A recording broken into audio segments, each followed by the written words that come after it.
Hello, ladies and gentlemen, and welcome to Legacy European Tour. My name is Will Hall, better known on the internet as the Will Hall EXP. I am joined by the lovely Caffeine Lily, and we are so happy that you're all here. What are we going to bring you this weekend? Well, 15 rounds of modern action before we cut that top 8 over 2 days. We've got over 400 players in the room, all battling out for their share of $22,500 and a little bit more. So let's get those prizes on the screen. Let's have a little look at fully what all the players are playing for this weekend. That's definitely not the slide. That's the top 8 slide. Don't worry. Give us a second. A little bit rusty here, chat. That is last season. Don't worry about this at all. It's all good. I promise you they're playing for more than just the prizes of those two gentlemen. So start here. Basically, the goal of the day of the weekend is you want to make it into day number 2. If you can make it into day number 2, then you're probably guaranteed some prize that you can see on the screen here.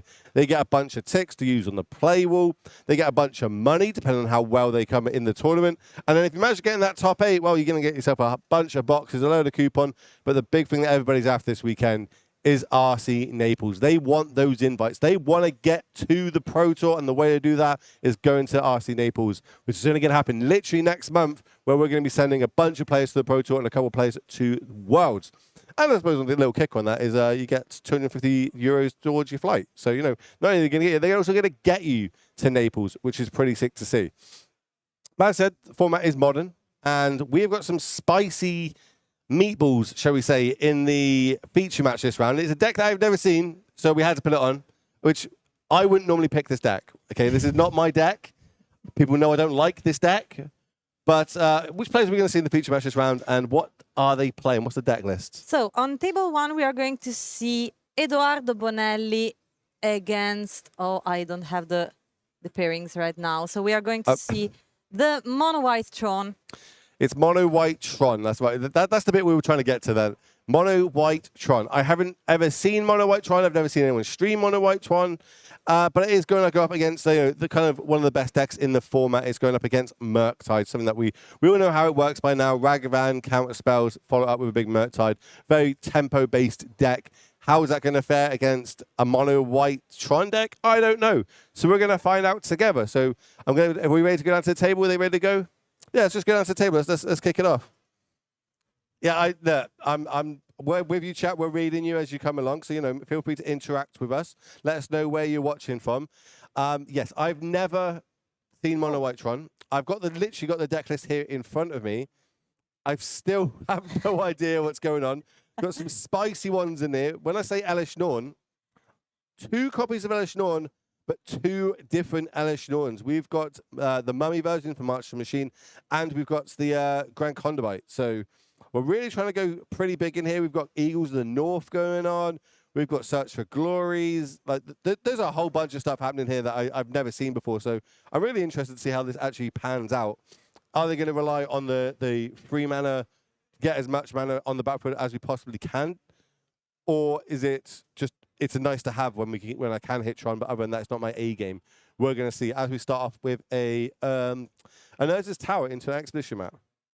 And he's against Fomentini Andrea on Murktide. What do you think about this matchup? Do you think that maybe mono white Tron can be something good because it is unexpected, maybe? I'm a big fan of basically catching people off guard, bringing an off-meta deck because people don't know how to play all sideboard against you. We're going to swap over the players, yes. Either the players or the decks. It's definitely mono white Tron on the left of your screen here, and Murktide on the right.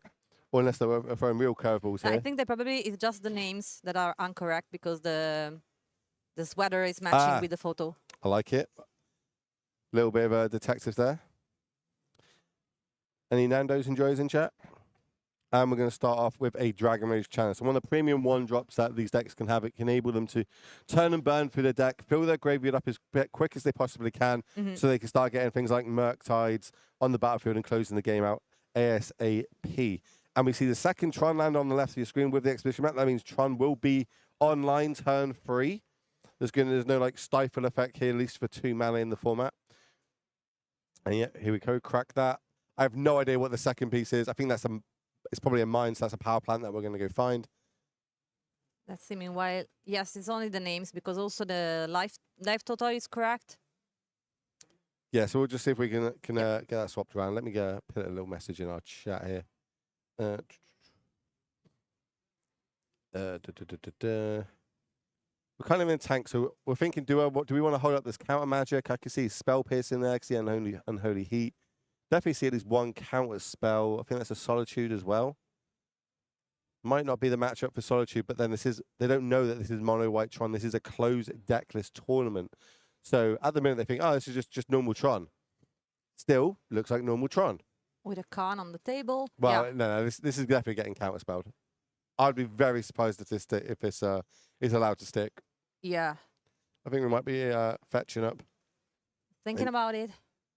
We do have the unholy heat for it, so if it did resolve, we're only going to be able to search one. Potentially, we can get it off the battlefield with an attack and the unholy heat. But it looks like we might be using a solitude, a subtlety here. Definitely got a fetch. Yep. Yep. That's how it works. You need to use your lands to cast your spells. Well, that's how it used to be in Magic. In more recent times, we don't need lands to cast our spells anymore. It's just you just got to ditch cards from your hand. Yeah, we'll see if we can work on some of that glare for you, chat. This is obviously we just gone live, and the lighting in this building is really bright. I'm not gonna lie to you, Yeah. it is super bright in here.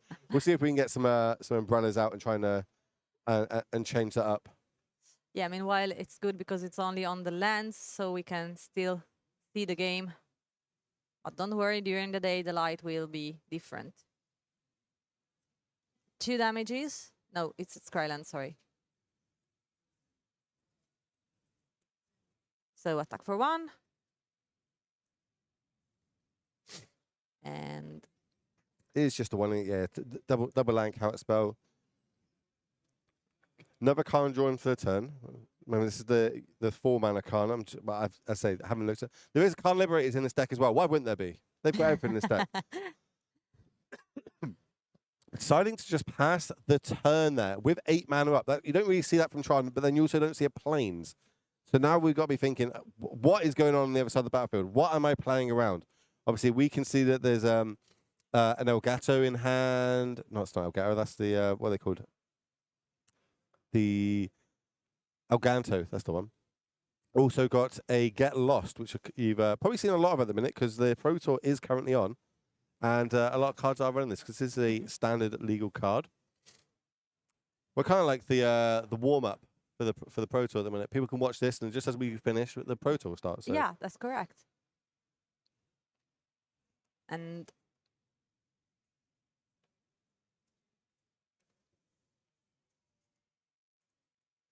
meanwhile, we're still here, and remember that I've asked with the head judge before, and 7-2 will guarantee you for the day 2. Today we will have 9 rounds of Modern. And if not enough, 7-2 will go, then they will go down to top 64 for day 2. So this is something you don't want to ever see, is an Ulamog on the stack, because it has a cash trigger, and the cash trigger is destroying 2 permanents. I mean, it's either destroy or exile. It's basically not good. It's exile. Exile 2 permanents. So they're going to get rid of the 2 land here. Counter spell is going to deal with it, so we'll go to the graveyard. But realistically, the damage has been done now, cutting them off of red.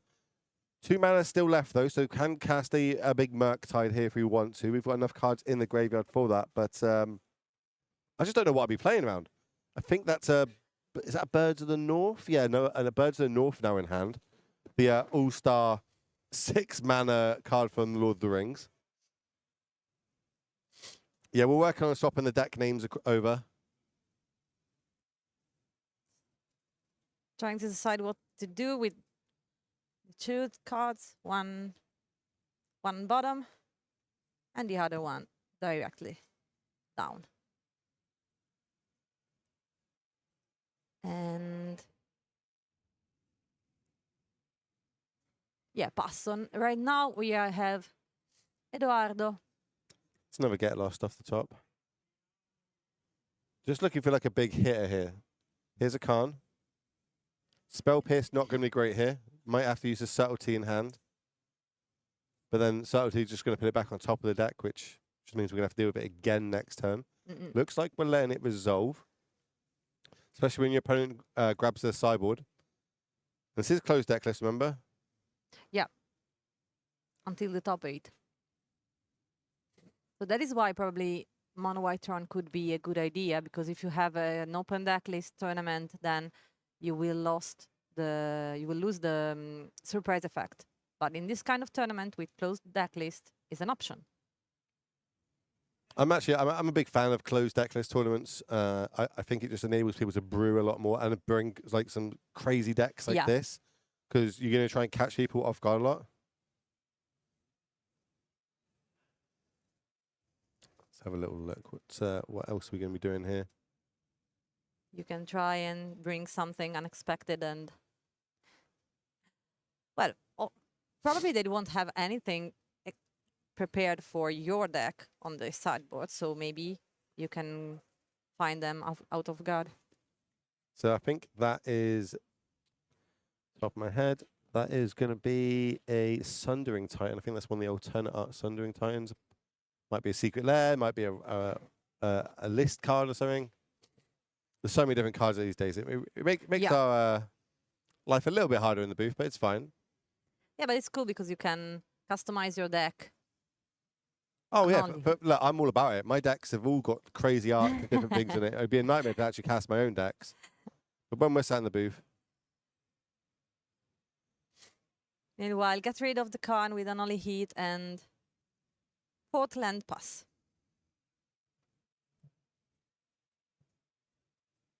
Searching another one from the deck.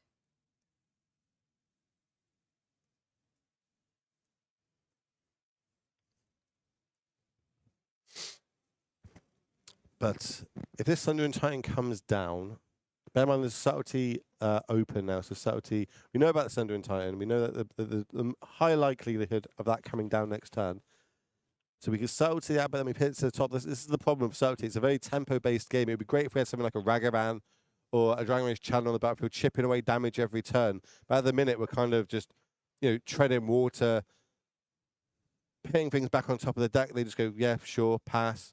Draw it again, recast it. Do you have another answer?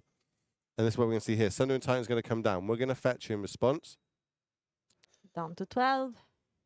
Our lifestyle was not going to be too relevant here unless something big sticks. Yeah. But this being a 7/8 means it's going to be a 2-turn clock if it does actually connect. We're deciding, do we want to get an island or do we want to go for a red source? Just going to get another island, and they are beautiful islands at that.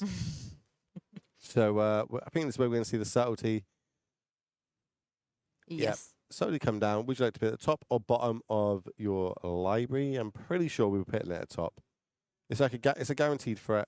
Or what do I know? There's a reprieve in hand. It's going to go back to hand. Sundering Titan's going to resolve, and we're going to start blowing up. We've got mountain, island, and plains. So 3 lands are going to go. That's 4 stone rain effects so far have happened on the right of our screen here. No more red mana cut off yet again. And now it's getting very difficult for Andrea to... Does he have any way with his deck to turn this over? No. the simple question there is no. They also agree they're going to scoop it up. Right, we're going to see if we can get the name swapped around and get sorted for you on the screen. This is a closed deck list tournament currently, so we can't actually get the deck lists on the screen for you all to see which 75 or 95 everyone has bought this weekend. But we're going to try and work on that for the next couple of rounds and get it so we can start showing you all the beautiful people at home. So we're going to come back to the booth just while we swap around, try and sort that out on the tables for you all. But different. I'm going to say different. It looked like it's mono white Tron. It looked like mono white Stone Rain to me. We took out 4 lands in that one. All the red sources were gone. We managed to stick our big threat. You don't see things like reprieve from a Tron deck. And it's pretty brutal to see. And I'm kind of here for it. Don't tell Tron players that I like that, but I do like seeing people's lands get blown up. It's very entertaining. That and Mana Tides. That's my thing. It's like when I get to pay the extra 1. That's some of my favorite things to see, especially on coverage. Right, what's chat saying? They're saying hello. Good. Yeah, especially the fun thing is that I was looking for a very long game, but instead the mono white was just like, no, I won't let you do anything, and then I will build my plan. Yeah, I think that is fun. Like moving forward, now that they kind of have an idea, because I say it is close deck this tournament, they didn't know they were against Tron. Kep's a good reasonable hand. Had the 1-drop, had counter magic, had ways to turn and burn through the deck. Just on the other side, it was mono white Tron. They don't really know how to play against it. Might not even know how to sideboard against it. Can't really board in more lands, which is realistically the thing that kind of went wrong there. But do they now start mulliganing more aggressively? Do they start going, right, I need that powerful one drop on turn one? Sorry, my nose is running. Do we get do I try and get myself a Ragavan? Or I think like Ragavans just tend to be one of the best cards against Tron because they can't answer it early. There is no fatal pushes. Some play like Dismembers and stuff, but this is the mono white version. There's white removal. It could be playing around Path to Exiles, could be playing around Marches, could be playing around Solitudes, which obviously we have access to their deck list, and there is. Yes, we can guess I'm what sure they... there's Solitudes. So yeah, there's 4 Solitudes in this deck, 4 Marches of the Underworldly Light, a couple of Get Losts, Wrath of Gods, the White Sun's Twilight. That's one from the Phyrexian set, like the sweeper that makes loads of 1/1 targets. So technically, we could call this Mono White Tron Infect. Because they can win through Infect. Yeah, it can. I like that name better. I like that name better. Let's see if we can get that changed over. That'd be pretty cool to see. Look at that production. Is everything sorted now? The sideboarding. It's cool. We'll go back down to the match. That's all cool. So the players are sideboarding. As I said, we are going to work on it, trying to get it so we can get the sideboards up on screen for you all later on in the tournament. But first, we've got to go get some paperwork all sorted out. Yeah, the mono white Tron control infect list. That's what I think we need to name it for now. Okay, everything is good for getting infect on the screen. That's all I want. That's all I want in life. Is I just want, maybe this is the infect deck that I haven't managed to work out and build to actually be good in modern. Maybe I just I was too, the blinkers were on when I never looked at a Tron land ever in my life. The Murktide's going to be on the plate. It's where they want to be. They can just be that early aggressive start. I think I would at least mulling down to 6-5, try and hit that Ragavan. I think that's going to be a real big key part in this matchup. Just not only accelerating myself, but also potentially I could hit something nice off my opponent's deck. We do see a couple 1 rings in there. Is there anything else we could potentially see that one? I was surprised to see that Andrea bringing paper with the sideboard guides on it, because against mono white you probably won't be prepared. So what can he put on that paper that can be useful? You might be thinking, okay, well, I'm just going to sideboard against this like it's an actual Tron deck, because still things like Magus to the Moon and Blood Moons are going to be able to turn off Tron, which means they're not going to have that huge mana advantage. We imagine there's going to be a bunch of artifacts over there, because we do see the Khans were cast. So maybe we want to try and get something cast into Fires out, or maybe we want to try and get like Wear and Tears, Force Negations. There's a lot of things like that these blue-red decks can play to try and mess up the mana, mess up what they're actually trying to search for. Having a look at that hands here, I think I can see a bunch of lands and spells, which is normally good, but I can't see any early pressure. So, yeah, I like bringing that back. That's a perfectly fine hand. A couple of land, spells, ways to go from a deck, but you need that early pressure. You can't let Tron get away with just, going to the mid to late game, because they are just going to go over the top of you. That is what Tron is designed to do. But it looks like we got a keep. It's never nice when your Tron opponent keeps a 7. Yeah, exactly. It's the worst feeling ever. You're like, one time, really? You're so lucky. We've all been there. But you got to play the cards to win it. I'm trying to get an exact number of how many players are actually playing this weekend. It's going to be over 400. I think it's 468 by the looks of it. Might be the last count. Yeah, it seems like that. 468 players all battling out in some modern action. Especially, everyone's hyped at the minute. The Pro Tour is on.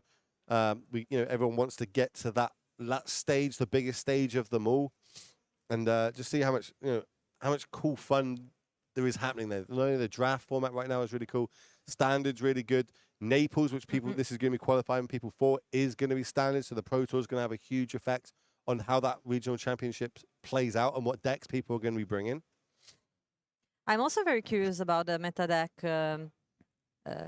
lights, the meta about this tournament that we probably will have in the future later on. Right, we're starting off. Dragon Age Chandler into a Mrs. Bauble. We're going to look at that top card. We're going to draw. We've got our own token to remember our Bauble trigger. I'd love to see it. Starting off with a Tron land. No idea what that is, because one, another language, old board in a different art, and also the glare on that is horrendous. Again, we will try and work on this a little bit later on. But when I get out of the booth, I'll go out there. I'll start pulling some strings. I'll stand there with an umbrella if I need to. Yeah, they were trying with an umbrella before, but We'll we get will it. see too. Look, where Yeah. there's a will, there's a way. That's one thing we've learned now. Where there's a will, there's a way. I have a feeling we might have natural Tron, which is disgusting. We're going to lightning bolt end of turn. We're going to get that surveil trigger, try and use that as a way to manipulate the top of our deck, try and improve our draws. I suppose we're probably looking for things like Ragavans and like counter spells. Maybe if we brought them in, we could have some sort of Blood Moon effect. It was a force negation and a Blood Moon in hand and a Castify and a counter spell. So we're just one land away here. Dragon's trying to get in turn sideways. Right. It seems in a good spot. Good-ish spot. Might not be great once they play another Tron piece and I think have Natty Tron. I think they've got just loads of Tron pieces in hand. Maybe they're missing the white color source that they're after. There's a tower. And just a pass to the turn. It's a sigh of relief. Still no land. So 1 damage is going to come in. Down to 13. Would much rather this was 3 damage a turn than 1. And plus. But we got No double counter spell in hand. Plus a force of negation. Plus a blood moon. Plus a cast in fire. So we've got a lot of things covered. What would be absolutely backbreaking here is if an Ulamog come down again. Just destroying both our lands or maybe even just our threat would be horrendous for us. Now we have white mana for Eduardo. Now we're asking. There's a card in hand that I don't know what it is. It's one of the... What's that one there? What's that one, chat? It's one of the Lord of the Rings show storytelling. Is that the Wrath of God? Thank you, chat. I was like, I'm looking at the deck. I was like, what was in those sets? Chat knows everything. This is like, you know what I mean? Even when chat's wrong, they're always right, and we appreciate chat. As here comes Ugin, the Spirit Dragon. This is definitely in a counter spell. And the Surveil. Now, if we can hit a land on top of our deck here, untap into a Blood Moon, we're going to be in a really good position. And the card was left on top. I imagine it's a land. We're going to go fetch a basic island. I imagine we're going to then play the Blood Moon effect. On the other side of the battlefield, I think they do have a Celestial Purge in hand, so that could deal with a Blood Moon. But then on the other side of the battlefield, I think we've got the Force of Negation. So this might come up well for Andrea on the left of your screen on Murktide. I think I would have tried to cast if I was going to cast the Blood Moon, I would have cast it pre-combat, just to try and get that Surveil trigger, because I am only one card type off. Also, if I fetch there, that puts one more card type in the graveyard, so I am only going to be 1 off. March of Underworldly Light was what's drawn for the turn. And now there's... Whoa. Okay, just to pass the turn back again? And fetching. We're playing cautious here. I like it. And an island. Yep.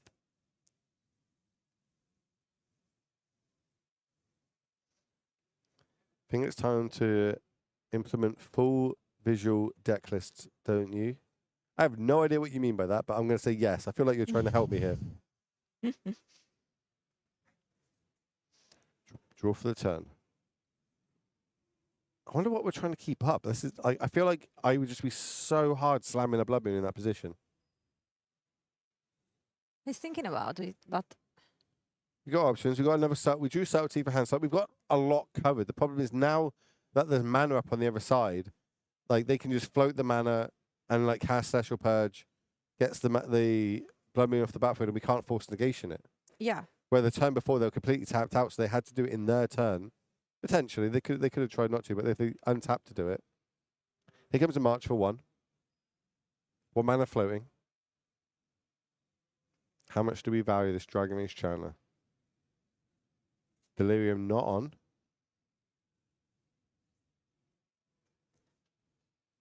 Really thinking about it. Well, because you've got it, right? You're a game down. Yeah. You're against a deck. You don't know really what's going on the other side. Yeah, it's scary. And also, if we let the match resolve, what can be the plan for Andrea after that without the channeler?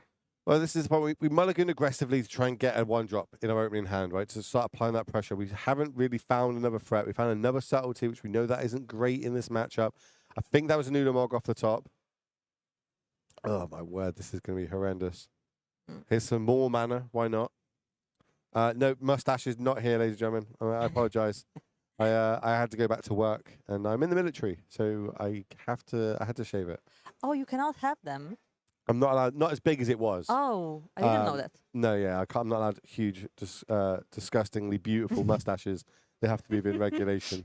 But I had a bit of time off, so Meanwhile, let's see. And Ulamog is trying to getting down on the board. well, it's the cast trigger that's really going to do Yeah. damage here.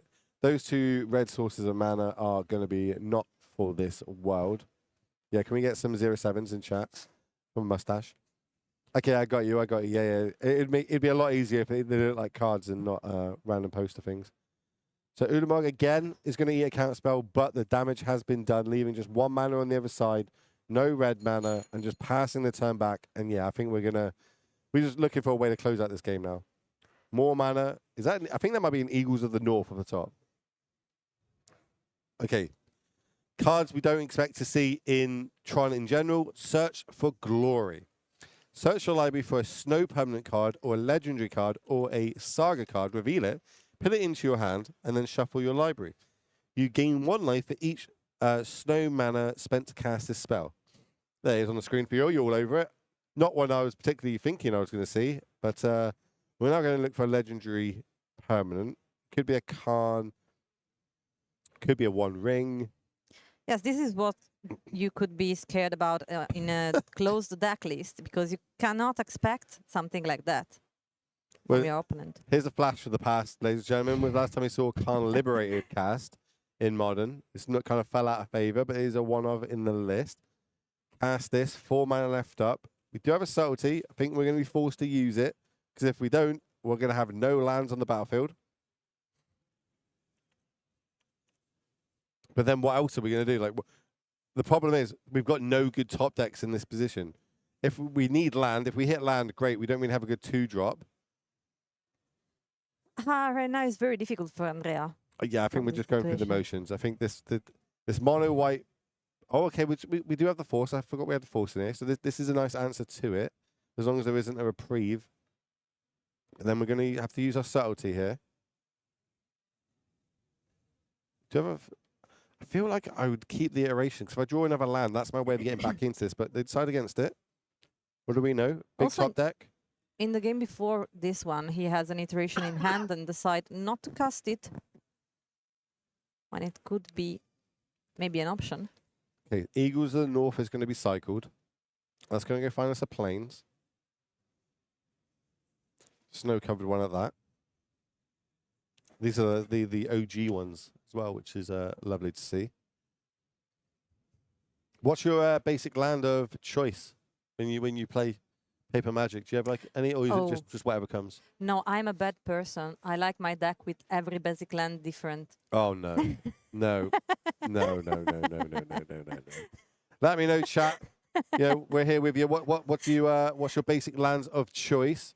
Are you like me and you like your fancy ones for each different deck, or do you are you like Lily here where you just go to the draft pile and it upsets me just saying it out loud. No, but I choose them. I pick everyone different, and then I get them signed from my friends on the venue and something, and I use everyone is a different lens.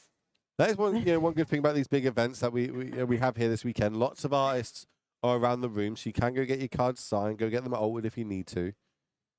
Gives that nice like old GP experience here. This hall is lovely. It is very bright, but it is very lovely.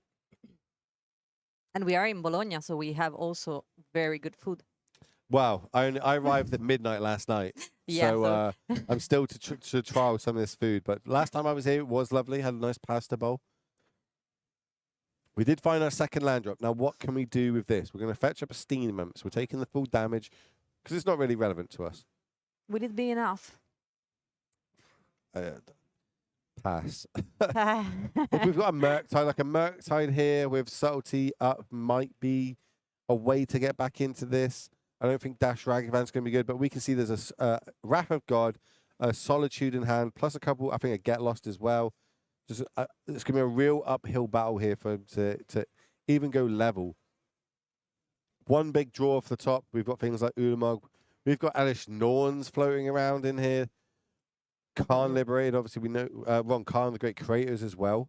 We know how good they can be with just going to your sideboard and getting Yeah, he Oh. has many options. I'm going to go Iteration. So Iteration, when it first got printed, I thought it was terrible. Yeah. I was like, this card is horrendous. I played with it. I was casting it on turn 2. I was getting no value. I'm like, what is going on here? Quickly realized it's a turn 3 card. So you get all the value from it. But we're kind of being forced here now to cast it on turn 2, which means we're only really going to get 1 card. If we get lucky, we might be able to hit a bauble and get 2. But yeah, you can see here, I think that's Counterspell, Ragavan plus land. Means we're basically 2 mana, draw 1 card right now, which is not ideal. But you got to do what you got to do, try and win the game. Looks like Counterspell's going to hand, Ragavan's going to go to the bottom, land's going to go to exile. Can't do that because we've already played our land for the turn. And that's what I mean. We're having to do bad plays just to try and tick over. Now Solitude's coming down end of turn. Remember, it does have flash. No targets for it, but doesn't really need it. No, it's still a creature. It's a 3/2, so we can start to push. Was that another? Oh, we've got another Solitude in hand as well. I think we might have also got Eagles of the North for turn. I would have loved to have just cast that there. Give everything +1/+0. Or is it another card that I don't know of? They're really testing us with these ones. Okay, land off the top. Basic Island. Finally. We've got, you're saying there's a chance. Also, if we did slam that Blood Moon that turn, I think we'd have been in a lot better position than what we're in now. It seems like they fixed a little bit of lights on Edoardo's side. Yeah, I think that see the sorting the glare out chat. We're getting there. We're getting there. Now, do we slam this? Do we hold this up? Are we going to go for counter magic here? Let's see. He still has plenty of time for trying to go to game 3. Well, we got to try and get there. That's the problem. Yeah, exactly. He's trying to get there, but Every threat is. But the next threat's getting solitude at least. If too many threats hit the battlefield, there's a Wrath of God. and the Okay, Murktide. big Murktide. Okay, how big are we going to go for this?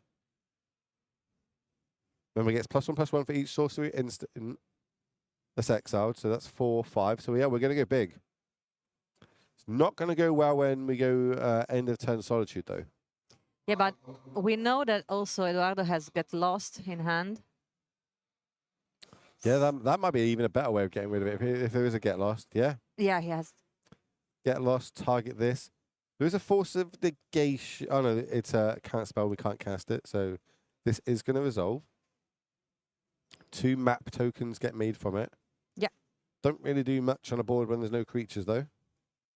And the reason for using the Get Lost here over the extra Solitude in hand is we don't want to draw another get another 8 life. Get another 8 life. That's another couple of attacks, another couple of turns, another a couple of top decks them to potentially get back into this match.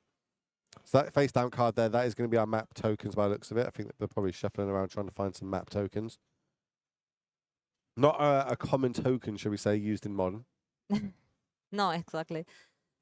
But right now, I think that the Get Lost, I've saw them, a couple of them in some decks. There they go. They found it. Teams all over it. Okay, Relic of the Genesis. And we're just going to crack it straight away. So get rid of the graveyards. And we're doing that because potentially another Murktide coming down. It will completely exile the graveyard, so it means that now we're turning off the Murktide. Top decks are going to be a lot worse. Turn the Solitude sideways, get 3 more damage in. Yeah. So now the clock is on 4th turn. Well, it could be 2. Like we can two. end the turn playing another Solitude. Yeah. Like, it pisses up to 6 power. I think that's either a Spell Pierce off the top. I think maybe a fancy Spell Pierce. There is an unholy hit, so we can try to slow him down. No, it's a Casting Fire. Oh yeah, sorry, it's a Casting Fire. That's into like get rid of the 1 ring. Yeah. Why even count the mana on the other side? No. Oh, you've got a gazillion mana. Cool. Yep. This Spell Pierce in my hand is not going to do anything. Well, it still has 20 minutes, so I will try to find the way to go to game 3 if I have a chance before to say, okay, it's your game. Oh yeah, you've got to take all your time. You know what I mean? It's not every day you get a feature match area. And while I've got a feature match, I'm milking it. There's another tower. There's 3 more land. Why not? I think mana is not a problem for Eduardo. Not at all. Turn this sideways. Very patient here as well. Keeping the Solitude in hand. There's no need to overexpose to it. plenty of mana. He has the only threat on the board right now, so he can take Murktide his was time. top decks there. Yep. But he This- has No graveyard. exactly. Still holding on to his Blood Moon. Not that it does too much right now. Yeah, exactly. There's so much mana on the other side. Blood Moon doesn't really do anything. It's just going to turn you off from gazillion mana to about 10 mana. It doesn't look like a resolution for this situation. Meanwhile, 3 more damages down to 4. So now we might end up seeing a Solitude end of turn, end of Andrea's turn, just to to get lethal on the battlefield. We're going to cast a Engineered Explosives on 1. Interesting. That is not a Spell Pierce. That is definitely something else. Let me have a little look what that is. That is a no. Counter target artifact or enchantment spell for 1 mana. Okay. Got me. The annul. Okay. Can you appreciate they have every single... Is that every single art? I'm not keeping up to date. Have they just got one of each Tron land? That's why we have In the a foreign chat language? helping us. In OG? And 3 damages more, so he's still alive, but he's at 1. And are Still alive really is very questionable statement right now. I think we are just going through the motions for... he's still alive for now.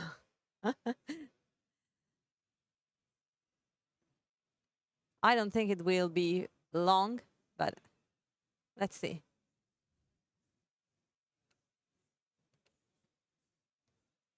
Especially at the end of turn, we can just flash in another Solitude. Yeah. What are we going to find here? I feel like a 1 ring would be really nice. I think they're looking at a Khan here. Khan again would be really nice. Like Khan, you can try and bait out something.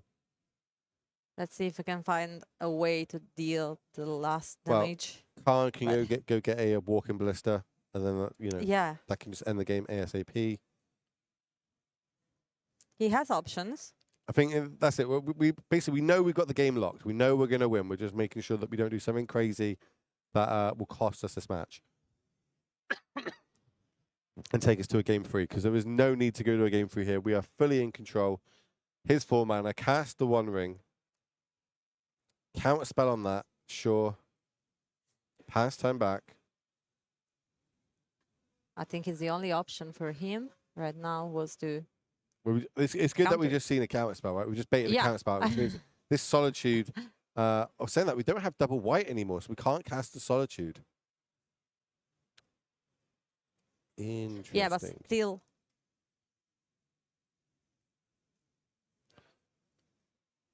It's called Search for Glory, is the card you're talking about. So it's not only legendaries, but you can get snow permanents as well, or sagas.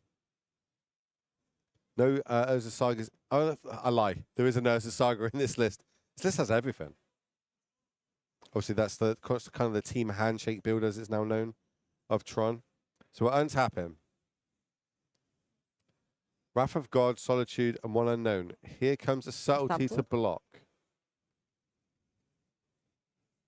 He's really trying to keep himself alive.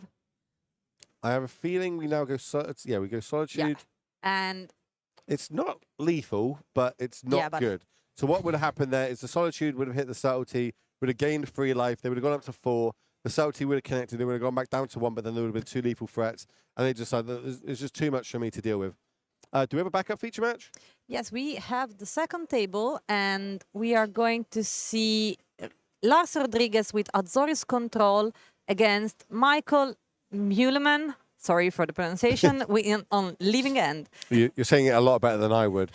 So Lars is one of my good friends. Oh, nice. So that's nice that he's managed to get in here. He's brought us this control deck with like 6 Wincons, I think, in it or something crazy. But yeah, he's like one of my, this is going how far back we're going. When I used to stream with my actual face and I was a streamer many years ago, he was one of my mods. That's and he's basically playing this control list that we've seen pop up quite a lot in Modern recently. They try and lock your opponent out with a Narset, Days Undoing kind of shenanigans where we're both going to draw 7, but I've got a Narset on, so you can't actually draw anymore. So now I'm going to keep refilling my hand. You're going to have none. I'm going to lock you out of the game this way. But against Living End is one of the better decks, but pre-Outburst banning. Now Outburst has been banned. We're going to see there's been a few players picking it up and trying to find new ways through it. I know Skurak is one of them. He's picked the deck up recently and has been doing really well. I think he top 8'd a challenge yesterday or the day before with it. So this could be close to his build. Meanwhile, we are watching game 3, so they are both 1 games, 1 and 1 loss. I'm looking at it, and it looks like there was probably a huge mulligan over on Michael's side on the left of your screen here. Only 2 cards in hand, but Lars has got a grip full, plus Force Negation and Counterspell. Might be missing lands, might be the big problem from here.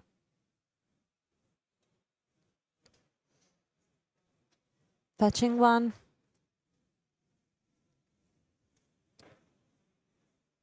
And let's see.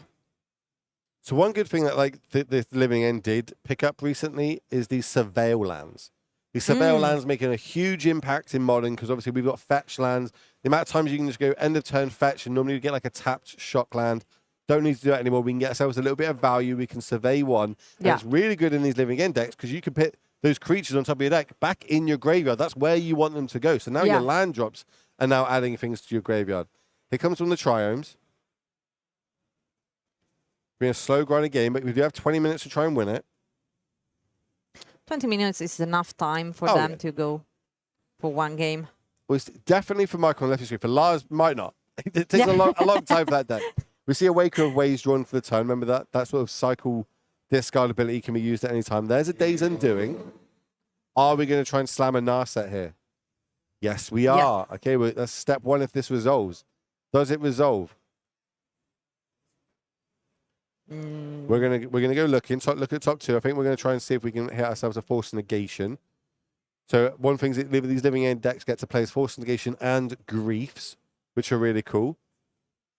Discard Forest land. going to the graveyard. So it looks like this does well. So next turn. And so Narset is on the board. So I think the reason Lars has done this and tapped out is because we have Force Negation in hand. So still got a bit of protection if on the other side a Living End does resolve. If he gets to untap with this, we know there's a Day's Undoing in hand, and that in itself is going to be brutal because I believe it shuffles the graveyards as well. Each player in his hand and graveyard. Yeah, so all that hard work that we've done to get these creatures into our graveyard to make our Living Ends better, well, that will just be all undone. And on top of it, you're only going to get to draw 1 card because that Narset is going to be on the battlefield. We'll get a counter on that Narset, though, to give you all at home an idea of how many... there is a dice on it. We'll try and get a clear dice on it because... that is barely seeable. Yeah, it's down on 3 loyal points right now, but they are pretty dark. I didn't get a good look at what was found. There you go. Perfect. Thank you very much. I think Skewer's down there in the feature match sorting us out this round. So we're going to go for it. Here's a Shardless Agent. Shardless Agent's going to use its Cascade ability. We've seen this a million times. We're going to Cascade until we hit a spell with CMC 2, 1, or 0. And the way we build our deck means that there's only 1 in the deck that is 0. It is Living End. And here comes the Force Negation for it. Ditching the Day's Undoing. Does that mean we've got no other blue spell in hand? High risk, high reward, and we didn't get there? Or do we have another one and I didn't see it? Over Counterspell. Oh, nice. I feel like Day's Undoing is just game there. That's going to be interesting. With Lars. Lorion's Reveal, draw for the turn. That might just get cycled for another land. Because, of course, we are the control deck. We do want to hit more of our lands. There's a land. There's Lorion's Revealed, land. So another Lorion's Revealed is going to go to hand. Yeah. I just upgraded my ones of these, actually, to the poster art ones for my legacy deck. We're going to go cycling. And searching for the land. Just a basic. I don't hate just getting a basic here. Let's see what is the side to do. Yeah, we are the same weekend as the PT, ladies and gentlemen. We're like the pre-game. You get to. I'm pretty sure the way it works out is we actually finish this broadcast and that broadcast goes live. Yeah, exactly. basically you can get, 9 rounds today plus 9 later. So you can get like a full 18 rounds of Magic action in on your weekend, ladies and gentlemen. 9 of Modern with us, and then you can get 3 with Limited and 6 with Standard at the PT. So the Shardless Agent is on the battlefield, remember? That does resolve. It was just the Living End that goes. So it is a 2/2, and it can deal with this Narset. 2 mana left up, representing a whole bunch of things. Definitely not Counterspell. 3/4 mana. Oh, we're hard casting. Yep. I think this one's the creator, right? Creator Mysteries, yep. That's going to go to the graveyard. That's going to get Counterspell. I'm not entirely sure. Like Lars is kind of playing into everything on the other side, and at some point he's not going to have enough answers for it. But we can see in hand he's got a Supreme Verdict, so he's kind of got that as his backup plan in case a Living End does happen. I think it's a land in hand plus Living End. No black mana in these Living End decks to actually be able to, suspend Living End. Sometimes they do play like a filter land, but none in this. Solitude targeting the agent. Couple of life gained. But we've got a win con now. That's the main thing. We've got a win con. What is that card? Hold on a minute, chat. Can I find it before chat tells me? It is... I don't know. Is it Preordain? Chat? I'm looking at chat here. Someone in chat's going to tell me what that card was. Chat knows better. I have no idea what that was. I'm quite good with card arts. But I think it might be a Preordain.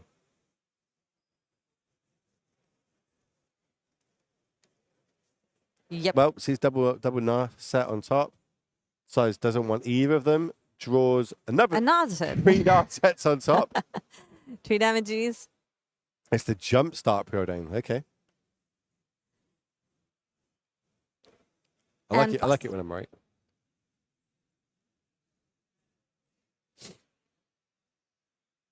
We appreciate you all being here, chat. If it wasn't for you, it'd just be me and Lily talking back and forth. Yeah. So if I wasn't here, I'd be at home watching this anyway. I am a sucker for Magic. I love watching competitive Magic in pretty much every format. Like Standard right now, I think that's a lot of fun. I love watching drafts at the minute, but then Modern's it's just the GOAT, right, chat? It's your first love?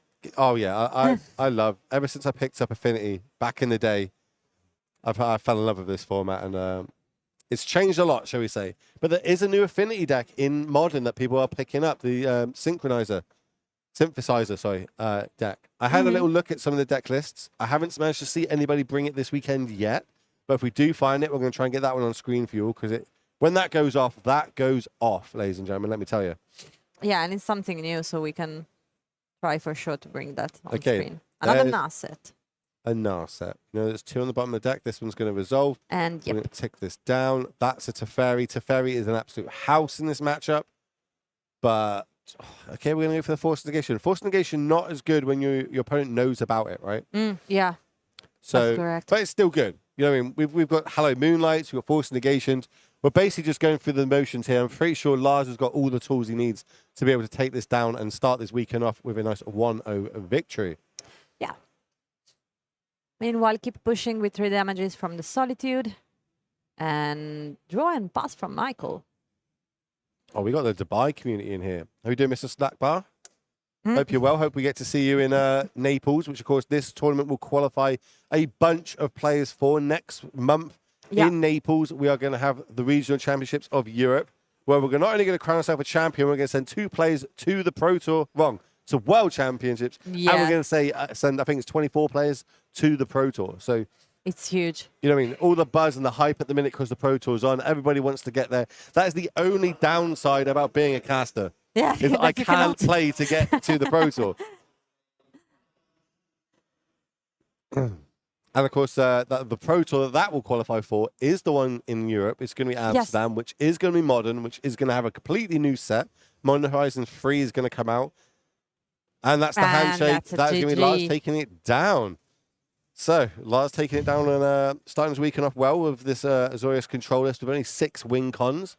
Yeah, so many. Yeah, well, look, we got to see Mono White Tron. That in itself is something I didn't think I would ever be saying this weekend. But we seen it. It did some stuff. It looked I'm not going to say good. I don't want to tarnish my reputation, but it looked like it was very powerful. And I'm a big fan of bringing these new decks, these different decks that you don't normally see. It's not really a meta deck. Tron is, but the white variant of it isn't. So you don't know what you're playing around. You don't know how to sideboard against it. And using that to your advantage in a closed deckless tournament is huge going forward. You know, I'm an Infect player. Yeah. Closed deckless tournaments are my thing. Open deckless, not so much. They're really bad. But closed deckless tournaments, gives me a chance. You know, they might keep that dodgy hand, but no removal. I could go turn 1 elf, turn 2, win the game, feel really smug about myself. Well, we saw that on game 1 with the mono white throne that maybe has some infect in it. Oh, yeah. That's right, the mono white control Tron Infect deck that's now floating around the format, ladies and gentlemen. If we can make that a staple, that might be the only Tron deck I'd play. Might be the only Tron deck I'd play. It's pretty fun. Everything with the infect is good for you. Chat's telling me that, I ripped my mustache. I know, chat. Look, I don't like my face about it, but it is what it is. It is what it is. It's all fine. How long's left of the round? Like 10 how long's minutes. left of the round? How long's left of the round? We're just going to check on that in chat. No time left on the round? If you know me in the booth, basically, I don't like going to a break. I don't like it when it's like, we'll be right back for like 20 minutes at a time, because I literally watch stuff like you all at home, and the best thing you can do is at least keep talking. We can tell everybody what's happening this weekend, how's it going. I'm getting this sort of sign. How many games left in the room? Let's have a little look at that. It looks like there's 27 matchups left by the signs of it, which means there's a lot of time. So what we'll do is we'll go through a little bit of what's happening this weekend. What are you all going to be expecting to see? Because we know the Pro Tour is coming up later on. We know there's a load of stuff happening with that, and we know we're going to be crowning a Pro Tour champion tomorrow. Tomorrow is technically the best day on the Pro Tour, right? It is Super Sunday, where you get to just see everybody battling it out, and you get to see which 8 players are basically living out their dream, but only one of them gets to live the dream of getting themselves that Pro Tour trophy. And there's so many cool ones out there. But this tournament, the pre-show, so to speak, to the Pro Tour, this modern tournament in LMS Bologna, we've got 468. That's the last count that I've seen. 468 players are battling it out in modern. We've got 9 rounds today, and then we come back tomorrow and we give you another 6 rounds, and then we've got a nice top 8, right? Where players are going to be battling out for a bunch of prizes. Can we get the prizes on screen to show everybody at home what's going on? Because, you know what I mean, these are the sort of big premium events which are going to qualify a lot of people for the RC Naples. So from the right to the left, you get the flight voucher. If you top 8, not only have you done well today, but they're also going to pay to get you to the regional championships. Yes, which is in Naples. You know, you've been in Naples. We've both been in Naples. I had the worst pizza of my life in Naples, which all the Italians that work for Legacy keep reminding me that is not a thing. Mengu shouts at me all the time for it, but it just wasn't. It's not my style of pizza. Okay, I like crispy pizza. It was not. But you can be the judge of it. Some players here today, 8 of them are going to be going, and they can also have their own pizza, and they can let you know. The big thing here. Get rid of the ticks, the money, the boxes, the coop. No, it's the RC invite, right? Down to top 32 players this weekend are going to get themselves a regional championship invite. And that is step 2 on the ladder to getting to the Pro Tour. Okay, the hype's behind it. You want to get to the Pro Tour. I want to get to the Pro Tour. That is the way to do it. You need to go to the regional championships. That in itself is a 2-day event, which will be getting broadcast live on this channel. So if you're into competitive magic, you need to hit that follow button right now. And go follow on the socials, because, you know, that keeps you up to date on everything that's happening. And then we're going to send a bunch of people to the Pro Tour. We're going to see a couple of people to the World Championships. We're going to crown one person the title of European champion when they get to walk into that Pro Tour. It means you're going to get a nice little graphic on slide during the Pro Tour. Your face is guaranteed to be on coverage, which is going to be pretty sick. You get some Card Market credit, because obviously Card Market is one of the sponsors this weekend. I think we've actually got the Card Market crew, those awesome YouTube videos you can see. They're running around in here somewhere shooting videos. I'm sure that'll be going on their channel shortly. You get a bunch of boxes. And I've always said, if you've got 120 boxes, that's going to cost me a bunch of money to get it back home to the UK. But luckily, if I won 20 boxes, I've also won $5,500. Yeah, so maybe I can. It's going to compensate quite a lot to get it home, plus a bunch of ticks. 2,400 is probably like an uncut foil sheet, and plus something else. Something really nice to get framed and put on your wall. And then it filters all the way down to top 64. But the first goal for everybody at home is to get there. And the way they're going to do that is with a 7-2 record or better today in day 1. We've just seen round 1 come to a conclusion. Mono white, control, infect, Tron is currently 1-0 in the room. We just saw the blue-white control deck go 1 in Lars's hand. So he's now 1-0 as well. Lots to play on. What are we saying here, chat? What are we talking? You also have another way to go to the regional championship. Is on Friday the day before the regional championship, Oh. we will have the last chance qualifier, so you can go in Naples in the venue, and on Friday do the tournament and try to qualify for the last chance to get to the first day of the regional championship in Naples. That's on one Saturday. one of the good things about the RC weekend as a viewer. Yeah. Like, if you're not playing in it, we stream for 3 days, ladies and gentlemen. We streamed the last chance qualifier on the Friday before we start the actual regional championships on the Saturday and Sunday. So 3 days of action. It's going to be, the format is standard. Yes. So, this Pro Tour is going to impact quite a lot of what's going on in that one, I imagine. Because, you're seeing the best players in the world bring these decks. I've seen quite a bit of the Teamer deck kind of caught my eye. So obviously I landed last night at midnight. I'm in the airport. I'm watching the draft of the Pro Tour. I fly. I land. I look at who's managed to get the 3-0 decks in it. And then I go back to the hotel, look at my watch. It's like midnight. And I've got to get up in like 7 hours to be able to cast here. What does Will do? Will puts his iPad on and starts watching the Pro Tour even more. So, you know what I mean?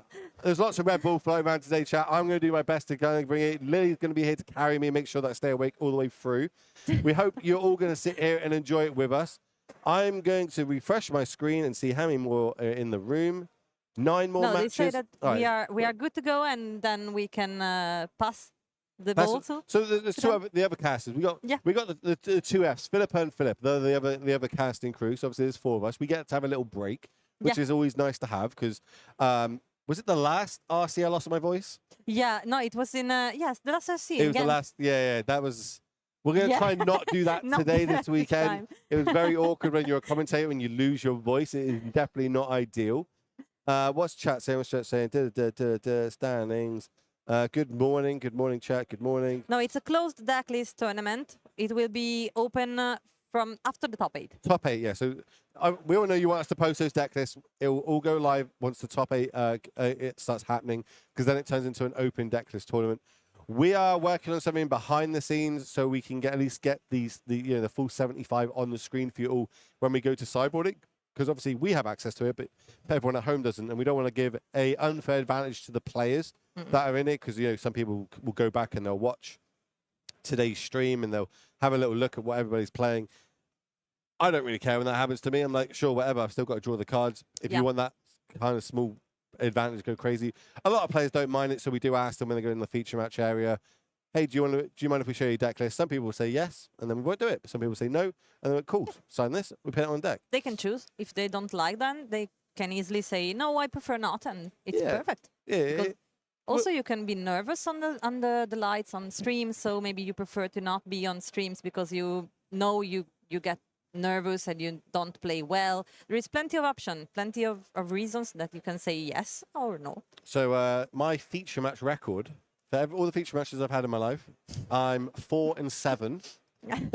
So I also do not do very well in feature match areas, and I was actually 1-6 going in the last tournament I played, but then I managed to win 3 of my 4 feature matches, which was pretty nice. That was in Legacy. But on that one, I think we are going to cut this round out. There's 4 matches left, which means it'll be a really short turnaround time. We're going to pass over to the other casters. Remember, this is modern. This is closed deck list. It is 9 rounds today and 9 rounds tomorrow total, because obviously we've got 6 plus that top 8. So make sure you stick around. Don't go anywhere. I'm Will. That's Lily. We'll see you soon.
Good morning and welcome back to the Legacy European Tour. My name is Philippe and I'm here with Skura, also known as Islands in Front, and we are ready for the round 2 of Grand Open Qualifier in Bologna. Let's take a look at our prizes for the weekend. It's a great time to be here in Italy, and $22,500 in prizes. There's a total of 15 rounds to cut to top 8 tomorrow, and the top 32 qualifies for the regional championship. I think that's the most awaited prize, right? That qualification. Absolutely. I think a lot of people at home, you are probably wondering how to get into the Pro Tour after watching all this weekend the players compete. And this is a great start. You qualify for the regional championship. It can be through these Grand Open qualifiers or also in your local game store. And then those regional championships get access to the Pro Tour and for the World Championship as well for the first and second places. Let's take a look here at our players that are going to be featuring in the round 2. Very excited deck list. And Skura, tell us about this feature map that we are going to have here. Yeah, so we will have Grixis Shadow on the right. And he's actually the player I played yesterday at the side event, who beat me completely. So we were in for an exciting match. But also on the left, the deck I really wanted to feature is Tweedle Breach. Breach is a card I love personally. It can be used mainly for unfair things, and it is very much a combo deck. And the name comes from 2 cards: Breach, Underworld Breach, which is basically Yawgmoth's Will but legal in Modern, and Twiddle is a shorthand for an effect that untaps or taps something for a single mana. Now, do you know what is best untapped? What? Lotus Field. But you know what else? The One Ring. And yes, we see both in Gabriele's deck. And now they're off to the races. Island on the left side, revealed Gigantha on the right. Companions are a big part here of the game. I feel like we see more and more in these modern events, and it's really excited to have different decks play. I felt like last tournament that we casted, the Zoo deck was the biggest in this weekend, so I'm excited to see the meta breakdown and see what players decided to bring. Yep, the meta breakdown, which we're already working on. So I would expect, maybe this round, next round, and we see Blood Crypt fetched off down to 17. Dragon's Rage's Chandler already on the battlefield. I do expect Daniela to keep Fetch Shocking because he's a shadow deck after all. Consider ditching the One Ring, and I'm not sure Daniela knows what he's playing against just yet. Because Oh yeah, you're right, because it's a closed deck list tournament. Yeah. So they might be wondering a lot of things can be. And we see Steam Vent tapped, I think. Yeah. Oh no, it's the Survey Land. Okay, so I think if I were Daniela, I would think of something like Grinding Station, a Breach type of deck, where you are like a normal blue-red-white strategy with the One Ring. Because like, what deck plays Consider and the One Ring? And that's the thing, not many. Now, the good thing for Shadow is that it's like a tempo-oriented, highly disruptive, low-curve deck. So it will never properly tap out. It will play now double spell on turn 2, triple spell on turn 3. I can see 2 more channelers, I think, and he might be considering whether to tap out for them and just lay your ground before you can, play multiple spell on the following turn. Yeah, probably Fetch Shocking for Steam Vents there. A lot of possibilities here for Daniele with this Grixis Shadow deck. Yeah, Grixis Shadow, really popular in the past, even warranting, or maybe not warranting, but still calling for bans for Death's Shadow. It fell off quite a bit. The card Solitude isn't its biggest friend, but we still see it on and off there, especially with Solitude not at its peak of popularity. We see Channeler Thoughtseize, double surveil trigger. The best cantrip, Thoughtseize, apparently. Orcish Bowmaster going into the graveyard, and Danielle deciding if that second card does stay on top of the library or goes into the graveyard. Is looking for that Delirium so those channelers grow. Yeah, and now we've got land creature sorcery soon to be. So that's still not enough. And we see Lotus Field, And we see Dream's Wish. Grip, I think. Yeah. Sylvan's Crying Wish and the One Ring. What a hand. What a collection of cards. If you haven't seen the deck ever, you might not be able to think, what's going on? But yeah, Dream's Grip plus Lotus Field kind of tell the story. As an experienced player with Breach, Skura, what do you think is the choice here for these Thoughtseize? Yeah, so looking at this particular hand, you cannot take Lotus Field, unfortunately. You could take Silver's Crying, but there is no green, so you can leave it there. Wish doesn't do anything until it does something great, so you can leave it there. So it's either Dream's Grip or the One Ring. Taking the One Ring looks to me like there is no counter magic, maybe, because what you would like to do is make them tap out for 4 and then efficiently answer it with like Stubborn Denial or Spell Pierce or Drawing the Lock. So I would bet Danielle doesn't maybe have counter magic. Or just leave Sebastiano with just mana, right? Because Lotus Field, Dream's Grip is just mana. Now that Wish can be converted. So, yeah, I mean, again, I would take the One Ring or Dream's Grip for sure. Not an easy choice. And with these Thoughtseize, Daniel manages now to not have Delirium yet, but pretty close already, having land, sorcery, and creature into the graveyard. Yeah.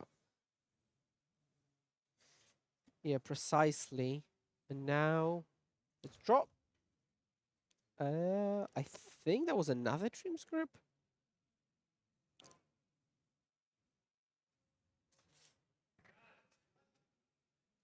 Yeah, so there is a point in chat that there is no hard counter because of Gigantha, and while it's true that there can't be counter spell, there could be Drown in the lock, which now with 4 cards in the graveyard, I think by and large it's going to be a hard counter. I'm curious if we see any interesting lines with Wish, because it can grab any card, but crucially, when you play Wish, you don't immediately take a card.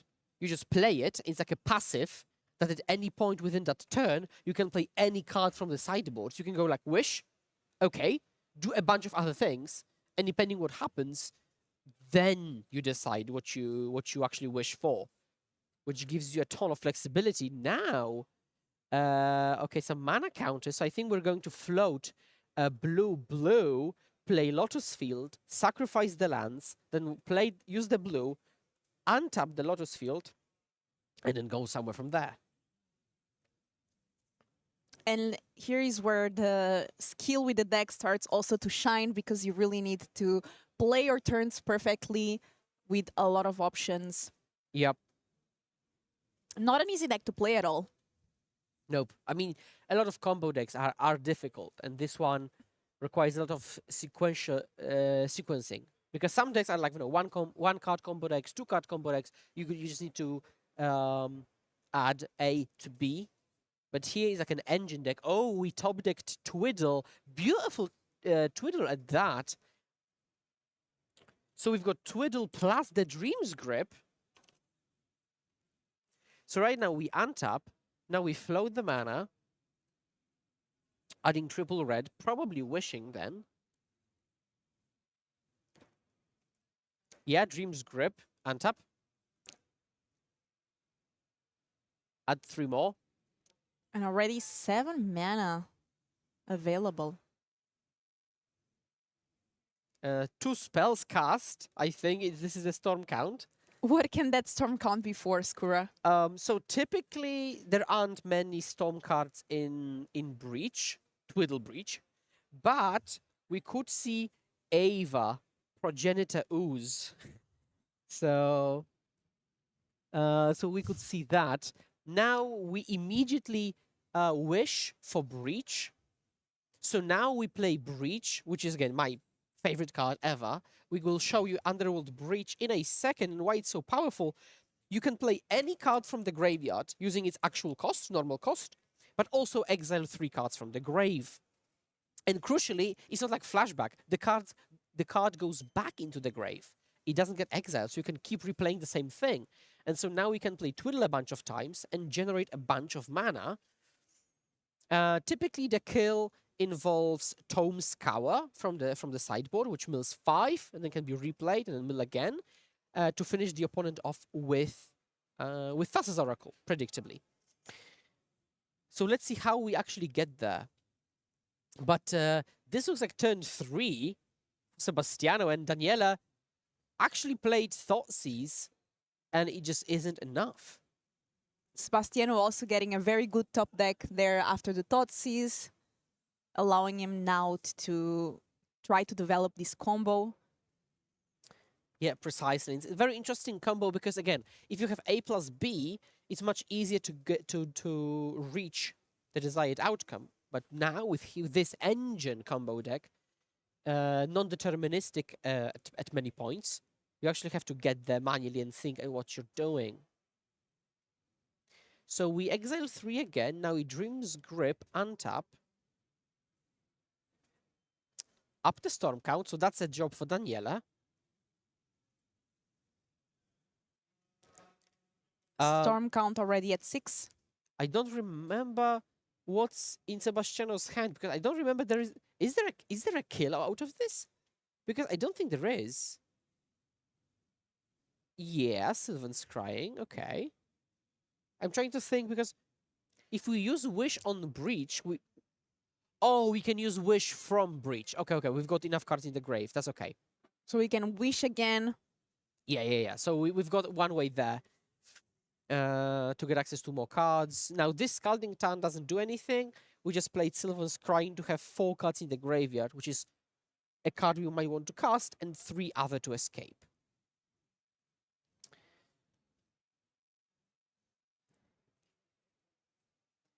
And we seeing here that Sebastiano really knows the deck, showing experience. And both players already 1-0, so with a great start here in the tournament. Yeah, the moment you said it, he just goes, pass. So basically we achieved nothing because we used the breach we no longer have in hand, and we use the cards in the graveyard, so we no longer have those. So I think there must have been a misstep somewhere along the way. It happens. It's, as we said, a very difficult deck to play. Yeah. Also, classic thing of being on camera. Always stressful. You know, people are watching, people are casting, commentating over your match. Now, let's see how we can flip this situation for Daniela. He's got double creature. If we can turn on Delirium, it will be a hefty attack for 6. Oh, beautiful expressive yeah. iteration here. Yeah, ditch a land.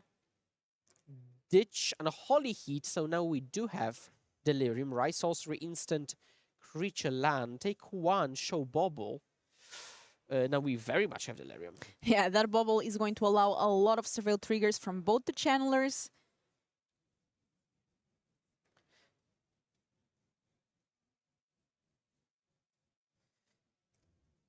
Yeah, so now the question is whether Daniela has more interaction. These channels will get across the finish line in 4 attacks because it's 6, 6, 6. That's 18, not 19. But if Sebastiano fetches, then it becomes 3. So on that fetch lies the number of turns available there. And we see Ragavan going to the graveyard from that surveil trigger, second surveil trigger. And looks like Daniel is debating whether to keep that card on top or put it into the graveyard. Yeah, you've got so many decisions with these surveils that you always feel like the fate is in your hands. Like you messed up, or you could have taken a different line, which is a burden. And Ragavan, okay, so we were thinking of Ragavan there. Bubble you, Blood Crypt Shock down to 10. We might see a shadow. Okay. And that it is. Dealing 6 damage here with the channelers. Yeah, so now it's 6 plus 3, that's 9. So that's not lethal. if we fetch shock, that's still one off. So if Sebastiano fetches and then Daniele fetch shocks, which he can, then that would be Ooh. lethal. And Sebastiano just passing the turn here. Yeah, just fetch shock. Like Daniele know what he's doing. He's feeling the blood. He's hunting. And looks like that turn where Sebastiano went for the breach a bit too soon might have messed things up. Yeah, now he doesn't have the resources which he otherwise would. Yeah, now it's 6+6. Let's see what the top deck is. With these decks, you never know. Sometimes you're just one turn away winning, but that's not the case. And Sebastiano scooping over here, game 1. There are still 2 more games, and players have access to sideboard. This is a closed deck list tournament, but Skura, what do you think from knowing the standard lists of these decks, these players' my sideboard? Yeah, so for Sebastiano, he could play some number of anti-counter spell measures like Defense Grid, maybe Veil of Summer, maybe Flusterstorm, or maybe he has some anti-creature measures. And if he, for example, played Engineered Explosives, that would be bonkers here because all the threats cost 1, all the threats we have seen. For Shadow, though, it could be probably more disruption like discard, although we rarely see more discard in the sideboards, but we do see more permission in the sideboard. So, Flusterstorm, Spell Pierce, what else is typical? We might see maybe some land disruption. We could see like an Alpine Moon, maybe. Not Blood Moon because you're Grixis Shadow, but maybe Alpine Moon. And then if Daniela goes with like Alpine Moon and Sebastiana goes with Flusterstorm, then it doesn't, like, Flusterstorm doesn't stop it. But if he goes for like EE and Daniela has Alpine Moon, then he really walks into that. So it might match up, it might match up in a lot of different ways. Yeah, I think Alpine Moon is pretty reasonable because you've got no coffers in the format, Mono Green Tron in the format, Amulet Titan. And while our players are shuffling in, let us know, Twitch chat, what decks do you want to see this weekend? We are curious to know. This is a modern tournament. We are in round 2. Today we have a total of 9 rounds. Tomorrow we have 6 rounds plus a cut to top 8. Top 64 makes it into tomorrow, day 2. And top 32 qualifies for the regional championship. Yeah. Skura, what deck would you bring this weekend if you were playing? So I would play Grinding Station Breach combo, which I actually brought with me to play side events yesterday. And I convinced my friend to switch last minute from Yawgmoth to Grinding Station. And he just borrowed my deck and he's playing it today. But I would absolutely play Grinding Station Breach. Love the deck. It just nothing is as satisfactory as playing this deck and winning with this deck. Or sometimes even losing with this deck. So it's super exciting, and I would love to play this in a field of almost 500 players. What would you play? I would play Domain. Domain Zoo? Domain Zoo with the leyline binding and the leyline of the guild pack. So a lot of great leylines in that deck. I think would be a great choice. And I don't know, I feel like the deck is just very strong overall. It is. I think it's very, very strong. And you can also punish these decks like maybe Station Breach, where you've got really good pressure backed up by a disruption. But you played the last tournament that we had, right? You played the... I think it was in Prague. I played Creativity. Creativity. I played Creativity, but then I thought... I felt like it is just too clunky for my taste. You play tap lands early, then you have expensive cards late, and then you get punished by people who are just efficient, like maybe Grixis Shadow that we see there on the right. So I switched from Creativity to Breach, or switched back, because I played Breach like for a year and a half previously. Players are shuffling in, getting ready here for game 2. Sebastiano now will be on the play with his Twiddle Breach combo deck that I'm sure you wish you would be playing. Yeah, Twiddle Breach is definitely exciting. I've had multiple attempts at this particular version. It has some problems, like the fact that you really hate the card Leyline Binding because it tags both Breach and the One Ring, so that's a big problem. But if you expect a low binding meta, okay, Daniela showing us the hand. Thank you very much. Always nice to help here. By the way, I have to say, I'm usually not a very not picky, but in art choices in terms of the cards, I just play whatever I get access to. But I have to say that the borderless deck of Danielle is really nice. The Orcish Yes. Bowmasters, Ragavan, Lands, they look great. Yeah, because it looks intentional, right? He just picked and chose to make this deck consistent. It's clearly not a random assortment. It was a deliberate decision to complete the deck in such a manner. Yeah, even the Giganta companion there, also with the borderless heart. So really nice choices from Danielle.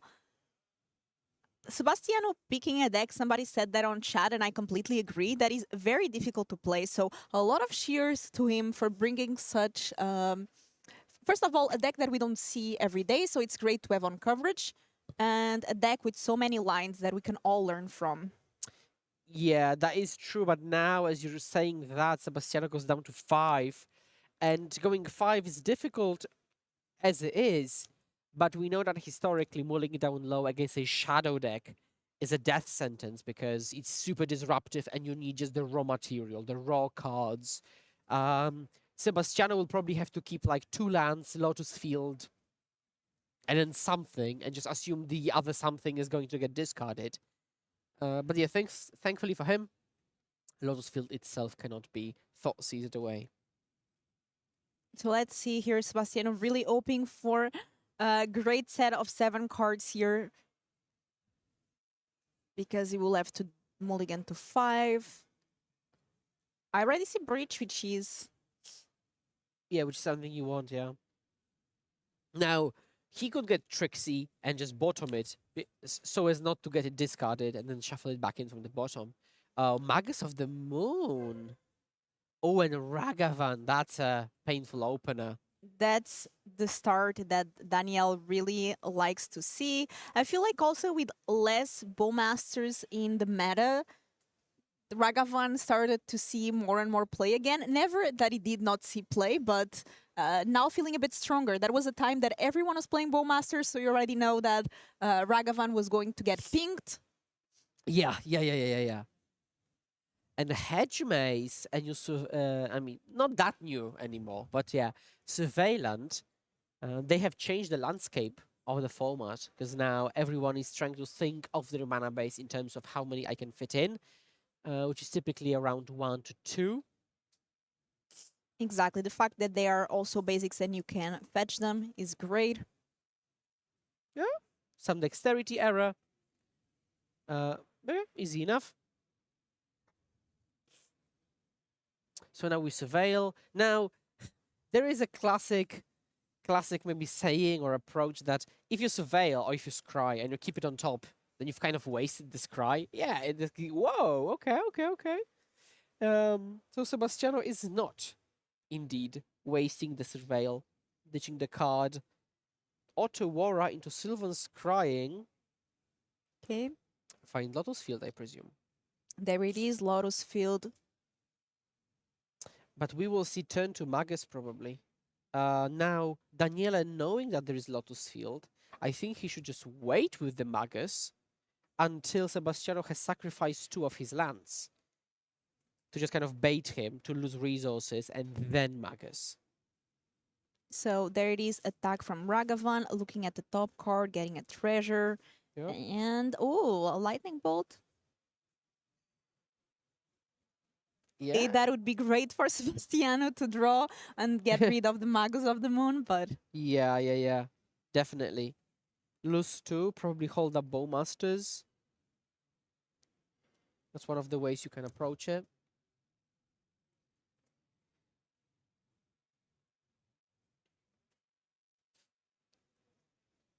Yeah, so he's still thinking of his options. He was got the basic swamp in hand.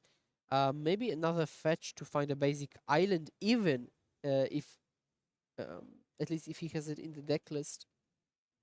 Yeah, a lot of decisions here for Danielle. I see Swamp, I see Orcish Bowmaster. That's something that can be done in instant speed as well.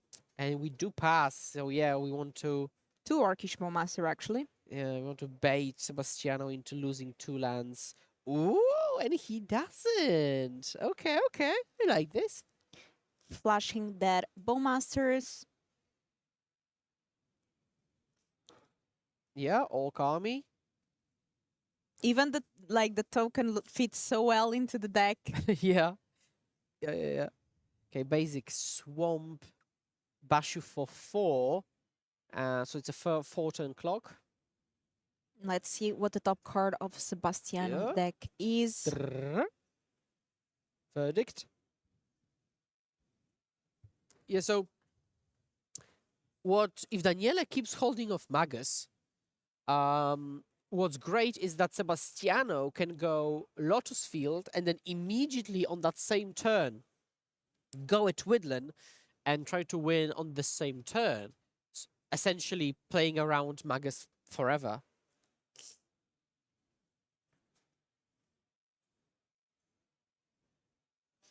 Unlicensed Earths that can start taking care of the graveyard, but can only exile 2 cards a turn.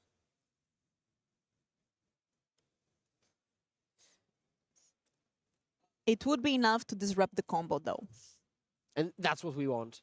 Like, if you know you can kill the opponent in like 2 attacks, then we just want enough. And yes, when you play Underworld Breach, and again, I know it firsthand, you need raw material in the graveyard, and hers just taking 2 cards a turn might just be enough to prevent Sebastiano from doing something really crazy. Sylvan's Crying hits the bin. 2 mana. Boseiju, the unlicensed hers. Okay. Now we can respawn, exile, for example, no double scrying, maybe like breach scrying. But yeah, Boseiju has been such a massive addition to Modern and to the game of Magic. Like having 2 mana neutralize, sometimes 1 mana neutralize, which is baked into your deck anyways. Oh, it's just massive. And I've seen decks play like 2 or 3 main deck and then just like 2 more in the sideboard. It's massive addition. Yeah, from the channel lens, definitely the one that plays the most in Modern. Yeah. Otawara is the second one, and then we do see like a Takenuma here and there, but it's nowhere as impactful as close because it doesn't have that utility.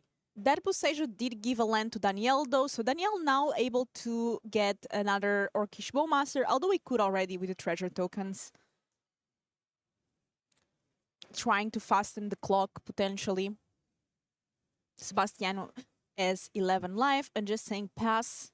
Yeah, so he passes back, and he does have Lotus Field, so now this shows me that he'd rather miss land drop than commit Lotus Field, which then shows me that he really wants to just win on 1 turn.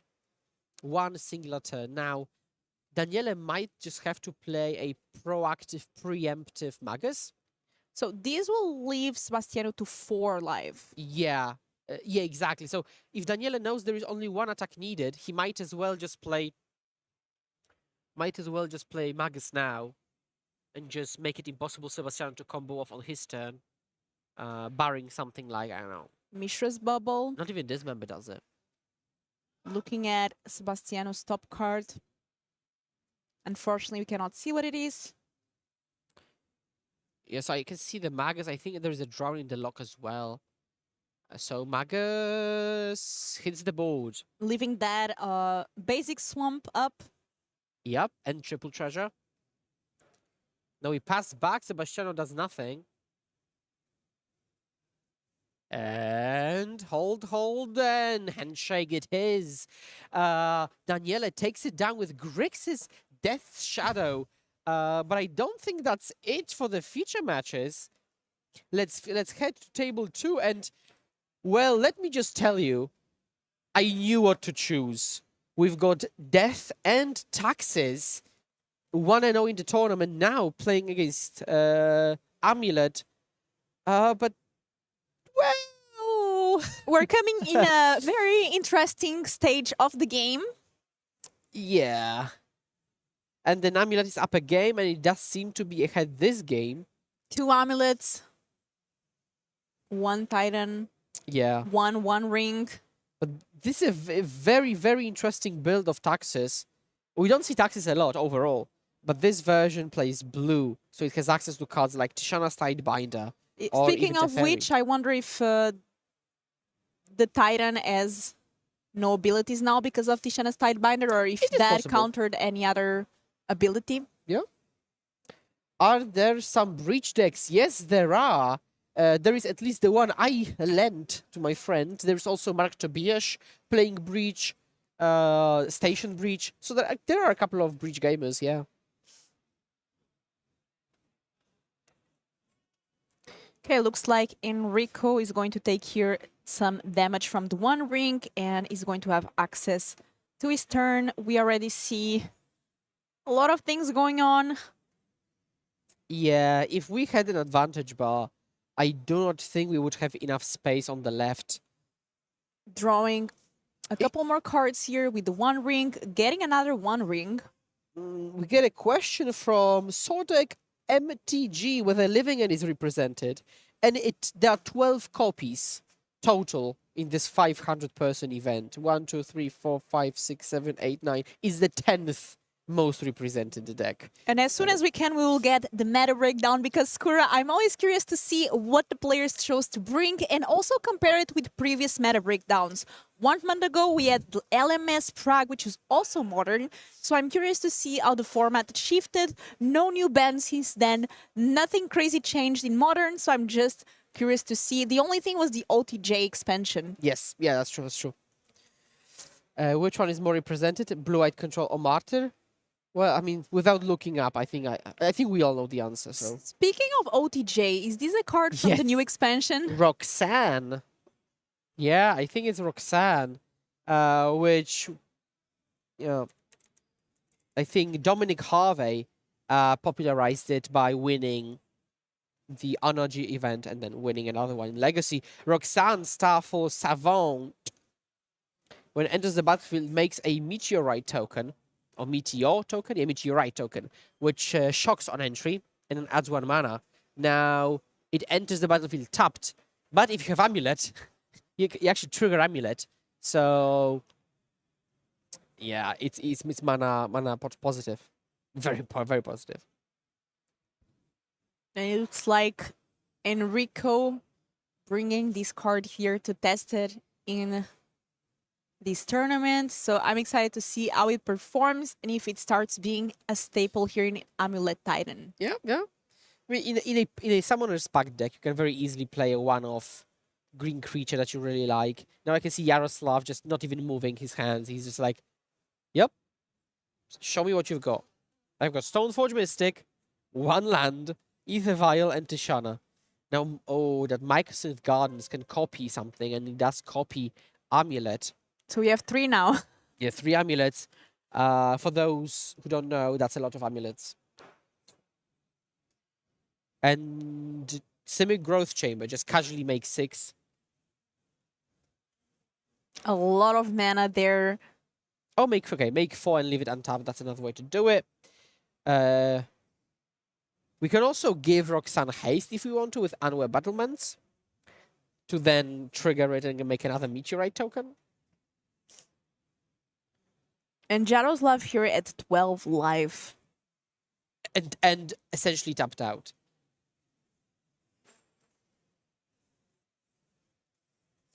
So he wants Mercurio to show him what the kill is and then how he can actually finish the game. Yeah, But- there's also an Ether Vial in play. Yeah. You can violate like Giver of Runes to block.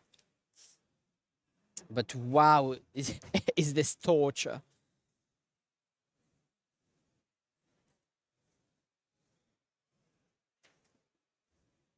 And Skura, we talked.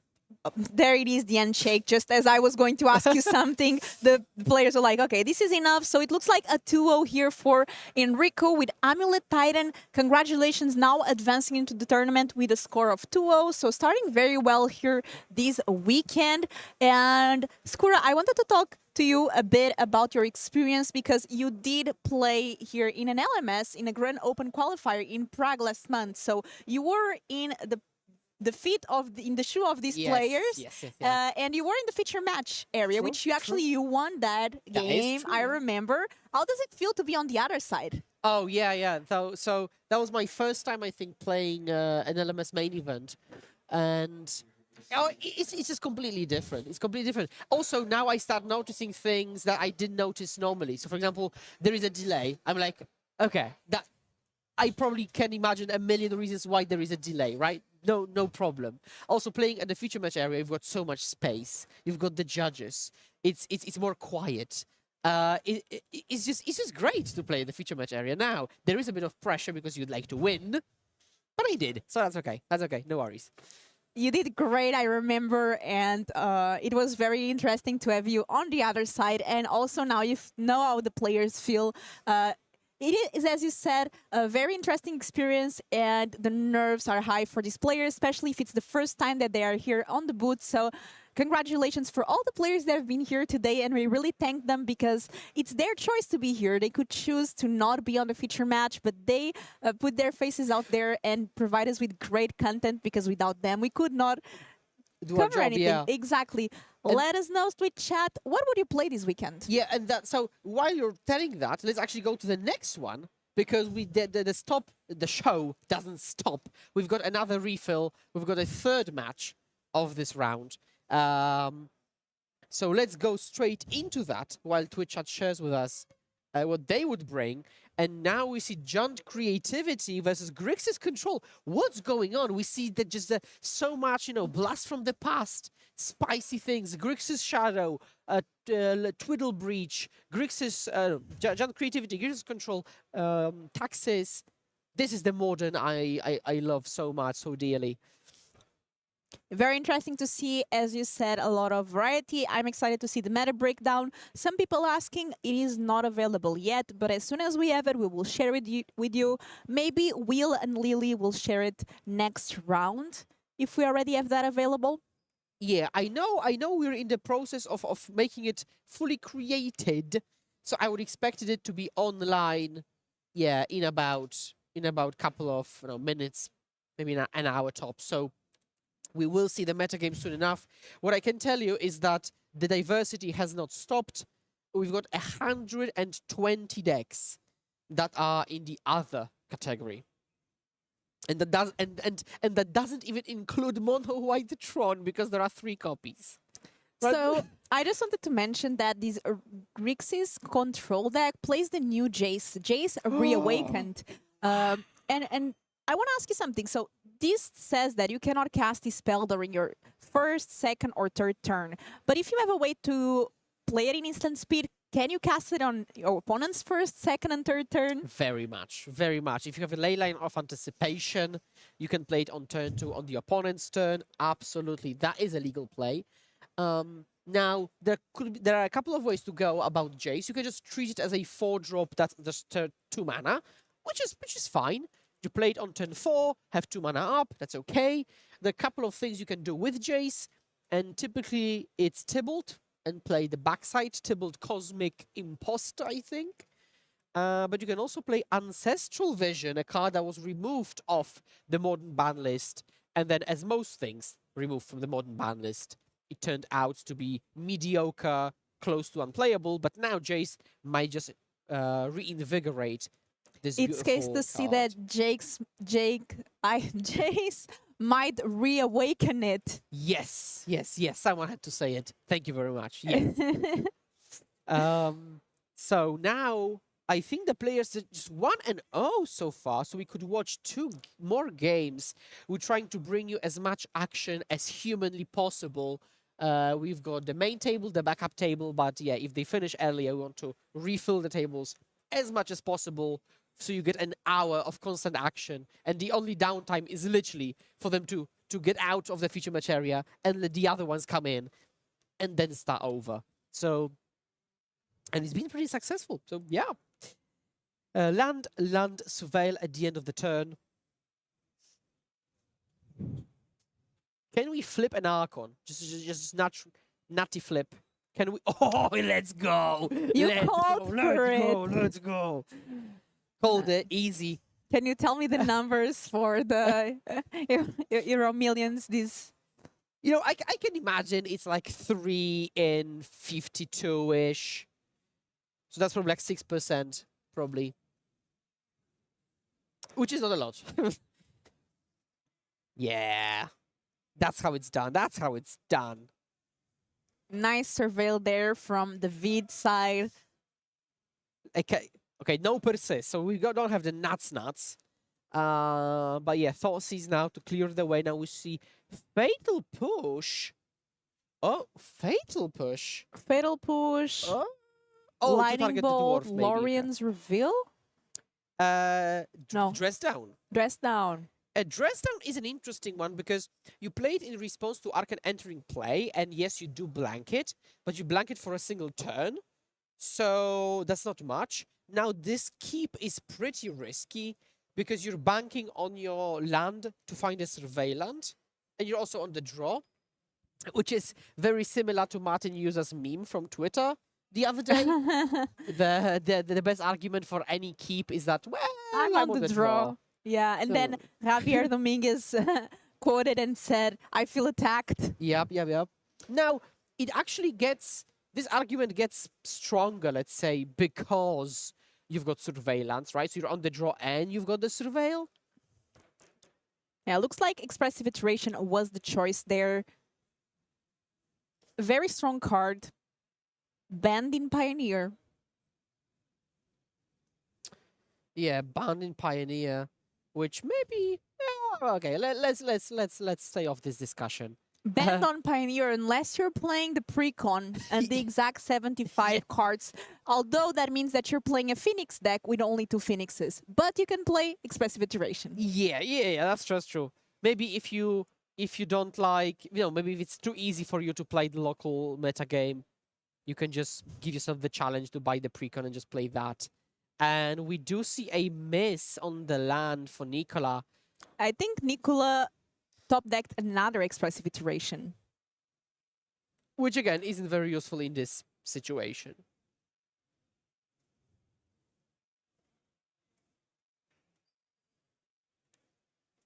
And what is the Vid looking for here? I see Fable of the Mirror Breaker in end.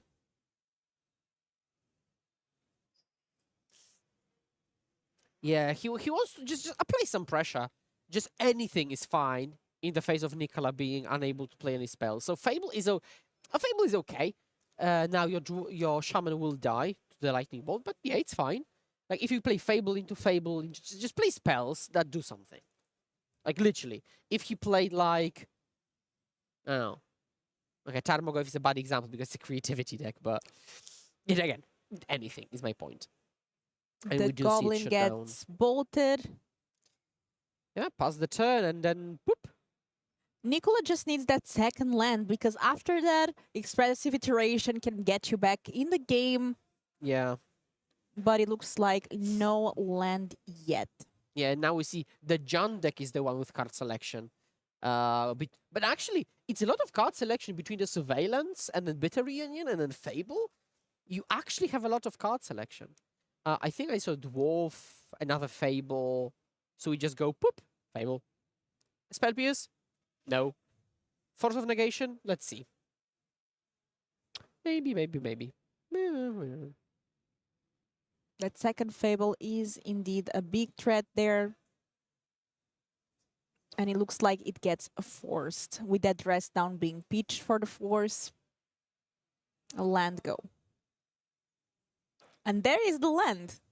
Oh, it's a tap land even. And getting another land on top. Here Nicola has to decide whether to keep this land on top or not. Because if it was untapped, you could at least hold up counter spell. Whoa. Looks like Polluted Delta goes into the graveyard. Whoa. Okay, we're getting in the spicy territory. I do think that is a bold move. Let's see how this pans out for Nicola. And does Nicola risk that creativity here? Yeah, very much. Not Nicola, David, sorry. But yeah, very much. Yeah. And that was game, I mean... Yes, there was. It was one of the games, definitely. And this means we're going to get a game 3, right? Yeah, exactly what everyone loves the most. Game 3 on the way. Let's see if they make any changes on the play on the draw. It looks like Grixis Control did win that first game. We did not see it, but It can go either way. I'm still very excited to see Jace in action. I haven't seen the new Jace besides the limited format, so Yeah. Again, I think if you think of it as a 2-drop that can be played on turn 4, it's much better. But then if you don't have ways to convert it, to convert the plot, then it's not that great. Like, remember, like, if half of your deck is counter spells because you play control, then plotting a counter spell is definitely not what you want, because plot literally says that you cast it as sorcery. And counter spells are not the best when they are sorceries. But yeah, maybe if you play a plot like Colagan's Command, maybe Archmage's Charm, these types of cards, yeah, maybe okay. players here choosing whether to keep the opening ends or not. Very nice choices for this weekend. We have seen a lot of things today. This is the first round that we are covering. Will and Lily covered round 1, so now we are covering round 2, and we already saw 6 different decks. Yeah, a ton, just a sheer ton, yeah. Somebody asking what's the easiest deck to play in the current modern meta. What is your opinion, Skura? Well. If you would like to read about the easiest decks, I highly recommend an article written by Islands in Front, also known as Skura, which discussed this exact topic. And I'll try to link it in a second, but it's probably something like Tron, Burn. I wouldn't say Merfolk, no. Maybe like I don't know. You can play Boggles, sleeve them up to see how it goes. But I think Tron could be a good choice. Like, depends what your goal is. Like, do you want an easy entry point and that's it, or you want an easy-ish entry point, but with space to still learn a lot?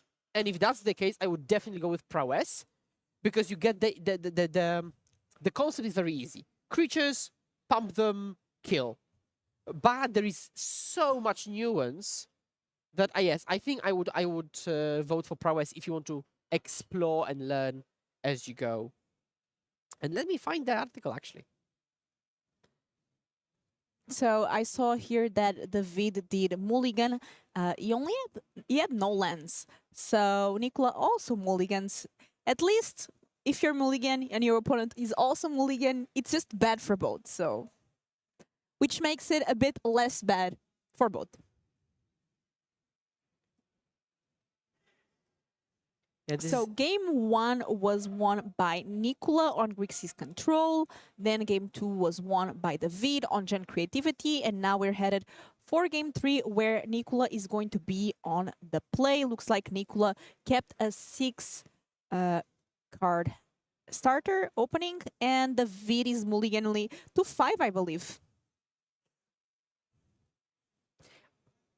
I've got this weird satisfaction when everyone mulligans, but that's not because I want them to mulligan, but that's because if both players mulligan, it means their plans will be just a bit off-center.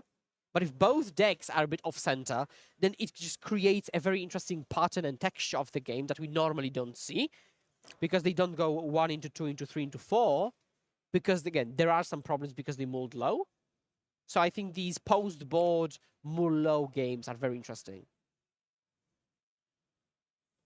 So here, the Vid keeping this end with access to 5 cards. I see Renan 7.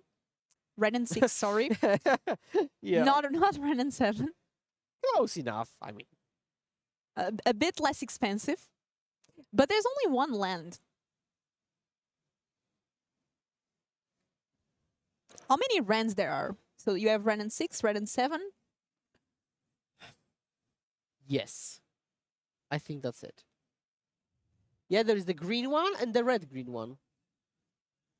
Maybe someone knows a bit better. But yeah, I think there are 2. Isn't there a Renan 2? Or just Ren. Okay, so now... What? Wow. Nicola again with the one lander with the surveillance on the play and missing on the surveil yet again.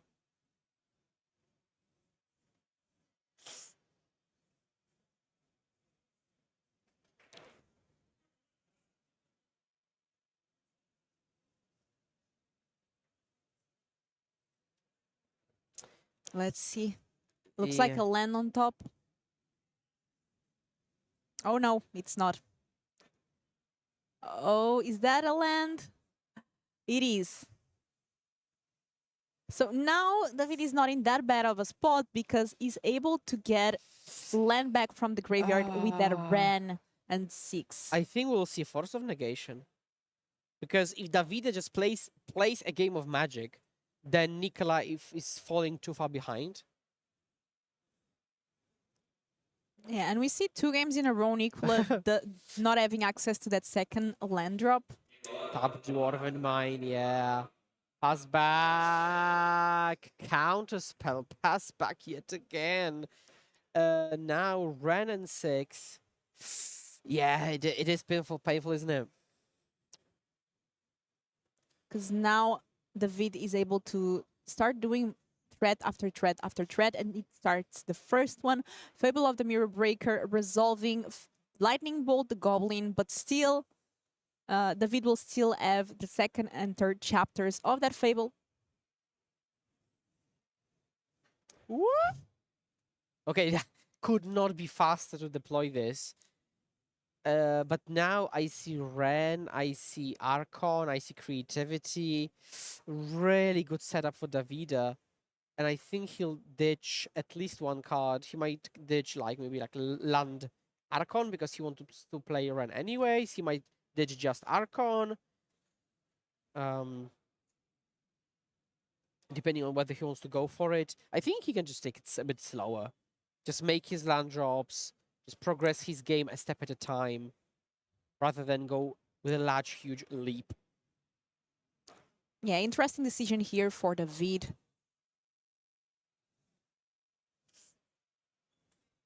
Deciding Whoa. nothing. Okay, so Oh. deciding to Oh. not discard anything, saying, no, my hand is perfect. Whoa. I like this. So maybe he thinks I'll just make my way up to the Archon with natural land drops? That is interesting, yeah. And But you have to feel a bit nervous if you're Nicola and you see your opponent that is playing a combo deck, yeah. not deciding not to discard any card. Yep. And now the plan of hardcasting Archon just falls flat a bit. Yeah, I think that not discarding Archon was an interesting take. The logic might be that, now lands are good and spells are good. We do have a limited number of Dwarven Mines available currently because 2 have already been deployed dwarfless.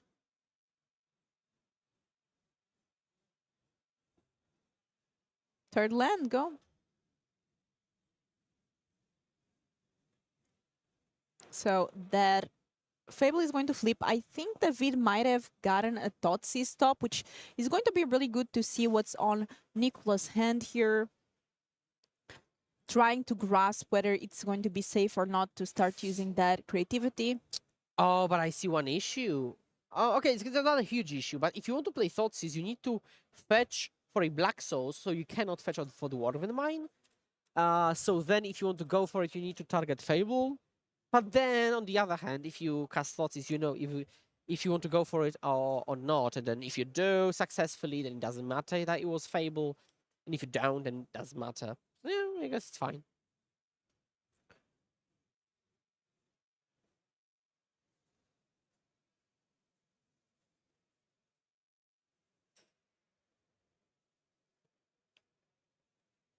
And David here deciding on what to do. Facing a very tough spot.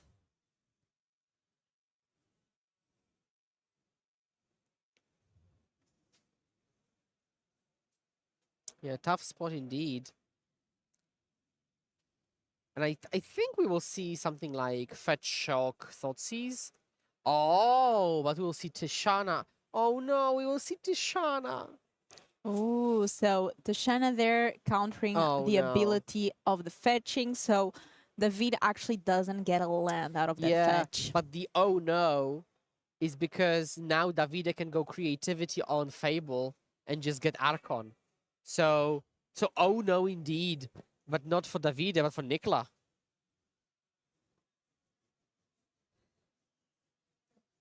there's also the fear that Nicola might have a force. Yeah, but I don't think you will be able to play around force anyways. I think. Yeah, so there it is, that creativity, but there's the force. Okay. Now, to be fair, Nicola has used so many cards on a hard mulligan. Oh, Snapcaster's the pickup. Okay, maybe? It's doable, maybe? And we have Fable of the Mirror Breaker here, the second one.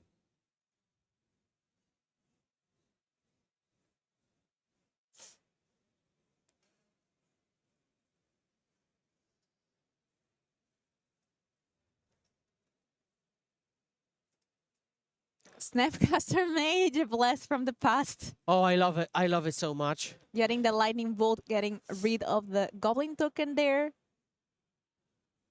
Yeah, now Bashu for 5 on the crack back. If you draw like a counter spell, that was Bowmasters, I think. But if it is Bowmasters, then you've got Bolt plus Bowmasters. Okay, I think this is literally call it an ambulance, but not for me, situation. Whoa, there's no revolt. There's no revolt, yeah. No. Oh no. What? Yeah, Fable costs 3 mana. What? So I think we have to call a judge there to see what's the correct thing to do, because that Fatal Push was used incorrectly there. Well, not to overuse the theme, but call an ambulance, but not for me, but not for me, but not for me. Wow. Okay, and Archon is the pickup, double Archon in hand. Now we probably discard both? Yeah, discard both, yeah. This game has been all over the place. Yeah. 3 mana. maybe Are we Fable? having a third Fable? Oh god. This is literally, oh yeah. This is literally just Fable galore. So now, in Nicola's defense, because he must have thought that the backside cost 0, because it did. Because in the past it did. There was a rule change, right? Yeah, exactly. Boop. Okay. Bashu for 5. Well, again, that Fatal Push would have been useful because you could have bolted, for example, the face, or... But yeah, I mean, yeah, I think the ambulances literally don't know where to go right now. Thoughts is in hand, that's uncastable, and Emrakul is in hand. So let's see here what's the top deck. There's also the second chapter of that Fable of the Mirror Breaker. So one of the Fables will go into the reflection side. And We can keep removal, I think. I think we have to keep the removal. This is not a good spot for David, I think. He keeps Emrakul in hand. What? He draws Thoughtsy's Veil. That doesn't do anything. okay, that Whoa! that 2/2 can block. It will have to. But that now David can't like. So okay, so this is the thing. If David blocks, he doesn't have creativity targets, barring that the next Fable will flip. And also, if you draw Persist, it doesn't do anything because you don't have black mana. Yeah, I know Emrakul shuffles, but you can't. You're not drawing into Persist with no black mana, anyways. So we have the trade there. So 2 damage from Snapcaster Mage. Mana. Whoa, that's a good one. And I think David will just cycle Veil there. Yeah, just cycle. Just to draw a card. Thoughtseize doesn't do anything. Look at the top 3. Okay.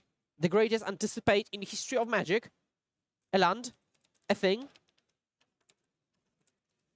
And let's also take a look here at Veil of Summer, because it says that you and permanents you control gain X-proof from blue and black until the end of the turn. There's a third Thoughtseize.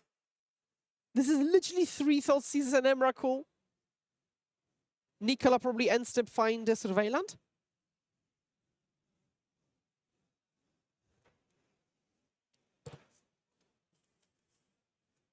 And to address, I see one concern. You do not put the pushback in the hand because Kiki was a legal target. Because Fatal Push doesn't say kill a creature of the cost, but kill a creature if. And that the change of wording does matter. Because it means it's targetable, but doesn't do anything. Or it does nothing. So it just fizzles. And so remember what I said early in the match, that I really like these kind of off-center games when the plan doesn't come together. That's exactly what I meant. Like, this is exactly what I wanted to see. And see, I do. Attack, block, okay. 6 life for David. Pass the turn. Archon is the draw. Archon is the draw. Oh God! Yeah, David's showing their head. I know, David. I know. We I'm know. sorry. I know. Uh, Oh, and Sun end step. that's just going to start dealing some damage every turn. And it's a 2-turn clock, right? Oh, lightning bolt, That's game. lightning bolt. Oh, I feel so bad for the vid here. Wow, lightning bolts. What a game! I feel so bad. It was a very interesting game, though. How many ambulances did you call, Philip? Yeah, I mean, yes, I think half a dozen. Half a dozen was called, and none of them arrived. What? There was a murder. That was a There was great a murder. game. Yes, that was a great game here. I really enjoyed it. I really think that both players played very well. That fatal push, though, Wow. almost costed the game there, but David not drawing anything. So very, very great game. From both players, and what a start to the tournament here, and what a round 2. That was the first round that we casted today, and we couldn't ask This is for insane. better. We had 3 different matches, 6 Yep. different decks, Yep. and a lot of action for you all. So we really hope that you enjoyed this round. Round 3 will be brought to you by Will and Caffeine Lily. We Yep. hope that they have access to the meta breakdown for you all, and me and Philip will be back for round 4, and stay tuned.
Hello, everyone. Welcome back to the Legacy European Tour here live in Bologna, where we're bringing you some modern action. My name is Will Hall, better known on the internet as Will Hall EXP. I am joined by the amazing Caffeine Lily, and we are so happy that you're all here.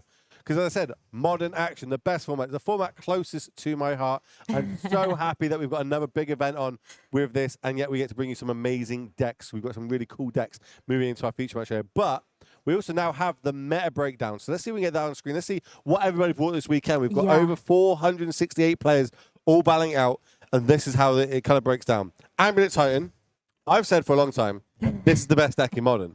It's just the hardest deck in Modern to play. It's really easy when you get the turn 1 Amulet, turn 2 Amulet, and you go off, and it's a lot easier now with a couple of the lands that have been printed in recent times. But knowing how to play around Blood Moons and Bethayus and Unholy Heats, that's where the real skill comes into it. So no surprise to see 42 players bringing that this weekend. Did you expect as the most popular deck, the Titan? I would have probably said it was the second deck. I would have said Domain Zoos probably was the one. It's obviously it's super powerful. We know that Silent Draco plus Leyline, the Guild Pack, really good. Makes everything have First Strike, Lifelink, Vigilance. You know, it's pretty crazy how that combo.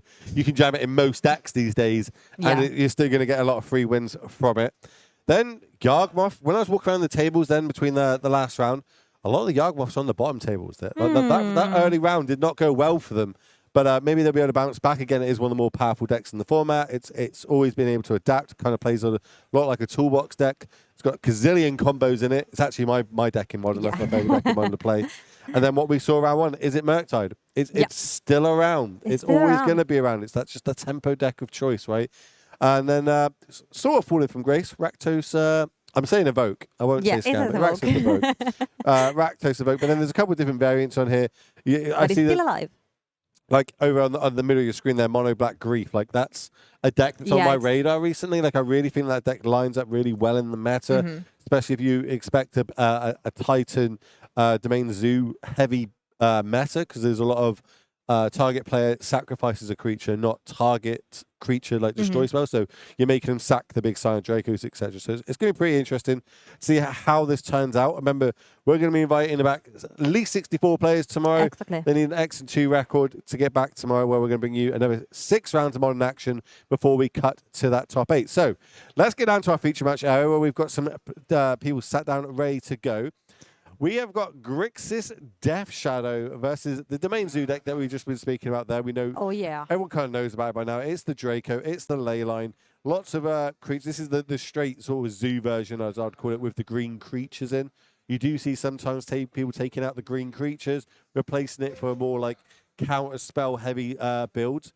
But we're just deciding to go all damage every day here over on Gab's side, left of your screen here. Starting off with a Ragavan, arguably the best one-drop in Modern, especially while Orcish Bowmaster is kind of on a bit of a downtick. Yeah. And just a land over on the other side. Obviously, Grixis Death Shadow, kind of a flash in the past. Like it was a really big deck, and then Solitude got printed, and Prismatic Ending, and it really, really hurt the deck, because if you're going to get rid of a Solitude, a Death Shadow, make them gain another 8 life. That means their future Death Shadows are not going to be great. Plus Prismatic Ending, just having a 1-mana answer to these, the namesake card of your deck is not going to go pretty well. But no one drop here, even though we do have access to Ragavans, Dragon Age Channels, and as I said, a Death Shadow. Also got things like Fort Season here. Interesting to see what sort of hand they got. Like the highest CMC of the whole deck is 2. So they've got to have some spells in hand, but maybe a very reactive hand. But then Ragavan's connecting, so that would also make me think maybe there isn't any Unholy Heats or Lightning Bolts or Fatal Pushes in hand. So not quite sure what sort of hand we would have kept here. Meanwhile, Gabriele is going with his Ragavan is getting to ramp and to exile cards. Here comes one of the Surveil lands. So this is one, they've just been added to the format. They're really shining formats where you have fetch lands. End of turn, fetch up. Surveil, do I want that top card? Yes, I do. Great. Do I not want that top? Cool. Put it in my bin. Have a fresh look. You kind of get like half a card from these Surveil lands. But with Grixis Death Shadow, 9 out of 10 times in the past, it was fetch, shock, fetch, shock. So you're always representing something, but also losing the life plays into your own game plan. Here, with the Surveil lands, not entirely sure this is the shell for it, but we're going to see. They are currently 2-0 over on Dan's side. So how can we deploy? I guess we got to have a removal spell here. We can either try and deploy some threats here. Close deck list. So not Yeah. entirely sure what we're against on the inside. It's pretty obvious now with the Giganta being revealed and multiple colors lands, but quite happy we didn't see a Draco. Quite happy we didn't see a Leyline of the Guild Pack straight off the bat. Let's see Yes, what but else we got. when you choose to bring a deck, you always need to think about the metagame and what you can expect or not. So in the first game, you don't know what you have against you, unless, yeah, if they have a Kyhera, you know for sure. But another fetching and see what is the side for a desert.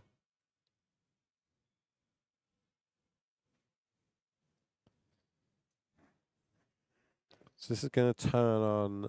I believe that gives us 4 types. So we're just 1 type away from being able to, have our tribal flames do max damage, have our ley lines bindings only cost 1 mana. Ragavan just getting a little bit of damage in here. Dress down in before combat damage. That's so the Ragavan's ability of making a treasure token and top card doesn't really do anything. Just kind of 2 mana cycle, and your Ragavan doesn't really do too much here. Also means we can't play a territorial Kavu into this. I believe that will just kill it instantly, so can stop future ones of them coming down. Here's the forest, which I think was the one card type we were missing. And 2 mana. 2 mana into a brawler. So this is going to be okay. Maybe we've only got 4 card types. I thought we've got swamp, we've got we have plains, 4, we've got yeah. mountain. Oh, we're missing island. Okay, We're missing an island. so it's just a 4/3 trampler for 2 mana. No biggie. Well, But we do have a blue source. Remember, there is some of the Nihils in this deck. Kind of something we come to understand that that's part of the game plan of these decks, just having cheap 1 mana answers. Here comes a Death Shadow. I believe that was one of the RC promos qualified for the last RC. probably. So now, obviously, it's only a 2/2, which is kind of you've got to kind of guess when you play against these decks. Like, do you want to do early damage to your opponent, or do you want them to do the damage to themselves, and then you try and go over the top? Because for them to deploy their Death Shadows, they have to do X amount of damage to themselves, at least 8 points of damage, which isn't too hard to do with shocks and fetch lands in Modern. But if I was like a burn player, so to speak, it's always this like cat and mouse game of, okay, well, I'm just going to sit here with all my burn spells in my hand until you do enough damage to yourself, and then I'm just going to keep firing off all my burn spells, and that should be enough. And just a 2/2 Death Shadow is not too scary here either, but we do have the 2 extra mana up. That could be representing a whole bunch of things, I think. And we have finally the island, so now we have 5 colors, 5 basic types. Pillows dice on there for us now, which is nice. Could have something like a Drown in the Locks up, but remember that's only going to be able to counter something with CMC 1 or less, because there's only 1 card in the graveyard. We know about the Leyland's binding in hand, so here it comes. And here it goes. But with 2 mana opens, it's still... No, it's resolved. Perfect. Yeah, I just see a bunch of dress downs. This is a very reactive hand here for damage. It doesn't really do much. So this is going to come down. This is just going to be 2 points of damage connecting, because the brawler drops to a 0/3. Kind of like, it feels like we're already in survival mode, and like we're not really doing much. Here comes another brawler to the battlefield. Pretty difficult now for Daniele. Well, now there's Lethal on the battlefield. We need some removal spells. I just see a bunch of lands in hand. It doesn't seem good for him. We can The 4th land. deal with the Ragavan, I guess, because Drown the Lock can deal with that 1 card type in the graveyard. We're going to go fetching. Find ourselves a basic mountain. Don't really see too many basics in Death Shadow decks. So obviously they want to be doing damage to themselves. He has to deal with the brawler right now. And we're going to start with Expressive Iteration, which I believe is this season's RC card. These, in my personal preference, I think these are the best looking cards. Yeah. Expressive Iteration. That art is amazing. If you disagree with me, chat, let me know what your favorite Expressive Iteration art is. I think that it's just so pretty, especially in full art. And then we're going to cast It's a good question what we're going to cast.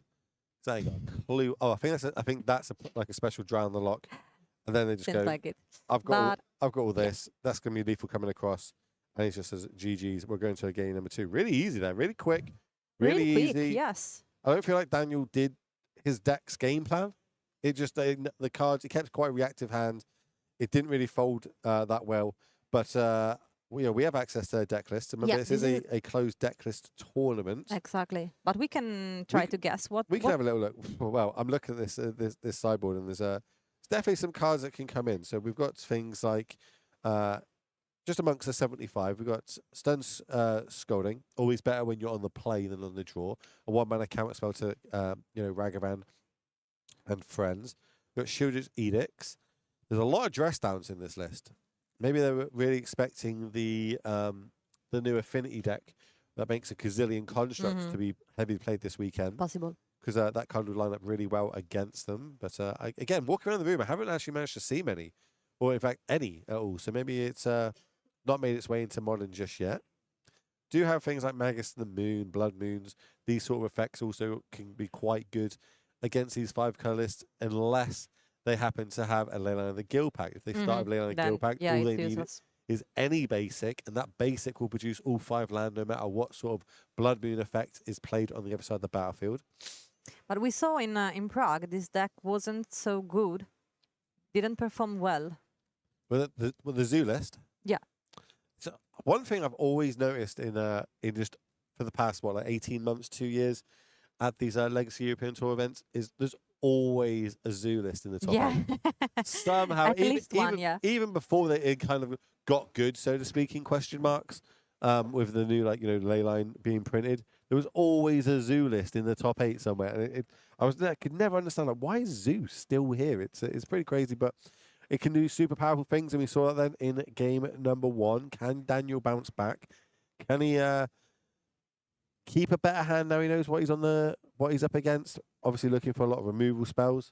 Yes, but with the new Leyline, the Leyline of Gilpak, everybody expecting performing so well. Like this was amazing, an amazing interaction with the Draco. So they were expecting amazing things, and then it didn't perform well. So the hype was loose for that. It kind of lost hype in it. Yeah. It's still the second most played deck this weekend. Obviously, Amulet is the most played deck, but it'll be interesting to see how it converts to day 2 meta. Exactly.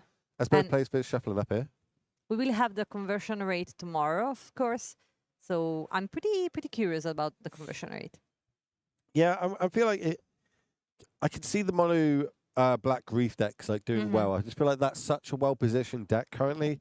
There's only 5 copies in the room, so things can go against them, and it's not in their favor.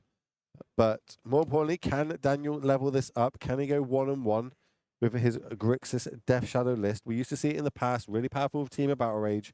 Obviously, dress down plus a Death Shadow kind of boosts it to a 13/13 for that one-shot kill that we do see moving forward. Not quite the matchup for it here, but we did see multiple of that card cast just to try and stop the amount of damage happening from the Ragavans and the Breakers. Both players don't like their opening. Going to go down to 6. I'm trying to think what. So we've got a couple Shield's Edicts. That's about it. If we can get a Leyline Draco sort of power turn online, because those 2 cards together, it's not only in Zoo, you see it in Rhinos, you can see it, basically you can name any deck in Modern generally, and you can put these 2 cards in. It was a meme for quite a while, especially amongst a lot of streamers, of how many times can they 5-0 a League or Magic Online with Leyline and Draco in it. We saw it pit in Burn, we saw it pit in Heliod. I think one person tried to do it with Infect at some point, and of course, that one person might have been me trying to do it, but we do what we do. We try and work out what it is. Chat, let us know where you're watching from. I'm always interested where in the world you are, you're watching this beautiful format that we call Modern in. And also let me know what deck you'd be bringing this weekend if you were going to play in it. Here it is. The Leyline is down on the board. Yep, turn 0. Pre-game effects, Leyline the Guild Pact on the battlefield. On the other side, though, we have got a Dragon Rage Chandler coming down. No bauble, which you tend to see a lot with it. Obviously, just a 1/1 currently. There's a rainbow land, we're going to call it. Yes, it looks like a flooded strand, but it actually does tap for all 5 colors of mana.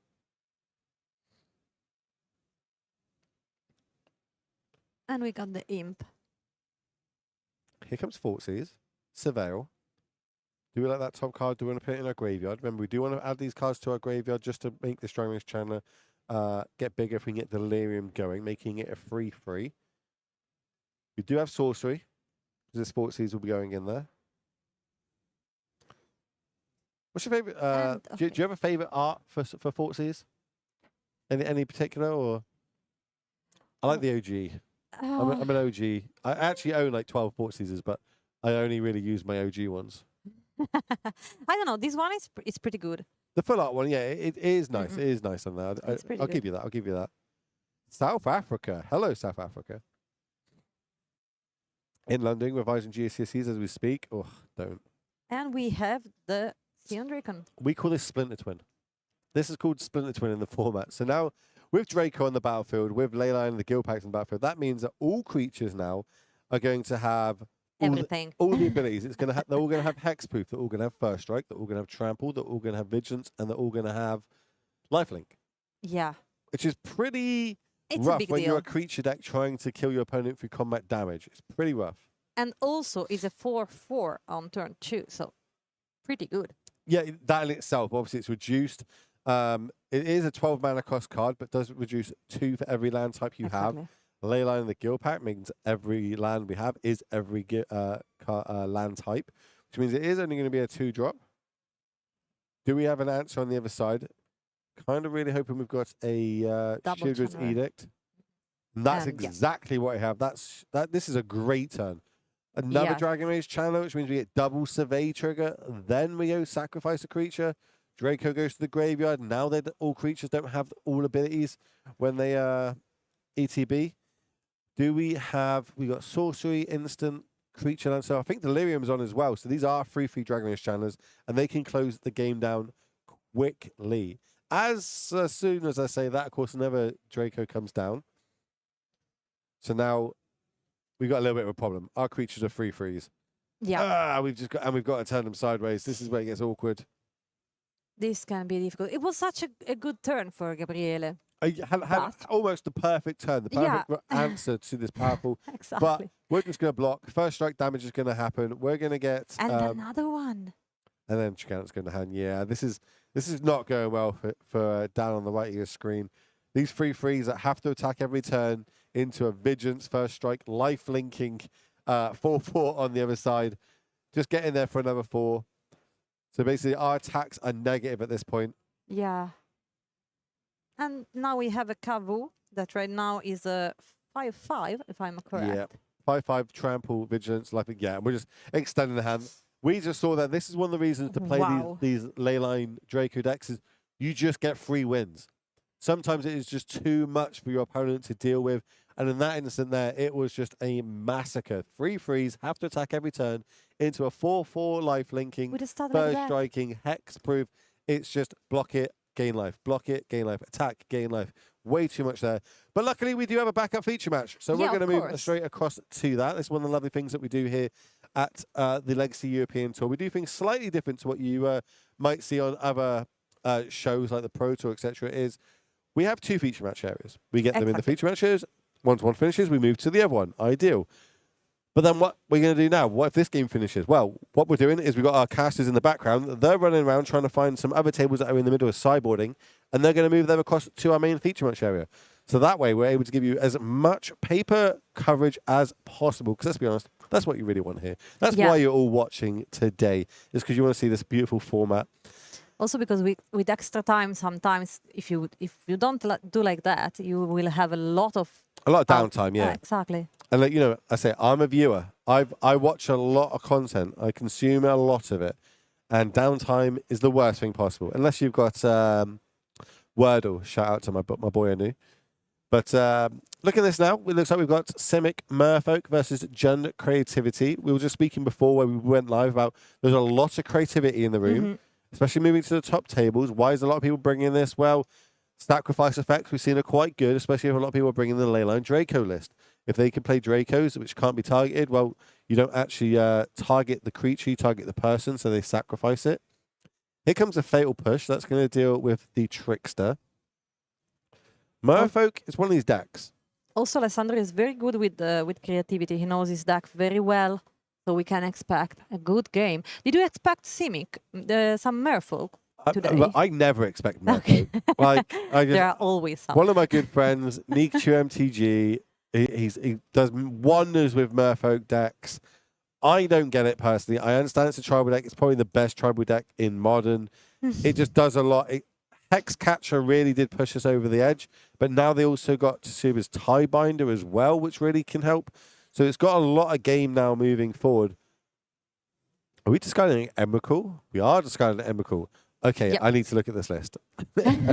Are we creativity into an Emrakul? I'm all about this. Let's go. Let's go. Let's get the 15-15 on. Okay, Let's see. Meanwhile, with the bitter reunion, I think they are checking about that. the question is, I think what they're looking at is it says discard a card, draw 2. They're asking, does the shuffle happen first or does the draw happen? So the way it lines up is we draw the 2 cards and then the shuffle will happen. And the judge is going to agree. And that's how it's going to work. So now these 4 cards are going to get shuffled in. Yeah.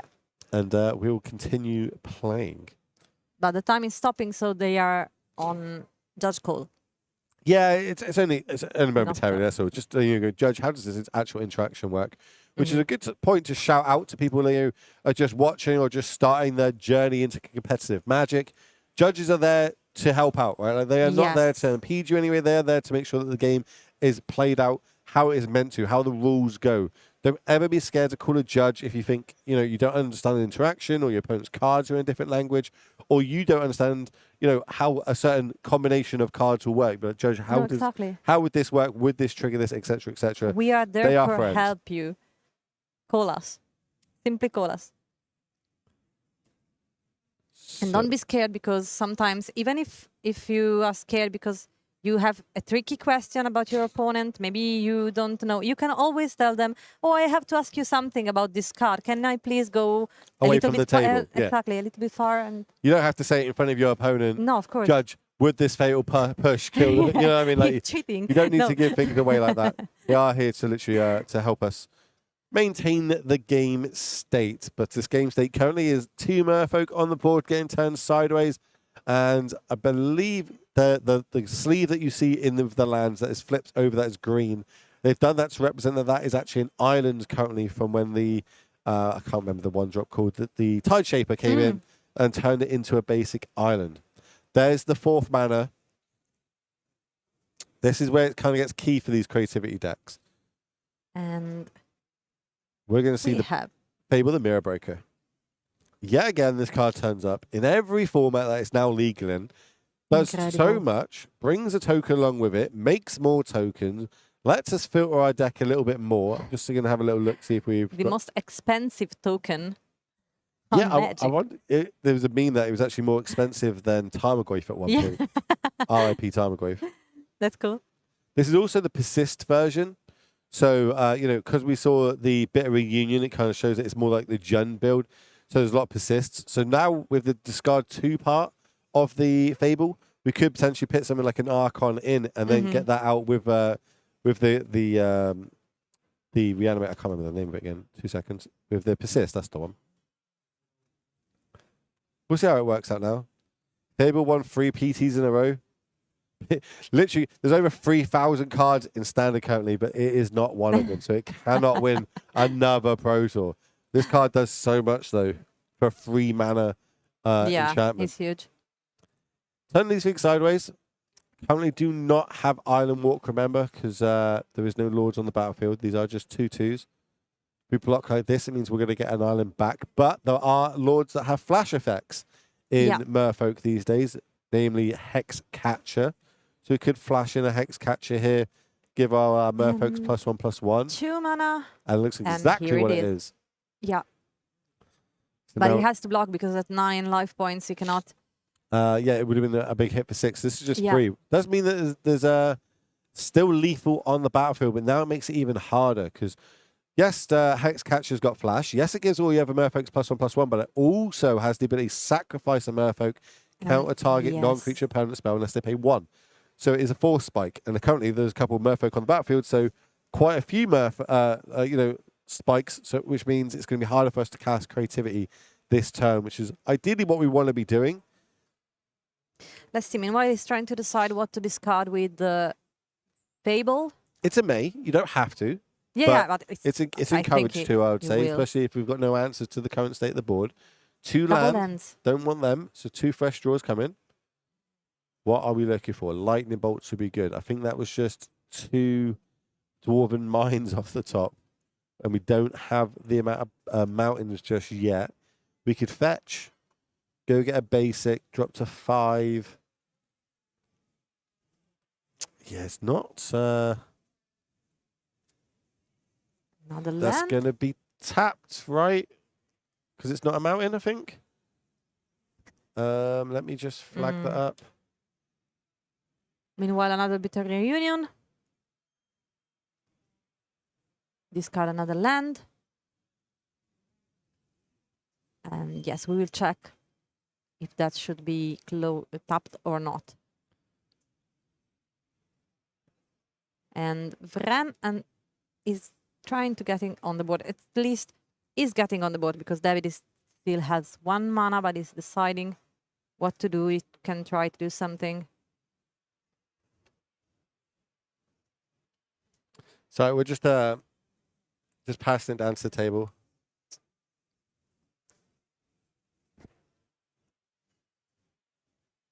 Still thinking with still don't have a dice on the Vren and the 6, so you still have to decide if you want to use the Merfolk. They might have just got the call from the judge before thing, so that can't make a token because there isn't a mountain yet. We could have fetched and done it, but we didn't. Sequencing is a thing. It is huge. And the judge is there. Yeah, the judge they're sorting it out now. It's all good. It's all right. I caught it. Look at me. Check me out catching it for a change. This time we have 2 dedicated judges for the tables, and believe me, I know them well. They are very good. So maybe there's a little bit of confusion here, but obviously that is an island. I'm pretty sure it's an island, and I'm not even listening to what they say. It was flipped over. So it's an island. So when the Dwarven Mine came down on resolution, it checks. See if there's 3 other mountains, which means it's the 4th, which means you can go get yourself a nice little 1/1 dwarf token. But also it comes to play untapped. And I think that's going to be a key part in this turn. yeah, for sure. So let's see what they decide. Meanwhile, the clock is still running, so probably they will just add extra time after that. Yeah, the clock's not too relevant right No. now. They are a game up. It's just how is this going to, They still pan have out, so to speak. We got Philippa down there. She'll give us insights onto what's happening. we still have half an hour, so plenty of time for game Maybe 3. while this game's going on, can we see what's happening in the other match just while this one's kind of they're sorting this judge call out, and we'll come back to this. Just we might as well watch it. So looks like on our other backup match we've got Amulet Time versus Mono Black Coffers. So 2 big mana decks going head to head against each other, and I just need to check the date a minute. Is it 2014? Why am I seeing a Thragtusk on the battlefield? I haven't seen that in forever. But, why not? It gains a little bit of life. It's a big body. It's hard to get rid of. Remember, if you do kill it, you do get a free beast. This is like fair magic. I'm all about it. If you're playing Amulet, you're going to be doing broken things, but getting this on, it also looks like it's fully foiled as well, just to, really get in there. Yeah, of course. Do you prefer to have a full foil deck? I own Infect, fully Of course, foiled, green, blue, and green, black version with full sideboard suites of multiple cards, but I never get to play the deck. So no, now I just play non-foil, like fancy art type stuff. Moving forward. So Coffers 4 mana. We're going to go for a march. This is going to kill the Thragtusk in combat. But we do get a free beast token.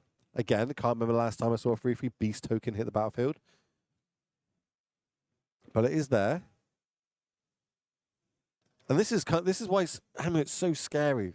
Like, we're just dawdling right now. We're still putting up a good fight, and we're not even doing our A plan. The second a Titan comes off the top and resolves, it's just like, okay, cool, game's over. Thanks for playing. As we're going to see a dried up Listing Grove come down. Now everything is, all our lands can tap for every type. Yeah. Meanwhile, we have also another Saga down on the board, so let's see if Emanuele can do something with his mono black coffers against him. And with 4 mana. Damnation. Damn nation.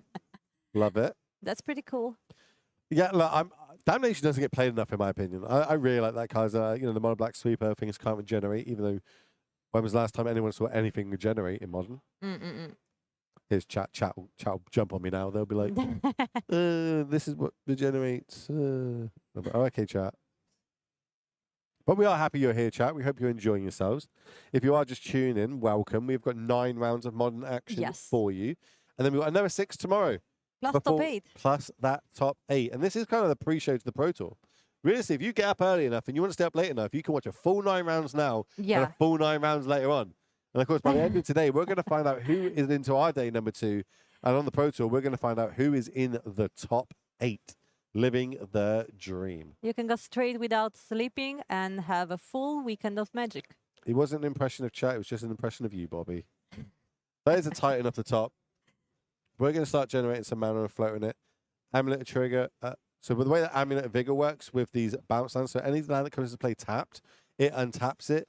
And we use it with these kind of bounce lands, as we call them. They have a trigger. When it ETBs, you return land to your hand. So if you stack the triggers correctly, you basically get to generate an extra 2 mana and then bounce it back to your hand and keep going. Here with tapped out, I don't think this is a lethal kill this turn with just 1 amulet out. I think you need 2 amulets to go pretty crazy, but I am also not the best amulet player in the world, and I'm more than happy to be proven wrong right now that this Titan's probably going to find more Titans to go off or something, but we'll find out shortly. Good morning, good morning, good morning. They're just, Philippa's telling me something about the backup table. They're rewinding. So they decided, it's complicated, so they decided not to go back. Meanwhile, remember that everyone who does at least 7-2 or better will be on day 2 and trying to qualify for Naples, plus the amazing prizes that we have for tomorrow.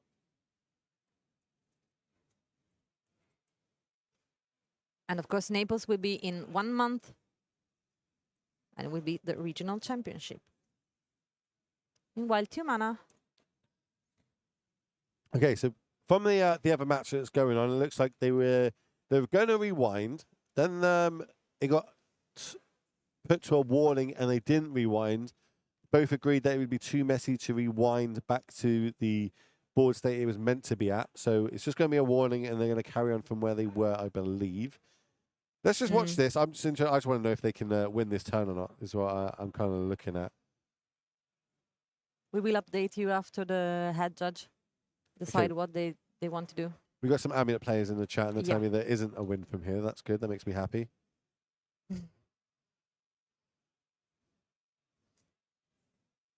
Meanwhile, let's see here. We have the Titan, and only with the token. Well, the Titan's going to have vigilance, right? Oh, yeah. Correct. So it gets the... What's it giving it vigilance? What am I missing? That's the... I don't think that one gives it vigilance. Am I going crazy here, chat? 16 things going on at once. You know Will can't do this. I'm not sure about it. The battlements just gives it haste. So why is it... Maybe it's just deciding to don't attack with the Titan, or are we missing something? Yeah, I'm thinking they say a stronghold, and it's not on the battlefield. So why does it not... Just attacking with the token, yeah. Only one can attack. But then we just searched up 2 with the Primeval Titan. So the Primeval Titan must be attacking.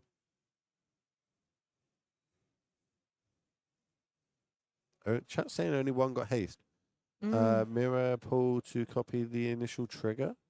That would be big brain if that's how that worked.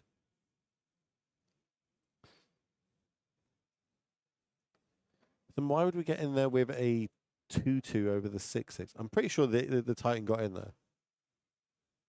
But Milford makes copy the original Titan in play.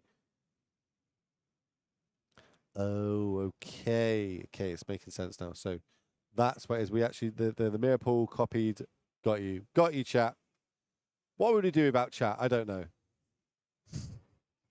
That is the real MVP in this tournament. Every single time. Always. Chat's always right, even when they're wrong. Especially when they're wrong. Okay, we're untapping. We've got to pay for our pact in the upkeep. Just for the record, absolutely hate this interaction. There is so many mana and so many lands. But both decks are trying to do the thing, right? Trying to do big mana decks. Yeah. It is what it is. But if we don't have an answer to this Titan on the battlefield currently, so yeah, we're just pointing out we're paying 4 mana for the Summoners Pact trigger. Again, not a fan that you can't miss that now. Used to be back in the day, if your opponent drew a card before paying for it, they would lose the game because it has this nice little text. If you do not pay for this in your upkeep, you lose the game. The rules have been changed recently, which means you can't miss it. They'll rewind back to the point, and you can decide to pay it or not pay it again. So, and did you prefer the I think later if you're going to play really powerful cards, there has to be a downside to it. Okay. And they've basically taken the downside away from it, and I'm like, come on. It makes sense. It is what it is, though. Yeah, well, yeah, Summer's Bloom. That was a format. Was that like 2014, 16 or something like that, chat?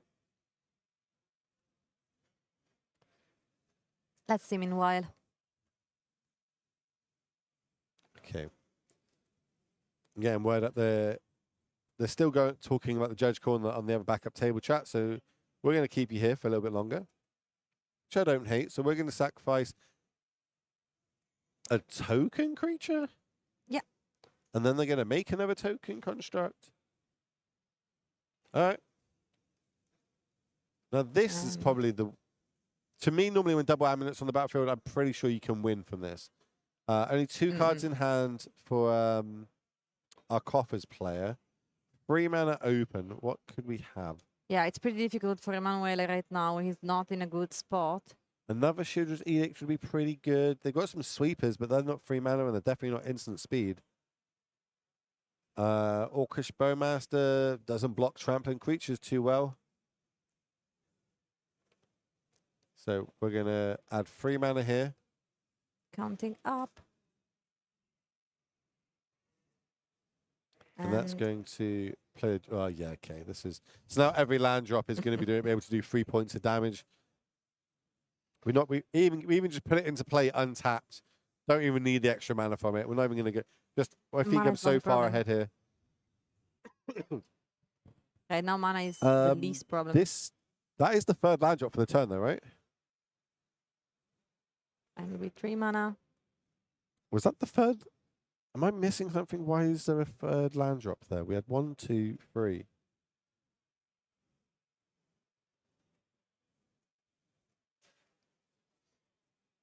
And another land. I think we went the. I'm just passing down to the table again. I think it was the crumbling. The Vestige. Vestige. Then we went the Valakut, and then we went the Teleria West. We get 2 because of the Dryad. So we can play Dryad to get the 2nd drop. But where's the 3rd one come from? That's what I'm missing. I think they're trying to. Yeah, I think it's gone down to the table now, and the judges are just so. Exactly. A lot of work for our judges today on the feature. Chat's saying the Valakut was fetched last turn. Okay, they'll sort that out then. I don't think it was. I'm pretty sure it got played this turn though, chat. Valakut was on board. All right. Well, they're working out. That's why we have judges down at tables. Yeah. I think they have decided something. Especially the new obviously the judges just kind of got re-leveled, the new program in Europe. So we've actually got 4 level 5 judges in the room. And one of them is on the feature table. Yeah, yeah.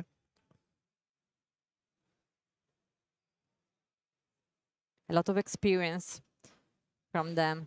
Malakut was used to activate the battlement's And it's last GG. turn. Thank you, chat. Appreciate you helping us out there. We just see a Shield Dread in hand, plus this Orcus Bowmaster, which is not going to do much against the most played deck in the room, which is, of course, Amulet Titan. All right, so the other match is still in that judge call period at the minute. So what we'll see we could do... and I'm also being told that there's no refills. Okay, great. 2 seconds. Let's all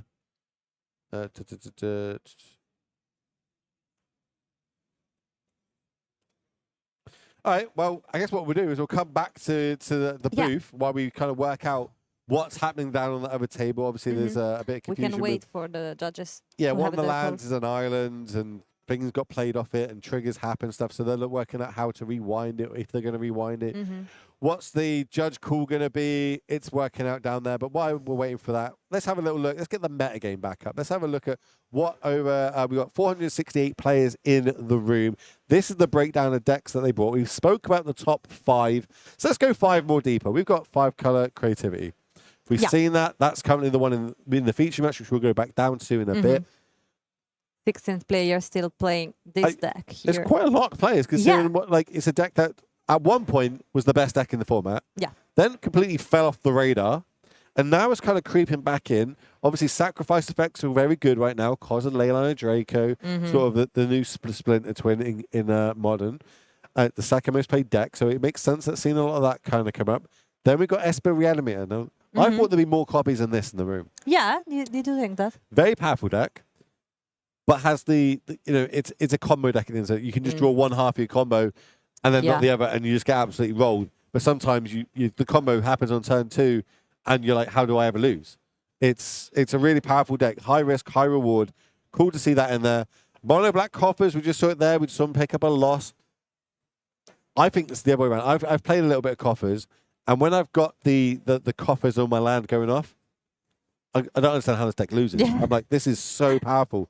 So much mana with Khan, all these black spells, and then when it doesn't, the mana, it just gets folded. And I'm like, okay, maybe this isn't a great deck. So also, how you decide to which deck do you want to bring? Because you have to think about how tiring you will get, the timing, how good you know the decks, the meta game. There is a lot of things that you need to think about when you choose your deck. When you come to a tournament, like, so I always tell people, make sure you bring a big bottle of water. Make sure you have breakfast. Okay? Make sure you have snacks throughout the day. That gets rid of that sort of, fatigue element of your body. Now it's not about what deck you're going to bring. But depending on the format, depends what you bring. Yeah.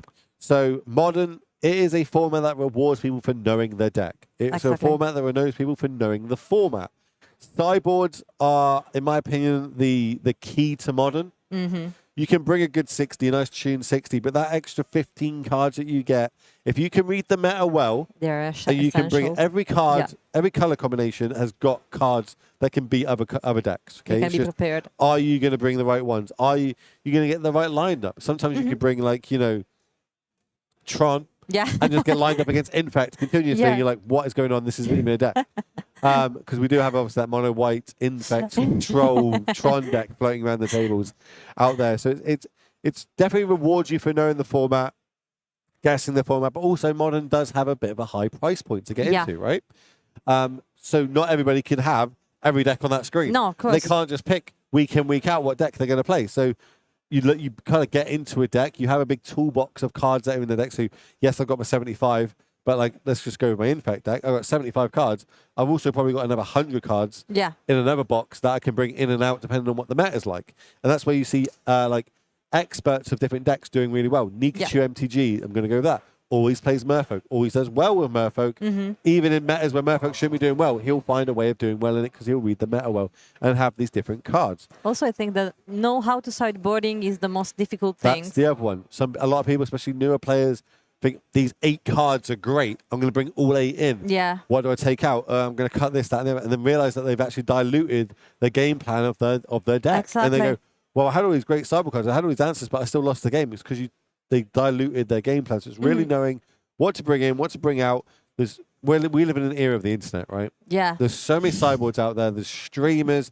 Everybody can work things out for you these days, so you don't have to put as much time and effort in. You still got to put some you in, have but to study. it's a lot easier for you to be able to just you can pay one of the people that are paying hours and hours into these cyborg guides, take their cyborg guide, use it, and implement it into a tournament, and start doing really, really well with them. Especially if you don't have a good team that you can test with. Teams are huge, but not always something that people can get into. You know, what I mean? Some teams don't take everybody. It's okay doing it with your friends sometimes, but you got to really trust what their opinions. Just because your friend said that Shield Jed's great in mono red, doesn't mean it's great in mono red. Probably not. You've really got to trust in their judgment. We've got domain rhinos on this list as well. That's like again, Outburst was banned. Outburst is really hurt these Cascade decks. People fought. And then, there are other alternatives. Now we just can't play at instant speed. It turns out still paying 10 to 8 power on the battlefield early is really, really good. Also, while you can play on turn 2, Leyline into Draco into Rhinos, you can just run over people quite a lot that way. Which, interesting, we've got Rhinos and Living In next to each other, both of the Cascade decks of the format.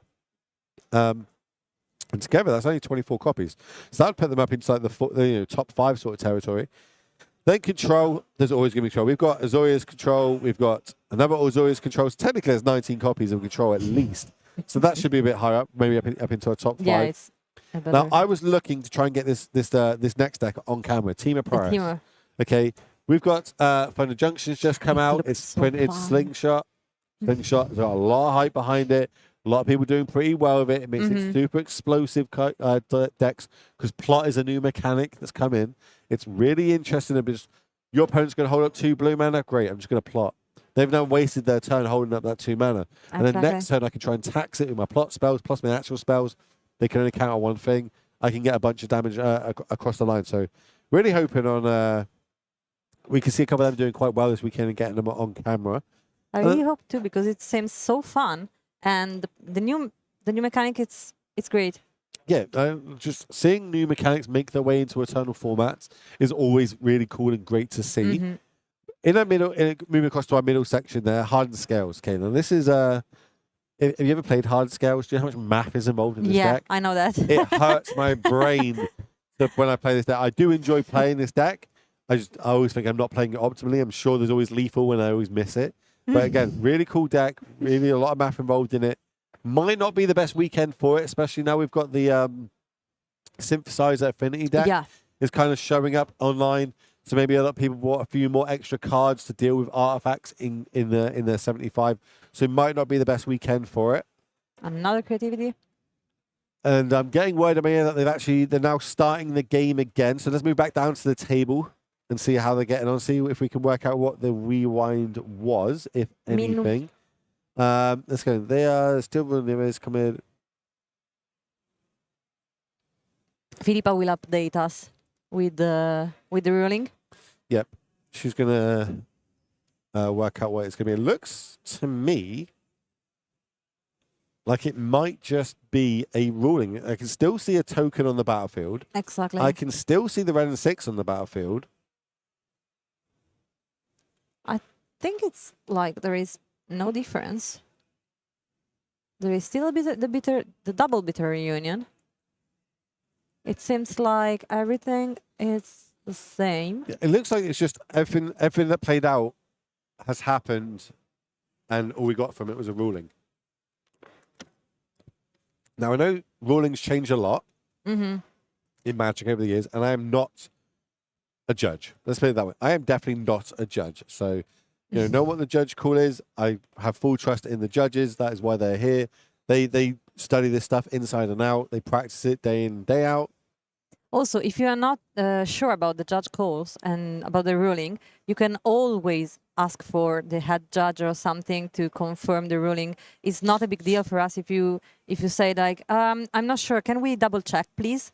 It's perfect. It's okay, because if it's our mistake, we can learn something with you.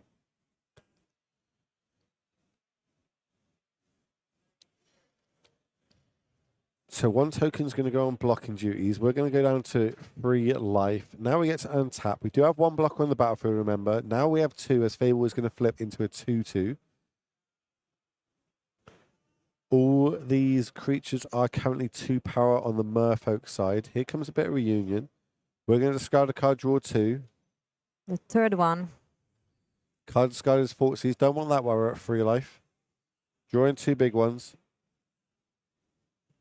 3 mana plus land drop. So we're going to ping. Is it not a 3/3? A 2/2 at this point? Guess not. Because it's to explore one and no lords on the battlefield. No lords in response. That could have been a huge blowout if there was another hex catcher in response, giving it +1/+1. And there is another Fable. Yes, another Saga. And there's with another token. Okay, we're getting a little bit cluttered up here. So at the top of your screen with the 2/1 dice with 1 count on, that is going to be our Dwarven Mine tokens for the little 1/1 dwarfs. The bottom there, that's a Goblin Shaman token that was made off the Fable this turn. And so I think this is where I have like OCD. Like I can't have board states like this when I play. I've got to have my enchantments in their own little section, then my planeswalkers, my lands, and my creatures. This is just everything on the battlefield all at once. Just spurring it on there, hoping for the best. But no, I agree with you. Any lord that gives Island Walk, we win the game. And I think that might be our only out at this point. We're going to shock this in. Portland. Breeding pool. Very pretty breeding pool. Do need Island Walk to get any damage across. There is currently 2 2/2s on the other side and 2 1/1s. Of course, he's attacking with everything. I'm not huge on this. And he block with the shaman and the other token. Judge happy that I'm not a judge. It's all right, chat. Don't worry. I'm also happy.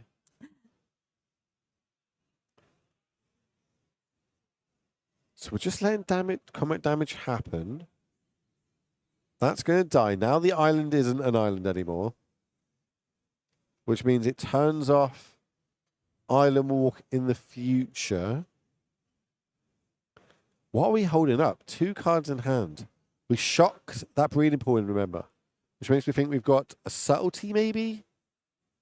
Maybe that's the way we're going to try and win the game, permanently at 2 life. We play subtlety, have a flyer come in for the win. Discard a land and draw 1 card.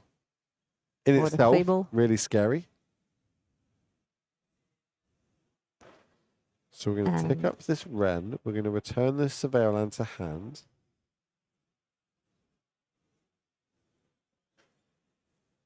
Now let's see what he's decided to do. Of course, it will surveil. Surveil again, like that card, leaving it on top. You was pretty sure about that. Just so, yep. Yeah, it was a quick one. It's always scary when people go, yep, Yeah. no, I want that one. Especially when you know they've got a bunch of land on the battlefield, so you know it's going to be a cool spell. And I think that's just a pass of the turn back. Are we going to flash in a subtlety here? Looking, there are 4 lightning bolts in the Gen creativity list. He still has 2 creatures on the battlefield, the dwarf and the Kikijiki. 3 mana. I don't know what that one is. 3 steps ahead. It could be tie binders are free. Oh, No, it is it's 3 3 steps steps ahead. ahead.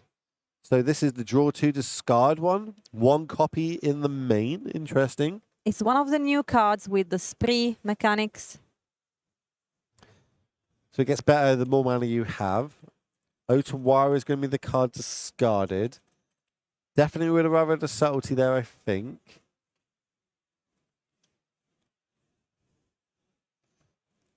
The spree mechanics is pretty fun to me. Because then with 1 card, you can do plenty of things. You have many options.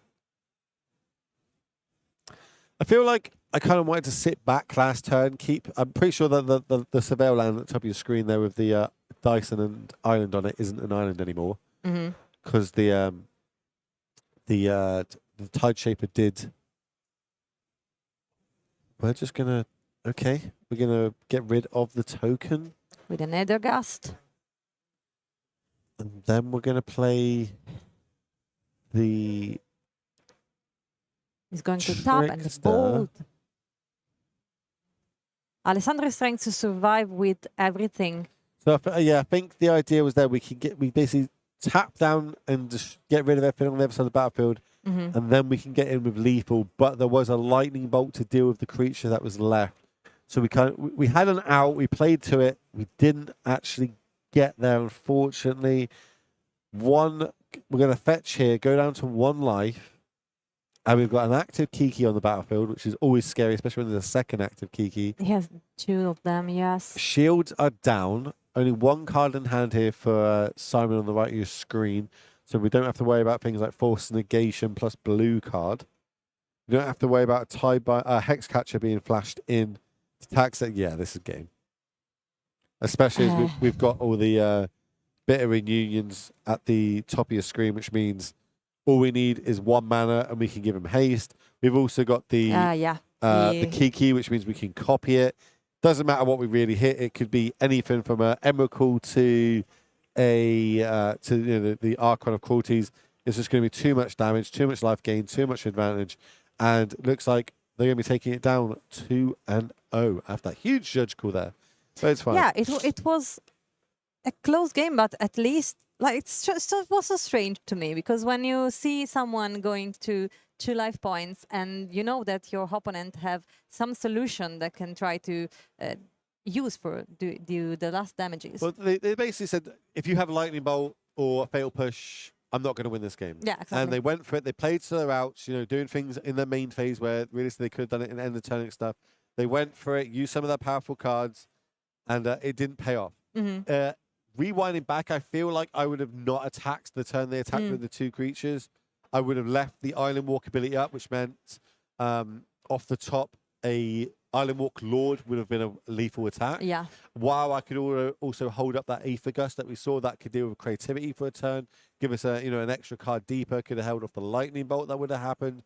So I think potentially we might have got another card or 2 off the top of my deck, which potentially could have won us the game. But decided to go for it all in one. Didn't pan out for him, so unfortunately does pick up the L in this round. But we are in round number 3 of 9 today, which means there's 6 more rounds of modern action, which I absolutely love. Cannot get enough of it. Also, when you have a judge call and it's so long, and maybe you are not very comfortable with the ruling and you don't agree, but then you call the head judge and they confirmed it. Sometimes you also have some issues because you have to be focused and remain focused. Yeah, it takes a lot of your effort, right? Exactly. If it really does take your effort. Looking into it. Yeah, chat's still talking about a mustache. I'm sorry, chat. Look, I'll get tattooed on my finger. I'll tie my finger here and have a mustache for a little bit longer. Let me have a look at how many games are left in the room. It looks like 10 currently, so still quite a few 10 games. Still.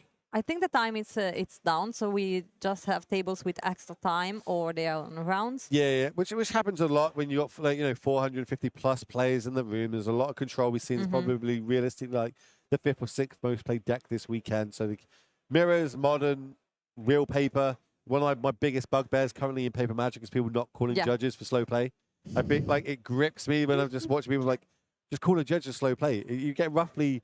Sometimes you get some complicated board states. Fully understand. That's but okay, sometimes when you take 30 seconds to a minute to pick your turn 1 land, I'm like, come on, judge, let's go. And then again, don't be scared to ever call judges for those sort of things. Yeah, exactly. You can, as we said before, you can just tell them, I need to check with this card. Can we please go away from the table? And then tell them, I think my opponent is slow playing. Can you please? Yeah, there's kind of a stigma to this slow play thing. Like you don't want to be that person. Yeah. That goes, oh, can you play a bit quicker, please? You just don't want to be, but sometimes you have to. Sometimes you're playing a deck that's slower and you need to do it.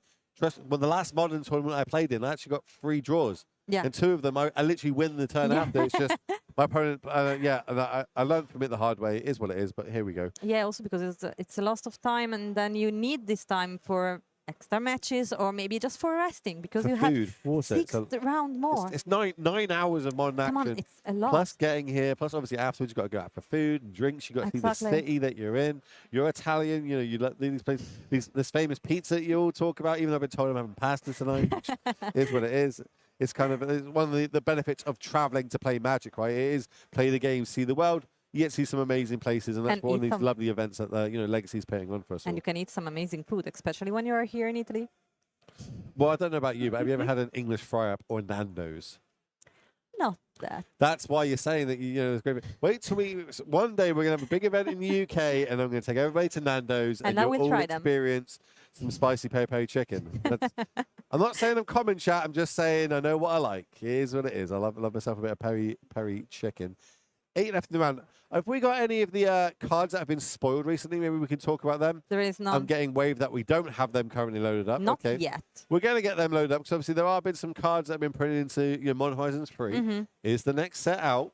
Is what everybody this weekend that qualifies in Naples is going to qualify for Amsterdam. Amsterdam is the Modern Horizons 3 set. That is what the draft is going to be. It might flip the whole modern format. All these decks that we see now might not be decks in a couple of months' time. We saw that in Modern Horizons 2 came out. It just went like flip the whole format on itself. Decks that were playable are not now playable. Some decks got super powered. But more importantly, lots of new decks were made. And I love when a whole format changes like that. We'll see if Modern Horizons 3 does the same or not. I'm confident that later today or maybe tomorrow we will be able to. Oh, something. I'm going to chase it up after this round. We're definitely going to be able to get them on screen. Because there's things like Emrakul's floating around. Obviously, we've got the fetches being reprinted. There's a load of cards from OTJ that's now made their way into Modern I want to talk about. Things. So we'll see if I can get all those slides made up and put it across for you people at home. What's everybody saying? There's a lot of Nando's talk. I prefer Italian cuisine over Nando's. If we could just block that person, can we ban that person? No. That wants Italian over Nando's? He's right. Come on. I'm basically travel the world and eat Nando's. That's kind of what I want to do. Nando's is mid. Let's ban that person as well. Let's just let's just abuse this power that we had. Jeez, you're just not having the right things at Nando's chat. That's all I'm saying. Don't worry, guys. I have mod powers. I can unban you every. Nobody but like English people really know what a Nando's is because it's not really outside of the UK. It's not really a thing. No, but my brother lives in London, so I know what Nando is. Okay. Well, are you not? So upsetting, chat. I feel like everybody's against me. No one wants to have a Nando's with me. It is what it is. It's all good. All right, still 7 games left in the round. 6 games now. 6 games. I don't want to. Why are we still talking? Is basically what people Because probably we don't want to have some off-screen time. Yeah, we don't want to have you we'll be back soon sort of on the screen for you. We're going to talk through. So if you've got any questions, feel free to fire it to us in chat. We'll see if we can answer it. Philippa stood just off to me there, and she's making weird faces at me.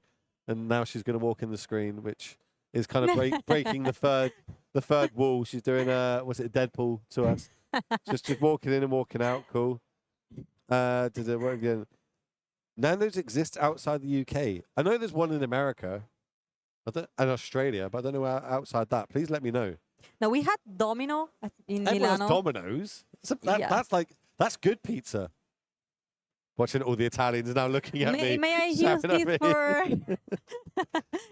No, we are against violence, guys. It's all good, but it is good to see that this is actually what people are playing for this weekend. They want to, it's always nice to have a trophy on your shelf. Yeah. At the end of the day, especially just top-hitting huge events like this. Like we don't have many events like this anymore. You know what I mean? But outside of the LMSs and the RCs, you don't really get a chance to play 500-person tournaments anymore. No, exactly. Especially when we come into here, like, yeah, okay, you have a bad day 1. Is what it is. You don't make it day 2. There's a classic qualifier tomorrow that also gives you more chances to qualify for Naples.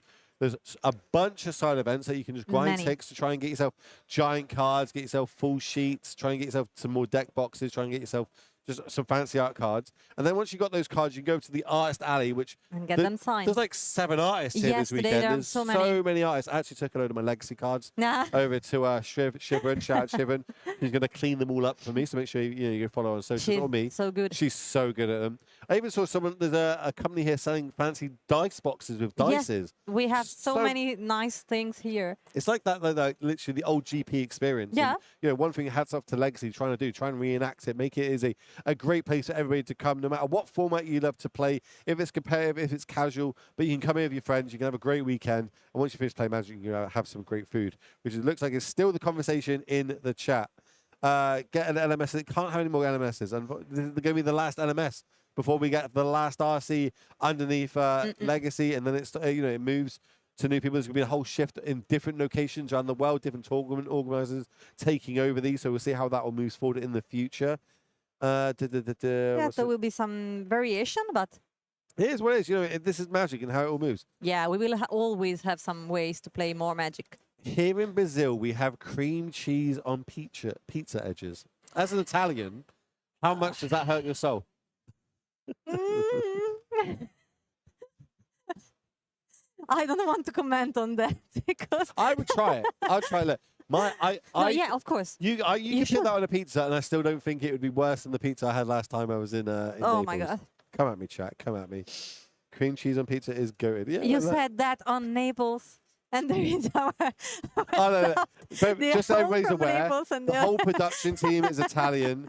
Everybody that runs Legacy is Italian. My fellow cast is Italian. And yes, I just said that cream cheese on pizza is probably better than No, the Naples pizzas. That I had. worst, you said the Naples pizza. Pizza from Naples are the worst thing that you ever eat. It's not the worst thing I've ever had. It's the worst pizza I've ever had, though. Okay. So It's I like crispy slightly pizza. Someone told better. me it's Roman pizza is what I like. I like thin and Yeah, crispy. the pizza. I yeah. don't like it to be soggy like soup. Yeah. No, like- it wasn't like you like, need- oh gosh. People saying I look better without the mustache. No, I appreciate the compliment and thank you very much, but I very much wish I had a massive mustache on here.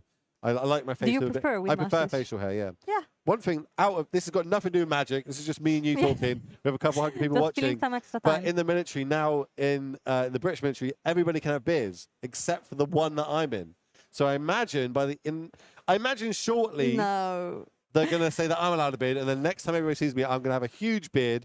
I'm going to go full Gandalf with it. I'm going to shave my head and go Ragnar The first Lothbrok. thing after your retirement, you will grow. The second that someone says I'm second. allowed to grow a beard, I'm growing that beard, shaving my head, going full Ragnar Lothbrok on it. I'll get tattoos on my head or something like that. It'll be going pretty crazy. Yeah, also because right now you cannot show tattoos under your uniform. They It must be can't be covered. past my hand. It can't Yeah. be above my neck. But, it is what it is. No one's here for that. 2 matches left in the round. That means that we're going to finish this round because we've probably talked enough about facial Yeah. hair, Nando's. Do not leave by your legs from there today. No. Oh, we okay. prefer him alive. No. It's all good. Look, it's all good. Fine. I can handle myself. Embracing the Viking lifestyle, definitely. Well, I've only got a couple of years left till I can retire, and then who knows what I'm going to do. More tattoos for We sure. will see. But on that one, that is going to be it from myself and Lily. We're going to pass over to Philippa and Philip, and they're going to bring you round number 4 of Modern Action here at LMS Bologna. So we'll see you all shortly. Don't go anywhere.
And welcome back to the Legacy European Tour. I'm Philippe, I'm joined by Skura, also known as Islands in Front, and we are ready for round 4 already of this tournament.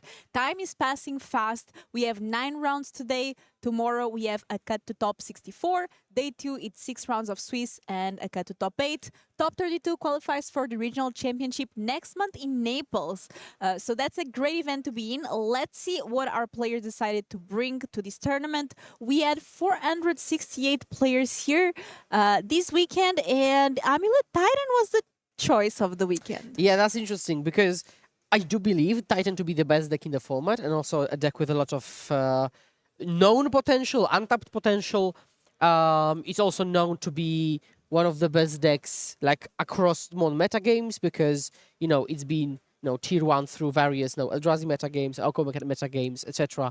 But it's just difficult. And now I'm really happy to see 42 players bring the deck and do its justice. And now it's not like the 3rd most popular deck or something. Also, it won Prague, right? Yeah. So that's also great. Now, the main Zoo is a predictable 2nd. Yawgmoth is a predictable 3rd, I would say.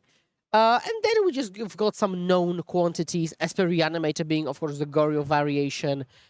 Coffers, a very well-known standard deck in Modern, which is doing well for some reason. So yeah, generally speaking, a pretty stable metagame. Other deck lists 122. That's actually the most that we've seen in a while. Just showing that Modern continues to be a very wide meta. Sometimes these other deck lists are actually some deck lists that we already see playing, but with some twists. So very interesting to see that we have a lot of variety here this weekend, which is amazing to see. And I think our players are getting ready here for our feature match. Round 4, they are both 3-0. So with a great start, we have Gianmarco playing Gruul Scapeshift versus Stefano playing Murktide, one of the most played decks of the weekend. Yeah, so What is this Gruul Scapeshift deck?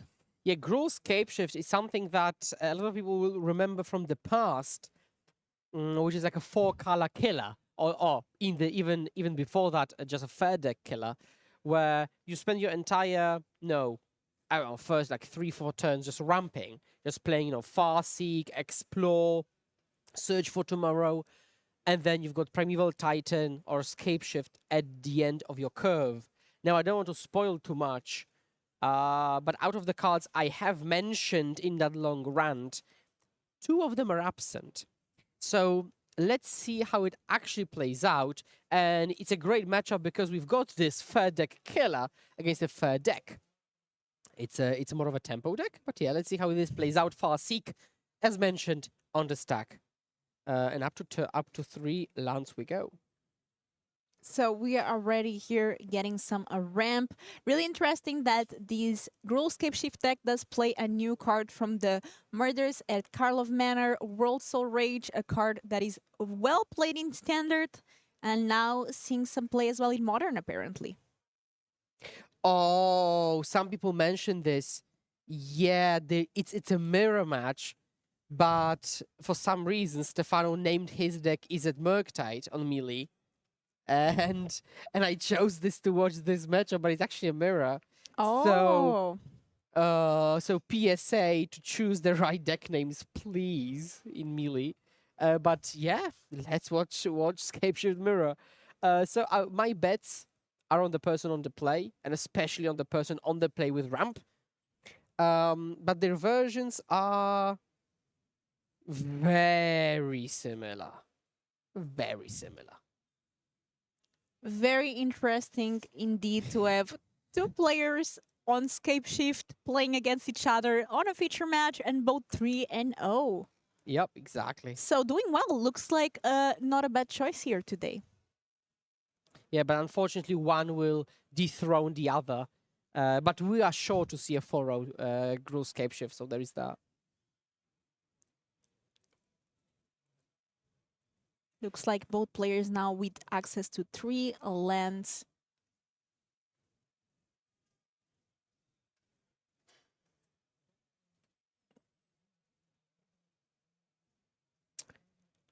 Okay. Gianmarco here drawing, and we see the One Ring, Bosejo.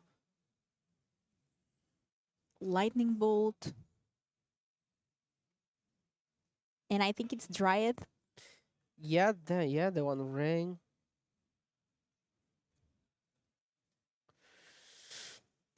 Dryad is also a way to start playing more lands, but looks like Gianmarco doesn't have access to those extra lands. Only land that I see in hand is Busejo, which leaves the question, should you hold it? Should you play it? Oh no, looks like there is actually a Stomping Ground. Yeah. So 4 mana here, we might see the One Ring. Yeah. Also, we see your favorite borderless treatment on the lands, on the ring. And I love the basic land choice as well. Yeah, so we see 4 lands and the One Ring on turn 3, mind you. Turn 3 ring. And let's see what Stefano does.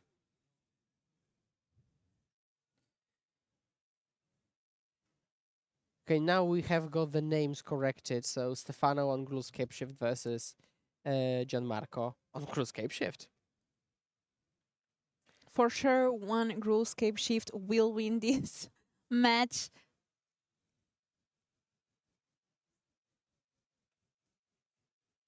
Okay, now... Okay, Sakura Tribe Elder. yeah, immediately pop it. Find a unmatching mountain.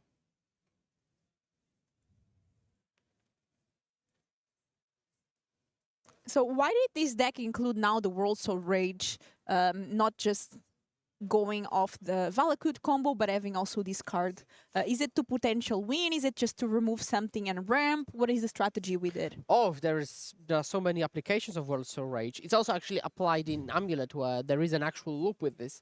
But here, the World Soul Rage is a way to bring back some lands. For example, you can bring back fetchlands, and then now tapped. But you can bring back fetchlands. Then you trigger, for example, Valakuds because you've got Dryad and they're all mountains, and that's on top of the damage you're dealing with World Soul Rage.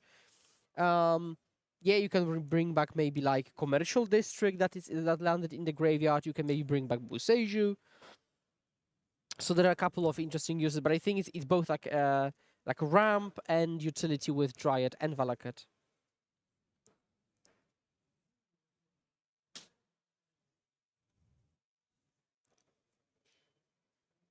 Okay, we're going to start taking some damage there from the One Ring.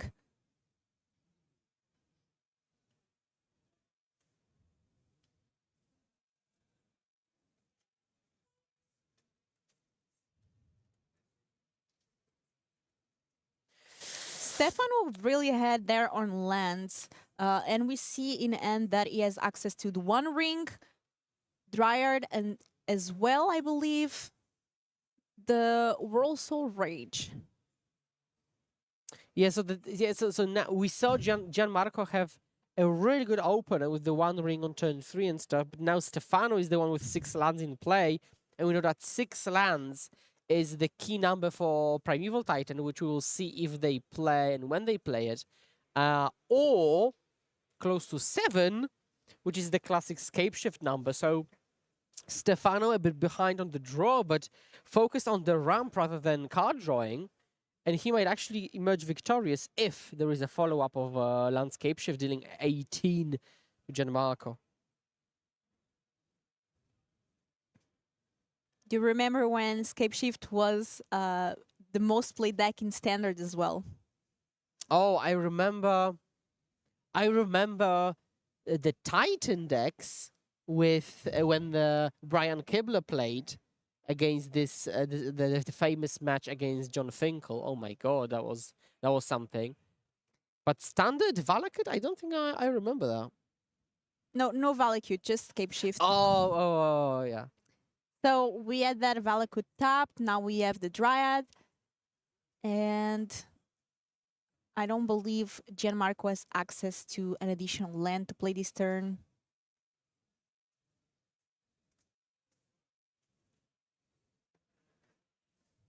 Okay, looks like just playing that Busejo as a land.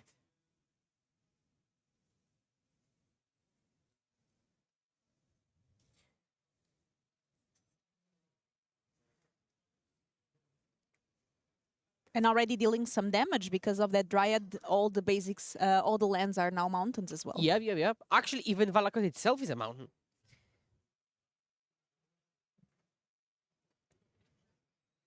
Okay, so now... We have Sakura Tribe Elder there that Well, can if be it- sacrificed at any moment. Okay, if you say so. And now 3 mana Wish. Oh, and I think we're just going to wish for some shifts. Yeah. Yeah. And Wish shift has been assembled. Stefano takes it down. Our Izzet Murktide Grows Capeshift player showing class on the draw. And yeah, the big question, how do you side in the mirror? Oh my god. How could you side in the mirror? It's very interesting because both players want to do the same game plan. How much can you try to disrupt what your opponent is doing when you're trying to combo yourself? Yes, there are. You have to look at cards that maybe disrupt lands, but they are not symmetrical. So, for example, Alpine Moon is actually not symmetrical. So you could play Alpine Moon naming Valakut. So that's one way to do it. Maybe some Bosejus destroy their Valakuts. What else is possible? I think that's kind of it. So I would think of Boseiju, Alpine Moon, these types of cards to come in, and other. I think the biggest influence on the game is going to be how you mulligan and how you keep. Whether you keep interactive hands with those Alpines and Boseiju, so maybe you keep more of a ramp heavy. Gianmarco sideboarded super fast. Did he even sideboard? You know what I'm thinking? I'm wondering if these players, by any chance, are friends, maybe tested together, because both names seem Italian to me, and it looks like they are playing a very similar list. Very similar. There is a chance that they might have actually talked about it before.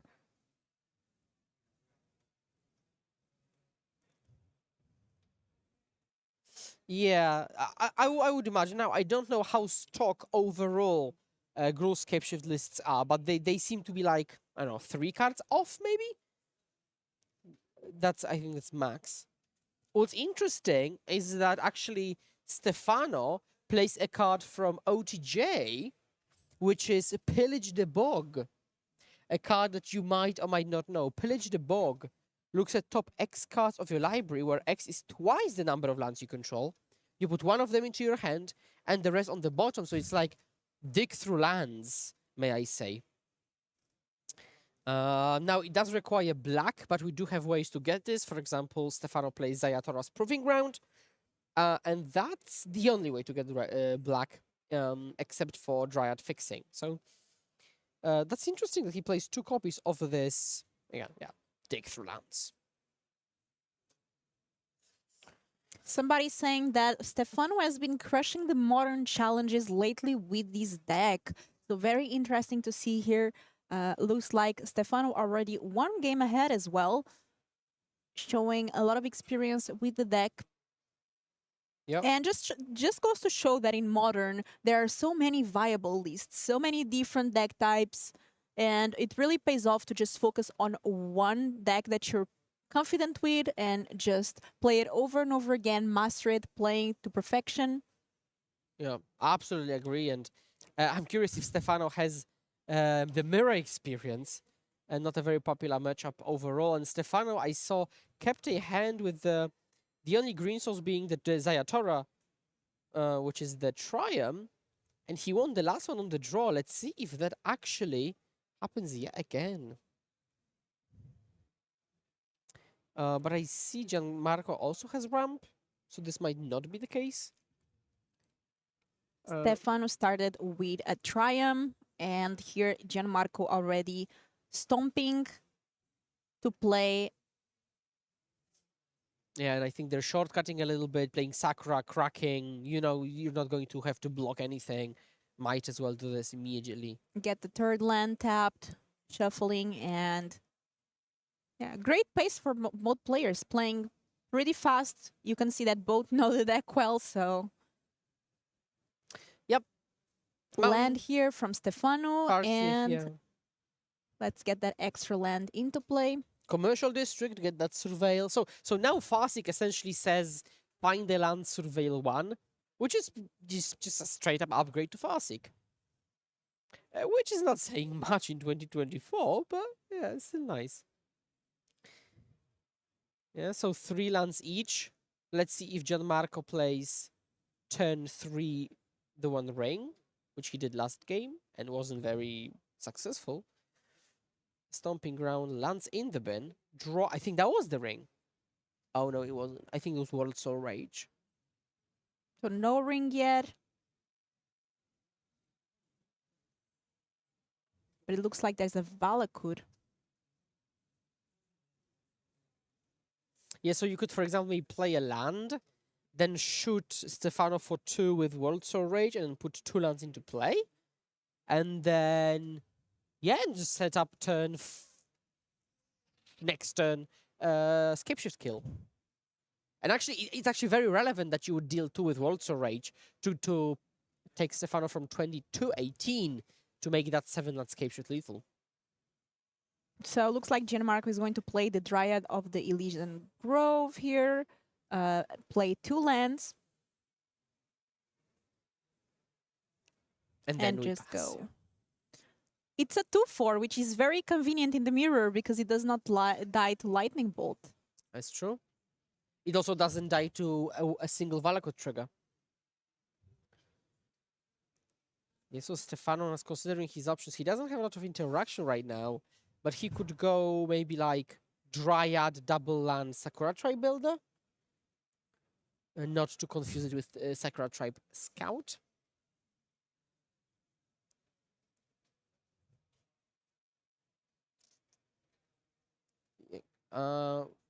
We might not have double untapped land though to make this happen.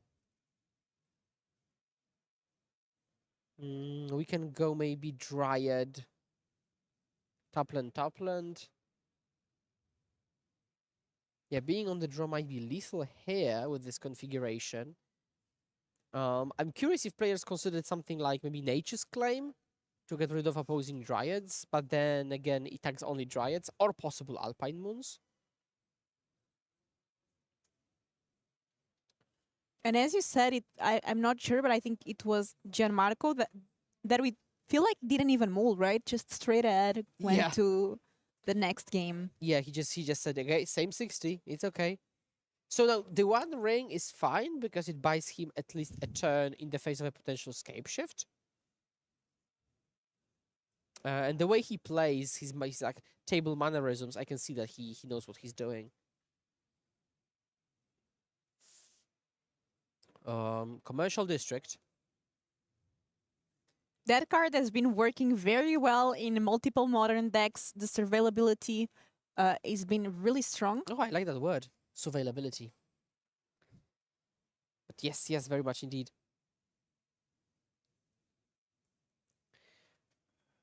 Okay, so now we've got 6 lands on the battlefield. Cannot Scapeshift. A Sakura Tribe Elder can pop instant speed to deal 3, but it doesn't really matter. Now the key for Gianmarco is that Stefano cannot kill him back because he needs to put 3 lands into play and then Scapeshift. So I think Gianmarco is actually fine with this situation. Nobody can play on the stack. Now, if we have got multiple Valakut triggers on the stack, you can kill Dryad in response and then fizzle them. So that's also possible. So Farseek. It's also good that the Valakut trigger is a May. Yeah. In the case when your opponent has protection. Yeah. You could shoot your maybe Alloy Dryad once and then you'd have to go at your face. But yeah, I agree. Being a complete May. I think we're double checking the complete Mayness of the ability. It says if you control at least 5 other mountains, you may have Valakut deal 3 damage. Okay, so now we untap. Take 1 from 1 burn counter. And we see a bunch of lands and a bunch of Sakura Tribe Elders. Drawing some extra cards here from the One Ring.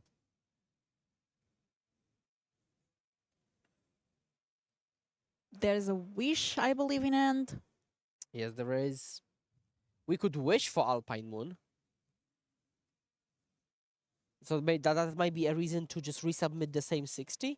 If you know you need just like 2 cards maybe, and you can always wish for them, like Alpine Moon. Somebody asking, what is the creature next to the Dryad? It's Sakura Tribe Elder, so Gianmarco can sacrifice it to get to search for a basic land and put it on the battlefield tapped.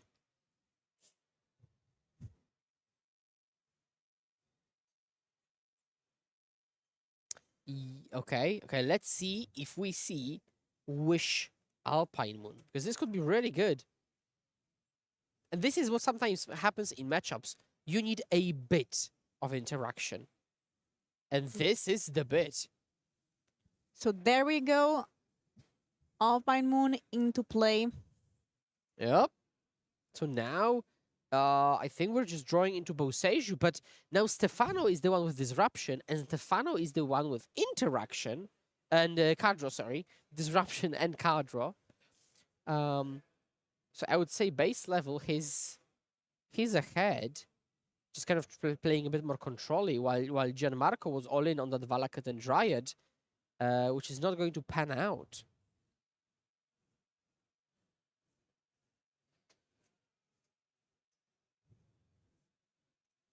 Stefanos is still deciding on the land drop, I believe. Yeah, commercial district trigger.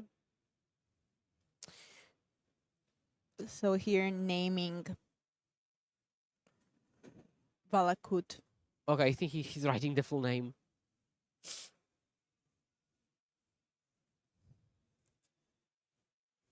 Writing the full name of the card he named, contrary to the deck on melee. Okay. Trigger. Provide that away. Drop. I think that was World Soul Rage. So maybe we can like attack for 2, then then the rage for like 6, and the One Ring might just do the rest of the job. Counting the mana here.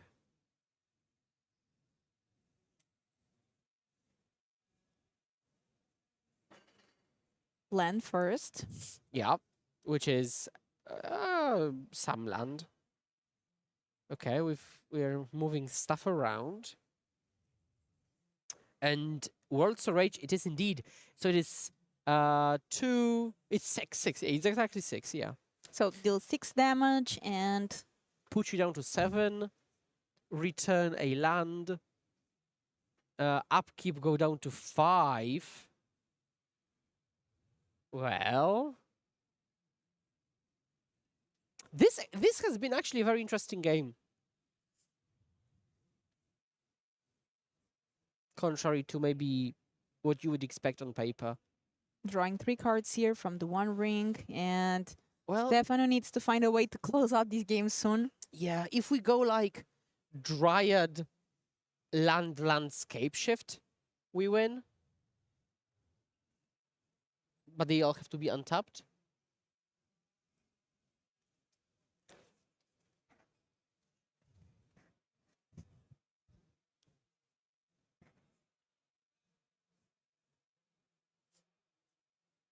Yeah, considering his options. So it doesn't seem like a very obvious Dryad landscape shift. I think I saw Pillage the Bog.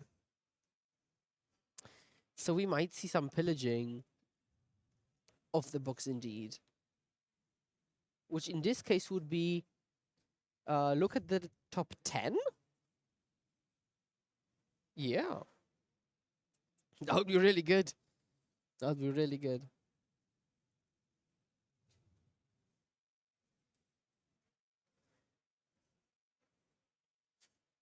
Yeah, they might just be vocalizing some stuff, which we cannot hear naturally.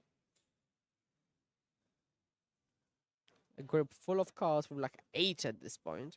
Yeah, I see that players also have a lot of one-offs in the sideboard, which makes sense with Wish being in the deck.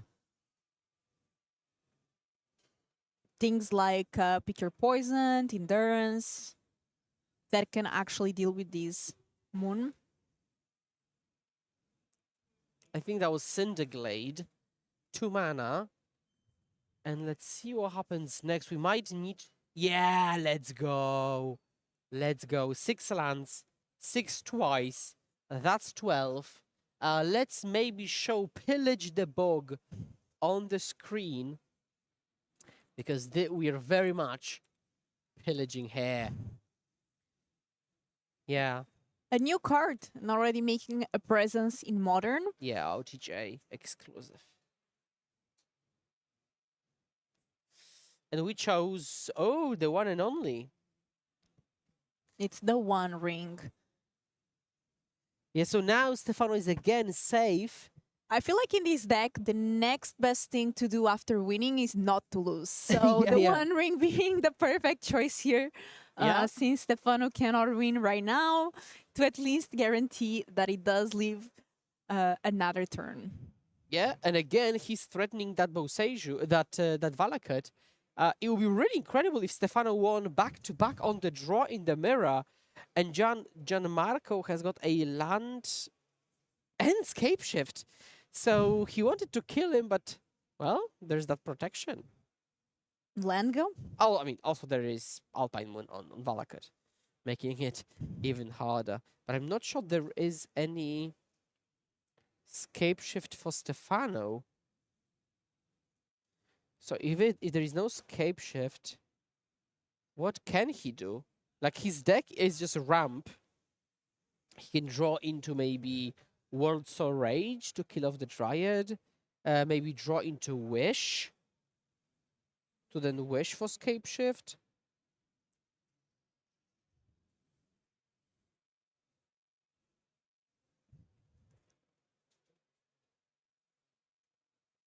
So looks like a Dryad is going to be played first, Okay. getting Valakut. And Valakut face. So we're not going to like Valakut Dryad into land Valakut Dryad. Land again, 3 more damage. Okay, okay. I mean, fetching, Fetch. that's going to be, again, more damage. Yes, Stefano has to fade Boseiju. That's basically it. There is nothing else that he's threatened by.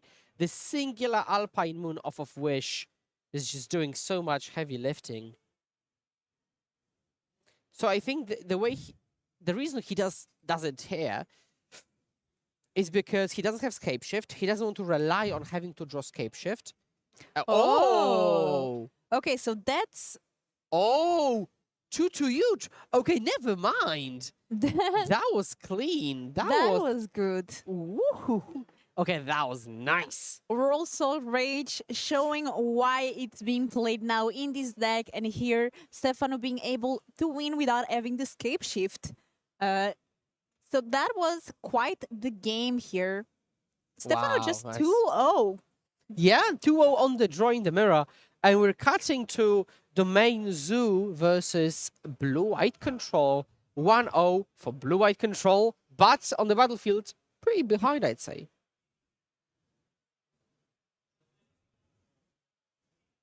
And it looks like already down to 15 life. And With just 2 lands on the battlefield, nothing else. Probably with a counter spell up to get rid of something.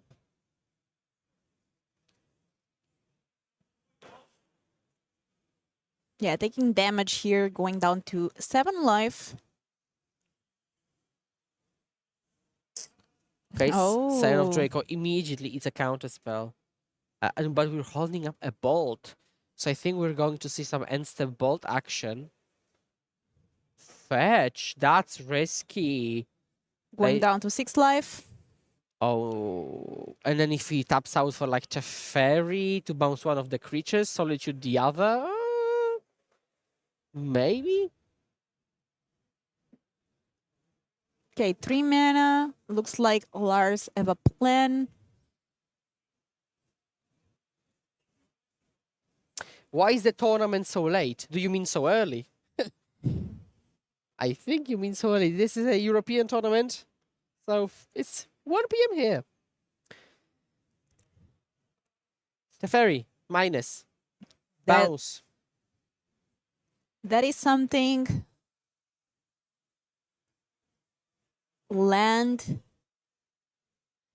attack phase. Oh, yeah, and Lars says, maybe the fairy.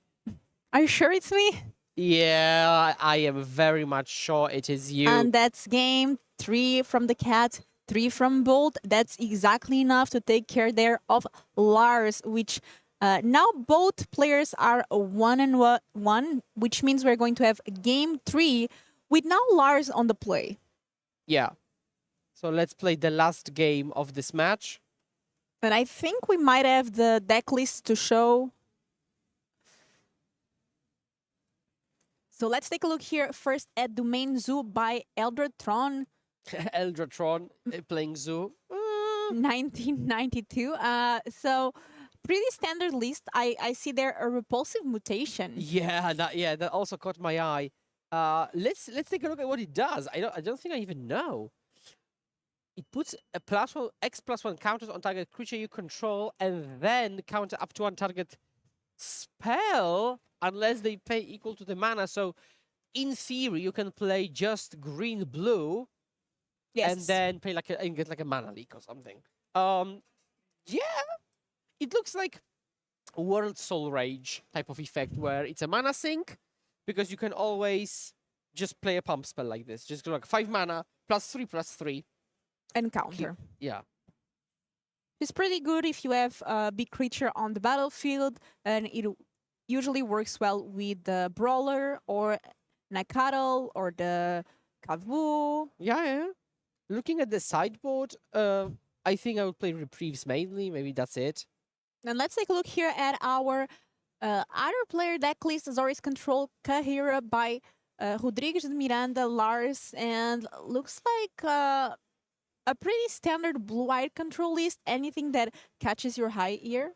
Yeah, so I would say that 2 leyline binding is interesting, 2 instead of like 4. But there has actually been a trend to cut on bindings in blue-white control, so that's not such big news. 1 Manic Force of Negation. So yeah, it's a relatively stock version. The sideboard, though, woof, 1 Chase the Mind Sculptor.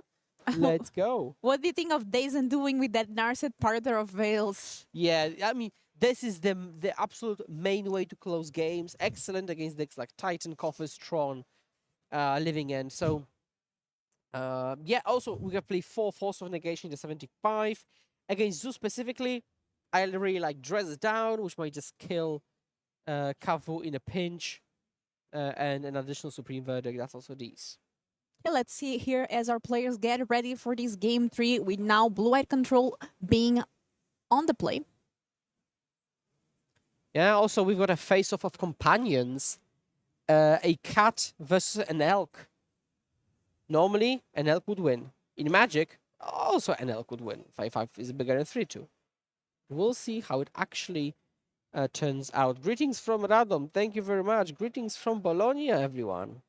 Greetings to everyone. Welcome here to the Legacy European Tour Grand Open Qualifier. I hope you're having all an amazing day and an amazing weekend. We will be here covering all weekend long. This is just the day 1, so stay tuned, stay with us. It's going to be fun.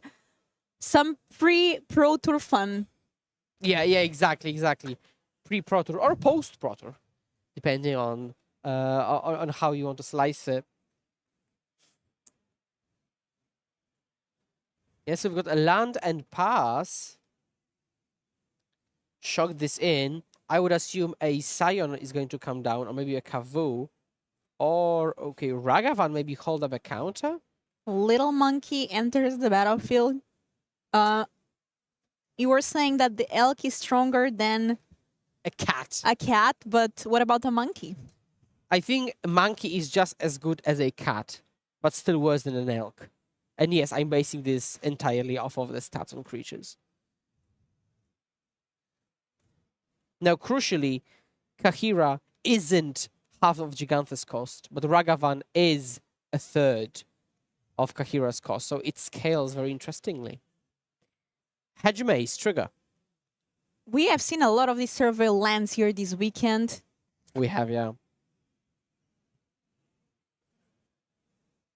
And it looks like surveilling, putting that land into the graveyard. And looks like a prismatic ending here. Trying to take care of that Ragavan. Yeah? And then actually there would be no counter back, but there is no counter from the Zoo player. So a pretty slow opener. Oh, Jacopo had double Stubborn Denial, but Stubborn Denial doesn't counter Prismatic Ending in that position. He doesn't really have much. He has double Burn Spell, triple counter. Now, if there is the one ring, it will eat a Stubborn Denial. That will be huge. That will be absolutely massive. Just So go. we pass. And that's the beauty of patience by blue-eyed control players. Yeah. Now, if there is a ring, there are two options. You can double Stubborn it, or you can just binding it in response to the tap. Yeah, but that Bolt and Tribal Flames, yeah, kind of stinker. Basically, 2 cards down. They're not relevant until they're relevant. Will we see Subtlety, which would be very good for Jacopo because he can now convert the Lightning Bolt 4 mana for 1 mana. Looks like we do see that subtlety entering the battlefield in Jacobo's end step. Yeah, priority goes back to the active player, which is Jacopo. We pass back. Otawara, I think it's the top deck here for Lars. Yup. And the one ring is now available. There's a Force of Negation in hand. I'm not sure. Yeah, there is a Supreme Verdict that can be used to pitch the Force. Yeah, so let's see. I think we can easily go Binding instead of Stubborn, because then you'd have to lose 2 cards, but you don't care about protection this turn, so I think we can very easily just say, okay, resolves.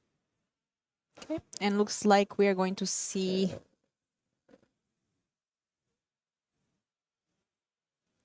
Okay, yeah, still considering how to approach this. And it does resolve, okay. Okay, protection trigger. Okay. I was worried if that we play Binding right now. And we see Draco being the top deck here for Ooh. Jacopo. That's good, because you can go Scion, Hold Up Heart, Denial, and Binding. It's really good.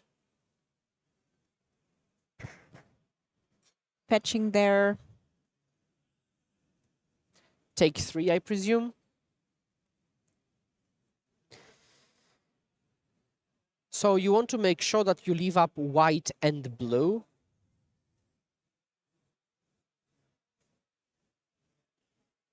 So if you tap Breeding Pool, Sacred Foundry, you're set. But I'd rather tap, I think, Temple Garden, Breeding Pool. Sacred Foundry represents a bit more. So we have the Draco here. Only 2 mana. Only 2 mana indeed. Now activate the One Ring. Respond with the One Ring. Respond with Fawn pitching that verdict. And now there's... And now respond with Stubborn Denial. Okay. That was an aggressive fight over the One Ring, especially reading you off of verdict, and now you're just at the mercy of the top deck. All of the Storm Giant is not exactly what you want to draw. I mean, it is eventually. Yeah, this is a legal play. Otawara the ring just to be able to draw an additional card, which we saw it's a land. Yeah, but and there is no protection because it wasn't cast, and we can just recast that binding. And we still hold up Stubborn and Stand Scolding for a potential Solitude. I really like Jacopo's position. Okay, Yeah. another land. I mean, that 7/7 will start attacking. Yeah, 2-turn clock, literally 2-turn clock.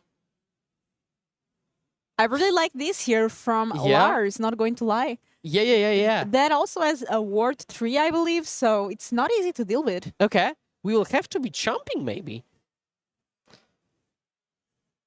Wow, if Lars just steals this with the whole attacks.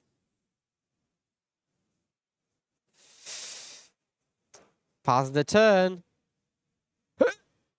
That's not. Oh, you have to hold it back.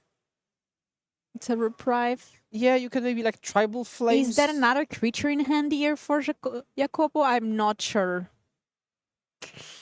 Oh no. Oh no.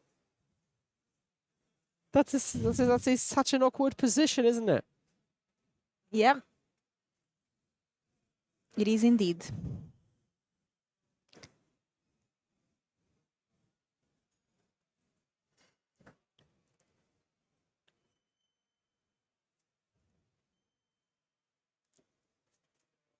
And it must feel really bad to say pass here, doesn't it? Yeah. Oh my god. And there is a preordain, so you could preordain beforehand.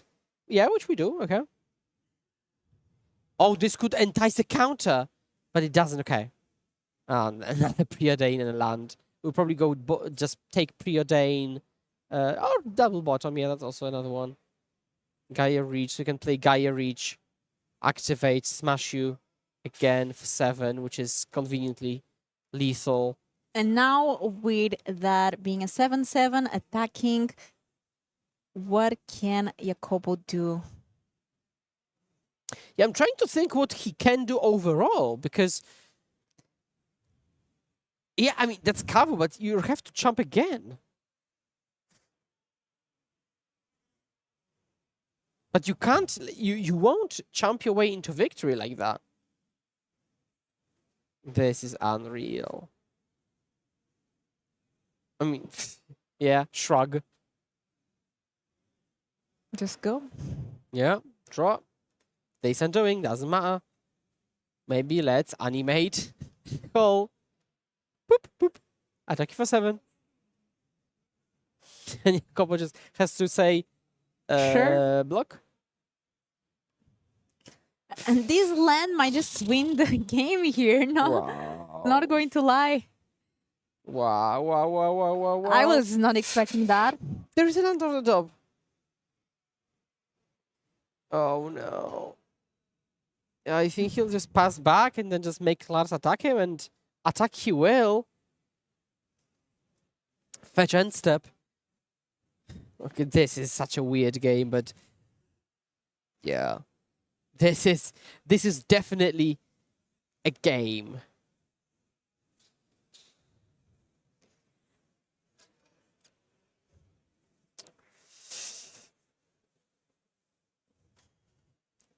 I mean, a 7/7 on a land is pretty good.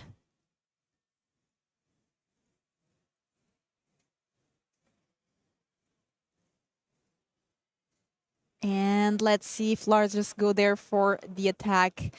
And attacking here with the 7/7. That's Wow, game. this is insane. And when it looks Wow. like Lars didn't have anything, that land was all it took to take over the Oh. game. Lars here advancing now with 4-0 with his Azorius control, thanks to this land. Massive. Oh, what a game. Yeah, that was an unreal ending. But we do have a refill, no worries. A third match of this round. Zoo again, but this time against Mono Black Grief strategy with Urza Saga, Dottie Voidwalker, and a bunch of other tasty additions. I see a Shadow Spear, but I'm not sure what those tokens are. Probably constructs of Saga, I would assume. Yeah, it makes sense. There's a Saga there on the graveyard. Yeah, so let's see. We've got 3/3 constructs.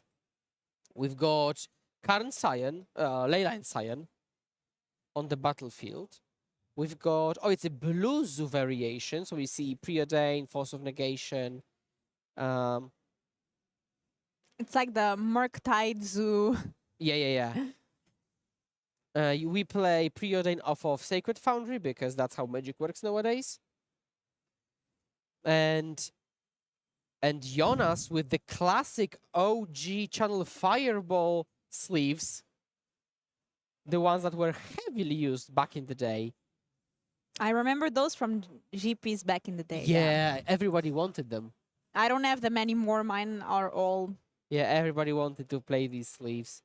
We'll see. Maybe there will be new Channel Fireball Ultimate Guard sleeves. That's true. But going back, Jonas. Now, if he makes constructs 4/4s, then he can. I mean, at least it's on parity with the stats, but Sion still wins the fight. Mishra's Factory is an artifact when you animate it. Okay, we've got the plus, so it's 1, 2, 3, 4. With life, link, and trample, Yeah, go to attacks. He says block. it has first strike. Yeah, and Jonas goes, okay, activate this, make it an artifact, and now it's a 5/5. Yeah, let's go. That's a classic. Animate my creature. You know, we typically did this back in the day to animate like Mutavault or just animate any land in response to Liliana edict. And by Eric's response face, I think he was not expecting that. Yeah, he was not. We call this an onboard trick. And now the game must just have flipped.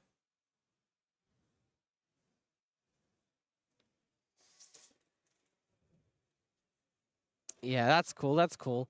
And also, I like that Jonas tapped Mishra's factory earlier to just kind of mentally take it off of the list of things that could be done.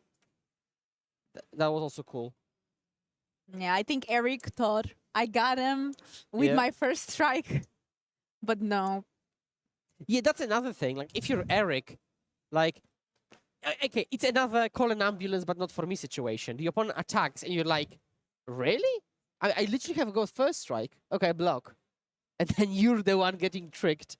So yeah, that's a cool exchange. I can see counterspell in hand, but cannot be deployed. 3 cards, I believe, for Jonas. And he could attack again with his soon-to-be 5/5 potentially, and trade with that Kavu. But your creatures scale while the opponent's don't. I think I see Urborg and a land in hand, which aren't very useful.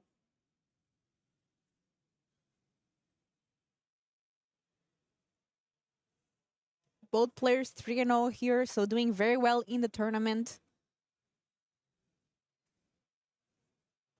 Whoever wins this game will advance at 4-0 undefeated in day 1. Not that many players can say that. Attack you for 1, 2, 3, 4, 5. Okay, with lifelink, crucially. So the key thing is that Jonas will take 5 on the backswing, but he always heals by 5. That's the magic of Shadow Spear. Yeah, and I think we'll see some float mana, Urborg, Bowmaster's U. Okay.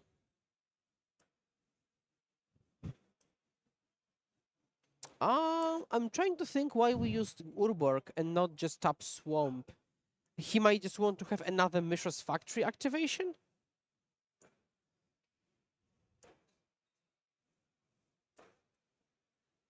What exactly is that card? Which one?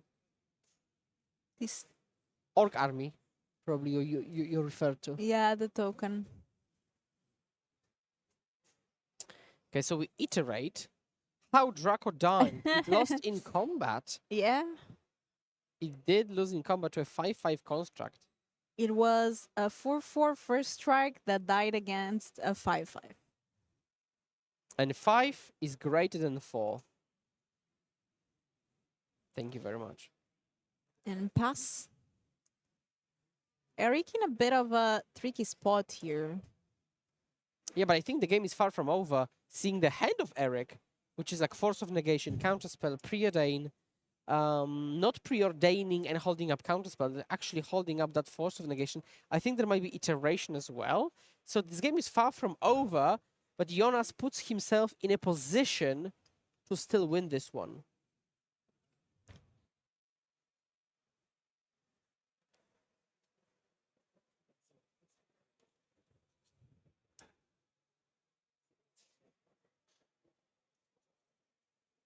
Liliana, Oh la la! but Force of Negation. Yeah, couldn't be faster. Couldn't be a faster reaction. And we just pass back. Stern Scalding is the pickup. I still think this game might... Yeah, no idea what it might come down to, honestly. Let's start with a preordain. Yeah, off of Sacred Foundry, because that's how Magic is played nowadays. Counterspell Leyline Binding. Yeah, difficult decisions for Eric. Like, he has to have an end game, right? He can have all the interaction in the world. He has to have an end game to the things he does. He tops. Gets binding on top, I believe.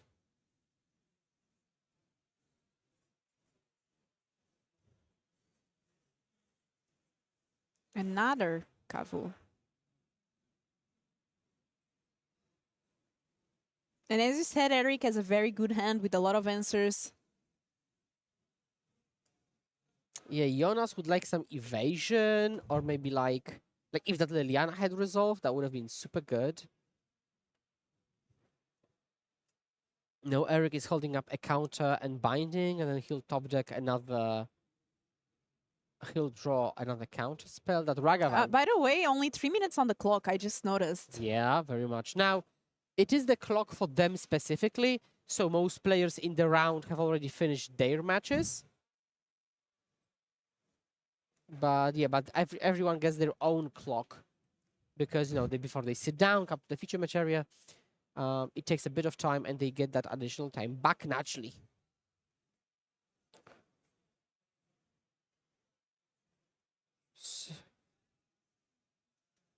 Leyline binding on the Shadow Spear. Okay.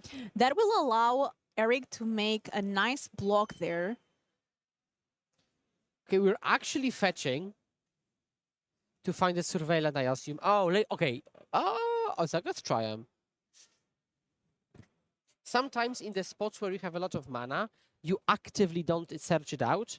So it's a draw that might draw you in. We fatal push when Eric is tapped out. Okay, so that's nice.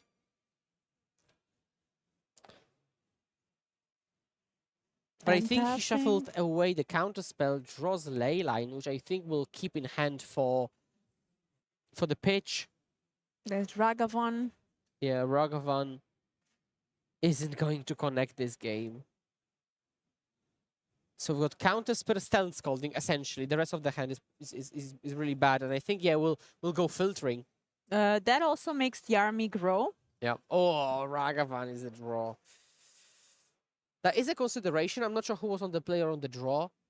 But on the draw, I really dislike Ragavans against Bowmaster decks. On the play, it's maybe more defensible. Yeah, we played anyways, because why not?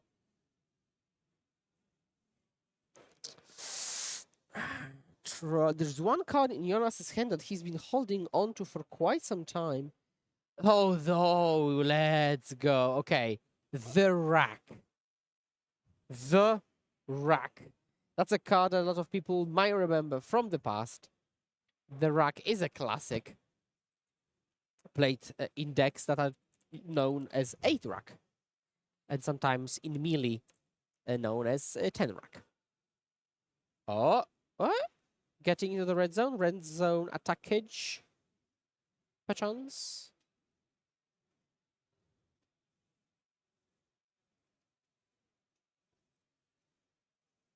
Attackage indeed. No attacks with army. Just trade Ragavan and take 1, 2, 3, 6 damage.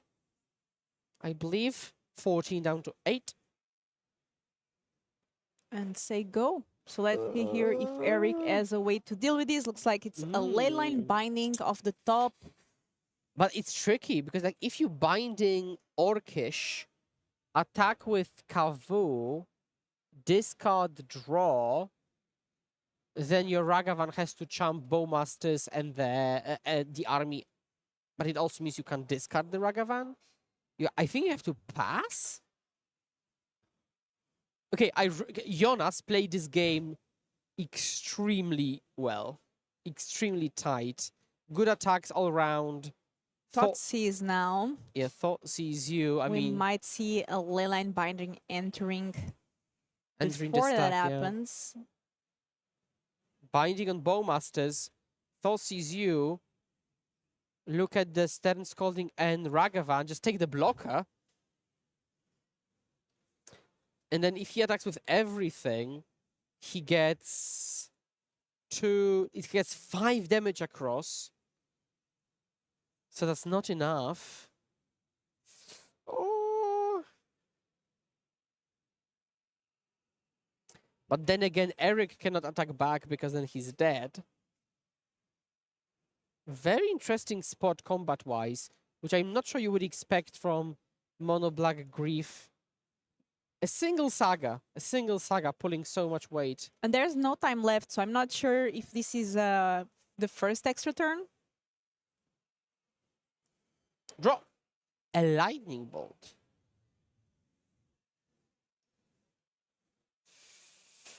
Okay, turn 3. Jonas has got this combat and the next combat, possibly. Looks like a lightning bolt is the top deck Oh, there. attack with everything, but right now Eric drew the bolt.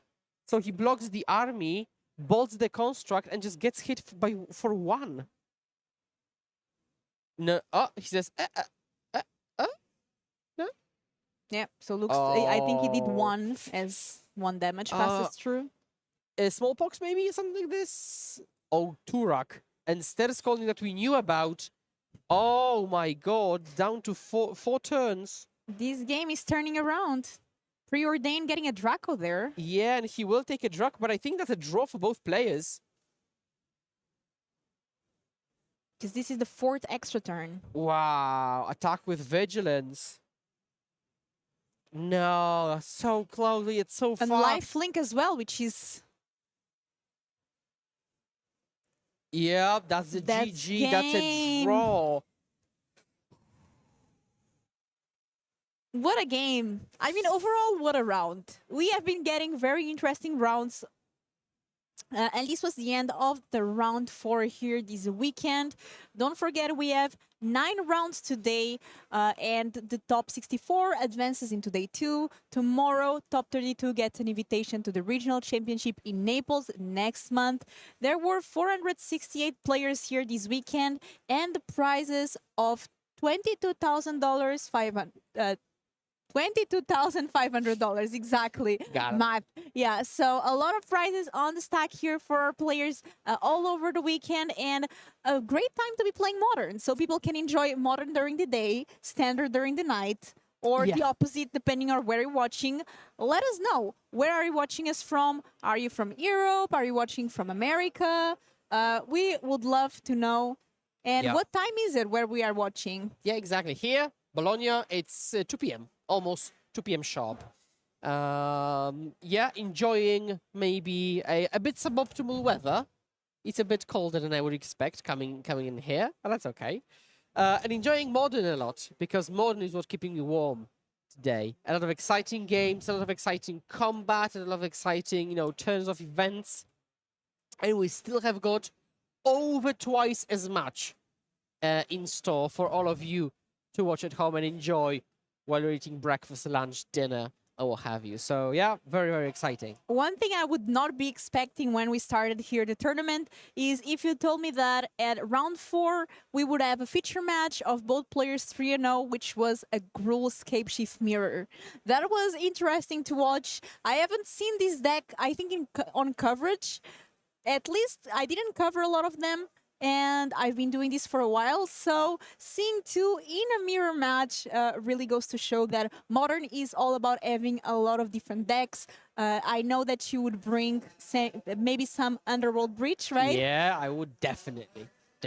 And let us know, Twitch chat, what deck would you bring here this weekend? I think we have some Modern Horizons 3 preview cards we can show you, so we can discuss if they will be Modern playable or not.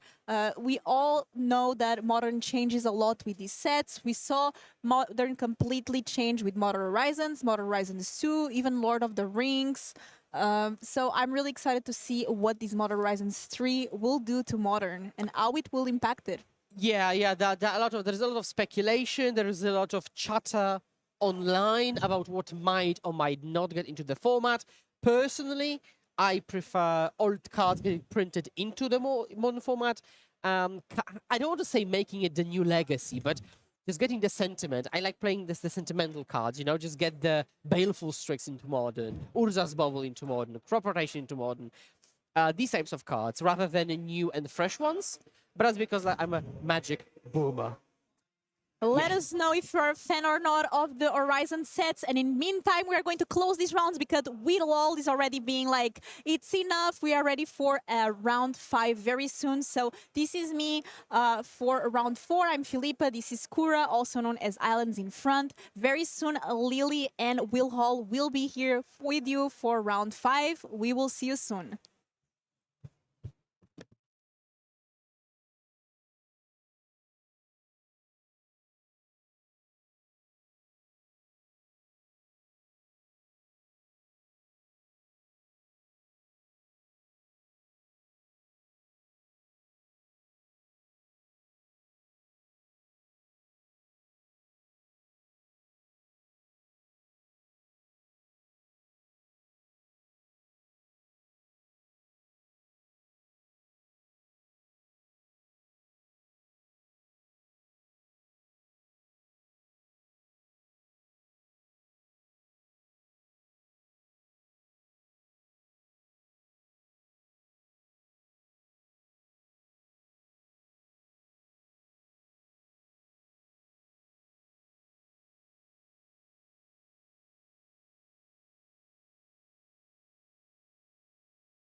Hello, ladies and gentlemen, and welcome to the Legacy European Tour, where we're bringing you 15 rounds of modern action before we cut to that top 8 over this weekend.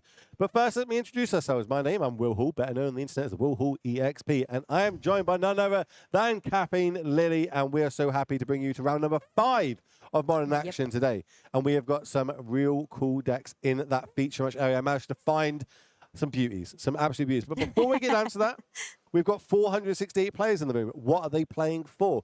Well, let's get the prizes up on the screen. Let's remind everybody what they're battling it out for. So, Lily, talk me through this. Talk me through these prizes. What do we get if we come top 64? Well, top 64, at first they will have some USD, some ticks, and then if you are top 32 and up, you will qualify for RC in Naples. That will be next month standard. That's the key, right? That's Exactly. what's on everybody's mind. Everybody I'm speaking to, especially the hype. We know the Pro Tour is literally happening today. Everybody wants to get there. The first step on that run is you need to get to the regional championships of your area. And for we're in Europe, so the RC for Europe is going to be Naples, and that's happening next month on this stream. So if you haven't hit that follow button, make sure you do hit that follow button and follow on all the socials to keep up to date on how that goes. But okay, so that's top 64. Top 32. What happens if we come let's say top 8? Let's talk The about great thing is that if you are going to be at the top 8, then you will also have a flight voucher. Yeah. So that is huge, and of course you will have a bunch of boxes and more money and more prizes. Yeah, that's amazing. It's a standard tournament, right? The higher you go, the more money you get, the more prizes you get, and there's a bunch on the line for you there. $22,500 split between our top 64 players. But we've got a long way till we get there because we are in round number 5, as I said. So I think the table is ready to go. Let's get down to there. So I've been looking for it. I've been digging to try and find this deck. And in the hands of Matteo there on the left of your screen, this is that affinity deck that I keep talking about. It is the, basically we've got Simulacrum's synthesizer. Say that 10 times quickly. And this is giving us a way to generate a lot of constructs really quickly. The first couple of turns, it's going to take a while to set up. A lot of our lands are going to come into play tapped because they are artifact lands, artifact dual lands, in fact. But once we get to that turn 3, that's where we can start really popping off and kind of going pretty explosive. Where we just seen him, we just saw Eric got a draw in the last round, is on the zoo list. So I don't know how this matchup lines up against Zoo. There's not any removal over on the affinity list. It definitely wants to go bigger and larger than their opponent, but can do that very easily. Can Eric on the right of the screen put enough pressure on the battlefield early in those setup turns and manage to get there with something like Tribal Flames to get the last points of damage across? We're going to find out. It is the blue version of Zoo, which is kind of... We see a couple of different variants of it. This is the counterspell heavy one. So we've got counterspells, forced negations, and preordains, as well as a couple of subtleties. These are obviously replacing the green creatures we usually see in the zoo list that we've seen a couple of times this weekend already. But yeah, we're starting off. It looks like, a mulligan to 5 is not where you want to be. But I do see an Urza Saga in there. That is, of course, we know how good that card can be moving forward. The PT is standard currently, yes. The PT today is standard. That will be live after us. Here comes turn 0. Pre-game effects, leyline of the guild pack. And we saw it before. It's a very good start when you can just go with that and with the Draco early on.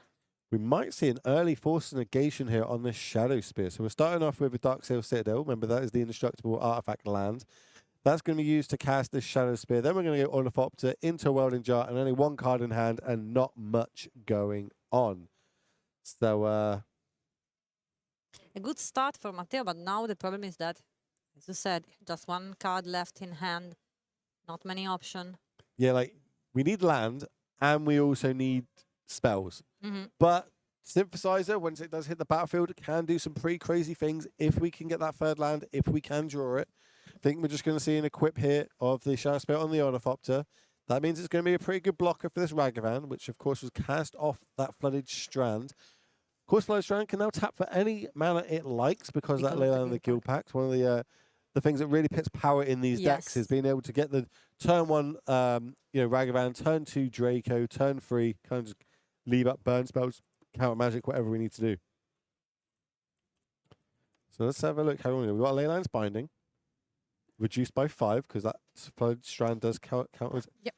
all And the 5 leyline. mana types. So that's going to get rid of the Ornithopter, meaning no blockers. Ragavan's going to come across. That's going to connect. Top card plus a treasure token incoming. It's a very strong start when you can do something like that. Oh, yeah. It's huge. Yeah. And hitting a... Oh, my, that's the one that bounces everything back, isn't it? Is that the... Forging the Anchor, I think it is. Can't cast that right now. Plus, Yep. also not Forging ideal. the anchor seems like Is that. it Forging? Yeah. Forging the Anchor, sorry. So, yeah, we'll just take our treasure token. A little bit of ramp doesn't go past, especially if we have like a follow-up land here and we can deploy a 2-drop. It looks like we don't have any extra land, so we're going to use that treasure token now. Have a look at the top 2 of our preordain. Looks like Subtlety is going to go to the bottom. This land is going to go on top, and we're going to draw that for a turn, and then we're going to play it. I always like shuffling. Oh, Like, do you see there how you obviously took it from the preordain and then just played it Yeah. straight away? I like a little shuffle in my hand. Let them know that I'm not digging for lands, you know, in case any shenanigans could happen. yeah. But why not? definitely in the driver's seat here, passing the turn back. Saga's going to go up to 2. Frogmite is going to get cast. Remember, 3 artifacts on the battlefield, so it does have affinity. Affinity is the old mechanic. That means it costs 1 less for every artifact you control on the battlefield. Mm-hmm. There is 3, meaning this Frogmite is not a 4-drop anymore. It is just a 1-drop. But not having another land there is huge. Means we can't start making constructs moving forward. We might have to just use our Saga next turn to go get ourselves something like a Springleaf Drum. Not nice. ideal.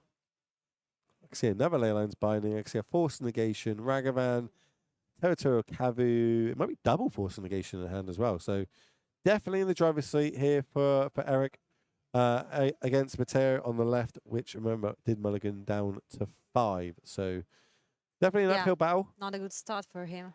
No, it happens. You know, if we can get something like a synthesizer down into, a way to draw multiple cards, maybe a mentor, draw a couple more Frogmites, start triggering up, we can get like a pretty huge board that way. The problem is this double Force Negation means that synthesizer's not going to resolve the first one. Chance the second one doesn't resolve. Also, we need to start hitting our land drops, and we don't even have enough mana to cast it yet. So, Yeah. definitely questions to be asked.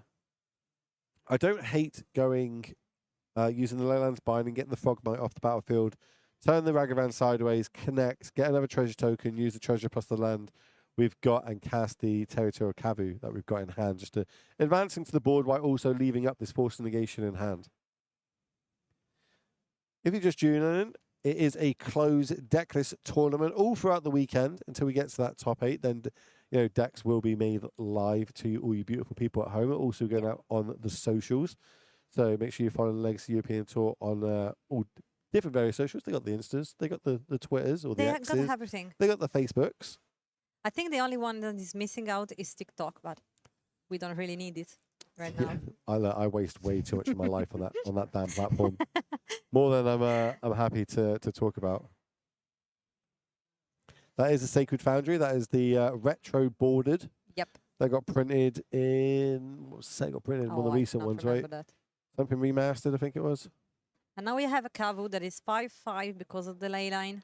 That says that every lens has every basic type lens and every creature has every color. Yep, so it is a 5/5, he said. Looks like we're floating 1 mana. Saga gets ticked up to 3. We go search our library. Put a artifact of 1 or 0 into play. We've got a couple options. I imagine it's a Springleaf Drum here. But what else we got? It could be Lava Spare Boot. Don't really like that. Could be Aether Spell Bomb. Not huge on that. Relic, not just another matchup for it. We've already got I'm Shadow not Spear really in sure play. about the card that he has the size to bring. That's in. Springleaf Drum. That's the OG It's a art of Springleaf, Springleaf okay. Drum. All you boomers in chat, where we at? Where we at? That's nice. That's a very cool art. Also, I think it's going to be the RC promo coming forward. Okay, here is the synthesizer. That is going to eat a Force Negation, ditch and a Force Negation. So First one. that was the way in. That was the way back. Yeah. If that resolved and we can start hitting some big stuff off the top of our deck and casting them, I think we're going to run away with this game. But now we've just drawn a counter spell off the top, plus a Ragavan, plus this Lens Binding. Super uphill battle here for Mateo. Down on a lot of resources moving forward. And meanwhile, he's attacking for 5 and exile the Saga from the graveyard.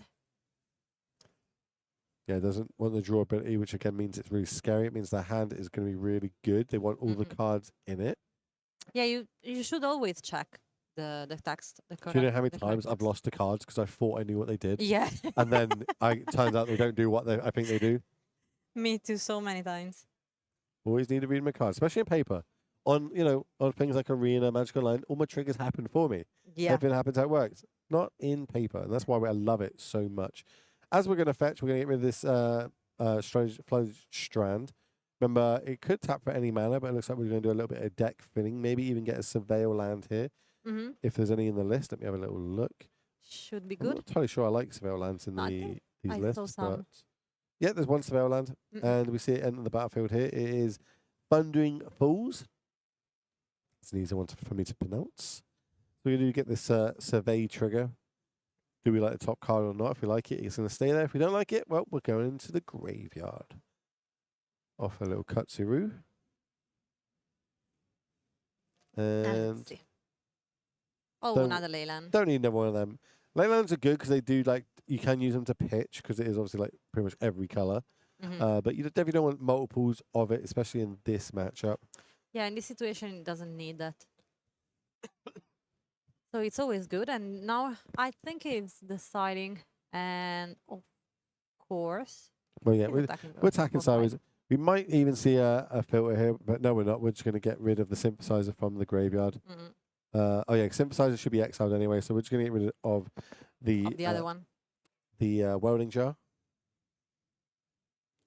just in case there's any like Murktides hiding out on the other side of the battlefield. We don't know because it is closed deckless as we spoke about. Breeding Pool Retro is going to come down untapped, costing us another 2 points of life, and we're that's going to enough for get two. material. So I've had enough here. This Molder 5 hurt me too much.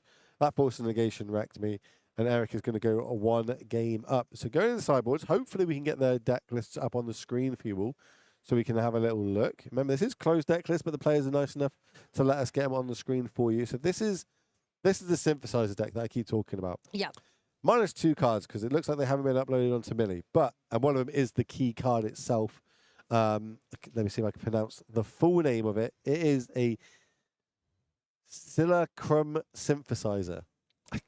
Look, being dyslexic, that's a hard word to say out loud. Yeah. But does have a lot of text on it. Has got the 2 colors, 1 blue, ETB, Scry 2, but it's the second part of text that makes it really Yeah, good. that's If a lot you of can things. cast an artifact with value 3 or more, then you get yourself a construct token. We all know how good constructs get when there's multiple of them on the battlefield. So look at this sideboard. That's huge.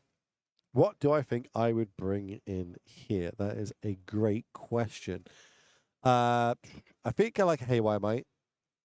Pick Your Poison is quite good in this matchup. We can get rid of a Leyline. We can get rid of a Draco. There's a few targets for it. It's not going to be a powerhouse, but when it's good, it's going to be good. If it's just sat in our hand, we're going to feel pretty stupid about it. I don't think Piffy Needles. I don't think Cursed Totem is going to be that great. Dismember. There's a chance we could go for Dismembers. That's one of our literally the only removal we've got in the deck really. So we could hit a Ragavan early. We could get a Drake off the battlefield if there's no ley lines. We can get the Cavu. So I might be bringing a couple of those in. Other than that, the Rebuke.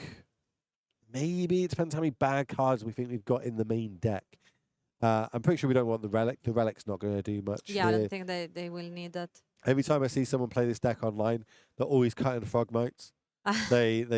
Just no one wants to play Frogmites in the deck. Who would have thought? But I'd probably trim on a couple of them. A couple of Orthopters can come out, maybe a couple of Frogmites. Try and get a lot of my half decent cards in to the main deck.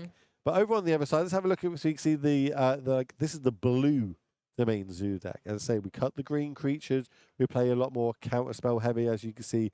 3 counter spells plus 4 force negations, 4 preordains, and 2 subtleties. So it does really give that like swingy counter tempo sort of play. It plays a little bit like Murktide, really, I'd say, with this amount of counter magic. So going into the sideboard, what do we like here? Well, I'm pretty sure that dragon is great. The Obsidian Chainmaw, all the lands on the other side. There's a majority of them tap for colorless mana, which means that we can get this on the battlefield quite quick, which means it can also hit a Saga. potentially get that off the battlefield. So Yeah. you're gonna love that. Prismatic Ending's gonna have loads of targets in this matchup. Mhm. Pick Your Poison is gonna be an all-star. Like everything on the, even the lands, if they just go tap land pass and you can go pick your poison and stone rain them for 1 mana on turn 1, you feel like a champion. Yeah, it was the real MVP of the for cards on Prague. Yeah, Nobody it was the expected. most played card in Yeah. Prague. Literally, I think it was like 997 copies or something like that. It was amazing. And what else we got? We've got a couple of wear and tears. Maybe this is the matchup I bring it in. But again, we don't want to over sideboard in these sort of matchups. Synthesize is the card I really would be worrying about the most. So we can cut down probably Lightning Bolt. This probably isn't the matchup for Lightning Bolt, really.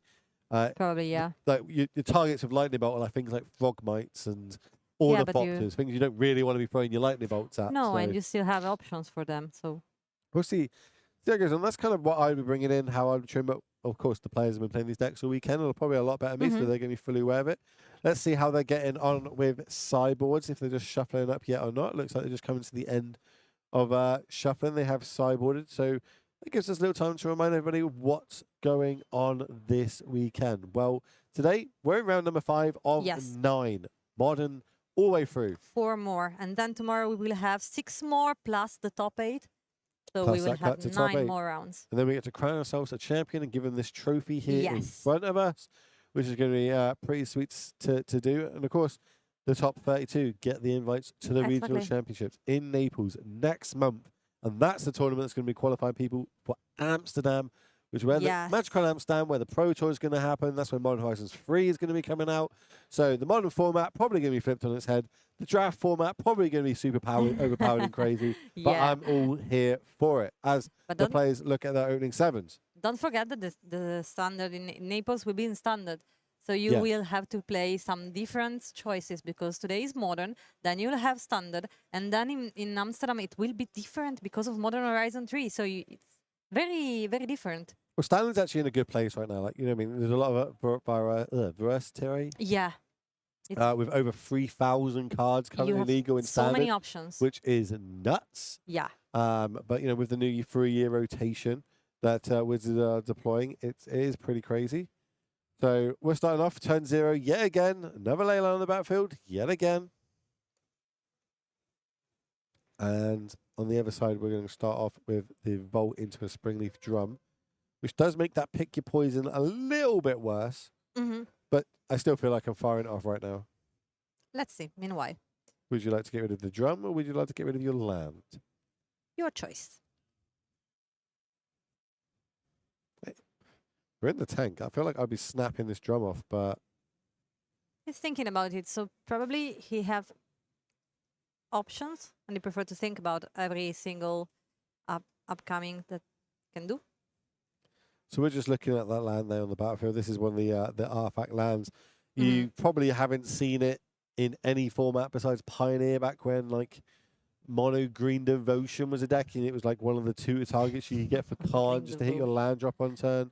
But it is Treasure Vault. It does have a, you know, endless battlefield untapped. It can tap for 1 colorless mana, but it does have XX tap sacrifice Treasure Vault, create X treasure tokens. Oh, nice.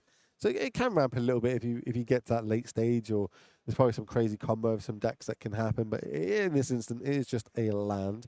As we're going to cast this Aether Spell Bomb off it, this is probably the most played Spell Bomb, I imagine. Just checking the text. We'll Yep. be sure. Well, he's going to have a reader. It's basically 1 blue, bounce a creature back to the hand, 1 color, sacrifice, draw a card.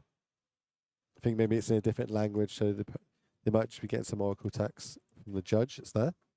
Yeah, you always can call a judge, and they usually have some app on the phone for the Oracle text of Here cards. comes Urza's Saga. Tap that. Draw straight away, drawing a card. Okay. This might hurt because I'm pretty sure there's another Pick Your Poison. Doesn't matter. That Memnite might save us. I think we're about to get 1 mana Stone Rain then, but this Memnite might actually save us on us. Let's see. Also, don't just if we got like a 2-drop in hand, I don't hate just playing that here, but we don't. Looks like we're just holding up maybe Counterspell Magic, which just an untapped land here from Matei on the left of your screen. That'd be pretty good. because then we can just start pumping out constructs, and that's going to be line up really well against any sort of counter magic on the other side of the battlefield. Mm-hmm. Another Okay. one. Here is a 0 mana 1/1. We're going to get in there for one. Mem Knight Beatdown. Well, at 9th lane. Is there a untapped land? Are we just passing the turn? This is not what you want to see. Double fetch, end of turn. So I imagine we're probably going to get something like a Triome into a Surveil land here. That's my guess. Let's see. Probably because then you can surveil and decide, yes. That is a pick your poison in their graveyard. There's the Surveil land, there's a Tri land, boom. Still got it. There we didn't have it, chat. Shuffle, he has to surveil, decide what to do with the first card on the deck. We've said it many times before, but these Surveil lands are really, really good. I'm really happy with how much of an impact they've had in the modern metagame. Obviously, fetch lands plus them are huge. There was a long period of time in Magic where all these lands from different sets were printed and didn't have the basic land type in them, so they were never fetchable. In more recent times, we've got the Triomes, we've now got the Surveil lands. There's a few others that are now getting printed with basic land types on them, so they are fetchable, which I think it's really cool moving forward. I hope Wizards continue doing this. Yeah, also this one is a format where you have a lot of interaction with your graveyard, so it's pretty good to have the option to decide to keep on the top of your deck, or if it's something, sometimes it's better to just throw in the graveyard and maybe reanimate or use the card in the graveyard for something else. And a Kavu. It's a good turn to play. And again, it's still a 5/5. Yeah, it's a pick your poison, chat. That card, the first card in the graveyard, is pick your poison. There's turn 1 pick your poison. Then it's 3 lands, 2 fetch, plus the Temple Garden on top. So we're going to pass it back. And Remember the leaf drum was sacrificed with that. Yeah. 1 mana floating off the Urza Saga. What are we going to go find? Again, a lot of options to go and get here. What do you think he will try to bring up with that? There's a chance that it could be a Haywire Mite. I'm not huge on a Haywire Mite here, especially as we don't have the green to use on it. I think it might just be a drum, yeah. Another drum? They're taxed on mana, and as much as this deck doesn't need much mana to be able to deploy its spells, it does need some to start off with. Synthesizer is 3 mana. If we can play a Synthesizer this turn, start playing some Frog Mites, etc. after that, you're going to start seeing this turn go huge. And look, Force Negation's already pulled to the front, ready to go. Here's Synthesizer. And yet again, just like we saw in game number 1, Force Negation is going to get it out of here. His opponent is saying, I know you want to play that card. I won't let you. It's because it's scary. Yeah, of course. It's the main reason why I wanted to get it on camera, just to see it go off. Because when it goes off, my word, does it go off. In this week's definitely not Super League. In Make Go Masters, there was something like 8-13-13 in one turn. Yeah. Done by Leon Love. It's such a crazy turn. Could be an issue. Okay, what we got? There's another land. So we do have another 3 mana up. If we got another Synthesizer to cast, we can see there's a counter spell on the other side though. So yet again, it might not resolve. Let's see. 2 mana for a... Oh, okay, I like this.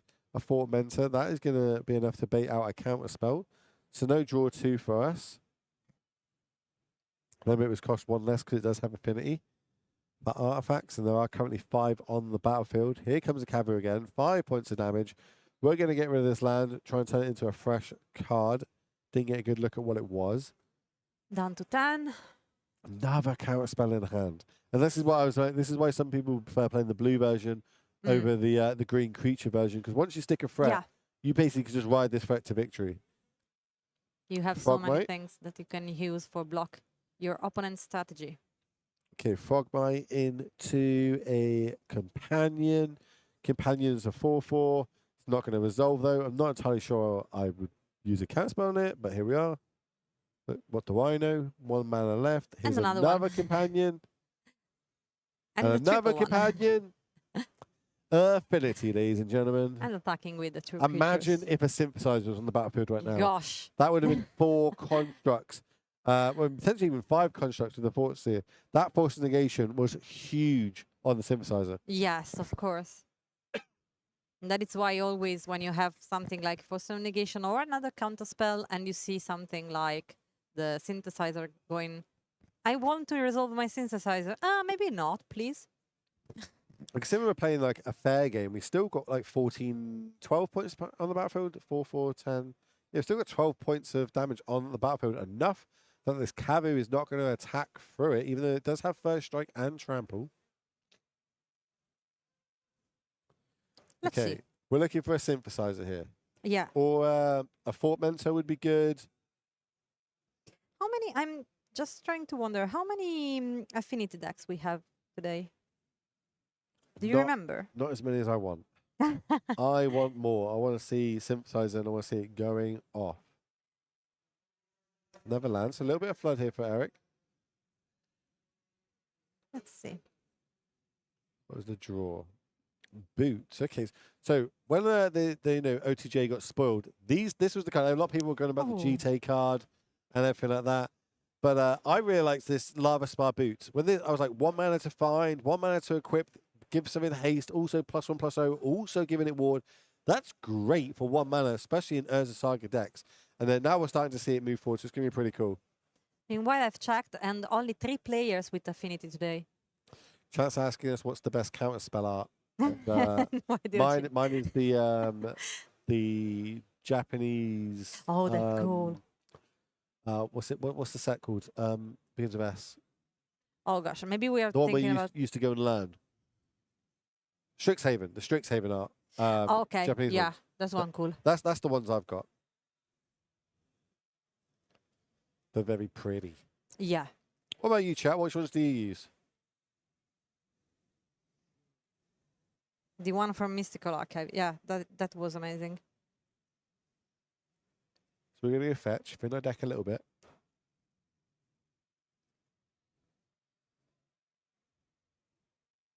I think I have some counterspell, but I really Skewer- cannot remember which version. Skewers OG. OG and everything.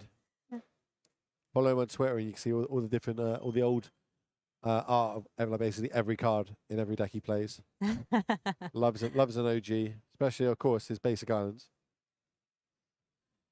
The MH2 full art ones, yeah, Ooh. they're nice. They're good ones as well. We're just turning and burning. Here comes a preordained. 2 cards to the bottom. Draw another preordained off that. Of course, we tap the Triumph because it does tap for any mana. There's a Draco. Now.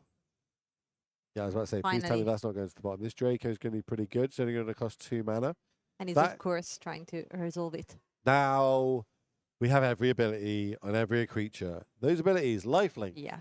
Vigilance, Trample. First Strike, Trample, Hexproof. A lot of things. It's a lot of abilities, especially when you just poke things forward now. Can we attack with a 5/5 with First Strike? Yes. There's no good blocks on the other side, so we can get 5 points of damage in now. Just for you, chat, if you don't know this card, we can show you. I feel like if you don't know this card, you don't play Modern. Probably currently. It's in the kind of next a- few months. Everybody's just here getting into Modern, kind of thinking, oh, these cards look cool and powerful. Well, you ain't wrong. Makes me really excited for what's going to come out in Modern Horizons 3 to see like completely what they do with the format. There's a lot of quote leaks at the minute floating around online, but I don't deal in leaks. I deal in facts. No, I don't like leaks. I prefer the spoilers, maybe, or something like that. More official. And now you can attack with the Kavu. That is a 5/5 with lifelink, trample, first strike, X-proof, and Ooh, good. vigilance. Yeah, I was about to say, go on, name it. I think we just We've left already got out in there. death touch and poison, probably. Mateo's on 5 life. I've no idea what this judge call is. Maybe we missed the exile a card or draw a card, discard a card trigger. I think it's something that can be missed, so maybe that's how the judge is going to rule it. It looks like Eric's like, yeah, sure, whatever. Let's see. And Matteo is down to 5, so it's pretty difficult right now. Also because the Kavu right now has the trample things that is a huge problem. Well, we've got judges there for this reason, and I think he's more than happy. Like in a very commanding position right now. I'm not entirely sure what even gets us back into. Shadow Spear might no, because there's first strike on the other side. A for Spellbomb we've already used. Well, if we can get back into it, Fort Mentor might do it. Draw another 2. I see a land and I see a Moon Snare prototype, which I don't think we've got enough mana to use the second ability on it, the channel ability, where you discard it and return a non-land permanent to its owner's, well, to top and bottom of its owner's library. I think we might just be on play land chump block. Hope we rip untapped land next turn, then we can kind of maybe use the prototype. Well, let's see. So there's a land, pass the turn. Right now he's in a difficult position because he have to deal with his life total that is so low. Oh, and a Prismatic ending off the top. So Prismatic's not great at hitting creatures in this matchup because even though we didn't use any mana to cast them, there's still 7 drops. There's still 4 drops in the deck. So it looks like we're going to go to combat. Attack you with these. Trigger. Don't forget this time. Yeah. Discard this wooded field. Get a fresh draw. I think it was definitely a spell. Didn't get a good look at what it was. Oh, was that Leyland's Binding? Oh, okay, so Leyland's, because these treat creatures have got trample, depending on how blocks line up, we can do Leyland's Binding, get a creature out of the way, trample damage comes across. I imagine this is game, but we've got to, we've got to know what we're playing around. There's still 2 cards in hand for Matteo. These could be, what could they be? Could be Rebukes. Dismember, not the best right now because they have hexproof. Well, he has to deal with the Scion of Draco because otherwise 4 damages flying, he cannot block it.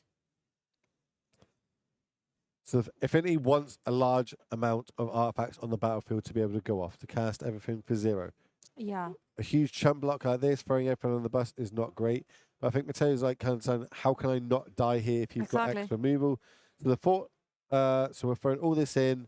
We're just going to get rid of the 2 power thing, which means 1 power is going to get trampled over, which is 5 damage 5 total. damages, exactly. We're going to see a handshake. Because first strike damage plus trample damage. Just counting everything up. Oh no, this is 5. This is 5. So they're going to go to 1. Frogmite's a 2 power. So is Fort Mentor plus the Memmites. That's 5 damage. The 4 which means damages. The 4 comes. That's right. I didn't see the companion at the back. I thought it was a Memnite. He's still at 1. So they go untap Lightning Bolt. So.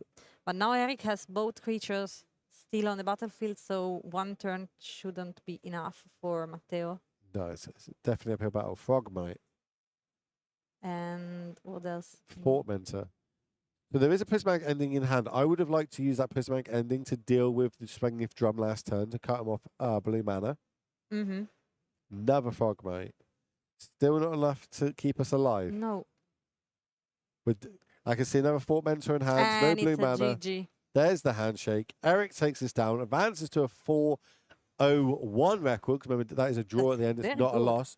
So still in really good contention for day number 2. Let's move across to our backup feature match. Let's see how that's getting on, where we have got Hardened Scales versus Teamer Prowess. So again, finally, another deck I've wanted to get on because there's a new card in the format called Slick Shot Show Off. As a lot of hype behind it. A lot of people playing this. A lot of streamers picking it up. Aggro aggressive formats. I'm all about it. And you don't get more aggressive than a Hardened Scales and Teamer Prowess. 17 life versus 18 life. A bunch of cards in hand. I see him a Flame of Venor. And Hardened Scales on the battlefield. So lots to play with. These are just... Oh, these are 1-1s. Okay, the 1-1 servers, because you can see that there is a... I forgot the name of it. Something in the battlefield. There's a Walker. Thank you. Hangback Walker is in the graveyard. Oh, yeah. The Flame of Venor. You get 2 modes if there's a wizard, or you just get 1 if there's none. So it looks like we went for the draw 2 end of turn. And I think we got 3 land off the top of our deck. Classic, just what you want. Let's see. 1 mana, the Channeler down on the board. Get a Darcy on there. Pretty good. Do we have Delirium? Instant. Land. Prowess is a mechanic that I love to play. It's so fun. I like to play this card called Fatal Push. It's great. It's very nice against these Prowess decks.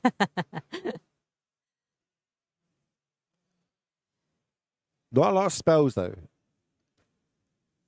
Let's see. He's starting to count how many damage can he do in one turn. No, impasse. He decided to don't attack with anything. So we're going to make a construct off this as a saga. That's going to be a big construct. Draw for turn. Saga goes up to 3. Now, do we want to make another construct before we go searching? I imagine we do, because these constructs are huge, which means it's going to shut off all the creatures on the ground. Even more so if we can go find ourselves a Shadow Spear this turn. And right now, Marco is still at 17 total life points, so Oh, it's huge. could be difficult for Jonas to find a way. 1, 2, 3, 4, 5. So these are currently 5 5s, about to be 6 6s when this artifact hits the battlefield. This is main phase 1, so we still got a land drop if we want to use it. Or we're going into our main phase, shall I say. Both of them are at 4-0, so still on the run for day 2, even if they lose. Yeah, I feel like just aggressive decks are very good in the meta right now. I feel like it's just the way the meta is kind of shaped and people trying new cards, etc., etc. I think it's just things going super well here. Here comes the obelisk. Yeah, but when you are very confident with your deck, maybe it's an archetype that you used to play a lot and you know how to navigate with that. Maybe it could be an option. Let's have a little look. What else we got going on in here? Here comes a Shabazz. And let's see. More Modern Horizons cards. I wonder how many cards are in out over the 468 players this weekend. How many of the cards that they're playing are Modern Horizons cards? I guess many. How many players in total? 468 turned up this weekend. Top 64 on day 2 and top 32 will qualify for RC in Naples next month. Lava Dart. Targeting the first construct. No, I think it's a servo. What? Servos. We got some 1/1 flying servos on the battlefield. Mm-hmm. So I think we're just using that to get one of them off. Remember, that'll mean that the constructs get slightly smaller as well. Yeah. But also you have the Lava Dart in your graveyard, so you can use it again if he has. Does he has a mountain to sacrifice? Yeah. We got a couple has mountains. 2 of them. I think one's the Spell Yeah. land, one's the mountain. But it just sets up for that bigger turn. You know what I mean? We're waiting for that Yeah. one big explosive turn. He think- should. I'm trying to work out what that green card is in the graveyard. I think it might be a mutagenic growth.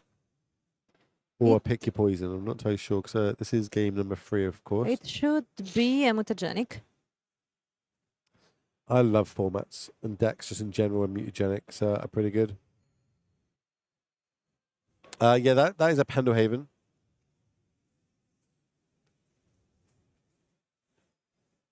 The card above it is another construct. 2 constructs made off the Open Saga, remember? It's pretty scary when your opponent has a board like the one on Marco's side. I think it's scary that they didn't get a Shadow Spear. Yeah. Okay, here comes Slick Shot. Are we going to plot it? Are we going to hardcast it? Is this the turn we're going to try and get a big Seems hard-casted. chunk of damage in? Not with 3 more lands in hand, we're not. Oh gosh. Only land in hand is not a good. It's not a good spot for him at all. Just any sort of aggressive deck in any format. If it floods out, Yeah, it's terrible. It's so hard to kind of pull back from it. We don't really play the cards that can get us back into it, like card draw spells. We're more about the being aggressive. Saying that, there are things like Underworld Breach in the format that they're playing. There are specific iterations. There are ways to kind of turn and burn through their deck a little bit more. Really need to start finding them, though, or they're going to find themselves falling further and further behind. And this is where I'm like, is it game or not? I don't know. I'm not good enough to understand if it, once this comes down, once the Outbound Ravager hits the battlefield with a hardened scales on the battlefield. Oh, well, yeah. Okay, right. Hold on a minute. So every counter is doubled. Every Gosh. A free modular trigger is also doubled. You said that earlier today. With this kind of deck, you have to do a lot of 1, math. 2, 3, 4, 5, 6, 7, 8, 9, 10. Okay, so I think we sack everything. Or are we just going to try to shoot down the board and then do it? I have a feeling if we sack everything, then all the counters go on Obelisk. Obelisk then pits all those counters back on Walking Ballista, and we probably win that way. But there is 2 mana open on the other side, 2 cards in hand. We need to play around things. Lightning Bolt will blow us out. Lava Dart in the graveyard Yes. blows us out. You don't know what's in his hand, but you know for sure about that lava dart. We've always got the best perspective. Yeah. You know what I mean? So And this is going to yes. force it, I think. Getting rid of a mountain, sacrifice a mountain for the lava dart. I wonder if we were meant to wait here. Hmm. Because now we can just sack everything in response. It seems like it. And this is where Obelisk is great. It basically doubles Yeah. everything. So 2 counters go on Obelisk. 3 counters go on the Walking Ballista. Because remember, 2 from the from Zabad, but also an extra 1 because there's the Hun Scales on the battlefield. Also, 2 counters go on the Arcbound Ravager because the Hun Scales. And this is what I mean. I think we're out of Lightning Bolt range now as well, so we can just go all in on it. Let's see. Oh, another channeler. So we've got we've got instant, land, creature, which means, yep, it's still a 1/1, which it's going to die. I think we're just going to turn things sideways to start off with. No, because we don't want to get Surveil. No, because then a construct hit. Oh my god, math is so hard. This is why I can't play this. I'm pretty sure that Marco has the win. Just how do we want to go about that win? So pre-combat, Obelisk is going to move the 2 counters across. It's going to be free because there is a Hand Scales on the battlefield. We're going to shoot down that slingshot. Yeah. Yeah, let's look. It's a I know you're GG. going through the math. I'm flooded out. I can't go back to this. That was bad beats. It's pretty rough, pretty hard, but you know, it is what it is. Slingshot is good, but if you draw too many lands, you Yeah. can't trigger it. Do you think it's good enough, the slick shot, for this meta right now? I think it's in already Modern? improved that it's good enough. Mm. But if it gets really, really good, I say dice to fail push. Yeah. Okay, you just need to start hating it out. Like dice to lightning bolt. You got to the meta can adapt no matter what. But can you pick the right weekend to bring it in the right format? If it's a control heavy format, maybe it's gonna be really good. Plot is a really cool mechanic that gets around counter magic. If your opponent's just leaving 2 mana up to counter something, you just plot it. They've now wasted their turn. The next turn after, maybe you can cast 2 or 3 spells. They can only counter 1, and you kind of gain these incremental advantages from that, which is just some of the things I love in Modern and just Magic in general. Just trying to, get the most out of your cards to beat your opponent. I can't say how much I enjoy that enough. Also, I think that probably this weekend won't be the best for the slick shot because everybody is expecting that. Well, You know yes. that probably you can have someone that plays like with the slick shot, so you came prepared because you have a lot of removal and a lot of stuff that you can use also against him. You got to also remember that at the minute, one of the best decks is the Leyline Draco deck, which gives everything lifelink. Yeah. Okay, when you're trying to get your opponent's life total to 0, when they can start having all their creatures having lifelink, it's a bit of a rough It's a uphill huge battle. problem, yeah. But both those players, they were 4-0, so that they're really Yeah, of course. in a good shot of getting themselves into day number 2. Just picking up 1 loss right now in round number 5 isn't the worst thing that can happen because there is 9 rounds total happening today before the 6 tomorrow, before the top 8 tomorrow. We are the pre-show to the Pro Tour. That's what I'm calling it this weekend. We got 9 rounds today. Just as we finish, I believe the Pro Tour is going to be starting, so you can have another 9 rounds there, ladies and gentlemen. If anyone can watch back to back, I wonder how much rest there is between when the Pro Tour finishes before we go live tomorrow. Not enough. You can consume some crazy amount of Magic this weekend, ladies and gentlemen. I love it. I literally love everything about it. So, Let's see. what else we got? We do not have another No, go back. refill table because, of course, we have no time left. And Ooh. it seems like we think- don't have any. No, I think parents Table. have just gone up or about to go up. So Oh. that's going to be it from myself. That was a really quick round. Yeah. Or maybe it just flew because I was having so much fun. Or probably the second one. Yeah, obviously it's the second one. So we'll be stepping out. Show will be coming right back. Round number 6. Real shorts. Don't go anywhere. See you shortly.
Welcome back to the Legacy European Tour. We are here at the Grand Open qualifier in Bologna. 468 players arrived here to try to make it into the regional championship Naples. Only the top 32 will make it. We are on day 1. We have 9 rounds. Currently, we're going to start with round 6. Tomorrow, we have 6 rounds and a cut to top 8. So let's take a look here at our next events and what this qualifies for. So everyone at home probably watching the Pro Tour, I know, and wondering, how can I make it into the Pro Tour? So this is the road to the Pro Tour. This event qualifies for Naples next month, which is a regional championship. There's still a chance to make it. Do not worry. So if you want to be in Naples, you can try to go there and play the last chance qualifier on Friday. That event is also streamed, so you can also watch it. And some players that will qualify for the RC Naples. So top 16 will qualify for the regionals. The regionals gets 36 invites for the Pro Tour Amsterdam. So that's an increase. Before it was 24, now it's 36. It also includes it doesn't include pass downs, because people who play at the RC level sometimes are already qualified, and so there could be pass downs to even like the 40th place.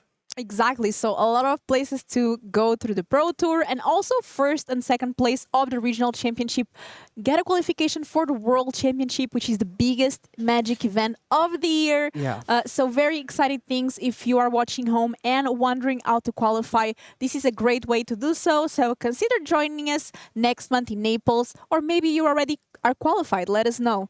We do have a very interesting matchup now here for round 6. So let's take a look. Kura, what do you have to say? Gruul Prowess. Yeah, Gruul Prowess versus Ragdos Grief. We see not showmanship, a show of sportsmanship. That's what I wanted to say. At the very beginning, we see Clementa Mastroianni on Ragdos Grief versus Kacper Schneider on Gruul Prowess, a fellow Polish player. Now, we have seen a surprising number of Prowess, haven't we? People have found out that, you know, maybe being aggressive is good. Why not be aggressive? And you're probably asking yourself, okay, I'm curious if this version plays Slickshot Show Off. You'll see. You'll see. My mouth is sealed. Both players 5-0, and if I'm not mistaken, Clementa made it into top 8 of LMS Prague last month. So great to see players making top 8 after top 8, just showing a lot of talent here in the European scene. And so we see Ragdos Grief on the right side. Ragavan meets Lavadar, its greatest enemy.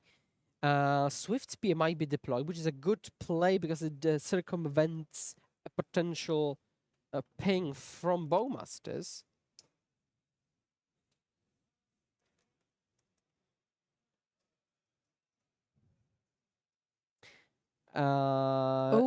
Bowmaster here pinging. Oh, and if we see a block, there might be some spell action. So let's see if Clement decides to block. Looks like he does decide to block, but there's an answer from Casper's side, getting that prowess trigger. Okay, so this dies. I think as a follow-up, we'll see Soulscum Mage. Yep, and then we pass the turn. Bowmaster on the battlefield. I think, another Mutagenic and a Bolt in hand for Kacper.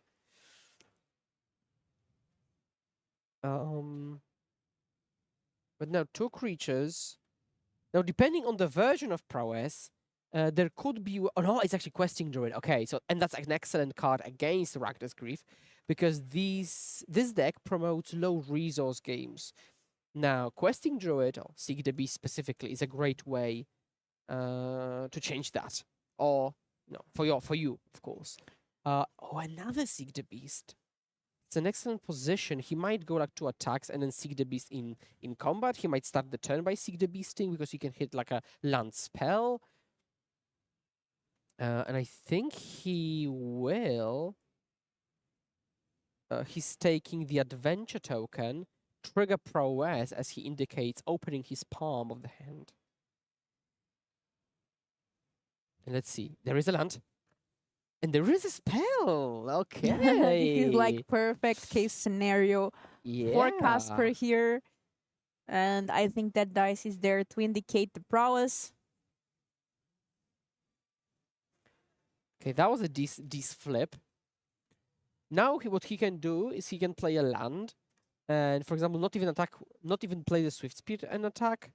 But I'm thinking if there is a downside to Swift Spearing, because worst case you've got Lava Dart available, so I think you can play Swift Spear and just attack with all.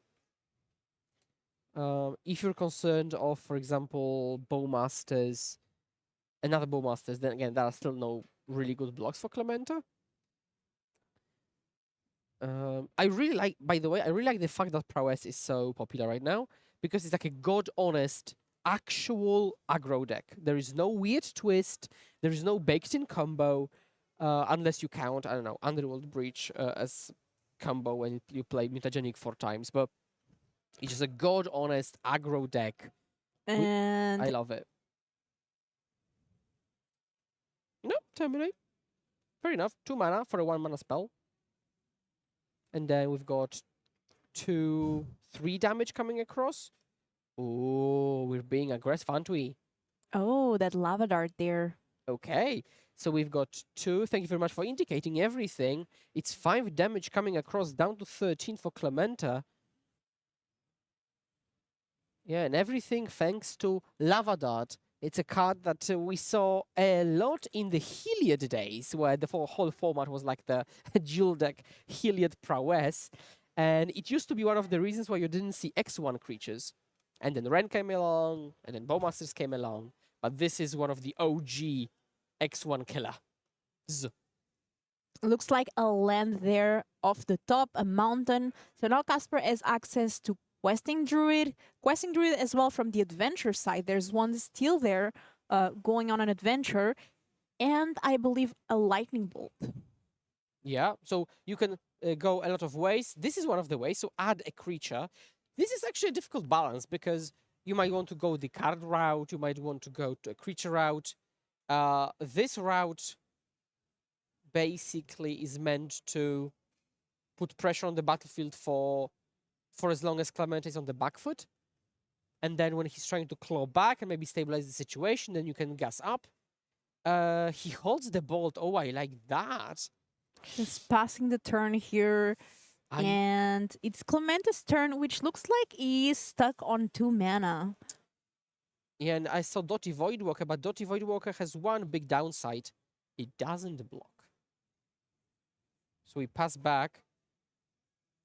I think Clement is holding Bowmasters to shoot off Questing Druid. You know what card is that, Skura? It's a new one. Oh, yes it is. Let's shoot Slicky some show-offs. Even, yeah, you get the point. Trigger. So there it is, the Sklish. Yes, there is. Slick shot show-off. The card of the moment. This card is so good in Standard as well.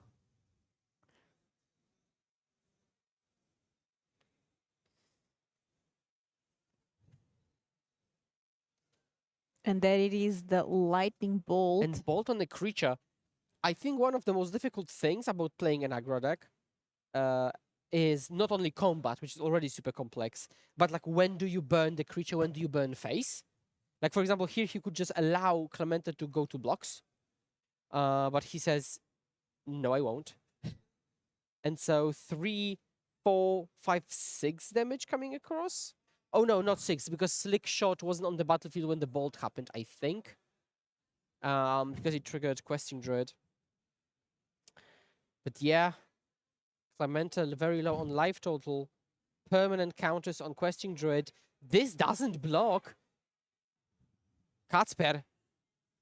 Well, he will seek the Beast, I presume. And Beast will be sought. Clementa scoops them up. Voidwalker has Shadow, which isn't useful against Prowess. What a game here. We saw that Gruul Prowess just completely dominating the match. Also, Clement stuck on 2 mana, not really able to do much against the force that is this deck, especially on a closed deck list tournament where you're not expecting sometimes such an aggressive force from the other side. Now I'm sure Clemente will be much more prepared. Can we take a look at the sideboard here for our players? First of all, we have Drool Prowess by Casper. What do you think of this list? Yeah. So this is a classic Gruul prowess list. There are some different takes here and there. We see 4 Abandoned Harvest and 4 Questing Druid. We see Underworld Breaches as well. Let me look at the land count. Oh, can you guess the land count? How many lands do you think there are? Well, Don't count. 12. Yeah, okay, that's a bit much, but yeah, 16. It's a pretty low land count, but the assumption is that if you draw 2 lands, you're unlikely to draw more, and if you don't draw enough, you've got Harvest that basically says no, find land. Now, when it comes to sideboard specifically, there aren't many cards I would like against Ragnar's Grief, honestly. Maybe like a Holy Heat as removal, Apostle's Blessing as protection. But otherwise, I don't think Kacper came with this deck in mind when it comes to the sideboard. Maybe the main deck is strong enough. A lot of interesting cards here for sure. Let's take a look at our... we do not have another deck list yet, so we only have this one to show. Yeah, but it's a yeah, because those. the opponent, I think, submitted a paper deck list. Yeah. And that's why. But let's theory craft a little bit. What could they side in? So maybe something like more Terminates, maybe like Brotherhood's End, although that's risky sometimes because prowess creatures can grow out of range. What else could they have? Yeah, just some point removal, maybe like engineered explosives. So yeah, maybe some with but yeah, I'm really curious how this plays out because prowess is known to be a low to the ground deck. Also, a lot of the creatures with 2 toughness, which doesn't quite work with Bowmasters. I mean, there's also Questing Druid, there's also Chandler, which do have 1 toughness. Yes, agree. An interesting case is that Mutagenic doesn't trigger Druid, but then it does pump it because Mutagenic itself pumps. So this could allow you to, for example, Mutagenic a different creature. No, that wouldn't work. Yeah, that's my point. Like when there is a Bowmaster on Druid, you would have to growth Druid because a green spell doesn't trigger it.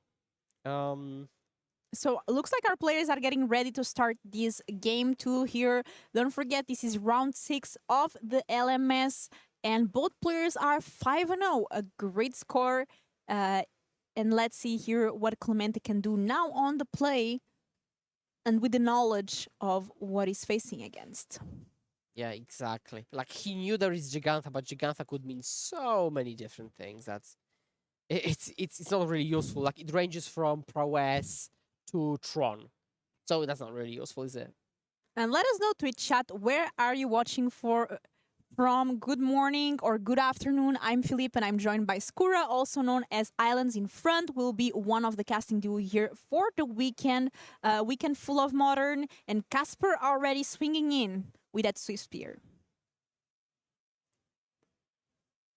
Yeah, let's see. The previous game, Casper was also on the draw, so maybe being on the draw is secretly the way to do it now. Rackus Theta is found. Let's surveil a bit. And as you said, normally when you're on the draw against a Bowmaster deck, your creatures are very vulnerable. But it's not the case here because Swift Spear has 2 toughness.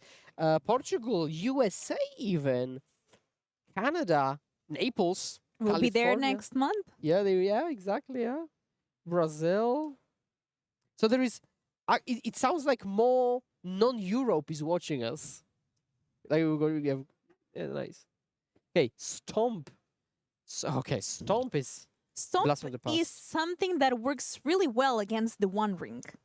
Yes. Not in this deck particularly, but... Absolutely. Now, this exchange isn't the best because you spent 2 mana to deal with a 1 mana creature. But then again, you have some... you've got a creature to then block. Oh! Did we see Abandoned Harvest on creature and pass? On non-land and pass. Ooh, Guru Swamp do I see?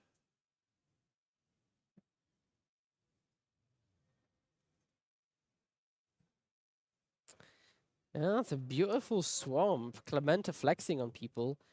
Shock stomping ground in. One thing that usually these more aggressive decks lack is the card draw ability, but Questing Druid also really does help with that. Yeah, definitely. Like, it's not only a draw toad most of the time, but it's also a creature then on top of that. So, you know, I dare say 3 for 1. And now Slickshot attacks for a modest single point of damage. And we're holding up Apostle's Blessing. I see not that after all, another beautiful swamp that's deployed right now. Attack you for 4, so Clemente into the red zone. Kacper down to 11. Clemente's clock is faster. And that Slickshot also has flying, so it's not very easy to block. Yeah, this Apostle's Blessing will also cost Kacper 2 life. Yeah, it's not a trivial position. Who knew Bone Crusher Giant can be so powerful? Oh? But Oh. speaking of powerful, look how much damage this is going to be. Yeah, but he exposes right now his creatures to removal, but he thinks that maybe there isn't any. Yeah. And he names land 1,000,000%. So this is an abundant harvest. Okay, so much gas flipped over there. But I saw Clemente hold up Bowmasters, and as you mentioned, they are really lackluster. They literally raised the alarm, and raise the alarm is not the most powerful card you could play.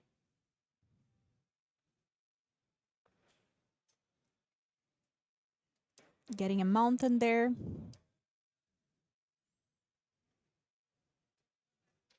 Clemente does have 4 mana available, so we can see a lot of removal.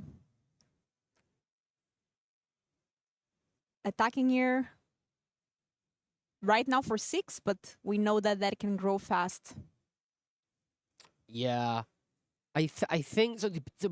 Basically, everything depends on how a conservative or aggressive Casper wants to be, and this is the difficulty of this deck. So we have Bowmasters here dealing 1 damage to. Oh, okay. I think we'll have another Bowmasters. Well, that's a build your own stomp. And that it is. So the thing is that the other prowess creatures, they get +1/+1, but this one doesn't have prowess. The show-off gets +2/+0 whenever you cast a non-creature spell. So the toughness does not grow. Yeah, that's a very good point. It's a Kiln Fiend. But now we see Apostle's Blessing.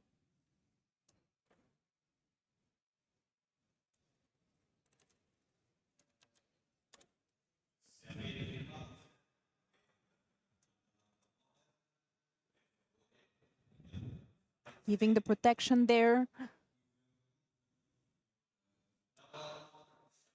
Yeah, so now it's how much damage? It's 4... It's 10? It's 10 damage, right? In the air. Smashing in for... smashing the opponent down to 7. Exactly. Oh, I think they're working out if you get a bigger army, if you I lost the word. If you blank, if you fizzle the trigger. I think that's the question. Now remember that there is 4, 5, 6, 7. Wait. It's actually really important, right? Because if Kacper is at 8, 4, 5, 6, 7, it changes everything. Because it's either lethal for 8 or not. And it turns out it's not. The trigger's fizzled. And now the question is whether Clemente can find the last single point of damage. Draw. This is 7. Yeah, I tried triple count. This is 7. Yeah, third Bowmasters, Lightning Bolt, Shieldred. Multiple options. The Dash Ragavan. But I think if he had lethal, he would have gone for it. Prowess is not really known for playing free spells.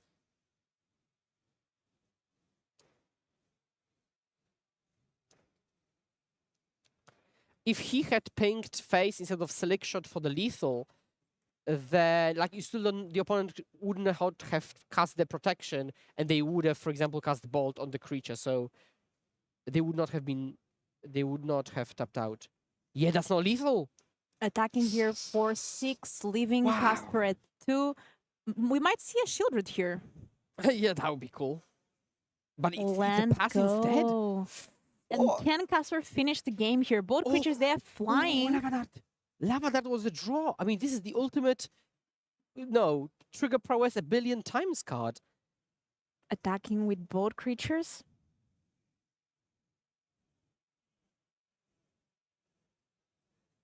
I assume no blocks has been declared. Lava Dart you trigger Going to 6. plural.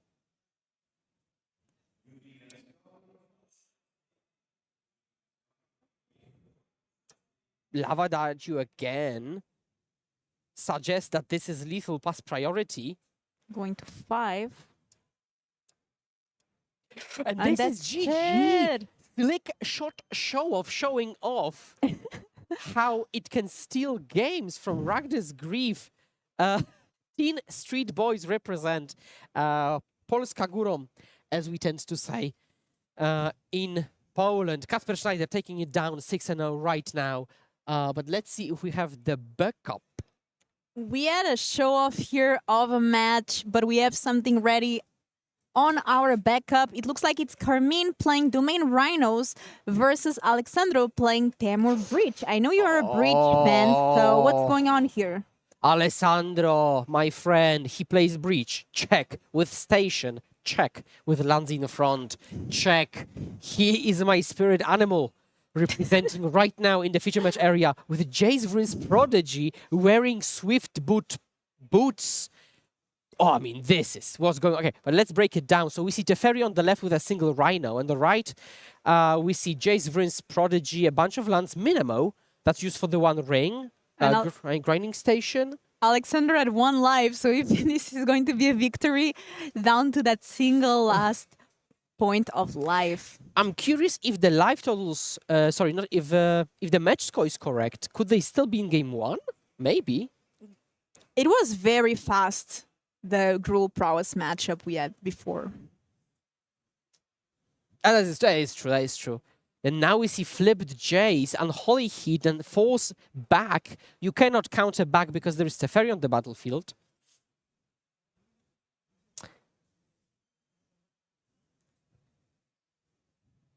There is Station, but I think he's just dead to that Rhino. He's at 1 life. A single Rhino might just get across the finish line.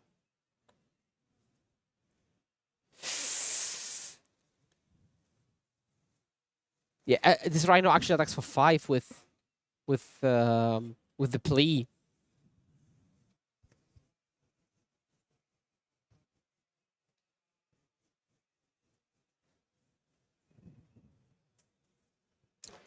Yeah, let's see how this gets solved. Trigger. Surveilling Ragavan into the graveyard. 2 mana, grinding station. That doesn't do anything unless there is a breach follow-up. Then you pass back, and I think Carmine knows what's up, which is he's going to take that game. Especially with the Teferi. Yeah. Just making sure nothing happens on instant speed. Oh. Oh, okay. So he sacrifices the station, mills the opponent, doesn't allow to draw off the ferry, attack, and that's it. Alessandro down a game, Carmine up a game. Domain Rhinos versus Teamer Station Breach. And Can we take a look here at our players' deck list so we can see what potentially they can sideboard? So first we have Domain Rhinos by Carm 18. So what do you think here of this list and specifically on the sideboard against the Temur Breach? Well, let me just point out two key cards. One, failure to comply. Okay, that's a spicy one. But also, becomements. Yes, we see becomements, which in conjunction with Ardent Plea, your Rhino will be attacking for 11, a single Rhino. So that's a very interesting, aggressive, non-red take on the deck. In the sideboard, we see kind of classic tools, Boseiju, Force of Vigor, Commandeer for the One Ring, Endurance. But you also see Patrician Scorn, which destroys all enchantments, and it's played for free if you've played another white spell. Can we take a look here at our Temur Breach players sideboard? So here we have Temur Breach by Alexandro Danesi. What do you think here of the sideboard? I have to say, Geralf, which is a new card, and I'm happy to see it here play this weekend. Geralf, I've played Geralf a fair bit myself already. It's been super impressive. I mean, Geralf is just great. But this deck in general is a very interesting construction. So 2 sagas, that's okay. Double ring, that's pretty standard. 4 Mox Amber, which is definitely something that we have not seen too much. The boots, the double Jace, and I think boots make a lot of sense with Jace, so you can immediately flip it. That's actually very clever deck building. A single iteration in the main deck. But the sideboard, this is a 3-color saga deck, but there is a single Blood Moon for these big mana strategies. There's a basic forest even that can be found off of Wooded Foothills and Misty Rainforest. A lot of very interesting choices for Rhinos specifically. I would side in explosives, an offer you cannot refuse, possibly even if you wanted to. Maybe like a Veil, and depending on whether we've seen domain elements, pick your poison and Haywire Might. But this list is really, really good. Now, I'm not sure if our viewers know the combo that is involved. So let's talk about this, because this is a Temur Breach combo. It's not a fair strategy. I mean, I would say it's fairish. So basically, what happens is that Underworld Breach allows you to replay cards from the graveyard if you play their cost, but also exile 3 cards. Okay. You also have Grinding Station that sacrifices an artifact to mill you for 3. Okay, fair enough. So if you sacrifice a 0, then you can use the 3 that you've milled to replay the same 0. Okay, so you can mill your entire deck with this. And how do you win? You Thassa's Oracle with an empty library. If you lack the blue, you have to have a legend in play, like Jace or Emery, generate that blue while you're doing the loops, and then win with Thassa's Oracle. There are many more things happening, more nuances, but this is the baseline, let's say. Very well explained there.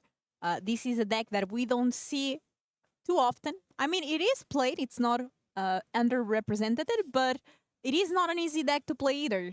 As you said, the combo sometimes is difficult. We saw, I think it was in our round 2, a player playing Breach as well, but not this version, and kind of missing to combo, getting the Breach, but then not able to finish off the turn. So a very tricky deck to play that really rewards skill and playing ahead of your turn and kind of sequencing your plays ahead. So let's take a look here as our players get ready for this game here. Carmine up a game with Domain Rhinos. Now Alexandro can be on the play. I saw a question in chat of why 2 sagas and that it seems misbuilt. And I actually, personally, I'm thinking of cutting down to 2 sagas. And the main reason is that you do have a lot of things to do. And the more I played in the current meta, the more I want to play Saga as like my 4th land or 5th land. Because, you know, spending your entire 2-3 turns on Sagaing is just not as good as it used to be. So you've got like 2 sagas for good measure, but you're not a Saga deck through and through like you used to be. And I do think that's the approach. I play 3 currently, but thinking of going down to 2. It's times have changed, you know? Times have changed. And I see double Bobble and Emery, which could be a turn 1 Emery, but no land, so that wouldn't be achievable. It's always difficult when we do not have lands and need to mulligan. How upset are you with mulligan with this deck, in particularly Skura? That's a good question. So you've got draws that really pull you back, like Emery with Bobbles, for example, or like an unchecked Ragavan. Now, you are punished sometimes if you, for example, have to go all in on the combo and you have to keep like Breach, Amber in hand, which are otherwise awful. So that puts you in these awkward positions. But I've had multiple moves to 5 with the Saga that just win me thanks to it. So it can be a hit or miss, but I would say it's mulliganing isn't free in this strategy. But yeah, for example, Underworld Breach can recoup lost cards. And Spoke and Speak I did. We see Station Breach 0 Saga, which is it's like it's a very all-in hand. I think getting an Otawara in the bottom.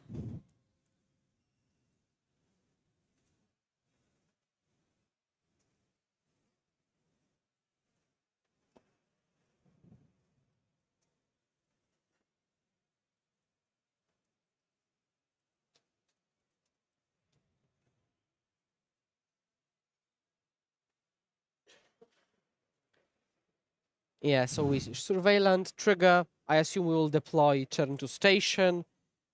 We keep Emery on top. Okay. Now Saga Trigger. So we can go Amber Emery or just Station and then deploy Emery for even cheaper later.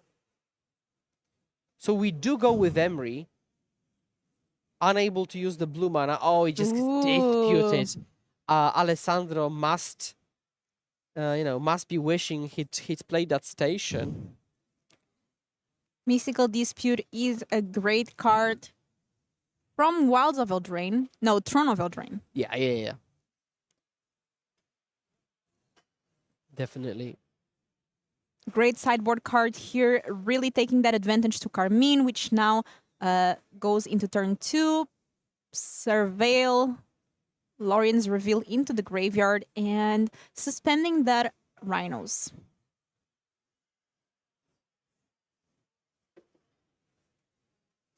Okay, so now we see Island. I think Station will go down. Yeah, I think if Alessandro had done it in the other order. But now we see Fawn on the Station, which is, on the one hand, annoying, but on the other, that's the worst card in your deck. So you're not too unhappy if it gets Fawned. I think is there an untapped land? I think there is a land.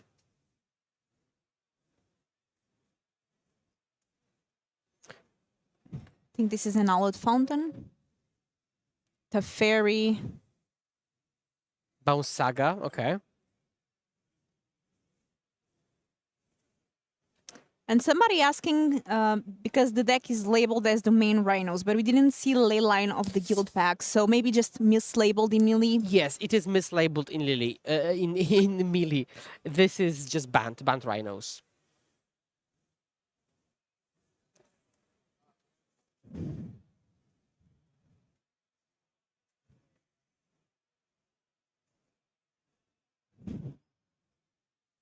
And let us know, Twitch chat, who are you rooting for? Temur Bridge or the main Rhinos that is not the main, but just banned Rhinos? Ragavan attacking you. Create a treasure. Play a land tapped. Return Ragavan pass. So we do have that breach in hand, but we can't really do anything with it. Yeah, so this mulligan, like for example, Mox Amber doesn't do anything. In theory, we've got a lot of mana, but nothing to do with the mana. Charlotte's Agent here, so let's see what we are going to reveal. Although we already know.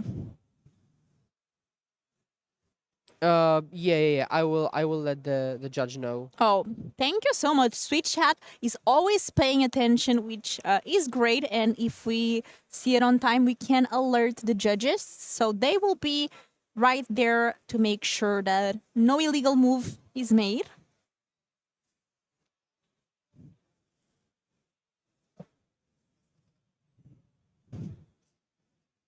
Yeah, I have informed people on the floor, and we'll see what we can do about that.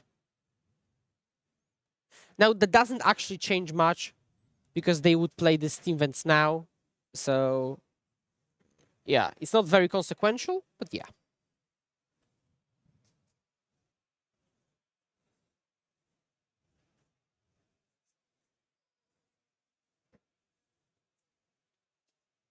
Good thing there's always a judge nearby and able to help in these situations. So they will make sure the situation gets corrected here. Yeah, we can see that they're already on it.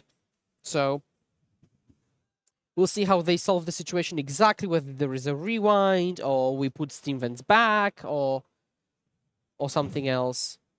If the fix is like, for example, putting Steam vents back, then nothing happened. If it stays in play, nothing happened. If we rewind, is as good as putting it back.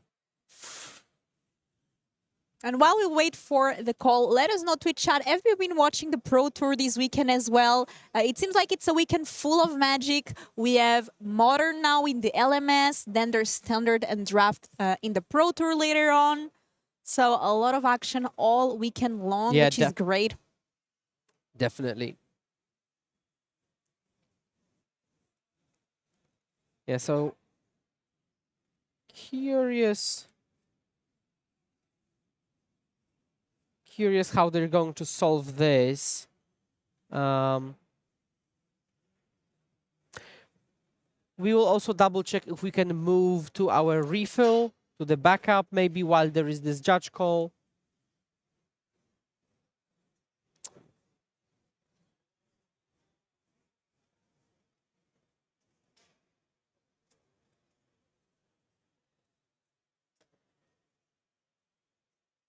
And it looks like we are going in our backup, which is Annie Shen playing against Marko Kozovic, both 5-0. Domain Zoo versus Arden Scales. Yeah, while the judge call is being sorted. And it looks like both won a game. So this is game 3. Whoever takes this game takes it all. Okay, so now Marco showing a masterclass in playing scales. Now he's actually tied with Annie. So I'm curious who goes on to be the 6-0. And 6-0 is like, I think, as good as a lock for day 2. Because like you need 7-2, right? But like 6-3 maybe with these ties. Like And if you are 6-0, probably if you start with 6 wins, Exactly. probably your tiebreakers are going to be good. Yeah, yeah, exactly. So I think that they're kind of weirdly playing a win and into day 2, almost kind of. So there is a bit of pressure then. There is definitely a bit of pressure on them.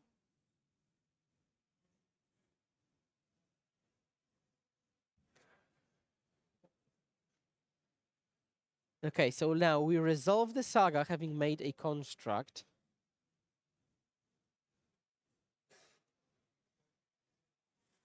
The construct is just a mere 2-2 with an artifact found 3-3 it becomes.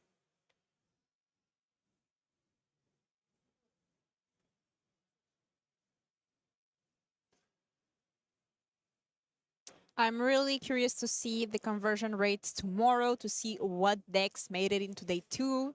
Yeah, exactly. The conversion rates are interesting because it will show you how many out of how many managed to get there. Because like, it's not really surprising that half the meta is Murktide if almost everyone came with Murktide. But if everyone came with Murktide but only 5 people qualified, then that's an interesting piece of intel. So conversion rates are a very useful metric. I have a little quiz for our Twitch chat, but reply only if you did not see the meta breakdown. What do you think is the most played deck here today? We will let you know very soon. I'm just curious to see what Twitch chat thinks it might be.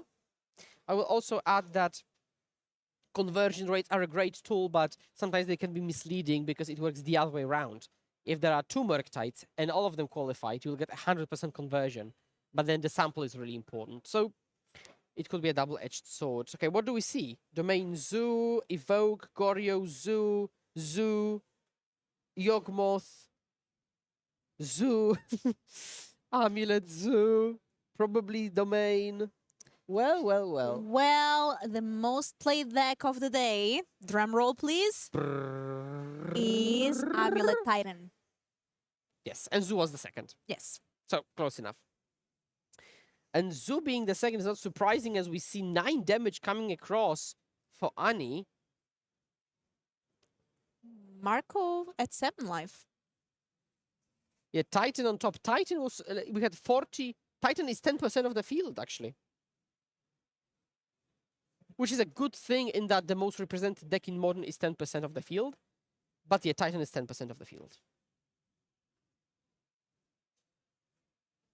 Tamio safekeeping there, protecting the automaton, gaining 2 life as well.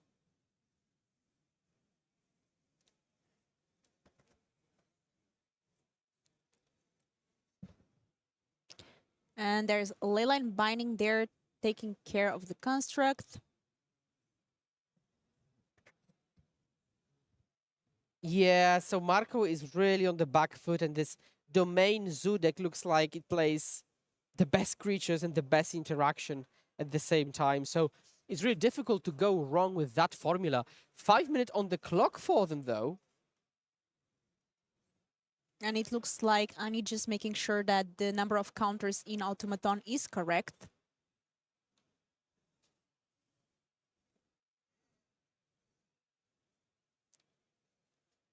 Yeah, but still, it's just a 3/3 automaton and 3 lands versus 9 power on the battlefield.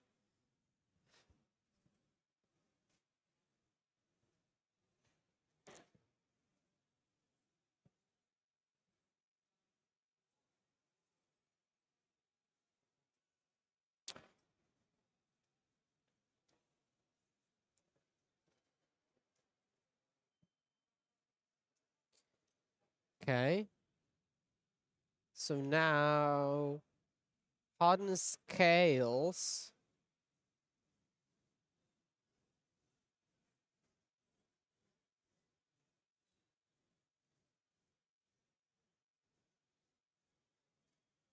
Okay, And attacking just- here.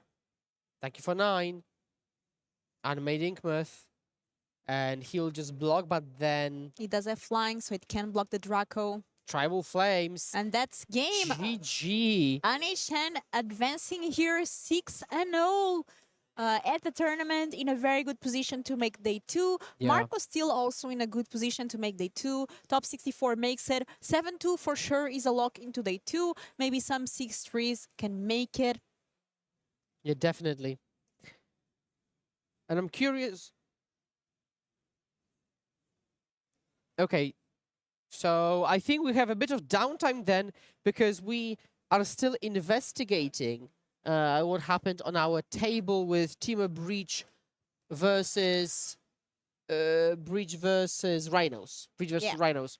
The judge is investigating the double land explore situation. And while that is the case, you talked about the metagame. Maybe we can show the metagame so we can actually analyze it once again. And almost, okay, maybe in a second. Okay, maybe in a second.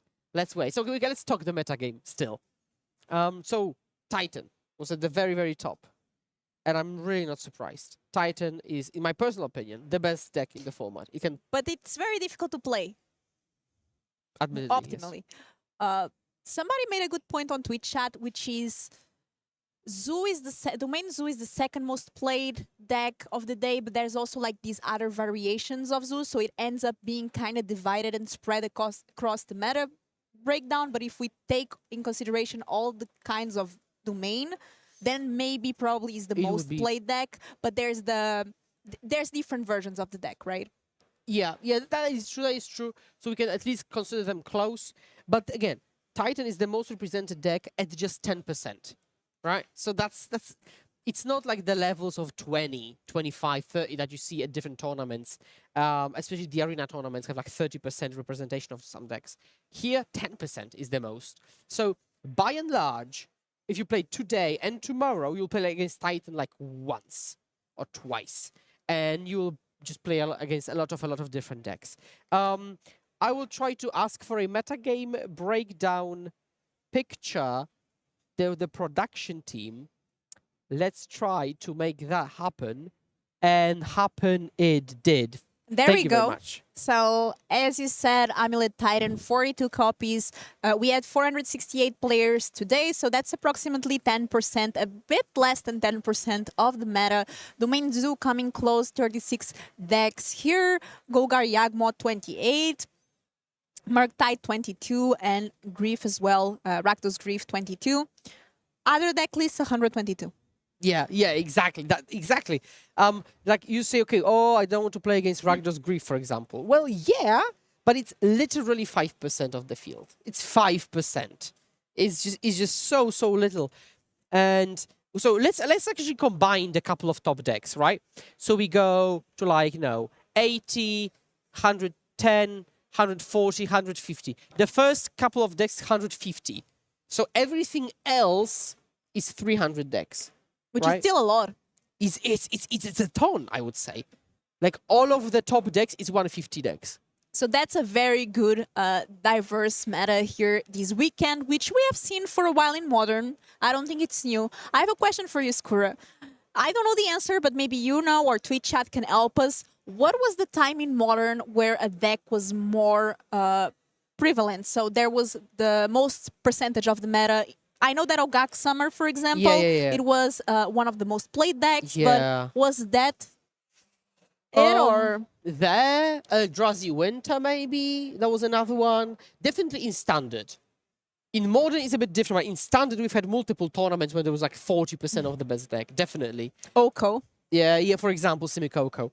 But let's go back to the match and let me just tell you what happened. So, actually, Alessandro saw the mistake of double land himself and called the judge on himself right before we were able to tell the judge it ourselves. So they backed up, land was back in the hand. They both got the warning for maintaining the board state, I presume. But yes, Alessandro did call the judge on himself for that incident. And that's always the best thing to do. If you notice you made a mistake, it's better to call the judge, acknowledge, and then the judge will rule. Yeah, definitely. Definitely, yeah. Oh, it's always also less harsh and less, game disturbing. If you call the judge on yourself, you can fix the error early. Everyone can see that you're just being honest, which is generally a good thing, to be honest.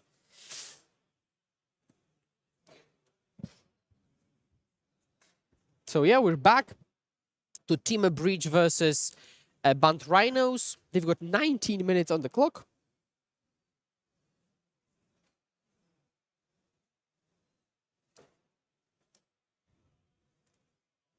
Carmine at 12. Very close life totals. Yeah. And now Alessandro is going to start making tokens that are as big as the Rhinos.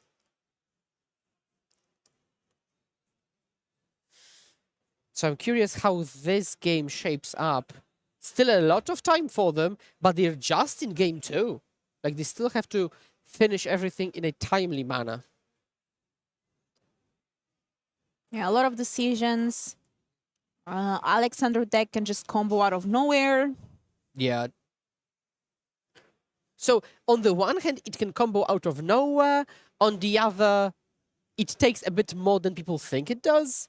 You cannot go turn 2 station, turn 3 breach. That's not how it goes. So yeah. Now we use the Saga trigger to find Mishra's Bubble. Now the constructs are 1, 2, 3, 4, 5 5s. So they are bigger than the Rhinos. They are bigger than the Rhinos, but you cannot crack the bubble. I've had my fair share of games where I blocked, then popped bubble to draw, and then state-based action killed. State-based effect killed my construct, so have to be careful. So let's see what Alessandro does. He's got Unholy Heat, Land Breach, I believe. Yeah, that's correct. So probably lighting up the turn, seeing if he's able to combo off soon or not. A lot of different lines that this deck can take. I think there's only 3 cards in the graveyard. Yeah, it does seem like it, yeah. Now, if you breach, you can, for example, crack the bubble, play breach, play Emery off of the 2 lands and bubble, mill 4, and then see what it gets you. Now we've got more cards in the graveyard, so now you can play breach and then escape Emery. There are a lot of possible lines.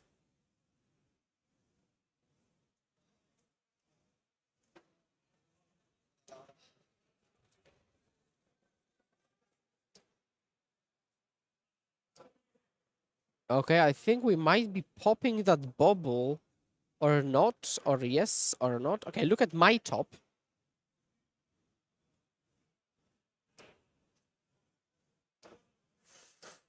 A lot of decisions, 16 minutes left. Carmine is up 1 game. So if Alexandro wins, not only does he need to win this one, he also needs to win the next one. Yeah, that's true. Unholy Hit here targeting the Fairy. Taking a look at the sideboard, there is Delirium. Yeah. Oh. Oh.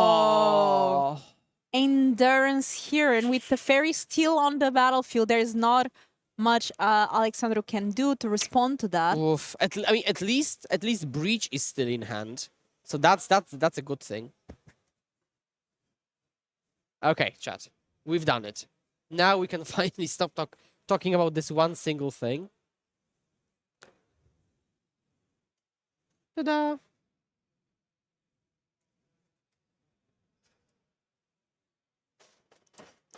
So that's Unholy. It still dealt some damage to the Fairy, but not enough.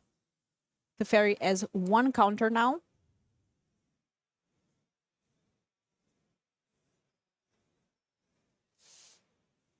So there's 4 Rhinos. 1, 2, 3. Yeah, but now, did Alessandro draw off bubble? Attacking here with 2 Rhinos and Oh. Endurance.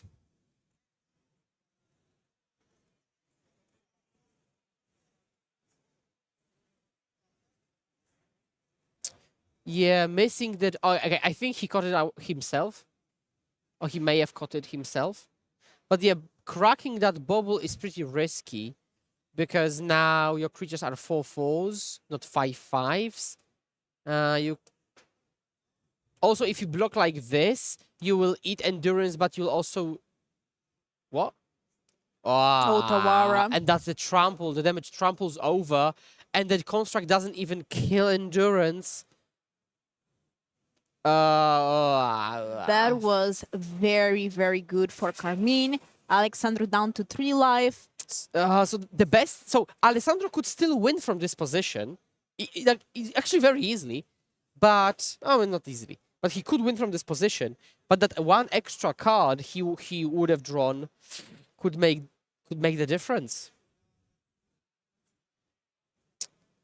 Ay ay ay ay ay ay.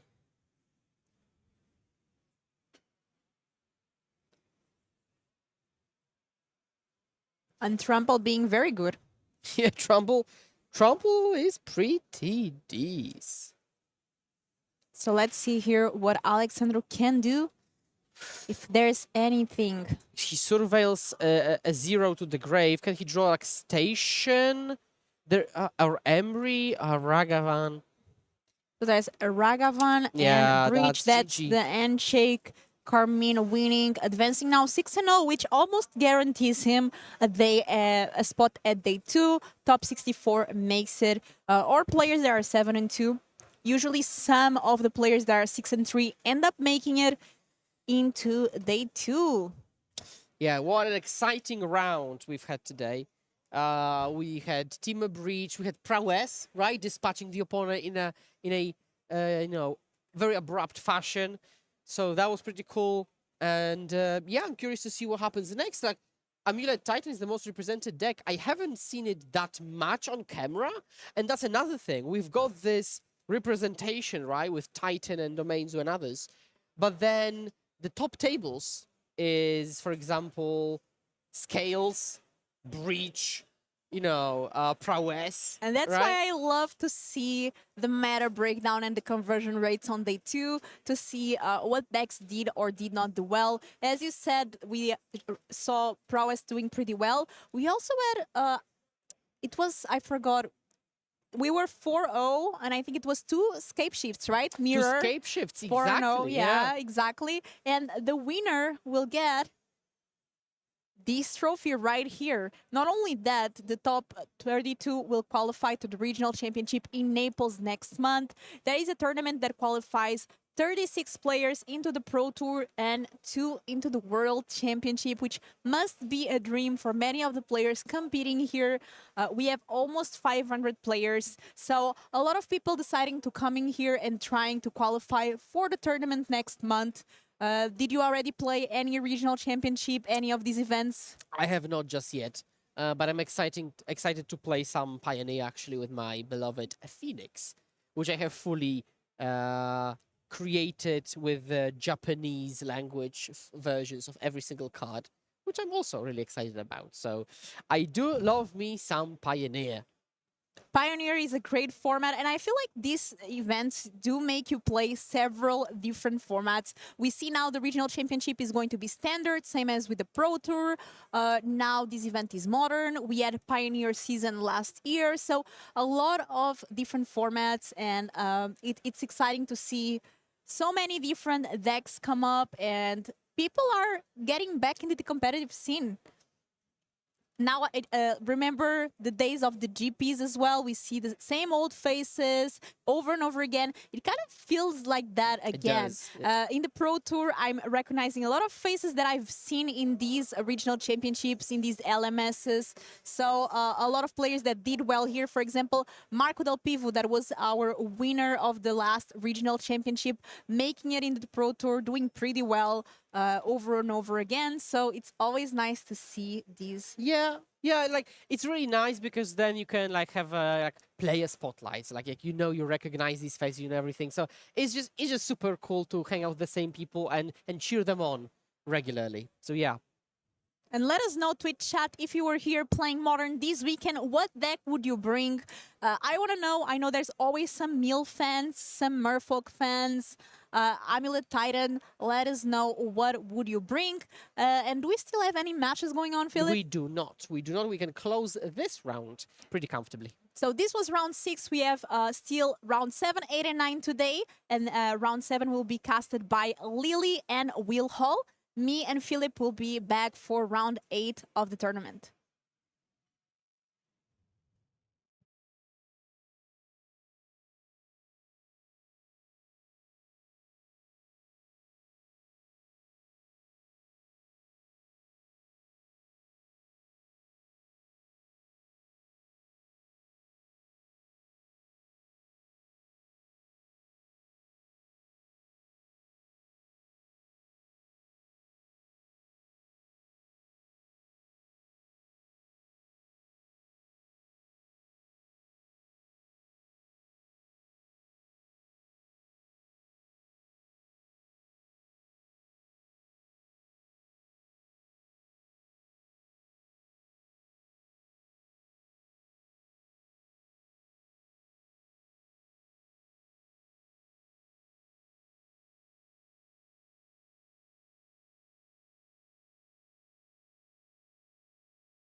And we are back, ladies and gentlemen. Welcome here to Legacy European Tour, where we're bringing you 15 rounds of modern action, followed by a cut to top 8 over the next 2 days. I like to call this either the Pro Tour pre-show or the Pro Tour after party, depending on where you are in the world and when you're watching. So, welcome here with it. My name is Will Hall. That is a Caffeine Lily, and we are happy to have you. So, we're talking about the Pro Tour weekend. Everybody's kind of hyped for it, but there's different ways to get there, and one of the ways is to play in a big event like this that we've got this weekend. But after this event, there's only really one more way, one more huge way to get in there, and that is the last chance qualifier. So we can get that up on screen next. We'll have a little talk through this. Maybe you're liking the Pro Tour. You're thinking, how can I get on the biggest stage of them all? How can I battle against the world's best? Well, first, you've got to qualify to play against Europe's best, and you can see here on the screen. So there is a last chance on that Friday. The format is standard, which the Pro Tour currently happening right now today is standard. I imagine that's going to have a huge impact on the meta moving into this weekend. And the top 16 players in that last chance on the Friday, which will be streamed on this channel, are going to earn themselves invites to RC Naples. We will stream both. The last chance and the regional championship. 3 whole days of streaming Magic. So make sure you do hit that follow button if you haven't already. But then then the hard work that kind of starts. Yeah. Like, what I mean? Not only you have to win one tournament, you've now got to do really well in a huge tournament against Europe's best players. We have Hall of Famers in there. We have Pro Tour players. We have world players in there, all battling out not only for the prizes, but of course, on the top of that tree, the very top of it, is the title European champion when you go into that Pro Tour. Also, side quest, there's 2 world invites. Yeah. You get to go play in the World Championships in Las Vegas at the end of the year, which is huge. Genuinely the biggest of biggest stages that anybody can play Magic the Gathering on. And as you see there, if you do well and you manage to come in that top 36, you get to play on the Pro Tour. You get to play in Amsterdam at Magicon on that Pro Tour, which to me is probably the best one of the year, let's be honest. The format is modern. And the draft is Modern Horizons 3. Yeah, it's amazing. It's going to be so cool, so sick to see. And it's in Europe. So yeah, exactly. It's another big European one. I think the way it's panning out, we might end up getting like 1 a year at the minute. So yeah, it should be. It's really cool, pretty good. I'm all down for it. I love it. I can't wait for it all to happen. But maybe you're at home watching and you think, how can I get a piece of the action? That is the best way to do it currently moving forward for the next couple, because it's only literally next month. So you can still plan your trip. Naples, relatively easy to get to from wherever you are in Europe. Accommodation's relatively cheap. Food is questionable. That pizza's come on. You can also check your local game store if you want to. You have maybe a VPN. I don't think they qualify for this one anymore. That's what I think for the ones after it. Well, just moving forward in general. Yeah, it's like these are the big ones. That's always a good idea. Also, starting the grassroots for your local game store. Yes. But it's good. I love seeing that there's a path. Sometimes it can get very confusing. In the past, it was very confusing. And we're kind of trying to lay it out, break it down for everybody at home. Maybe it's the first time you're watching. Or maybe you're just a seasoned vet and you still don't know what the actual correct path is and how to get there. Hopefully this kind of lays it out to you. Basically, you just need to perform well, and you can do it all over one weekend. You could go from not being qualified from the regional championships all the way to being qualified for Worlds in the space of 3 days. That in itself is nuts. Yes, because sometimes you just see the stream from the Pro Tour and say, "Oh, I want to be there. I want to play with them." And now you know how to do that. It's an amazing experience. The whole thing. If you've not been to a Magic Con tournament, it is crazy. It is literally a con designed just for Magic. But the Pro Tour, and it's the lights, the gleam. You get to see all your favorite players that you've watched for years. You're literally rubbing shoulders with them. You're drafting with them. The draft pods to then doing to constructed. You go on stages, the interviews, the players' parties. It is a once-in-a-lifetime experience. If you've never done it, that's kind of one of your goals. Just play for it, man. I was able to do it once. It was so good. I loved every second of it. You really are in love with the Pro Tours. Competitive Magic. I literally love competitive Magic. It's the best thing since sliced bread. Are the players ready to go? I'm just going to get that. They're not ready. Well, let's have a look at the prizes then. While we're waiting for the players to kind of get set up in our feature match area. This is what they're battling for. So 468 players turned up this weekend. Yes, so battle out in Modern over 2 days. If they manage to get today number 2 with a X and 2 record or better, this is some of the prizes they're going to be battling out for tomorrow. Yes. Talk to me through 32nd to 64th place. Of course, we will have from the 64th to the 32, we will have some prizes like some ticks and a bunch of money. Yep. But then if you qualify and you reach the top 32 and up, you will also have the qualification for Naples. Yeah. And if you go on the top 8, you also will get a flight You voucher. get the flight voucher. They're going to get you there. Not only Exactly. you don't have to worry about that expense. Bam, we're going to get you that flight, or at least subsidise it. Bear in mind, most flights around Europe are around that sort of money anyway, so it'll get you there. And the nice bit about it is, if you're in that top 8, you're going to min cash at least $800 Exactly. plus a bunch of ticks, couple of boxes, some card market credit. It all adds up. And the higher up you go, if you manage to take the whole thing down, you get $5,500 plus all that. You're going to be able to stay in a pretty swanky hotel when you come back to play in Naples and battle it out against, as I keep saying, Europe's best. Marco's over there right now at the Pro Tour, had his own featured slot of all the RCs. Like, love to see it. And genuinely one of the nicest people to ever play Magic. I've never seen that guy not smile.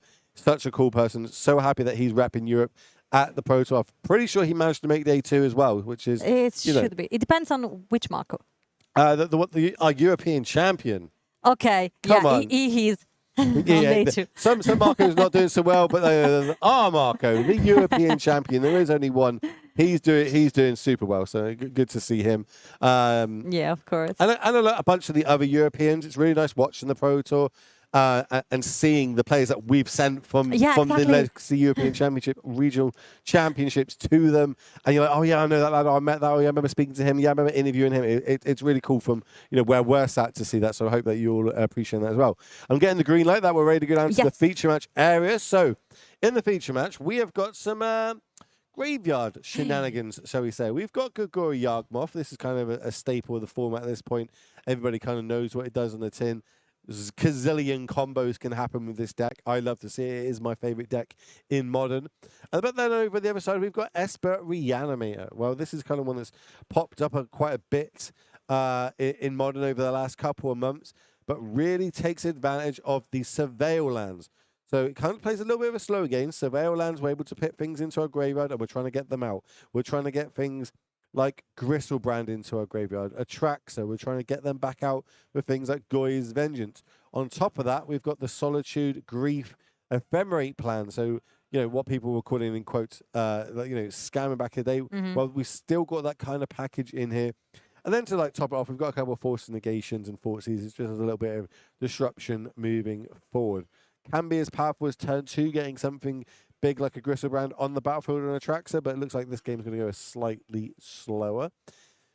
So we're starting off. We're going to go fetch yourself a basic forest here. Life total is going to be is relevant when it comes to Yawgmoth, especially when they want to combo. Because remember, it costs 1 point of life every time you want to use the Yawgmoth ability to sacrifice a creature, draw a card, give it to a creature -1/-1. Meanwhile, we have the Young Wolf. Watch this. Surveil land, ready? Can I be 2 for 2 today? Let's see. I'm just guessing. I'm guessing what people have been fetching all weekend. Bam, Surveil land, Surveil trigger. And this is going to get an Atraxa. That's going to go to the graveyard. Exactly. They're going to untap, and then they're going to Goyas it. You ready? Watch this. I've called it. I've called it one time. For the chat. Let's go. And then on the other side, there's going to be an Endurance or something just to really blow it out. Top card, Surveilled. It's a Force Negation. No. I'm wrong. Okay, move on. So we're going to have our graveyard to the top of the screen. We're going to have a library to the bottom. Okay. Interesting tactique. It was a good plan. They've got lots of other ways. That other fetch land can do it. They've got other ways of getting things in the graveyard. There's a lot of 2-drops that can do it. They've got things like Faithless Mending and Tainted Indulgence to do it. They can get the Archaeologist on 2 if they wanted to go that route. Archaeologist plus Ephemerate is basically a dig through time at this point. Here comes Young Wolf, which have all the secret layers that have been made in Magic the Gathering. There's not another art for Young Wolf yet, and it really upsets me because I've got the most pimped out deck you can possibly get in Yawgmoth, but my Young Wolves are still the same basic Yawgmoth. Okay, this is good. This is a little bit of main deck graveyard hate that also plays into Yawgmoth's combo. So over on the Esper Reanimate this side, they want to be putting Atraxas and Gristlebrands, etc., into their graveyard, but they also need them in. They need to get them in the graveyard so then they can reanimate them out. Well, Agatha's Soul Cauldron is going to put a massive stop to that because not only is it going to be great in the Yawgmoth list to exile some of Yawgmoth's cards to enable their combo, it can also double-side exile cards from your opponent's graveyard, i.e. their Atraxa, their Gristlebrand's. So they're going to have a real hard time trying to reanimate any of these. Here comes another Surveil land. Not shocking anybody. Yeah, it was a huge thing on Modern, the Surveilland.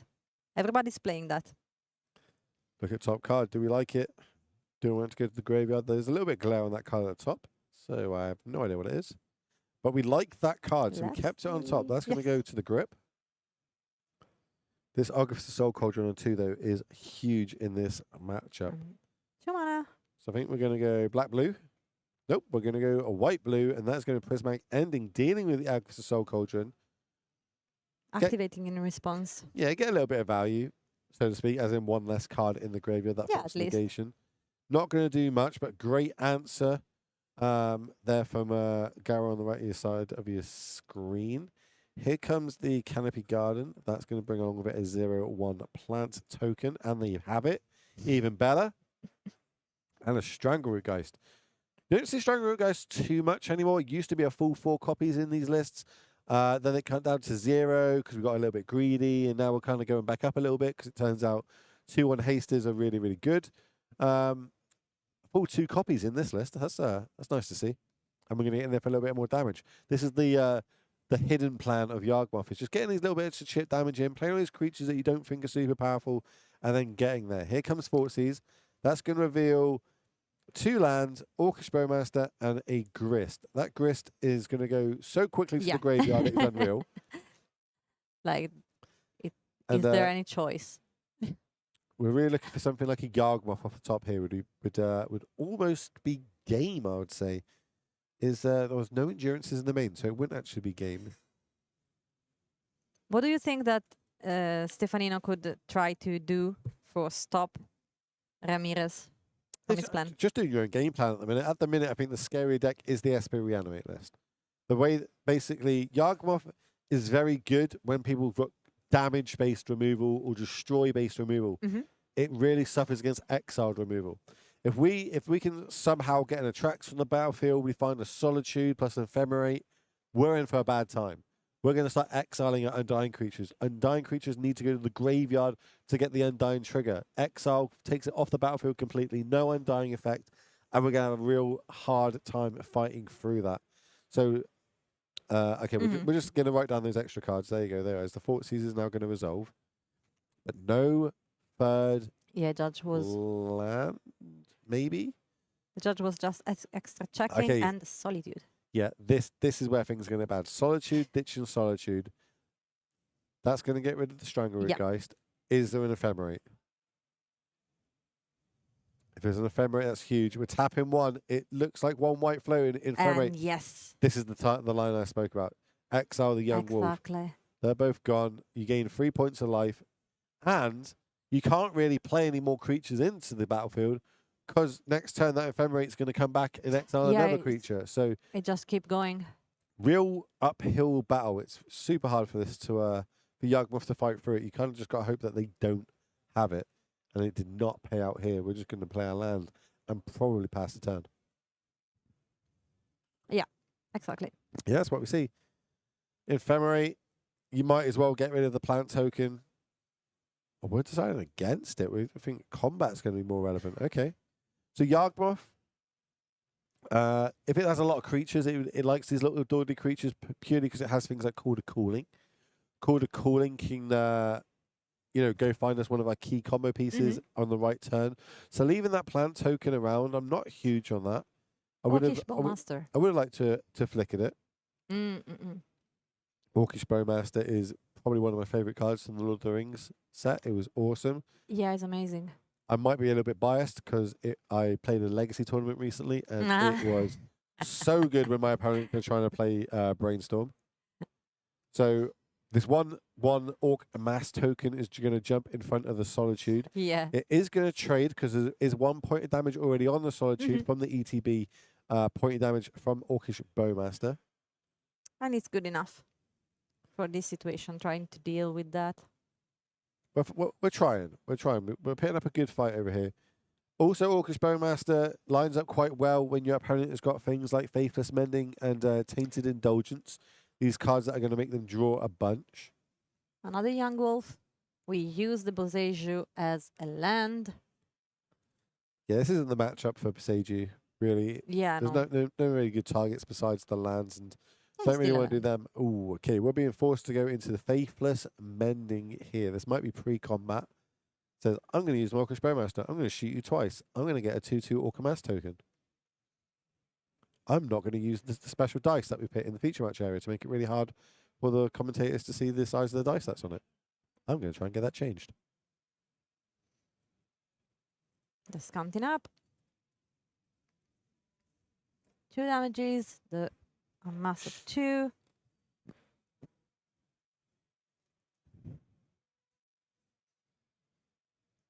And they are changing the dice, so it's clearer for us.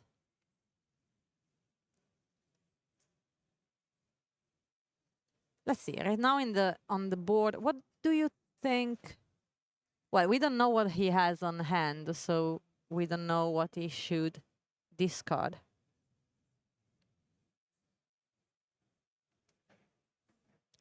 Definitely looking for one of our big threats to get in that graveyard. And a Traxxas would be great. It depends on what he has on hands, of course. I think he has just 2 cards, if I'm correct. If I'm right, but I'm not sure. Oh, yes, Cauldron should be exiled as well. Thank you, chat. I'll get that sorted right now.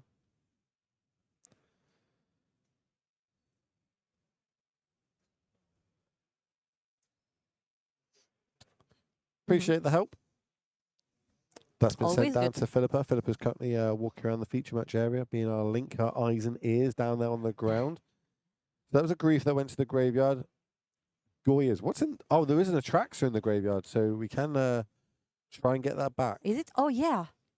Yeah, I missed that as well. Where did, Yep. I'm not sure where that came from, but it's in there, and that's what matters. Maybe it came from the Faithless Mending. Well, she's there. So No. Oh, we got a Quarter Cooling for 4. And this is what I mean about that plant token is going to come in a little bit relevant here. So 4. That gives us options. What have we got? We've got Yargmoth. We've got a Shield Dread on 4. Let's think. So if we get Yargmoth here. Oh, yeah. There you go. That's going to get exiled. Thank you very much. Quarter Cooling for 4. Imagine it's Yargmoth just to refill the hand before Traxxas enters the battlefield. But then I kind of like doing this. No, I don't like doing it. I was going to say, maybe I kind of like doing this while the Traxxas on the battlefield, so I've got a target to put my -1/-1 counters on. But no, it's not going to be. It's not going to pan out that way. Does have the nice old boarded Yargmoths though. Yeah. I've also been upgraded my Yargmoths to these. If you'd love to see it. Should I sound surprised? Oh. And well, let's see what he. There was no endurances and no scavenging oozes in the main. It looks like they've been cut for the Strangleroot Ghosts and Elvich Evolutions, which, you know, one of the good things about Yargmoth is kind of the flex slots that you can play around with. There are a couple in the board, though, so you're all good. So we get to look at the top 10. But one of each card type into our hand. Notably, no Ephemerate, which means that we can't keep this Atraxa around. We can no,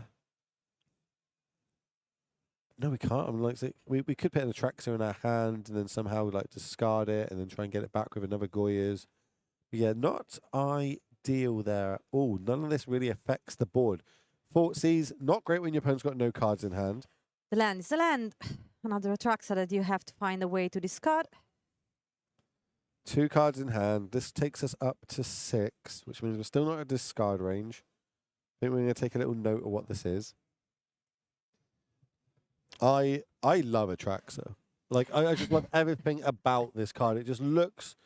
It's meant to look like a powerful card. The art looks powerful. The wall of text is powerful. It's all relevant. It's so good. It's literally what I want from a Phyrexian general. Also, I think that the art for this card are always so good. Chat point out, could Fort Seize themselves? That is also definitely a line. Yeah, Fort Seize yourself, put your tracks in the graveyard, then you can get it back out the turn after. it's a line. I don't hate it. I feel like I'd sandbag, well, not sandbag, I'll keep it in my hand this turn because Yawgmoth potentially is going to put an extra couple cards in their hand now.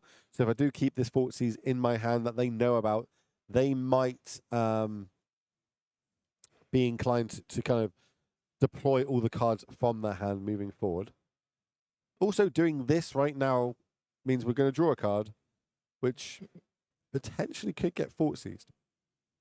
And because there's no endurance, because there's no endurances in this list. Yeah. If it's as an Apport Cutthroat, then that takes our combo off the battle, off the. Oh yeah. Out the deck. Normally you have an endurance, so if someone does get milled or Fort Seized, or it flips over of Grist, you've got a way of getting it back into your deck, so you can still have that combo. Is prefer another strategy for his deck. Well, 6 that basically we shrunk the Atraxa down to a 6/6. Yes. Still Sacrificing the young wolf that will be back on the board with a +1/+1. Now we're sacking the plant token on this young wolf, plant. getting rid of the -1/-1. Well, get a +1/+1 counter, and then when you add a -1/-1 counter, it doesn't leave 2 counters on the creature. What it does is negates the current dice on there. So that's how you manage to get the combo with Yawgmoth plus a couple undying creatures. And we're going to see this now. So we're now sacrificing the young wolf again because we can. And we're going to draw another card. This is going to make the Atraxa -2 power and toughness.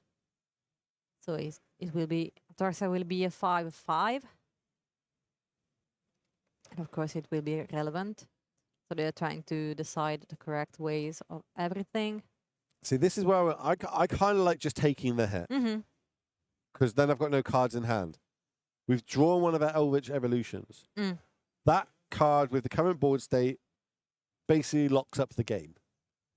The only thing you're worried about is a forced negation. There's 2 cards left in your opponent's deck. They didn't use it on the Call to Calling. I'm going to be surprised if we can't win next turn, or if we could have played a different line to literally win next turn. But now this Fort Seize, I believe, is probably going to get used, and is going to be able to hit this Eldritch Evolution. Let's see.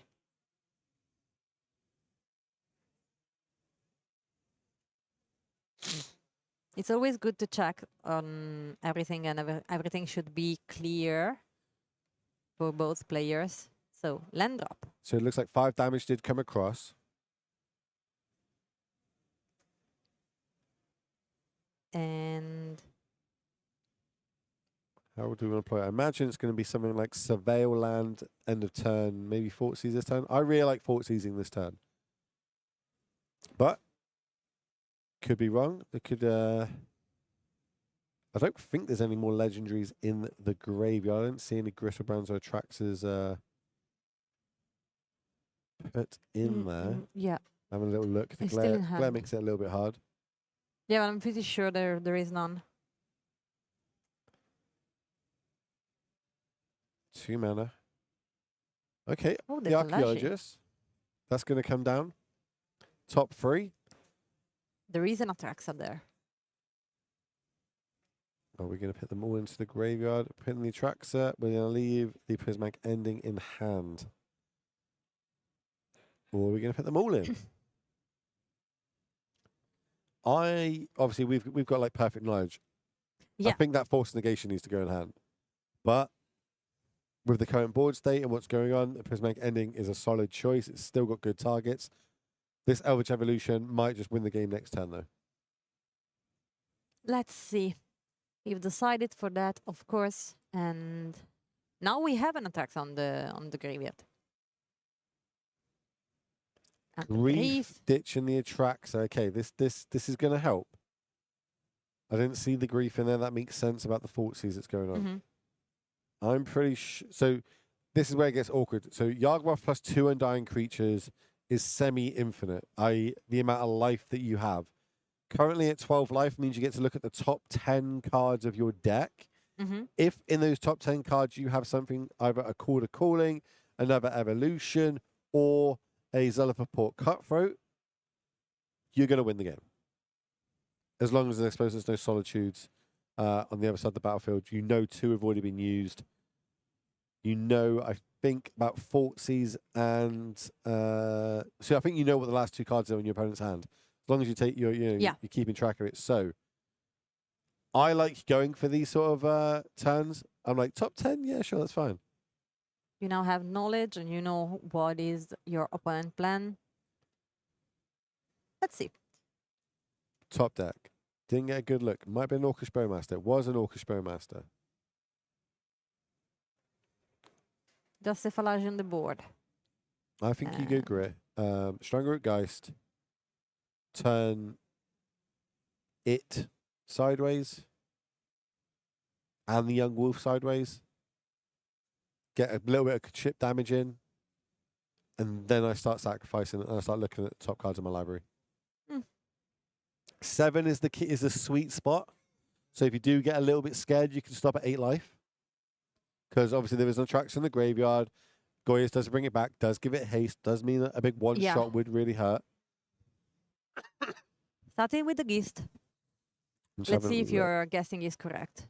If your We plan. also haven't made a land drop this turn, so which also turns on Shield Dread. Shield Dread you're being drawn is also semi-infinite because we can just gain 2 life and losing 1 life. Doesn't do the damage side of things though, but it looks like we're going for it now. That's the Agri's Soul Cauldron. So now that turns a lot of our creatures into Grists themselves, if you want to go that route. More importantly, it can target the Atraxa in the opponent's graveyard if you want to play it a little bit safer. Yeah. So I think now I'm going all the way down. I'm going, and then if I don't hit what I need to win the game this turn, I'm going to play the Agri's Soul Cauldron and play it safe. Just check about the graveyard, the opponent graveyard. This is always nice to do on turns that you're about to win as well. Like if you think you're going to win, it's always nice to try and get as much information that's on the battlefield. Some people will scoop prematurely just to not give their opponent information. No, it's always better to be sure if you're a little. Just to double check. Take your time. So Young Wolf, come in, Undying. We're looking for a Zelaport Cutthroat. We're looking for Eldritch Evolution. We're looking for a Call to Calling. That was just a basic swamp that was drawn. And go again. Yes. So basically, for people that don't understand what's currently going on, you just see this dice floating around. Basically, oh, that's a Shield Dread off the top. Yeah. So we go land, Shield Dread, go infinite. All we need to do is find a Call to Calling that we can't cast because we don't have the extra green creature. So we can't win the game this turn. I'm going to keep talking about the combo. The combo is you have Yawgmoth, which says sacrifice creature, pay 1 life, up to 1 target creature gets -1/-1 counter added to it, and you draw a card. Undying says if this creature is put into the graveyard, return it with a +1/+1 counter. If it didn't have a +1/+1 counter on it. So you can go back and forth between 2 Undying creatures, putting them into the graveyard, and they keep coming back, so you kind of get infinite draws. The problem is, you use 1 life every single time you do this. So we're looking for a way to not lose life, but also kind of go net life. Every point we lose, we gain. But every time we do it in this loop, our opponent loses 1. Hence Zelaport Cutthroat, or sometimes we even see Blood Artist in this list. Cutthroat plays better around the 1 ring and protection, where Blood Artist works on both your creatures and your opponent's creatures. So both got a little bit of upside. It's still down. It's still going down to 4. There's the Call to Calling this game. Unless there was a Force Negation in the hand with blue card, which you know there isn't, because you know one of them is a Forces, you know the other one is the Goya's Vengeance. So there's 1 unknown card. It doesn't really matter what it is. This Call to Calling is going to get tapped for 2. It's going to go find a Blood Artist, and we're going to come off and win game number 1. We're just checking all the bases, though, making sure everything's done, all the T's are crossed, I's are dotted, so to speak. So let's see. Right now he's deciding to use 1 green, 1 2 green, 3 Yawgmoth, 4, 5. That's all we need. Call to Calling for 2. That's a Call to Calling for 3.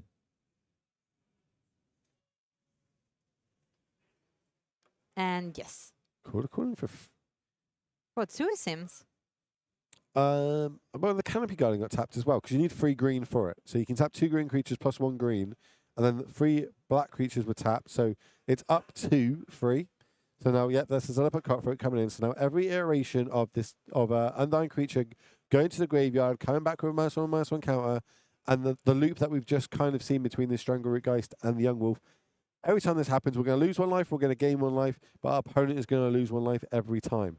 And So- he has still 4 life points, so he can just... Exactly. You only need Get in and get- 2 to be able to start this combo, this yeah, trigger. exactly.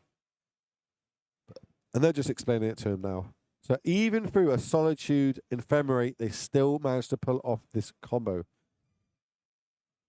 And still they have enough cards. So they're gonna they're gonna draw 18 cards. They say, look, these 18 cards are gonna go to my hand. I Your will life do points are +1 gonna go to -1. 0. And we're gonna scoot up and go to game 2. Cool. Yes. We got there. We got there. Yes, but it's always good when you have when you play against combo deck. I prefer always to if it's not a deck that I know very well, Oh, I always prefer to tell them There's just show me the combo. there's so many instances of players I know just picking decks up and not knowing how they actually work, playing the mirror. The opponent goes and combo off, and they go, "Yeah, sure, show me the combo, then show Yeah. me that you know how to do it," so they can learn the combo themselves. I think Brad Nelson was telling me about the time that he did that actually. But moving on, we have got the deck lists of both these players. Let's get them on the screen for you all to have a little look at now. Here's the Grigori Yargmoth list. This is The first one. as I said, something slightly different in here. And you can build these decks kind of how you want. They've got a nice shell, but then there's a few flex slots floating around. We're playing 2 Strangleroot Geists and 2 Eldritch Evolutions. These have famously been trimmed in the past in favor of some of the cards that you see in the sideboard, like Endurance. Some people also like playing a Haywire Might in the main because Haywire Might plus the Agha's Soul Cauldron is pretty tasty. But moving into this weekend, making us currently set a 5-1 record, this is the list we're going with. In against this matchup, those Endurances they couldn't come in quicker. That Scavenger Ooze, again, super quickly coming in. Pick your poison. It's a hit or Another. miss. The problem is there's no problem with Pick Your Poison. They're very, very good card. But it could be a little bit better. That sorcery could be an instant. If it was instant, I think it'd be come a on. slam to put it in. It'll be good if they can ephemerate, an Atraxa, and then you get to untap and you can pick your poison up because it's a flyer. I don't think that line's ever going to happen because they're going to draw so many cards, namely Griefs and Thought Seizers, so I don't really like the Pick Your Poisons. Fatal Push, this is not the matchup for it. Formulator Mage, I think we're going to get too cute. Forces, don't think they do much. Rex Sage, also don't think they're going to do much. But then it's also hedge up what do you think the Esper player's bringing in, because there are some cards that really wreck Yargmoth, like Tumpa's Orbs and stuff like that. But we get to have a look at the other side of the battle on this Esper Reanimator list. You can see there is none. It is all just Exile of X, which are equally as awkward for Yargmoth to deal with. But we've got a couple of subtleties. We've got a couple of Supreme Verdicts, Surgical Extractions, Teferis, Prismatic Endings, Solitude, Celestial Purge. There's a lot of cards I like here. I like the Surgicals. It's going to stop that combo that we just seen there. Yargmoth's a lot of 4-ofs. If you can hit a Grist, if you can hit a Yargmoth, you're taking 4 key cards out of that deck. Solitude, also a great way of dealing with a Grist.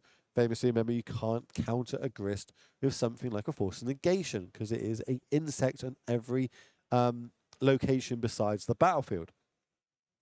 My biggest problem is what do you think you should bring out? Good question. Well presented. Having a little look. See, I think Solitude's Grief, that whole package comes in. I think the extra Solitude from the sideboard comes in. Prismatic Ending, again, good. It's good to hit a turn 1 Mana Dork. It's good to hit a turn 1 Young Wolf. These 2 Thought Seizers, in theory, are good if you hit the right thing. Sometimes not great. So maybe I'll trim them. Also not big on Gristlebrand in this matchup. Yes, it is one of our big targets, but there's a good chance that my opponent, about the main deck Graveyard Hate, it's Yargmoth, there's going to be Endurances floating around, there's probably going to be Scavenging Oozes. I think I might trim a little bit on this Goy's Vengeance package I've got and try and go more to a mid-range controlling game, trying to utilize my Solitudes, Ephemerates, Grief, Ephemerate package. So that means I could be bringing in my Sweepers, my Surgicals, my Subtleties, my Teferis, my Solitudes, Purges, Endings. I can almost have a bit of a transformation in my deck completely. Yeah, you can, of course, do that. Oh, well, Let's see what they decide. we'll see how they work. You know, it could go well, it could go bad. Obviously, we had a little bit of whiff with that Atraxa, unfortunately. But if that Atraxa ended up hitting a Solitude, then that first game is completely different. I think the best thing you can see there as that Yawgmoth player is seeing a Solitude come down, ditching another Solitude. Yeah. It's like, okay, that's good for me. That means there's two less in the deck now, besides the one that I've seen. Other players getting on. Let's have a little look, see if they're shuffling up. Looks like we've just come to the end. So they both kept. I was saying they both kept. Maybe we've got a Motor 6 on the left of your screen. I did see them kind of putting something to the bottom of their deck there just as we flicked the camera back across. Surveil Land's home one. Going to put another fetch land in the graveyard. Don't want that very much. Here comes Passeju into a Young Wolf. Now, this is sort of what we'll talk about. Great place now to just untap, play Prismatic Ending. Unfortunately, this Surveil Land isn't a white source. Second land. Polluted Delta. I think that might be like traditional Chinese or something. It's something that I cannot understand for sure. It's definitely not English. Confirmed. Burning Catacombs, we're going to crack that.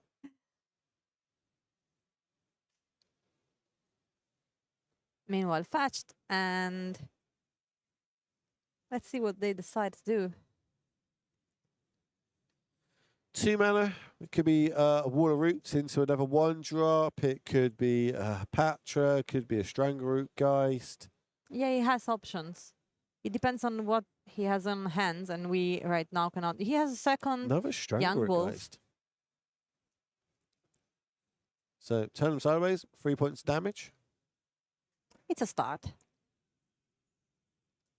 Told you, it's the hidden mode of Yawgmoth. The amount of games that you win through little bits of chip damage like this. You can start by pushing a little bit with your small creatures. That is still damage. Opponents have to worry about something like the combo happening, and there's multiple combos in that. We only saw the traditional, in quotes, combo of Yawgmoth. With Agris's Soul Cauldron, it can open up so many more. There's ones with Undying Creatures, plus Walking Blisters, plus... yeah, hold on a minute. We're not playing a Walking Blister in this list. I just noticed. Nope. Okay. He doesn't need that. I love a Walking Blister in my lists, but this is more like a refined straight to Yawgmoth combo. I'm down for that as well. That also seems like it's going to work. It does enable you to play things like these Strangleroot Geists and Eldritch Evolutions. And pass. And let's see. They didn't fetch the first one. Life totals should be 16.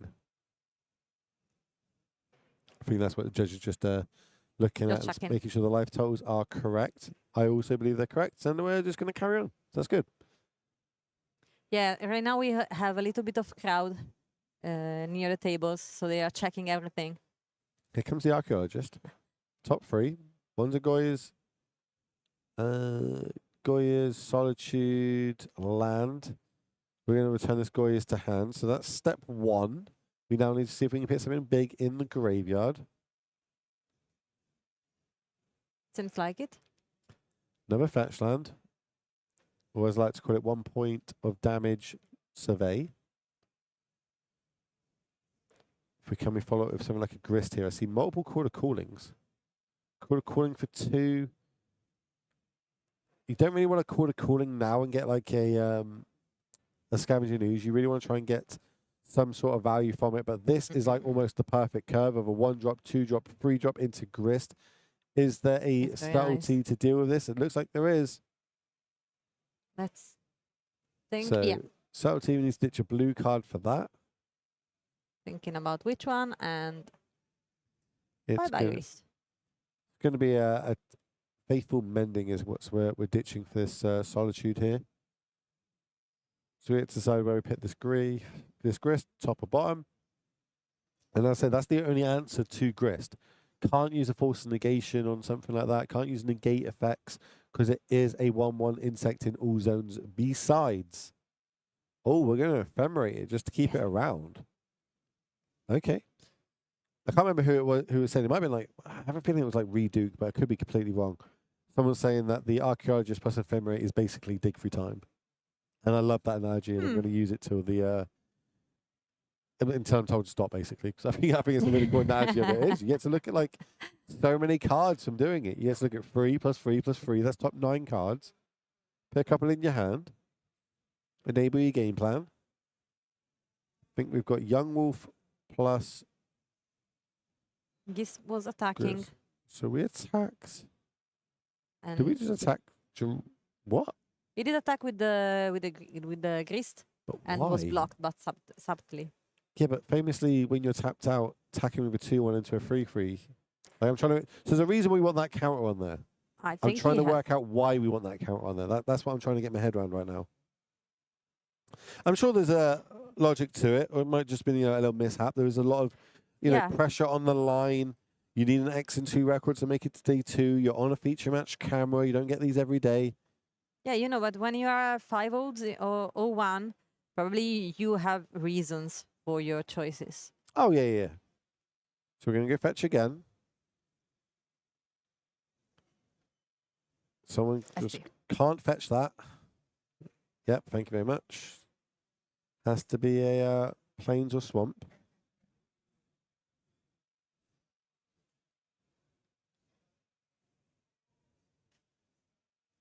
So having a little think. They might try and just go for an untapped source here.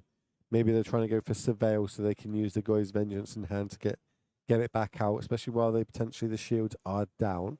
Do you have to be wary of... Still can't fetch that. Mm. Yes, thank you.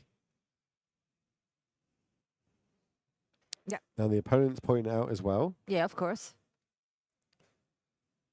That's one thing about Magic, competitive Magic. Not only do you need to remember your triggers, you also need to remember Yeah, your exactly. opponent's triggers. Maintain the board state from both sides. It's not an argument to say, "Oh, my opponent didn't do X, Y, No, Z." it 'Cause you happened also need to. on a game on the round before this one. One of the players played an extra land. He understand that after a little and called the judge. His Oh. opponent say, "Oh, okay, no, it was an honest mistake." They decide to do a backup, and then the judge have a warning for both of them because you have to be sure about your thing, but your opponent have to be vigilant. Prismatic ending on the Strangler Geist. And then we're getting frisky. We're turning the Solitude sideways. 3 points of damage. Love this. Yargmoth needs that life total, what we spoke about, to start comboing off, given less cards to look at, and potentially find that combo. Big top deck. What can we find here? Another Grist would be great. Young Wolf. Okay, like Polite it. Halfling. Young Wolf, which means we can cord for 1. And pass. Potentially next turn we can cord for 3, maybe even 4 if we do find a land. I have no idea what chat's saying. No, don't worry. I'm sorry, chat. I'm an Englishman through and through. Here comes taking indulgence. So we're gonna have a little count. Is the do we have 5 different values among card types in a graveyard? I can see 1, 0, 5. So I think we're going to draw 2, discard 1 here, which is realistically the mode they want. Goya is going to the graveyard. You're probably quite happy, all scared to see that. Huh. Maybe we just don't have a big fatty to get in the graveyard, so rather keep some relevant cards instead of, playing to future turns, which we hope. There's the untapped land off the top, which means Quarter Calling is now going to be able to search for a 4-drop. And 4th land pass. No need to play in something like Force Negation just yet. We can try and do it at the end step of our opponent. Oof. Okay, this is... especially, but also noted on this, it wasn't hardcast. Had the ability to hardcast it and didn't. Going to reveal double Quarter Calling. Quarter Calling is going to go to the graveyard. Grief is going to go to the graveyard. Solitude's going to get turned sideways. And of course, he's used the second one. Tapping. I think they were looking at basically calling for 3 there getting an endurance to block this the subtlety, because endurance 3/4 with reach. Let's see. It's not a Stopping? bad hedge. Realistically, I don't think you'd be keeping force negations too much against this deck. It doesn't have many targets, so it looks like it does resolve. Question here is, yes, this endurance is going to be good, but there's nothing in that graveyard that's particularly relevant right now. We saw the Goyas get ditched, which to me says they don't have the other half, so they're kind of disbanding that sort of whole plan. Would something like a Shield Red here be better? Because we have the extra land there untapped. You can see the Overgrown Tomb. Yeah. We could have called it for 4. There is double Young Wolf on the battlefield as well as this Delight Halfling. We could have gone and got ourselves a Yargmoth, completely refilled our hand going into the next turn, while shrinking this subtlety on the other side of the battlefield. But we put a lot of stock into just killing a 3/3 flying there. I think a Yargmoth or a Shield Red might have been better. I think Yargmoth, the more I'm talking about it. Let's see if he's lucky or not. Well, everyone's got their reasons. Sometimes you get tunnel focused. Here's the little beatdown plan that we were speaking about. He's attacking with everything. And the Fallagy can block one. But 3 cards in hand. We don't want to see white cards, Solitude, Ephemerate. That's what we're trying to dodge right now. There's a play. Just don't know what it is because I can't see it. It might be another subtlety hard cast as a blocker. Let's see. Not ideal blocks on Young Wolves though, because obviously they got Undying. They can come back. Double checking on the endurance. Blocking one Young Wolf. And the subtlety. So we are playing the subtlety. Subtlety, okay. This is going to block here. That's going to block there. 4 points damage is going to come across. So 4 damages is pretty good in this situation. It's getting there. You're chipping damage in. I still feel like maybe Yargmoth was the line what we should have gone and found. Especially with double Young Wolf on the battlefield. But so far, going well. If we don't have cards in hand, we can't get fort seized. So, big brain play there, basically. Can't get grief to fort seized if they've got no cards in hand. And let's see. Chat pointing out they can't hard cast that. That is correct, chat. 2 seconds.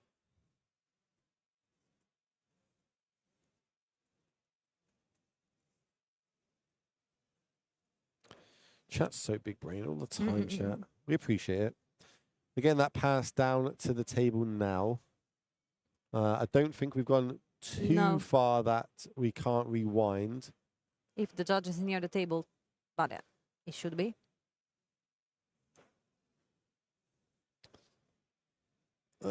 It's not gone down yet.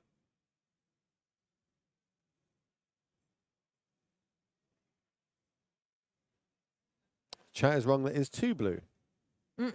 Yeah. Where is that one behind the second one down? Is that the white blue one maybe? I really don't think so. It seems like both lands are plain and swamp. It's hidden. I think it's right. I think there is a double blue there. Well, we saw that Ramirez was very, very focused on the game before, so probably I think he... Confirmation from Philip, there is double blue down there, which is good. Here's the grief. Definitely got double black for there. There you go. That shows us the extra blue source. Going to hold up white blue, because obviously we've got Ephemerates in the list. We're just going to show that there's an extra land in hand. Can't get rid of that with grief.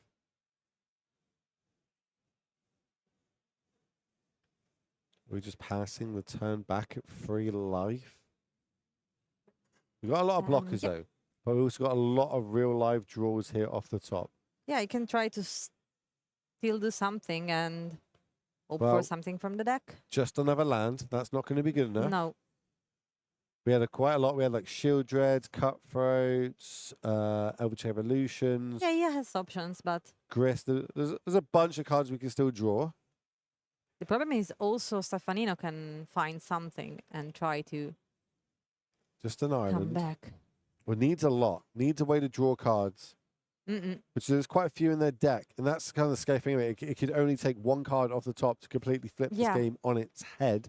But right now, both players flooding out a little bit. Kind of stalemate on the board. 3 creatures versus 3. So we're down to a top deck war, ladies and gentlemen. Okay, we're going to fetch a Dryad Arbor. Remember, that has to be put up front with the creatures. Oh yeah. Shout out to Gab Nassif. That card is why now you have to play with lands on back and not on front. Yep. Okay, Every- top deck. What are we going to do? Little knock. Just for luck. Let's see. It was an Orcish Bowmaster. Does Oh. that change anything? We attack with everything. We go block, block, block. 1 damage goes through. Orcish Bowmaster, not enough to get it to go across the line. I think it's just a pass the turn. Because the best draws we've got over on Stefanano's side is, things like Faithless Mending and Tainted Indulgence. These cards that draw cards. Yeah.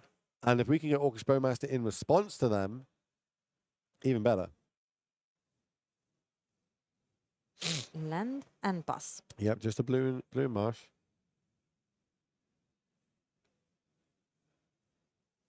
And another grief. Okay, this is going to prompt us to cast this Orcish Bowmaster now.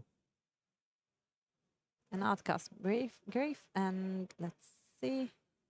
Yes, of course. So 1 point to your face, dropping you to 2. Add another Orcish Amass token, which means 4 attackers to 4 blockers to 6 attackers.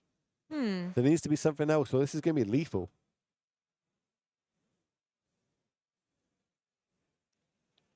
What are those last 2 cards? Just to pass the turn. Math is for blockers. Are we turning everything sideways? 4 blockers. 6 attackers. Quick math equals 2 are going to get through. If their power is at least 1 and they both connect, that is going to be the game. And we're going to see Yawgmoth advance to a 6-0-1 record. Attacking with everything. Turn it all sideways. What do we have? Solitude in hand, maybe? Did something like Celestial Purge come in out the sideboard? Maybe Blocking we're the going to young do... wolf. Maybe it's an Ephemerate. And maybe we're going to go I will see. Ephemerate something and like the Archaeologist and try and draw something that way. Block, block, block, block. It still has 1 young wolf and the Orcish Bowmaster to deal with. And It is a Celestial Purge. on the Bowmaster. Okay, so this is going to clear the board up a little bit. I feel like I would have thrown the Archaeologist underneath the Endurance and used a Subtlety to block the 2/2 Young Wolf, but it's fine. We survived to fight another turn. We've got 3 creatures now versus the 4 now on the other side that the Light Harpins come down. 1 life. Huge draw step. He's trying his best to remain alive with 1 life point. Got to play to your outs here. That Celestial Purge was the lifeline we needed. Not huge in this matchup, but not bad. Okay, it can basically hit Yawgmoth, it can hit Orcish Bowmaster, it can hit the token. Other than that, doesn't really have any other great targets. I suppose Grist as well actually is a target. But yet again, 4 creatures that can attack, 3 blockers. Tap in a bunch of mana. Is this Yawgmoth? Oh, yeah. Yawgmoth off the top. Then Stefanino does something. I don't see his hand, but I'm not confident. Yawgmoth off the top with 2 Undying creatures. We're going to turn everything sideways. You're at 1 life. You've got 3 blockers. You have to have it. Block, here. block, and block for sure. And what about the delighted? Yes, it's a GG. Go to damage? Yeah, sure. Okay, you're at 0 life points? Yes, I am. GG's. Thanks for playing. Do we have a backup feature match? Are they still playing? No. Okay, so I'm told there is no backup feature match, so we'll just come straight back to the booth for all you beautiful people at home. Well, this game was fun. I have to say, I didn't expect that. Not from a Yawgmoth is a Yawgmoth. fun deck. It's got lots of lines, especially because of things like Quarter Calling and Grist and Egg for Soul Cauldrons and how it can go back and forth in that. I feel like I would have probably got Yawgmoth on one of those turns earlier, but it panned out perfectly well for them. A little bit of Flood did happen on the Reanimator side, but is what it is.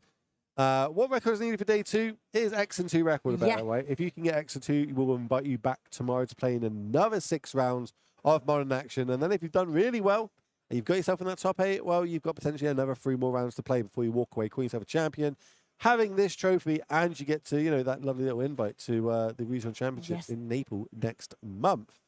So it'll be interesting to see how it all pans out. We are going to the later rounds. This is round number 7, which means there's only 2 more rounds left of today of the pre-post Pro Tour stream. That's kind of what we're doing. Depending on where you are in the world, you either watch this before the Pro Tour, you watch this after the Pro Tour. Also, this Pro Tour will be huge because the next event, the regional championship, is standard. Yes. And the Pro Tour right now is standard, so you can just watch them, study the meta, and trying to understand which deck should be the best for you there. I was actually looking at some of the stuff that Frank Carlson was tweeting over the last round, and he was saying that the Canadian teams have actually worked out the best standard deck to do with the current meta, and the 2 like brews that they've brought are performing the best. So, like, how's that data going to transform into day 2?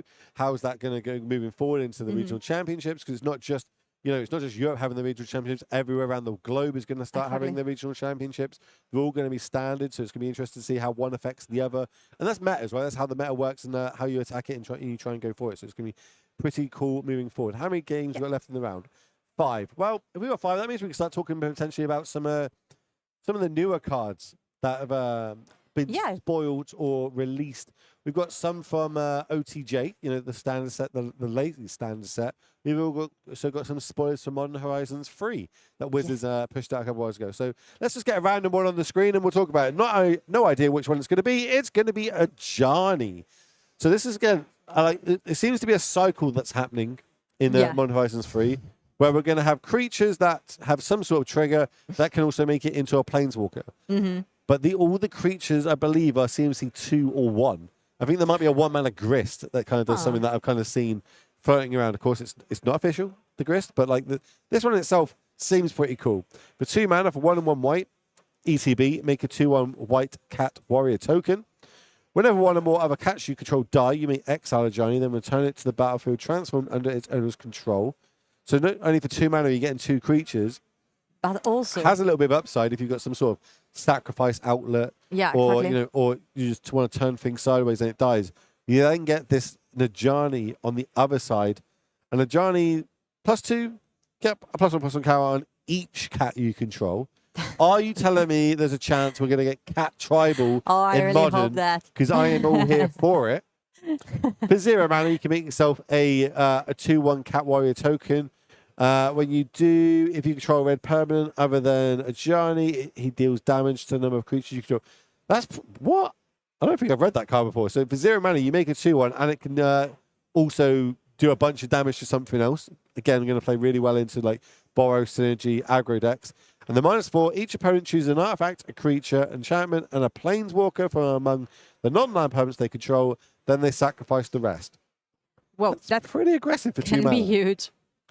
But then what else do we expect? This is Modern Horizons 3. I want low casting cost cards that do super impactful things. Is this going to see a lot of play? No idea. It might be cat tribal might be a thing. Maybe. How many? Can you name any cats off the top of your head? Brimaz. Not for Modern. There's a 3-drop Brimaz that when it attacks makes 1/1s. There's the green-white flash one. If your opponent attacked you, you can cast it for free or something like that. Chat, do you think there will be enough cat for this kind of deck? Chat's going to say no, but I think that maybe Wind, Grace, we can find a way. Wild Nakatl. The Nakatl. Yeah, okay. Isn't it mental that Wild Nakatl was once banned in Modern? Oh, really? But what mana for a free? Are you joking? It's so crazy. And then, of course, this is just start. Maybe we're going to get a lot of cards printed into in Modern Horizons 3. I'm here for it. I'm not going to say no. Well, maybe. All right, let's see if we get another one on the screen. What else you got for me, producer? What other cards you got? Show me another one. All right, Ooh, going the from a tiny Emrakul. little cat to literally the end of worlds. Emrakul. This is obviously the new one that is going to be in the set. Got whenever you cast a spell, gain control of all creatures target player controls. Pretty This is sweet. huge. Then it's got flying, protections from spells and other from permanents that were cast this turn. Sure. Why When not? Emrakul leaves the battlefield, sacrifice all creatures you control. A little bit of a downside there. But has Madness pay 6. So this could be used with what, like cookbook decks? Could probably try and get away with this somehow. I'm sure there's going to be some crazy shenanigans. This looks like an Aspiring Spike brew waiting to Yes. happen. I'm sure he's going to work out a way of getting this on the battlefield really early and, cookbook Tron or something like that. I'm all here for it. I like to see it. But, yeah, chat's pointing out Tron plus cookbook. Look, I'm not saying it's not going to happen.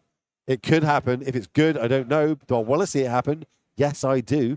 But I think there's going to be a lot of like Eldrazi type stuff printed in this Modern Horizons free set. And it's not like anything went bad last time they put Eldrazi into a format, right? Yeah. Definitely didn't get an Eldrazi winter in Modern where basically every deck was Eldrazi's. And it was pretty crazy with things like Eye of Ugin and that wasn't a great mana. Let's I'm be honest. also Let's not be very honest. happy to see that Madness mechanic is coming back because it's so fun. I really love that mechanics. Mechanic is a cool mechanic. I do like Madness in general. I always like playing it in like standard sets and stuff. Seeing it in Modern, does it have a home? I'm sure we're gonna find out or not over the next, at least by the end of the year. Let's see. I mean, Yeah. it comes out around June. Let's give it a couple of months to kind of brew, work itself see. out, a couple of tournaments, see what happens. Okay, I'm being told that the pairings are now going up for the next round, which means we're going to have to end this round. And momentarily, we're going to get the other two back in, and they're going to give you round number 8. So, from myself, from Kathy and Lily, we'll be back for round 9. So don't go anywhere, and we'll see you then. See you shortly.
Welcome back to the Legacy European Tour. We are already in round 8 here at the Grand Open Qualifier Bologna. There's a total of 9 rounds today, so getting close to the end of day 1. Top 64 advances into day 2, which is tomorrow. Tomorrow we have 6 more rounds of sweeps, followed by a cut to top 8. So players here starting to see if they can or not make it into day 2. Yeah, kind of thinking of maybe drawing. I've seen people like safe draw.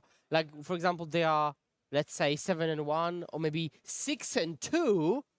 And in order not to risk the loss, they just draw 6-2-1 both into day 2 and then try to play on from this position. So I have seen a lot of tactical draws just to get to that coveted day 2. The only draw that I did was into 9th place, so not always drawing is the greatest, but That our goes. players here making maths to see where they stand in the standings.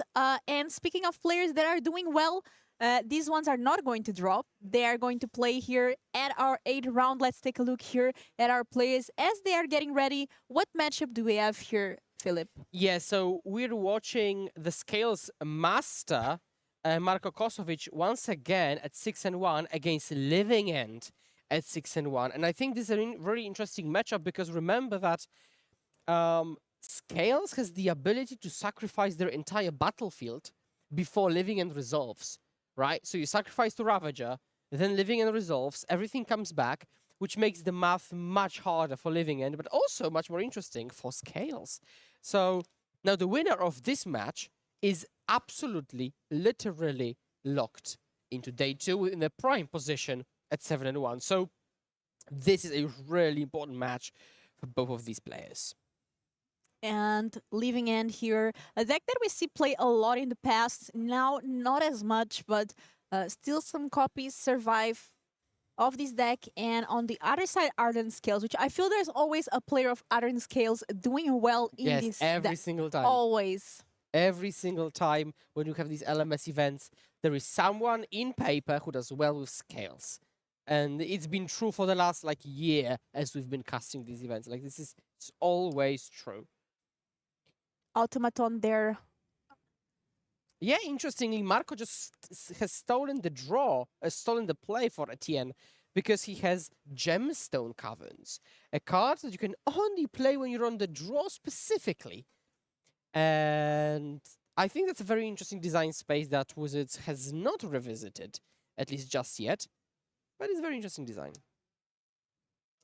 I mean, you do have those cards that, for example, if your opponent has more lands, you go and get a land as well. True, that is true, that's true. Oh, this is also a very interesting design, yeah. So there are some cards that reward you if you're on the draw.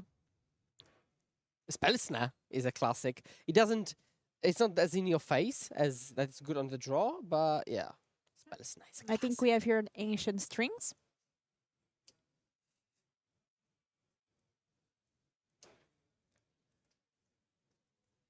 Let's see what's chosen. Ancient Stirrings used to be a pillar of the modern format. Also, people clamored for its ban because it was easily the best cantrip in the entire format. Played in Tron, in Eldrazi, Bant Eldrazi, for example. Those were the times. Playing Mox Opal Scales decks. Yes, and now Grove of the Burn Willows.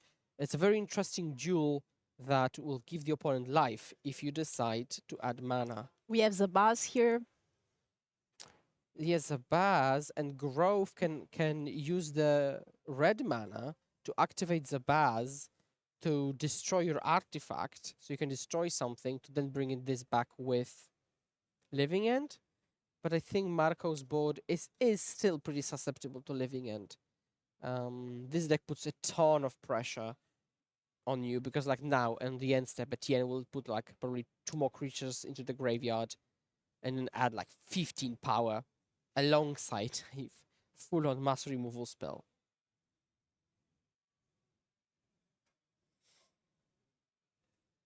Usually, who do you think is favored in this matchup? Living End or the Scales deck? That is a good question, and I still think I'd rather be Living End because no, that just 4 Ravagers versus your entire strategy. and you can still sideboard in like Endurance, for example. So I think I prefer Living End, especially that you can also play like Foundation Breaker, Force of Vigor, so you can transition to this kind of weird control-esque strategy. Yeah, now we've got a double Street Wraith, Architect plus Curator in the graveyard, so that's what, 3, no, it's like 13 power, if I'm not mistaken. Which again, might not be a big problem, but it goes alongside with a full-on mass removal spell. Oh, main deck very macabre, I see.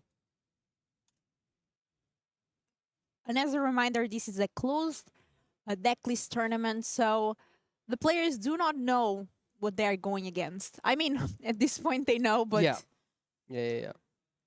that is also very decisive on if you're keeping or not. And I feel also one of the reasons that we saw decks like Gruul Prowess doing so well, if your opponent is not expecting an aggressive deck, sometimes they can just keep some ends that are not fast enough, don't have answers, and you can just steal a game like that. Definitely.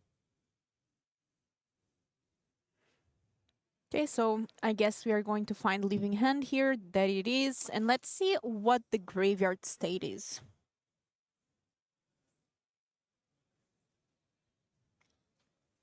Well. Yeah, I see a comment that Scales will just fly over with Winkmuth. Well, not in the face of Curator of Mysteries. Good point.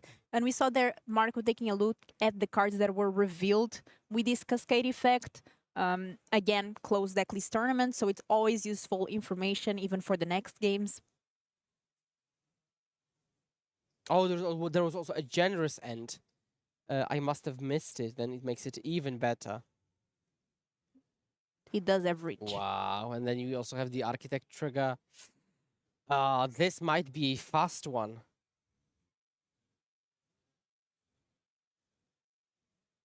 And we also see both Sage plus Otawara in hand for even more of these control elements. Yeah, so Etienne passing back. Let's see what Marco can master, but Melding Jar. Ballista for 1. Well, yeah, I mean, okay. If Etienne comes in with everything, that's 10. That's not lethal. So Marco could just not block and keep the material. But yeah, we know Etienne has got Boseiju, has Otawara.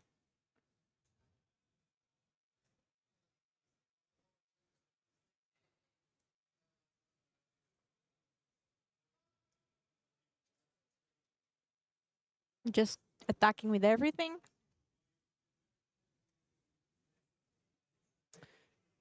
Yeah, and there is no possible violent outburst for the pump. So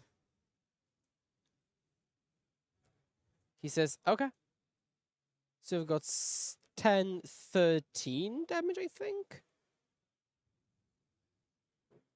Looks like Marco going down to 7 life. Okay. Ballista has 2 counters. I don't think that's going to be too relevant, but Marco is playing to some kind of out. Etienne is at 10 knows life. And that Boseiju still available can be really good against this deck. Okay, that's important because Boseiju could be played around with the help of Welding Jar, but now we've got Otawara already, and yeah, that's not something you can prepare against. Marco not conceding just yet, so he's still trying to find a line that gets him across the finish line.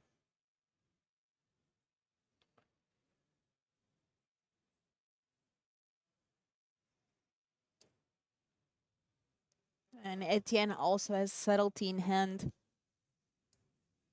And I think this is just, okay, let's go for the next game. Etienne here taking game 1 with that Living End. And you said you would prefer to be on the Living End side. And we saw exactly why. Let's take a look here at our players' deck lists for the tournament.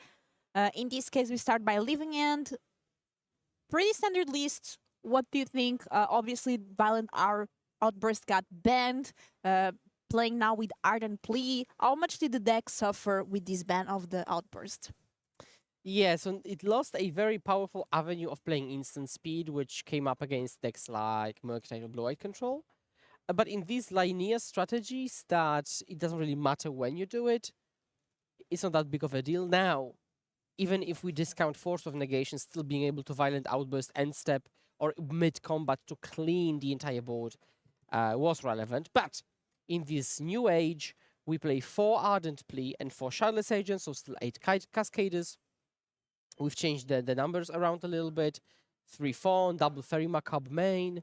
But in the sideboard for this particular matchup, I really like Brazen Borrower, I really like Foundation Breaker, and I would consider maybe adding Fairy Macabre or switching maybe Fairy Macabres for Endurances. Maybe Fairy Macabre is enough. But I really want to be able to disrupt my opponent from sacking his board and then bringing it back. And let's take a look here at what the other player is running. We saw a loss there for the Ardent Scales player, but can we take a look at the deck list so we can see exactly what is running? So Marco here running a pretty standard Scales list, right? The only thing that's maybe non-standard, but sometimes it is, sometimes it isn't, is the One Ring. I have seen the list with 2 rings before, so it's not unheard of. But it's still an interesting inclusion to play double One Ring main, 1 Pithing Needle main as well. A very interesting split of lands. 1 Pathway, 1 Deeps, 1 Burn Willows, 1 Carpulsan Forest, 1 Pendlehaven. But in the sideboard for this matchup, I would side in Chalice. I would side in Damping Sphere, not so much. I would side in Tormod's Crypt, and I would not sideboard Gravedigger's Cage, because it does not work against Living End. So we don't have that many tools, admittedly. 1 Chalice, 1 Crypt. Yeah, I really like Living End side in this head-to-head. So let's take a look here as our players are getting ready for this game 2. Again, Living End up a game. So very decisive match here. Yeah, it's been pretty decisive, I agree. And I'm really curious whether that changes post-board. But I do think that it's going to get just worse for Scales, considering these 75s, specific 75s against each other. And can we take a look here at our players as they are getting ready and deciding to mulligan or keep the initial ends? Yeah. Both players 6-1. 2 more rounds today, so this one and 1 more.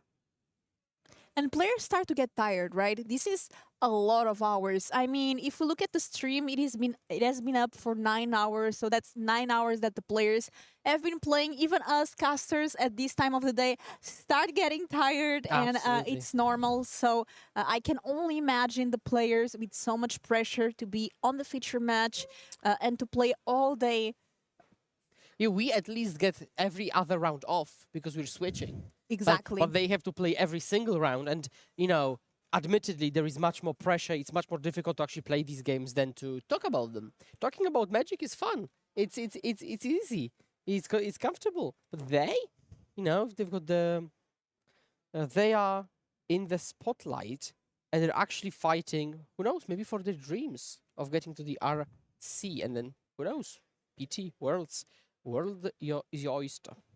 Marco going down to 6. Etienne keeping the 7. Marco here deciding whether to keep a mule, and looks like keeping this hand and choosing what card to put on the bottom.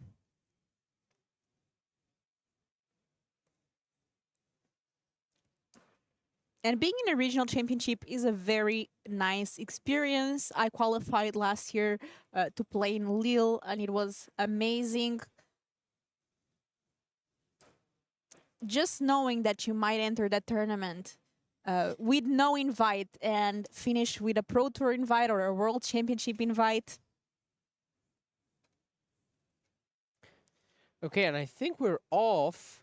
Echoing Deeps. A new card from... Lost Caverns of Ixalan, I believe? Exactly. Mm-hmm. Misty Pass.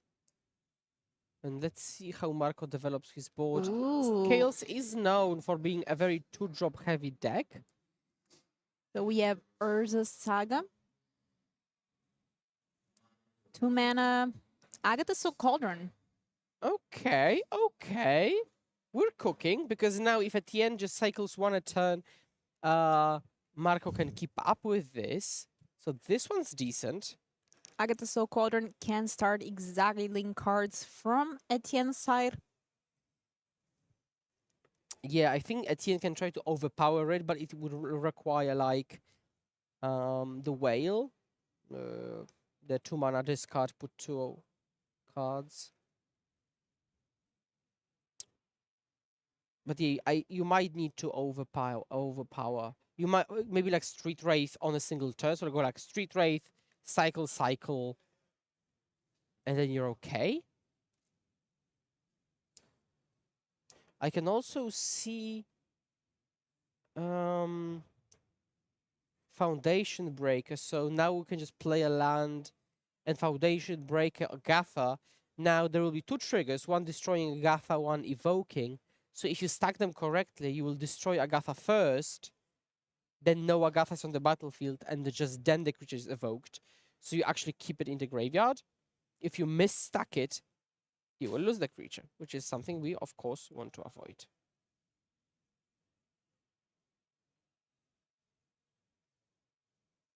Looks like Etienne here deciding what is the best thing to do. A lot of decisions, and Yeah, and let's see. Okay, yeah, I think he's showing the stacking right now. exactly stacking it correctly so that Agatha Soul Cauldron gets destroyed and Marco not exiling the land. Had we started with turn 1 Saga, maybe we could have found Tormod's Crypt in time, but now we're just a turn late.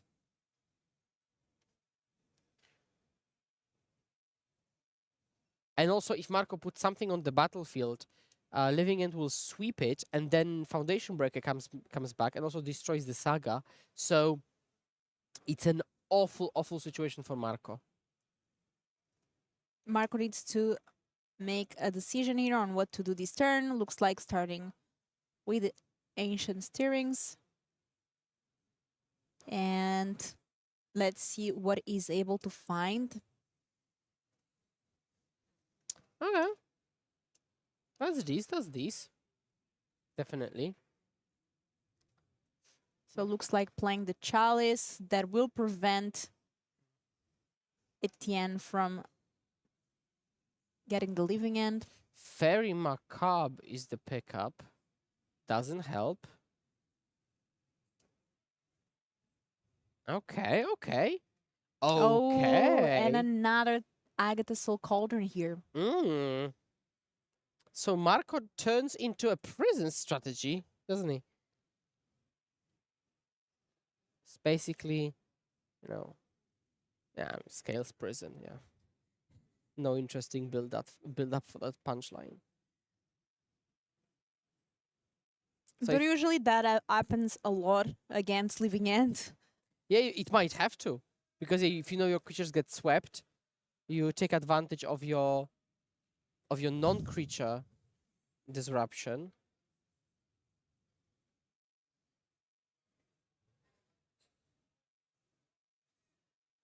We might be making a token now, just to have some clock. Yeah, and the token will be like a 3/3, then search will be a 4/4. You can also find Tormod's Crypt if you want. Now on top of everything else. Let's see if this is Tormod's Crypt or... Because like even if you're afraid of Force of Vigor, then that's the reason to have a third piece. I think that was Welding Jar, which is, again, as good as another hate piece. And hate piece after hate piece after hate piece. What can Etienne do here? Maybe like hardcast creatures? Yeah. That's a plan, but it's quite expensive. That is true. That is true. Yeah, I don't like Etienne's position because like they're just playing a very weird game. But Marco has got triple disruption or double disruption with protection, and then a proper creature that kills in 3 attacks. 4 attacks, sorry.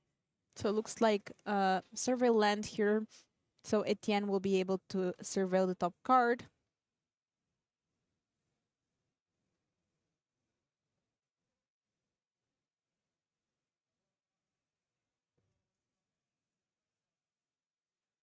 I think it was a Waker of Waves.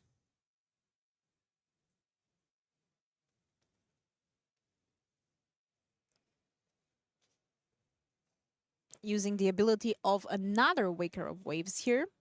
Yeah, Waker of Waves is really good in those post board games when you need to work off of little resources. Because, for example, you can intentionally not take a creature, and then the other creature that you didn't take lands in the graveyard, which also fits the plan overall. But while that Chalice of the Void is on the battlefield, Etienne will not be able to do much. Yeah.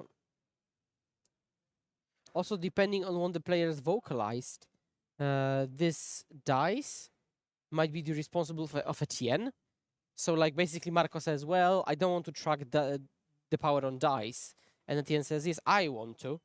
And then Marco says, okay, that's fine, but then it's not up to me if you track it correctly.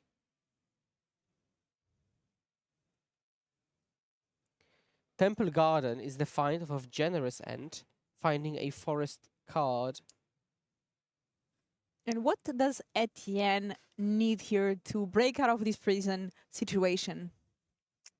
That's a very good question. I'm kind of slowly thinking that you're just not going to break out.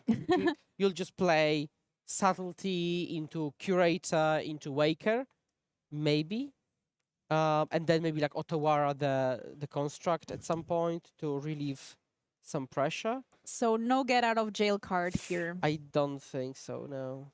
Another Waker of Waves. Yeah. Oh, that's Brazen Borrower. So there's Pity Theft that can bounce something. So what's good? Okay, so what's good for Etienne is that Marco found Tormod's Crypt, not found Tormod's Crypt, but found Jar, and because of that, Agatha might not be able to keep up with the exiles of the creatures. So you just bounce Chalice, go for it. Agatha eats a couple of creatures over the course of the next turn, and then yes. So I think Etienne might actually be able to do it. Hanger Backwalker, largely inconsequential, so that's not an issue. An attack. So this is an attack for 6. Almost half the life total, so Marco is actually threatening lethal. Etienne really needs to find something soon. So there's a land there. So there's going to be 5 mana available. That Oh. can be Pity Theft plus something like an Ardent Plea or a Shardless Agent. What a weird game. Now, Etienne can also Petty Theft Chalice, play Living End, and even if there are no creatures in the graveyard, at least he gets a Wrath of God. But I think he will get some creatures. So 2 mana, and let's start with that. Petty Theft. Trying to bounce, I believe, the Chalice. That does resolve. So now able to get Ardent Plea and Cascade. 1, 2, 3, 4, 5. Oh my god, that's so much power. I don't think Marco can actually. Marco can exile something with the Agatha Soul Cauldron, but only 1 card. I said like twice that I don't see Etienne getting out of this, and then he literally gets out of this and possibly wins. This is a so-called Caster Curse. Also, Welding Jaw cannot protect any of these creatures because they're not destroyed, they're sacrificed. And then if we get into the nitty-gritty of Magic's nomenclature, sacrifice means something else. It's not like a self-destroy. I mean, it seems like a pretty good turn for Etienne here, I must say. Does seem like it, yes. It might be a controversial statement, but I think it's defensible. Now, had he taken not Jaw, but a Tormod script, he might have been in this game, might have won this game, who knows. But the choice of Welding Jaw might just prove lethal and might just promote Etienne day 2 of Grand Open qualifier here in Bologna, Italy. Let's see what Marco can do facing this powerful board. And we saw Living In just turn after turn looking to so many cards from that Waker of Waves, eventually finding the Brazen Borer to be able to bounce the Chalice of Void and break out of the prison. So I guess there was a get out of jail card. There was, yeah. So this is the thing. If you play against the combo deck and you give them all the time in the world, then they will probably come out on top, because that's the thing. You need pressure and disruption, not just disruption or not just pressure. And whatever Marco does, Etienne has got the subtlety in hand, so yeah.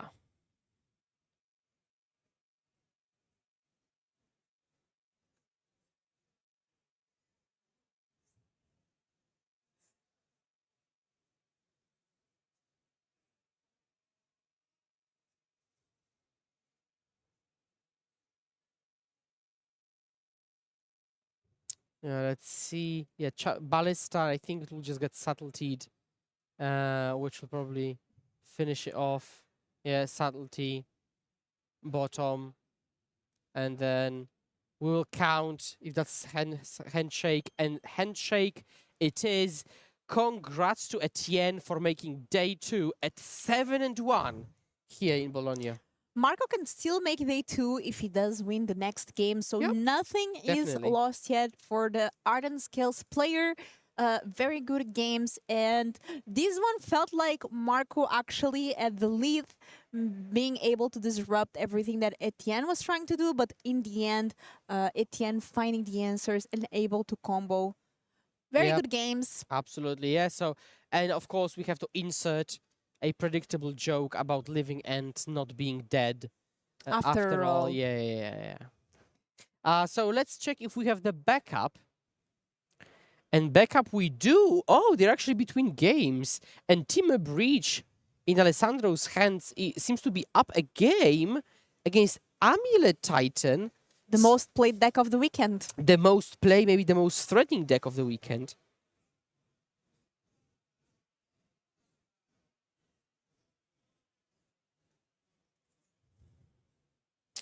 So let's see how that pans out. It's difficult to say anything about the matchup because it's not very often played. But Amulet has the Bosejus, which are very, very useful. But Alessandro also has some disruption pieces. So Amulet cannot just do its thing.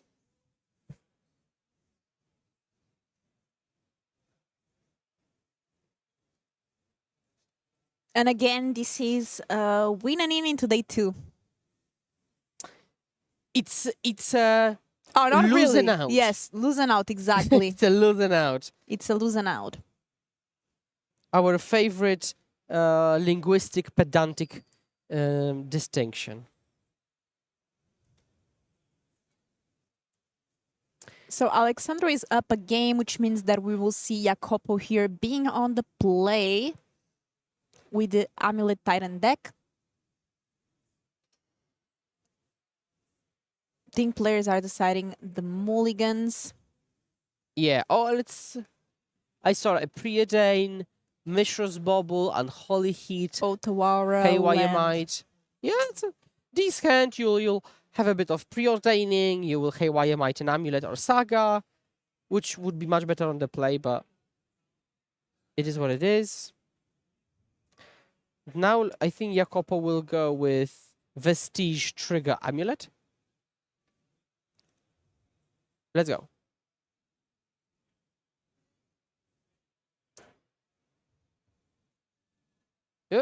Yeah. Come on. And tomorrow we will have the conversion rate, so you all can see what decks performed well and the ones that did not. Breach of the top, and we do see Crumbling Vestige Trigger play Amulet.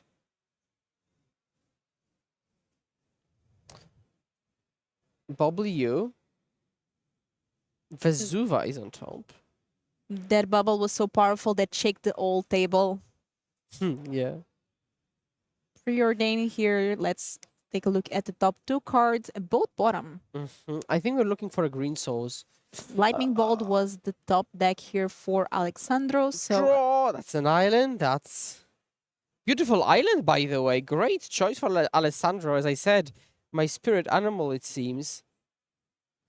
Castle Garenbrig untapped because of Amulet. Pay 1. Arboreal Grazer. Trigger.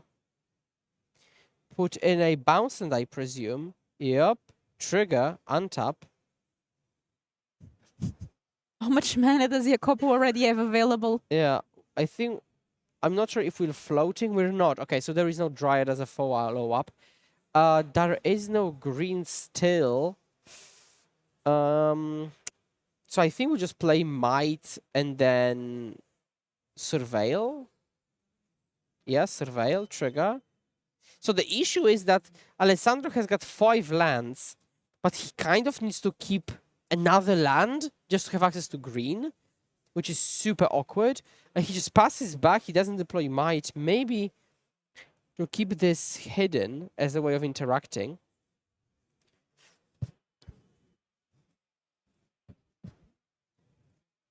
Let's see here what Jacopo can do.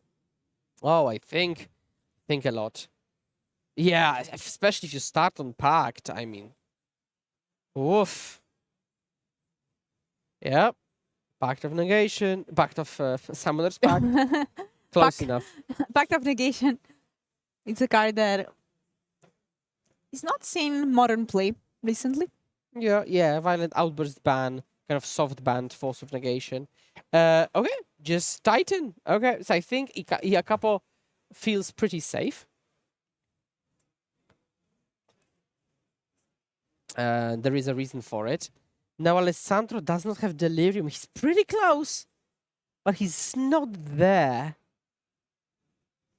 This is a close decklist tournament, but the decklist probably will be Wow. available tomorrow after the top 8 is announced. He just plays Titan. He'll probably find like maybe... I would assume maybe like Bounce Land Boseiju if he wants to play a bit safer.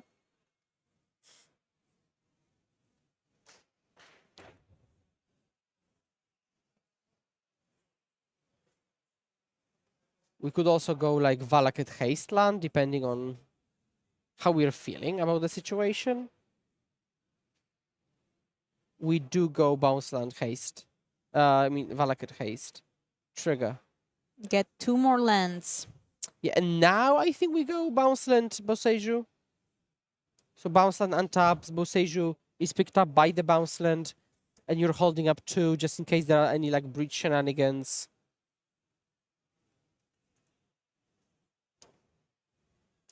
Simic Growth Chamber I can see, out-jogged.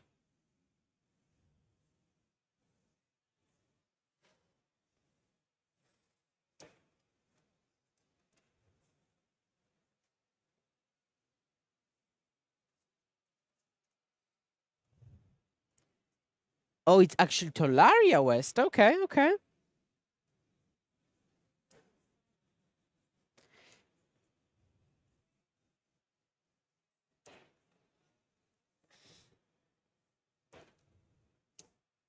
Okay, shuffle. We got the triggers. We could float some mana, but it's irrelevant because it will get cleared as phases go. Thank you very much for Twitch chat for kind words. I appreciate you. Cheers. And Came back to the game. Semi-growth chamber, tapped for 2. Okay, another arboreal grazer. Oh, wow. Okay. So we had blue floating from the semi-growth chamber. And, God. Okay, this is really good. Now, don't cast that pact. Lightning bolt. One of the grazers, sure. And we did find a green source, so we can go Might the Amulet, Heat Titan. Is that enough? Well, it's not enough, I think. Did Scales beat Living End? No, it did not. Living End won 2-0.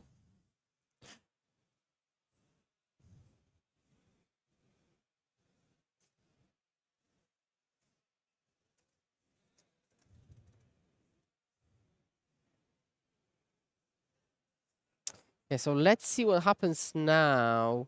I do think we'll just go Breeding Pool, Might, Heat, only after Jacopo has paid for the pact.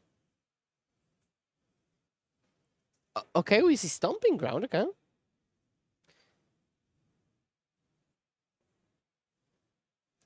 And just as a reminder, Alexander is up a game, which means that if he manages to win this one, then this is the match over.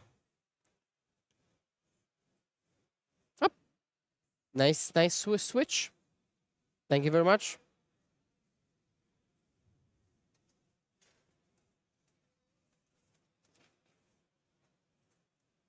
And looks like Jacopo leaves to untap another turn. Pay for pact. Very important. And now after he has paid for pact, we will use Haywire Might. Yeah? So no more amulet. Just a Titan.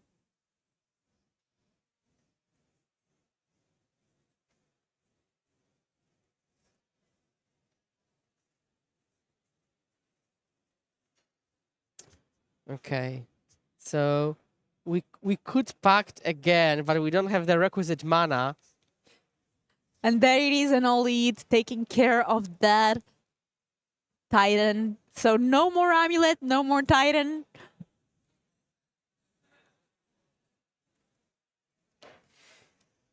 Yeah, Breach is a super cool deck, I have to say.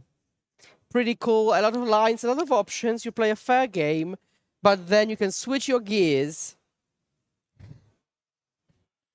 Oh, I'm having so much fun casting this match. We all know what you would choose to play if you were this weekend competing as well. Even though I'm kind of disappointed that the time that you did play instead of casting, you decided to bring creativity and not Breach. I know. It was a low moment for me. It was a low moment, but I'm back. No worries, all the station believers.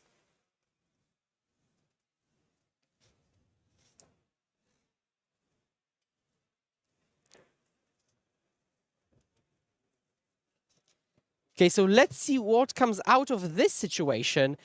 Dryad is defined. We'll have to pay for another pact later.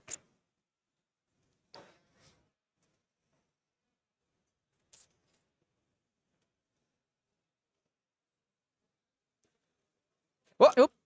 Okay. The one ring got revealed there. Yeah. The One Ring is tricky against this deck because you could play it and feel safe, but you shouldn't because Breach can actually win.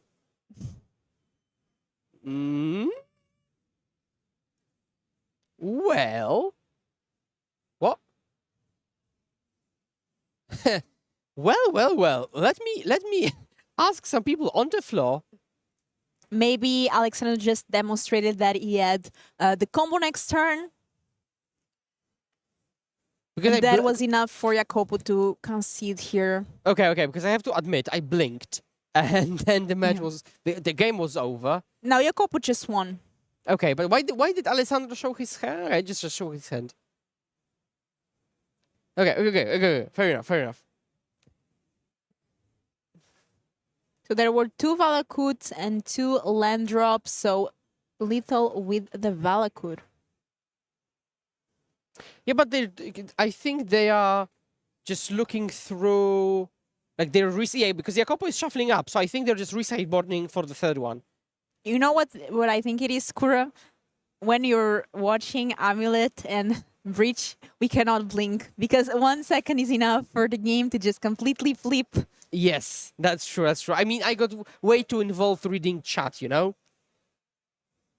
And also, please call me Martin. Thank you very much. Okay, so let's see what happens. While players are shuffling up, let us know, Twitch chat, what do you think of the day so far? What decks are surprising you? For me, I've been really enjoying to see the diversity of the meta, but especially I really like the Gruul Prowess deck that we've been seeing this weekend. It feels really strong.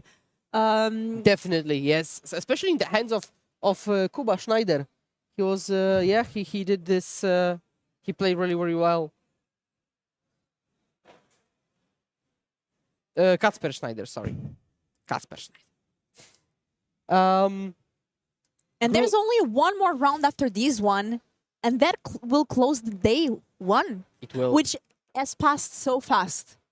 It has indeed. They are already 5-2 now playing this round. One of them will go to 6-2, play for day 2, and then go back tomorrow early in the morning.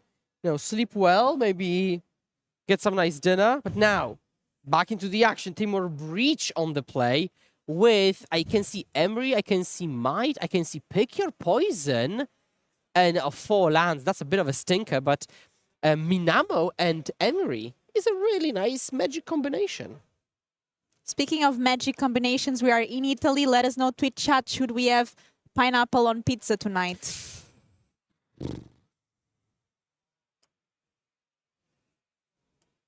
You know what? Whenever you go to a different country, like Italy, just go eat ramen. Don't get into this weird box of having to eat local food. Just eat ramen, you know? Looks like Jacopo here taking a mulligan. Okay. Finally a good answer. We should have pizza on pineapple. Thank you very much. Someone finally said it.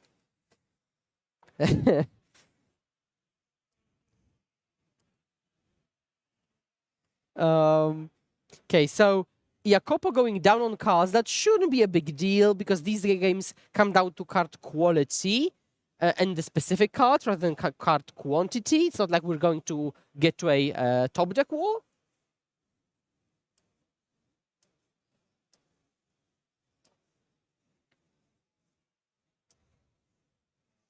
Okay, looks like we might have finally a keep here. And let's see what Jacopo decides to put on the bottom.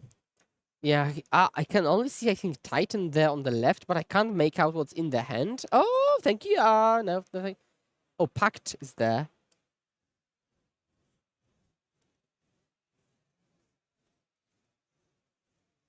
And I think we're off Minamo into Haywire Might. And I think next turn we'll just go Emery. But if there is a Saga, there isn't, okay.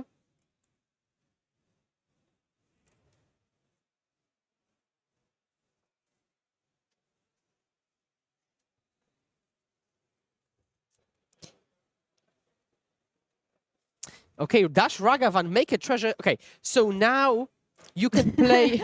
Alexandru already knows that the lands cannot be in front. Yes. That makes it a bit confusing, so just switching it up so everything is clear. Now, okay, so there is some interesting rules thing. So, okay, I think Alessandro is explaining this right now. So Emery is cheaper for every artifact, right? If you crack the treasure, though, you will have only 1 artifact, so it will cost 2, not 1. However, you can declare that you aim to play Emery, right? And then when you declare this, you will determine the cost as 1. And then with that locked in, you pay the blue of treasure. So it is actually possible to play Emery in this spot like this, which is a very important, very, very important interaction if you want to play Timur Breach Station, a deck that I really like. We know that you really like that deck, but I have to say, Skura, At least you know how to back it up with a good explanation Thank you very so much. that we chat and I can learn something as well about this deck. So it's always lovely to learn about these interactions. Yeah, it is. It's pretty neat. And now we've got this kind of Emery might loop. And also what I really like of Alessandro, like he's playing really tight.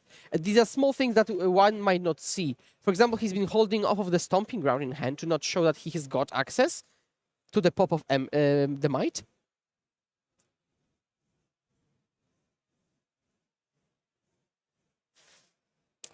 Now we don't have that many options. If we had the One Ring in hand, we could like Emery, the Mox, Amber in the graveyard. We still might. So we see We the Mox still there. might. Looking at Jacobo's top card, I think it's a land. Thank you very much. It's the same that it's already on the battlefield. Bubble, bubble. So now Alessandro has built his own Howling Mine, which, if you didn't know, is good. Ragavan here. And are we going to fetch? We are. We will. Oh god, yeah, that's a very strong fetch. Breeding Pool is defined, so we're holding up the activation of Haywire Might, which makes sense if Jacopo plays the One Ring. You want to respond to them drawing. What do you mean? Yeah, so basically, when Jacopo plays the One Ring and gets protection and says, okay, I'll activate and draw a card, then Alessandro can go, okay, wait, I will exile the One Ring, and then no counter will be put, and so no cards will be drawn. Now, Jacopo can know this because he's on board, so he can play the One Ring and pass, and lock this green mana in, virtually, for Alessandro. It's a classic interaction with Leyline Binding, same thing. You can binding in response to the draw. Explore on the stack. 2 land drops available. No untaps though. And I think Jacopo just plays this game in like kind of God honest ramp. And this is the strength of Titan. Like you can kill turn 2, but you can also just play like this.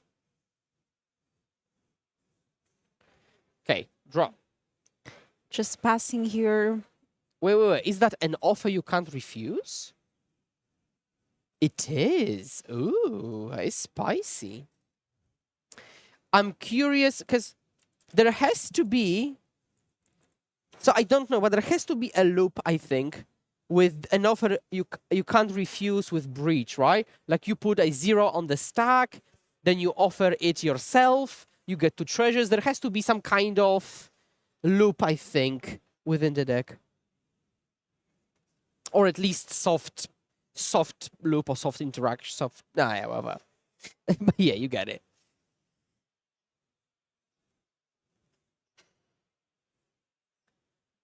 And that Emery is going to start doing some work as well. Such a powerful card. Yeah, definitely.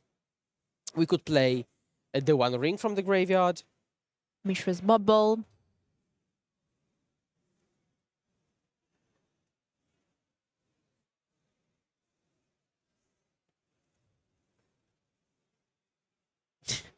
Three DRC and enhanced surveillance. Yeah. Enhanced surveillance combo. Dethroned by the good old grinding station combo. And we've said this before, but just as a reminder, the player that loses this game, loses this match, which means that they for sure will not make it into day 2. Yes. So very important match here. I mean, these players have been playing for over 9 hours. They definitely don't want to be so close to the finish line and not make it. So they will have to win this match and then the following. Ooh, we're using Minamo to have double Emery. Okay. So now we've built a Howling Mine twice. But now Alessandro with these interactive tools, what's interesting is that he's not, he's not like Ragavan checking the opponent, like whether they block with Grazer. Okay, another Might and Bobble.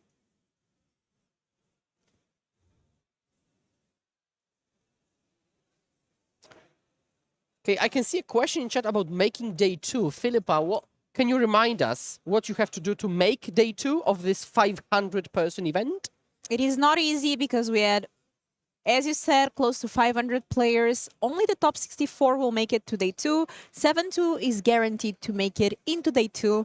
So for now, that's what these players are aiming for.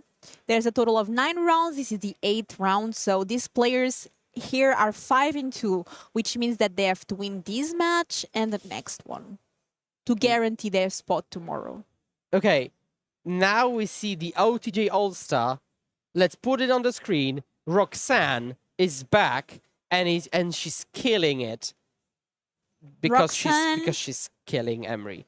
A new card from OTJ. Yep, really good card, putting a meteorite onto the battlefield tapped.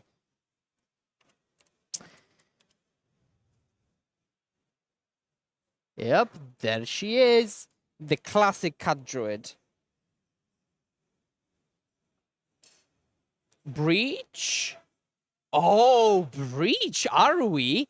And we can replay Emery and replay Station and attempt to win this game from this position. If there is nothing else, but Roxanne is legendary, so there could be a Boseiju. Okay. So what's happening here is that Alessandro is playing Breach and then plays Breach. And you can ask, well, why would you ever do this? And there is an answer. You would do this because when you play the second Breach, you still have got priority, and the opponent Boseiju's, it doesn't do anything because you've got the other one.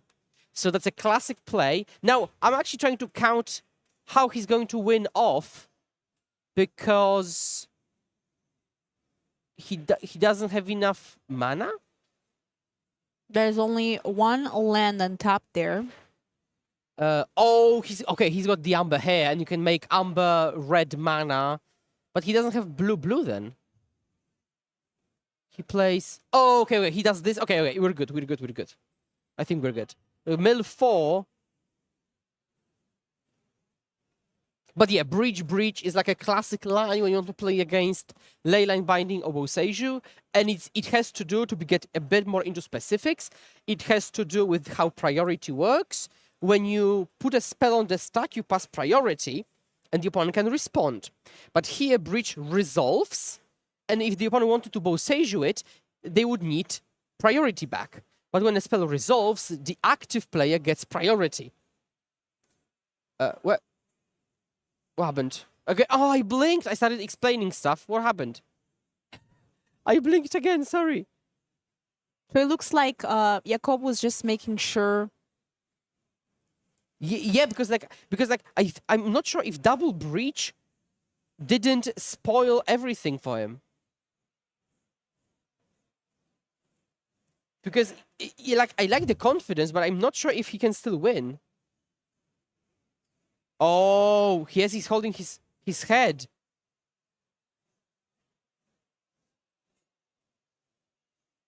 Yeah, it looks like Oh no. there might be a fatal mistake. Yeah. Enter something about this deck being super difficult. I think it's again. I do think it's one of the most difficult decks in the format.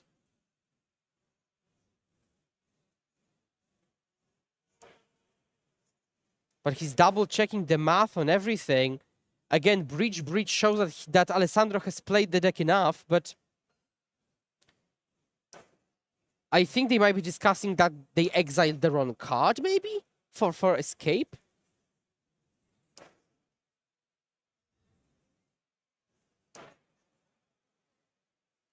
Oh.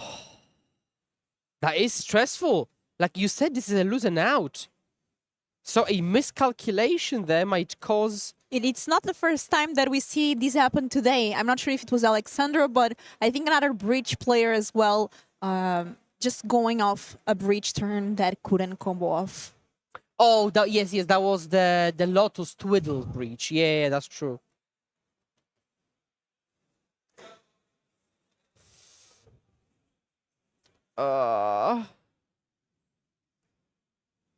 like if you play Amber and you exile the other 3, you can then counter it with an offer.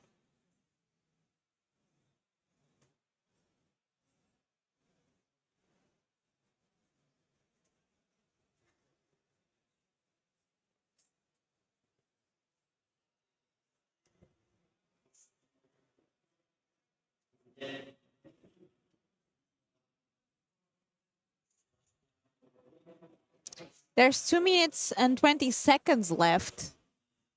I don't think either of the players would benefit from a draw, although maybe if they are 6-2-1, they might make it into day 2. I am not sure.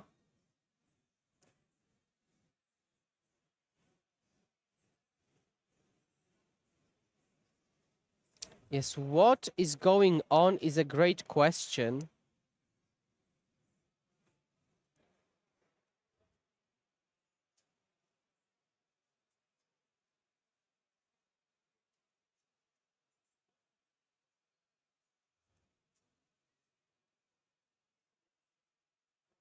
And we are just checking. There's a judge near the spot, so they are going to just make sure everything is okay.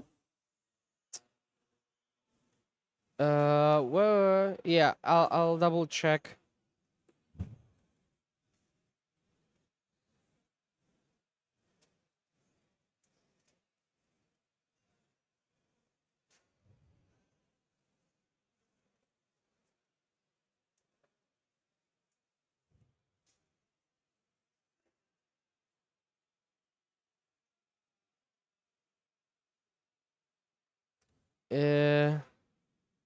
Yes, we'll double check. We'll double check.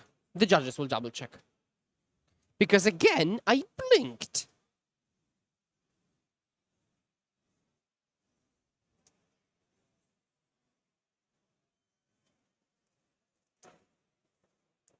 And looks like the judge is just going to make sure that the costs were paid. I mean, I'm not even sure that if everything is fine here, which I'm not sure it is, but even if, I'm not sure what he's trying to accomplish. I mean, there's Oh. 20 seconds left on the clock. Oh, I've got an idea. Okay, what you could do is double kill the blockers, attack with Ragavan, get blue mana, and then try to win, maybe. Springleaf Drum is another thing. I'm not sure if he plays it in his deck. I would have to check. No way there's a Grape Shot. People don't play Grape Shot anymore.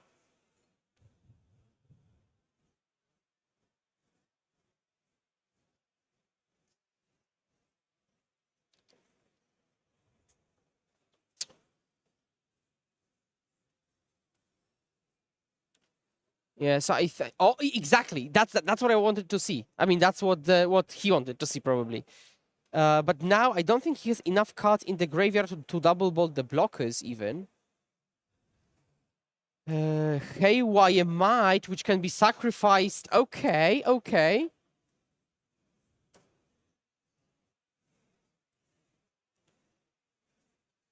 Now, the thing is that if something is wrong in this situation, which again, we've put our people to try to see, there is no way we're making a backup, right? there's no backup, right? A lot of things happened, yeah, in the meantime. So I'm not sure what's going to happen, but something is going to happen. Also, there's another bad thing. Like, if you come up to them and say, "Did you pay for Amber?" They will be like, I don't remember." The opponent will say, "Yeah, I don't remember either." And it will be, nigh impossible to go back a million turns, right?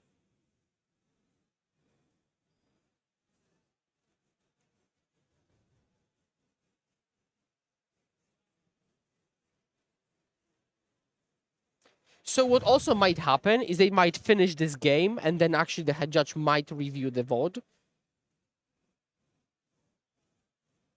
That's also something that happened. But again, I'm not even sure we're actually approaching any specific thing here. So I'm not sure what he's building on to. So, yeah. I mean, he's digging. He's digging, but I'm trying to think what he's digging towards. Ah, we have a judge there.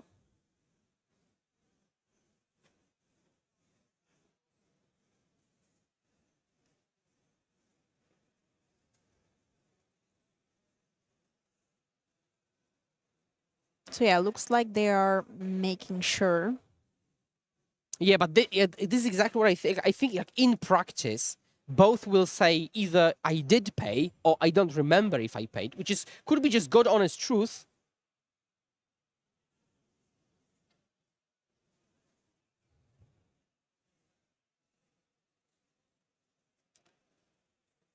But I'm not sure what he's trying to achieve with this mana.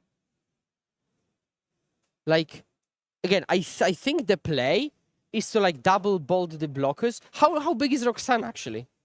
Is she A 4-3, I believe. is she 4-3 is the question. Yes, Oh. she's a 4-3.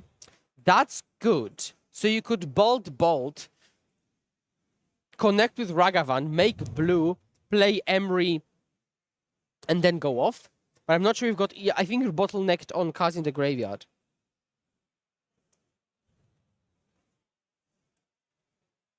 Counting the cards left in the library, counting the cards exiled.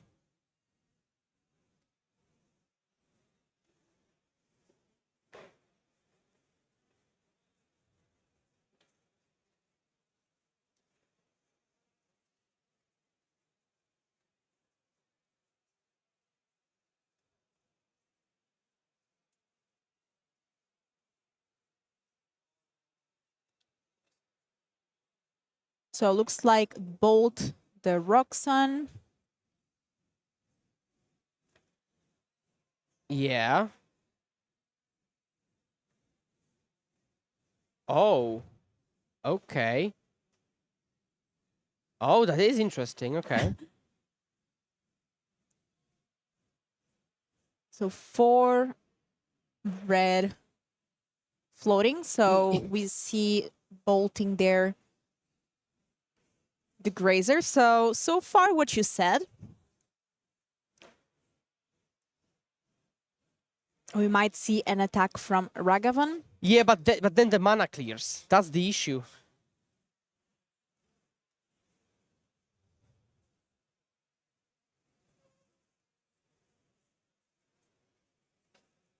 Unless he would just wants to stay alive and then go like natural Oracle or something? Like next turn? I don't know. But that sounds like a way to win.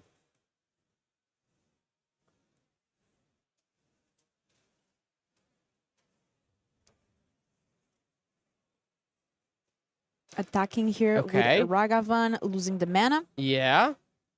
creating a treasure. Yeah. And what is the card exiled? Dryad. Ooh, Okay. Now we can't you can Emery if you sacrifice some artifact.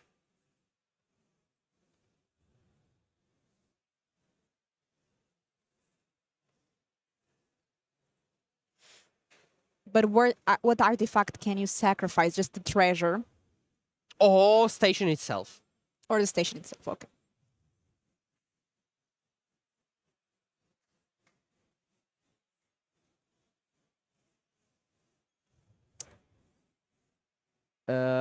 Yeah. Yeah, so this whole game he's been bottlenecked on cards in graveyard. And he's trying to think how he can possibly maybe get back into this. So he exiles. Okay, Oracle has been exiled. Has been milled over. Now he exiles 3, plays Mox. Okay, that doesn't accomplish anything just yet. Add red. What?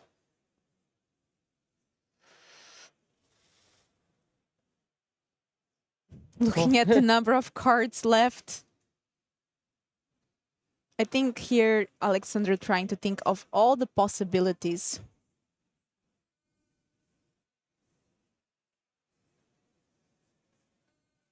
Yeah, Because still 4. Still If 4. Alexander doesn't win, can he just not win naturally next turn? Yeah, that's the thing. That's the thing. Like, he just passes back. That's the thing. I think he'll just try to win naturally next turn.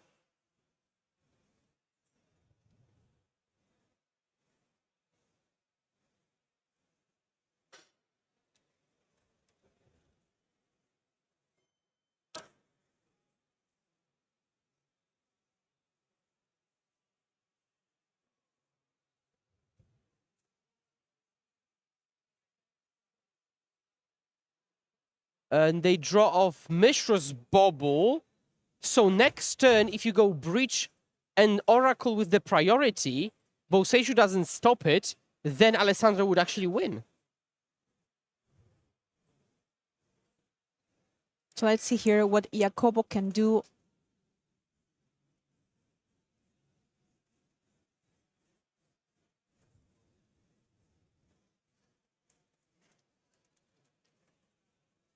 Is there anything that Jacobo can do in this situation? To lock the game? Kill him. Endurance, maybe? To endurance everything back, maybe? And there is a pact. So this could be it, yeah.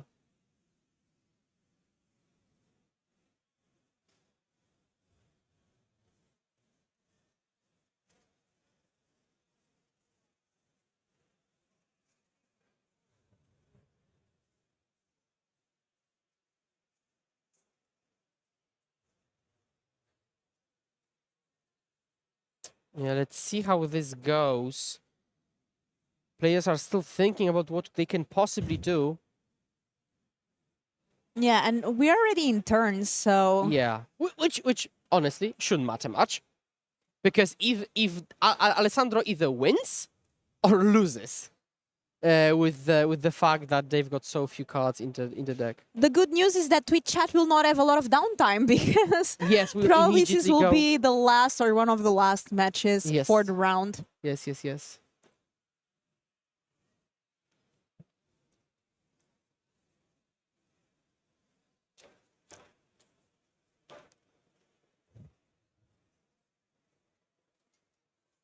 The One Ring. Does the protection provide anything against the combo? It does not actually, because Oracle doesn't say the opponent loses, it says you win. So it does not target the opponent. Exactly.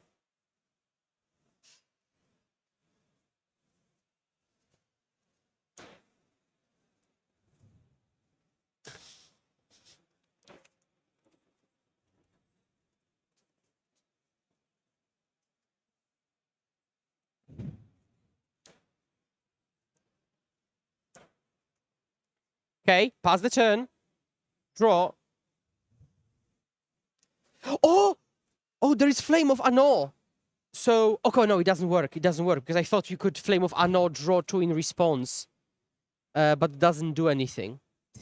Okay, I got too excited for a brief moment. I mean, it's a great card to be excited about. Yes.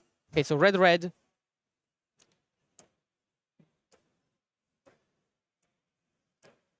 Breach. Yes. The card of the moment. Passes Oracle. Yes. Oh, it might still be enough, actually. Wait, because if you put the cards back with Endurance, yeah, it is enough. It is enough. Because you put back just a single card. It's a classic trick against Endurance where you over-delve. No, not in this case, but sometimes it does happen. You over-delve. Okay, but then how does Jacopo win?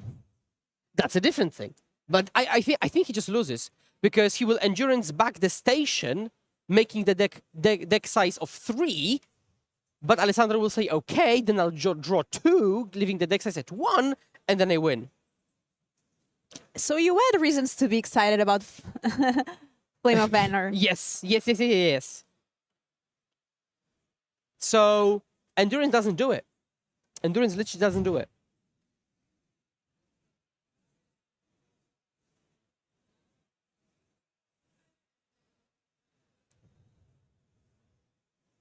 Yeah, so that happens.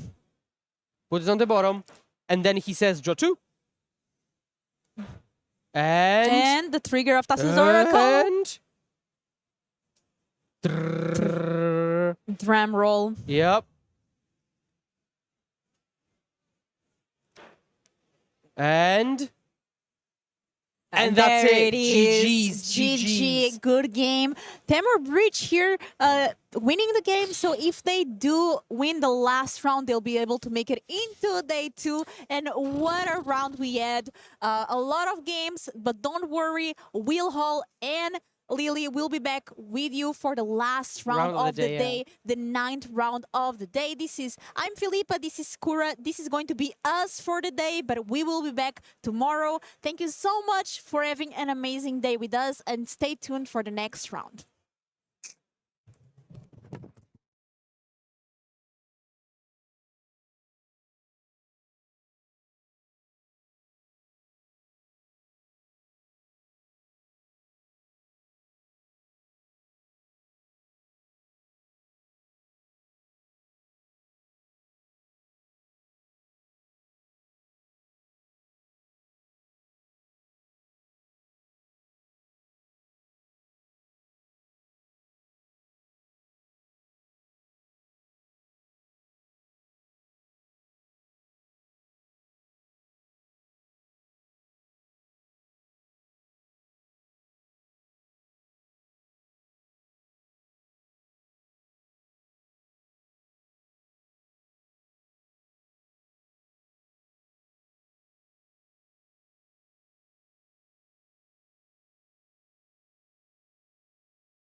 And we are back, ladies and gentlemen. Welcome to round number 9, the last round today. And of course, it is Modern.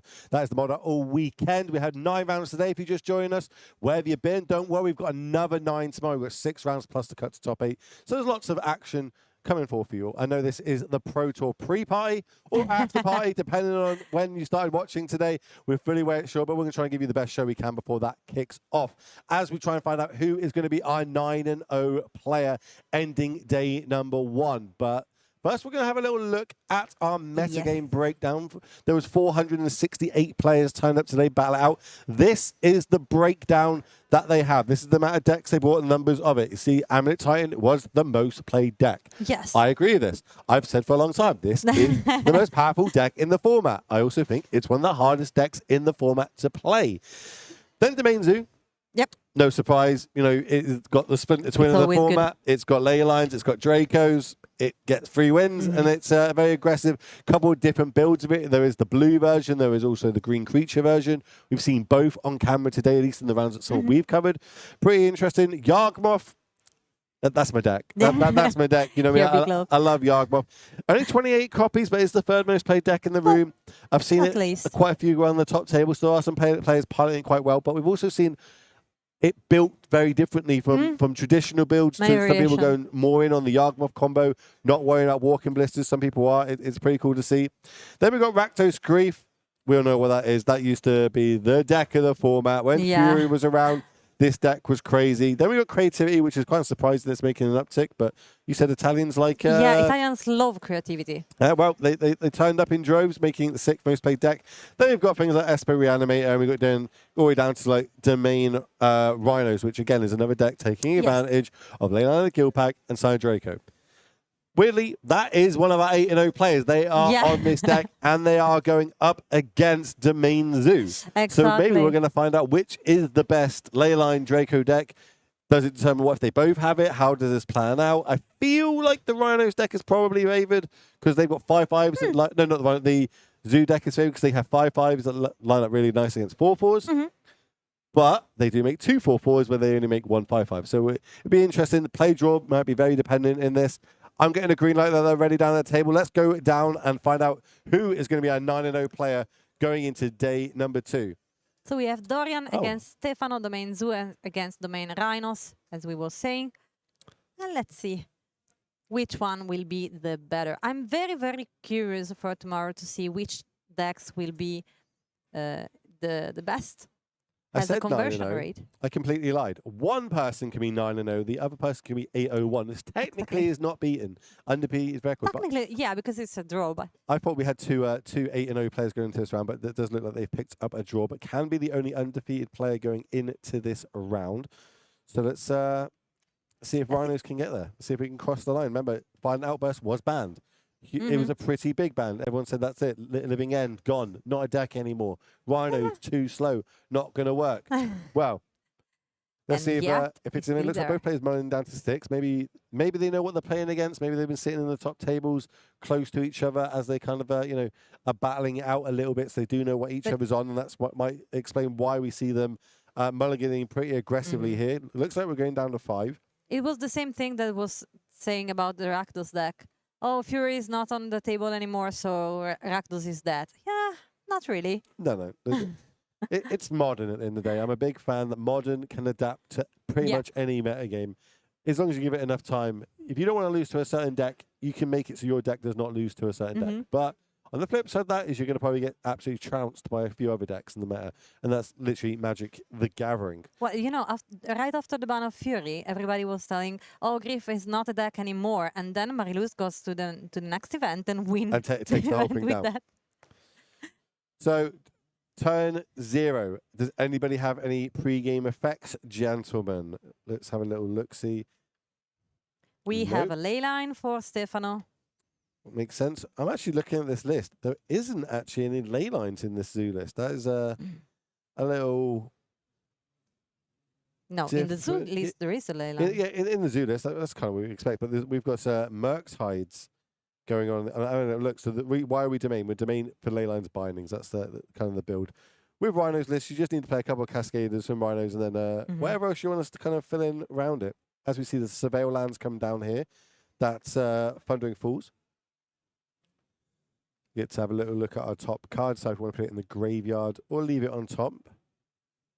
It helps us either, if we need to hit lands, we could try and dig for some lands. If we need to try and find some spells, we can dig for some spells. Of course, turn 3 is the key turn moving forward. And there was no turn 1 play, no turn 1 Ragavans on the other side.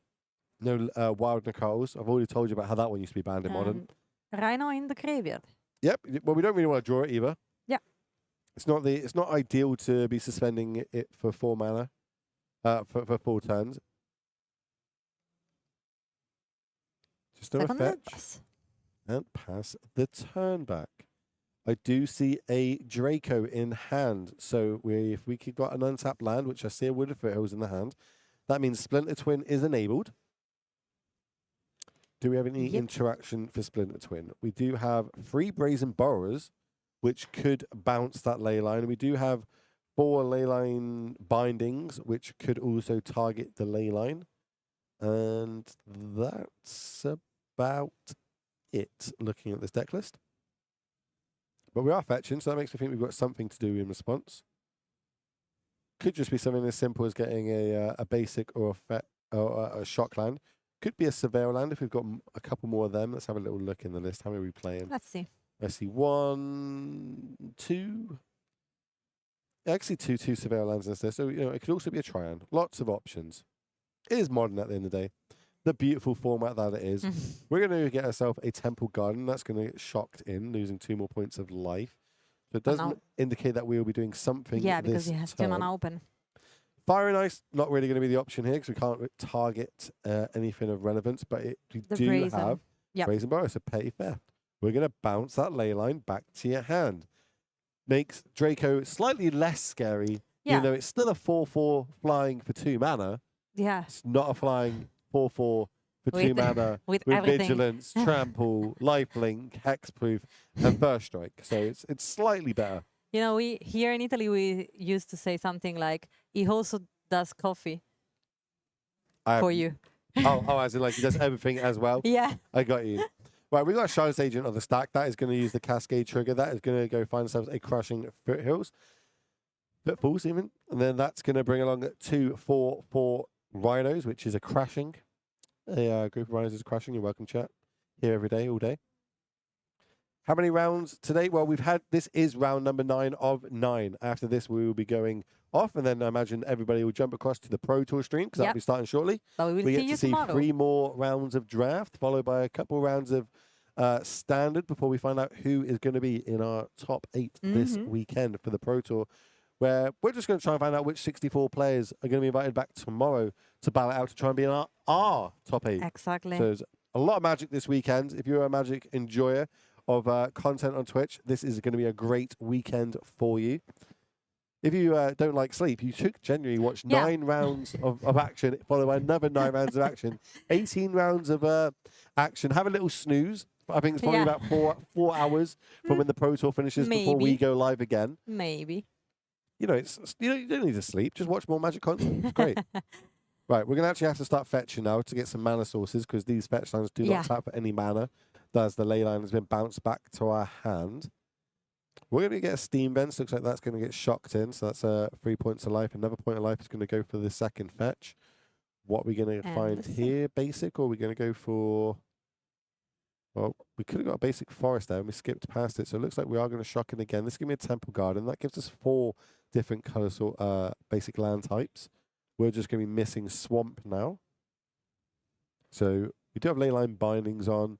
We do have our burn spells, can do 4 damage with like Tribal Flames. What else does it turn on? Cavu would be a 4/4. Now it just has to deal with the Agent and the Tyrannos that, meanwhile, can make some damages. Well, that was a Tribal Flames off the top. So, no fetch land. So I feel like we're in kind of survival-y mode right now. Like, I feel like we could trade off the Draco, we could shoot down a Rhino, take 2. There is, of course, a Fire Ice in hand, but it looks like we're going to deploy this Cavu. Yeah. Cavu holding up mana. Obviously, we do know these decks do tend to play some number of Stubborn Denials, and Leyline bindings, but we can't use a Leyline's binding here because we do, as I say, we are 1 mana source off. And we're getting in there. Okay, we think that this 4/4 in air quotes is going to be doing enough to hold off these rhinos, but we can see there's a Fire and Ice now. We tap it down, get in for 10 points of damage. That is going to be a big swing. Problem is, if we do that though, the crackback, we're only at 10 life. And that is a huge crackback, especially as there's 9 points of damage on the battlefield. Attacking with the rhinos, blocking with the Kavu. I don't hate it. That means we're going to probably use the fire side of Fire and Ice, do 1 point to the Kavu, 1 point to face. It could be. Also gets a creature off the battlefield, which means the we're not dead on the crackback. Meanwhile, he is green and red, so I cannot remember. Oh, it's got first strike. Yeah, exactly. That was what yeah. I was Maybe. looking for. I also forgot that. So first strike damage is going to happen. Get rid of this Rhino, which means that the Fire Ice won't be able to finish it off. And he also, yes, he has also trampled, but right now it's not relevant. Yeah, that's not what we're not worried about that. We might be forced here. If we've got a Leyline's binding, we could Leyline's binding the Kavu, and then damage still comes across because these these Rhinos do have trample. Exactly. That would explain why we're going to go fetch up the Triome, get the extra 2 mana sources that we need. So obviously we've got red, we've got blue, we've got green, we've got white. Now we have black added, so we do have a swamp on the battlefield. 1 mana, looks like it's going to be white for this Leyline binding, targeting the Kavu. Is there a stun denial? We're fetching. Fetching 4. I'm very curious about what does he have in hand. Well, if it's blue untapped, it's got to be stubborn. And that looks like it's blue untapped. Breeding Pool is going to hit the battlefield. This stubborn now could be a huge blowout. I think there was a misstep there, forgetting about the first strike. Yeah. We had an answer to like kind of get over our mistake, but we're now going to get punished for that with stubborn denial coming down. We don't have access to another white mana. Do we have any counter magic of our own? Having a little look at the Rhinos list. It does play Force Negations, but can't cast that off 2 mana. Yes, because we always think about the Leyline and Draco interaction, but then even without the Leyline, the Draco does things. Yeah, so you have to remember that.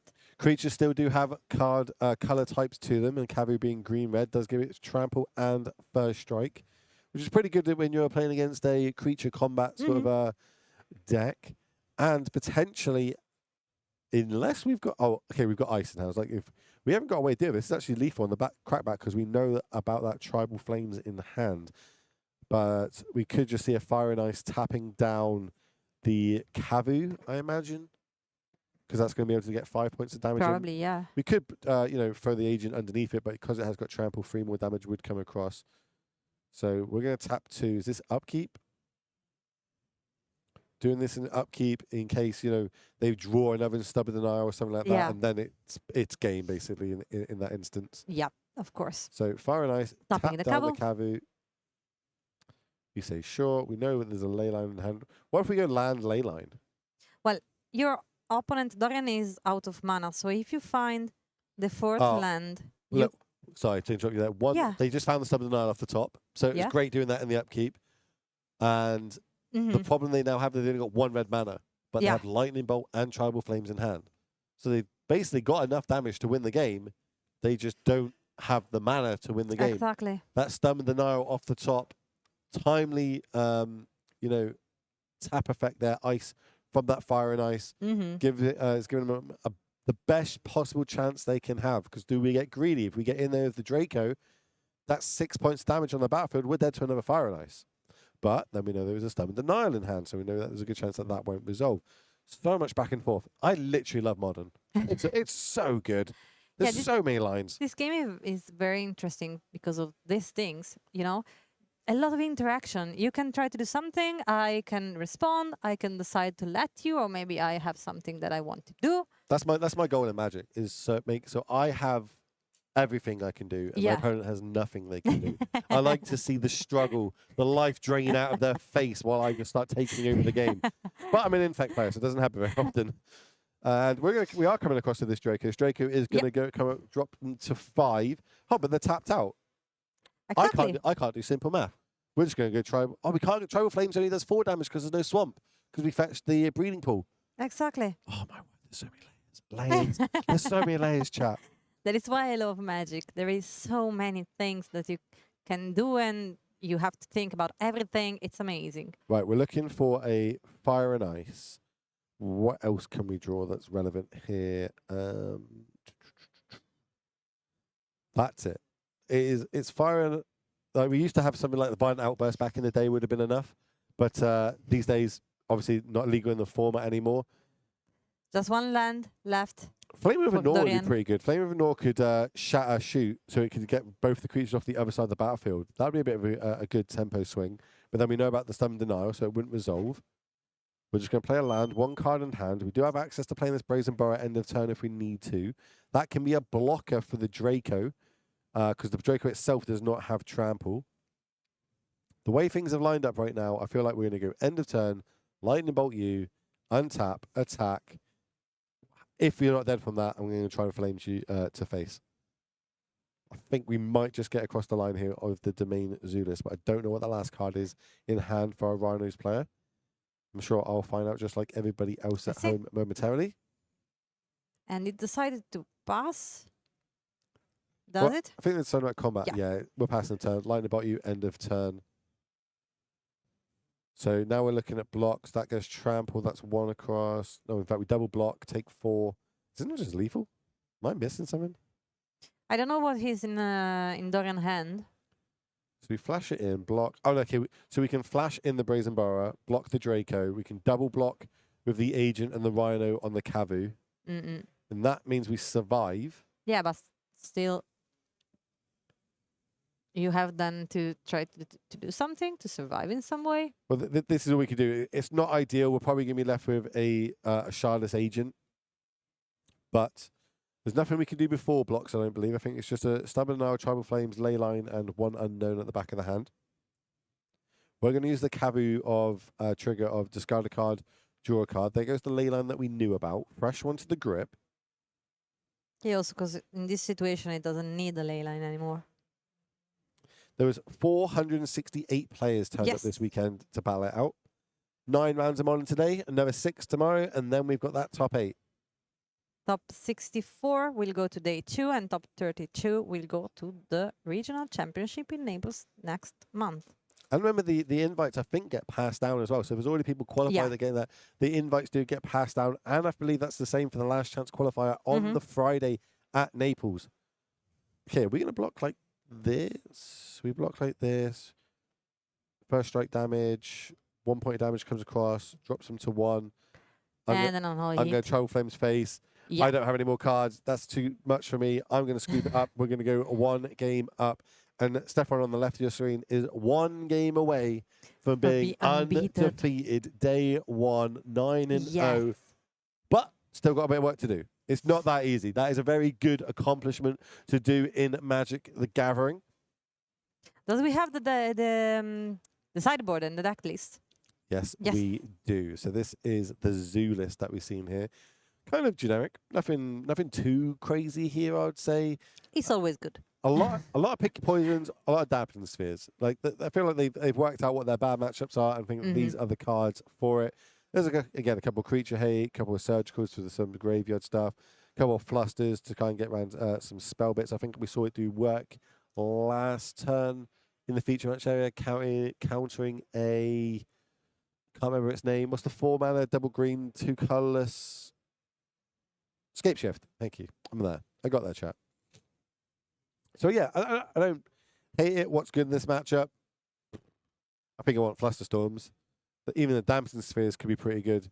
The Legion's End, I think it's CMC2 or less. Let me just have a little look.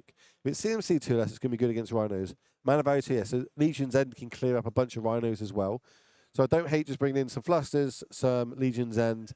And if you're really scared, you could probably bring in some Dampener Sphere to try and, tax them so that turn 3 they can't really go off. But I'm not super in love with that, especially when you know on the other side they've got things like Flames of Anor.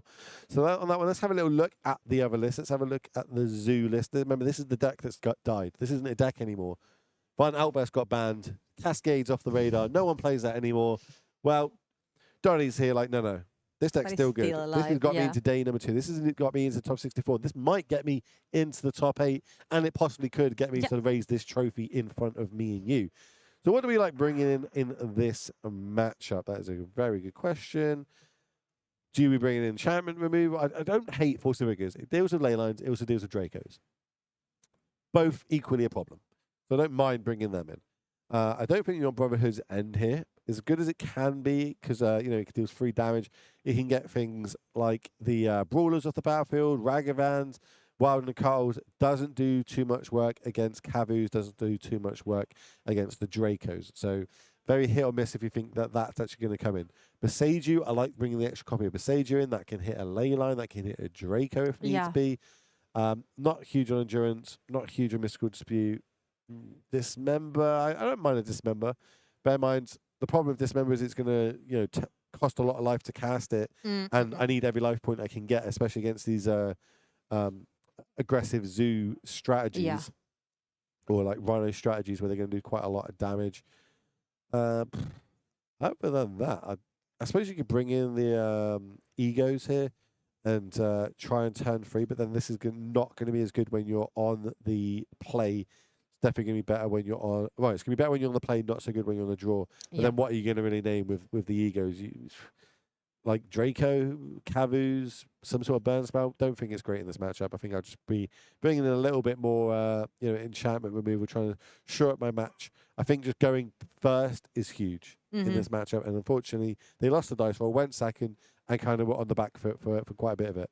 And after sideboarding, do you think that one of them is in a better spot than the other because of the sideboarding? No, I wouldn't say because of the sideboarding. I'd say because they get to go first. Yeah. I think that's going to really pay. There are some good cards in the matchup that can line up really well. But it's like balanced. if you can get a big turn like a double Draco and you just Force of Vigor it, you're going to feel really far ahead. But there's a lot that needs to go right in the right sequence. It's Magic the Gathering in the day.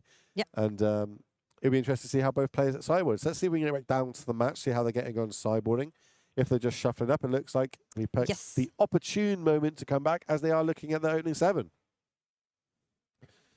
So Stefan clearly looking for lands, ley lines, and Dracos. I think he's got Draco. I think he's got a couple of land. Does he have the ley line is the question. And over on the other side, I can see there is a Brazen Brazen Borrower. Subtleties. Might even be Mystical Dispute come in there. That third card in. Doesn't like it. Going to throw that one back. Unfortunate. Remember, did mull down to 5 in game number 1. Might have been able to get there with those extra couple of cards if we keep a 7. But Let's see if Stefano decided to keep his 7 cards or not. I think he's in the tank. The fact that he still hasn't thrown it back doesn't mean anything right now. Might just be a straight up keep. Body language is telling me it's a keep, which is always pretty scary. That's it. I'm pretty sure I saw a Ragavan. I think I saw a Draco. Yeah, you do not want to see him. Maybe he has also a ley line in hand, so it can be. Oh, if he has ley line, it's disgusting. The ley line land Ragavan turn to Draco is blah. That's an official term as well. Blah. Blah. Meanwhile, Dorian putting down a land. And then, no ley line in hand for Stefano. Okay. It's something. It's Surveil land, start off the turn. Do we want that card on top? It's going to help with this mulligan. We don't want another land, so that's going to go straight to the graveyard. Now, draw for the turn. Looks like it's another land. Are we going to start off with a Ragavan? Are we fetching, going to get a red source? I like it, especially with these zoo lists. Obviously, CMC of cards have got to be 3 or over, so we don't cascade into them, which means it turns off things like Lightning Bolt. There are some little caveats to that, though. Fire and Ice, you can see, is a 2-mana spell for whichever side you want to cast of it, but combined, it is a 4-mana spell, so it's a nice little loophole in the rules of Magic to get round that cascade that was that we're trying to do moving forward. So it looks like Steam Vent will enter the battlefield. Full art ones. I think these are the ones I have on Arena, weirdly. Because I know that's what everybody was thinking. And we're going to use that to cast ourselves a Ragavan. Yes. Have seen a Ley Lines Binding in hand. Might also be a Pick Your... It can't be a Pick Your Poison. Why Pick Your Poison coming in this matchup? We'll see. Are we subtleting this already? He's thinking about that. And yes, So subtlety ditching subtlety. So would you like that Ragavan on top or bottom of your library? Ragavan famously not as good when you have to cast it turn 2 or even turn 3. Do you like the idea of my opponent having to use 2 of their cards though once I want to mulligan to 6 just to do with my 1-drop? That is some card advantage, and that is good in the game of Magic the Gathering and very powerful in the On format top. of Modern. And we're going to put that Ragavan on top. Okay, draw for the turn. I think it was a land, and that's the one that we're going to play. It's a it's a Beseiju. position. And pass. Not the So- land we want to be to have, but Draw maybe the another land we fetch. deserve. Yeah. I think we're going to see a Dash Ragavan here. And There goes a Sacred Foundry again, getting another. Could we not have got green something there? Because now we've only got 3 types, and we've got Leyland's Binding in hand. I feel like and no, cast without dashing.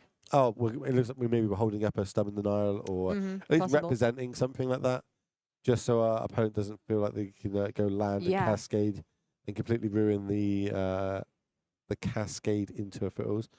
But sometimes you just got to jam. You know what I mean? Sometimes you got to go, look, you got it, you got me. I'm on a mold to 6 anyway. I've already 2 for 1 myself. I'm down on cards. I need something to get ahead here. And also sometimes Magic is a very mind game. You have to trick your opponent, think what can he has in hand. So it's always a good option. Yeah. And then that's part of the reason why I love high-level Magic events, is you see people playing around all of this. We're icing that. I was like, we can't use the fire side of it, so we're going to ice it. Looks like we're going to tap Ragavan in the upkeep and draw a card.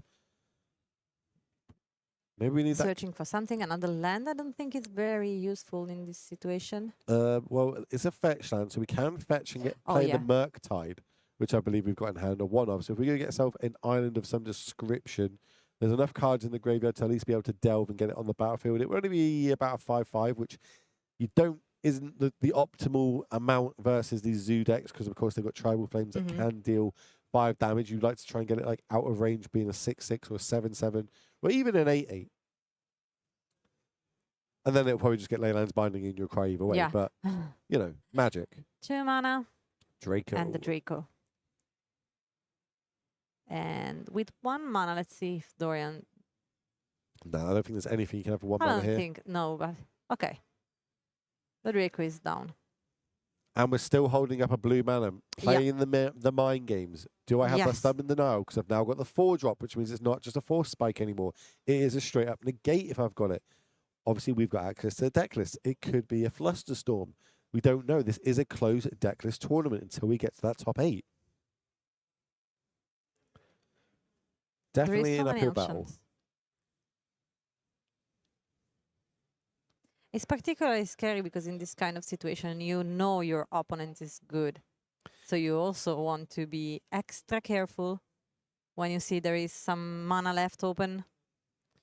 Yeah, that's a Sacred Foundry, Overgrown Tomb, and a Steam Vents. All the new full art ones on the left of your screen. What fetch lands? What shock lands do you enjoy the most, chat? Which ones do you run in? They've had a lot of prints these days. I've literally just upgraded mine to the retro style ones, and I've only just finished that. But damn, do they look beautiful! When I get them all out, I'm just like, well done, Will. Well done. You're doing some good work there, son. Original Rav, old bordered. Yeah, old border crew, let's go. I was originals. I did used to have the original ones.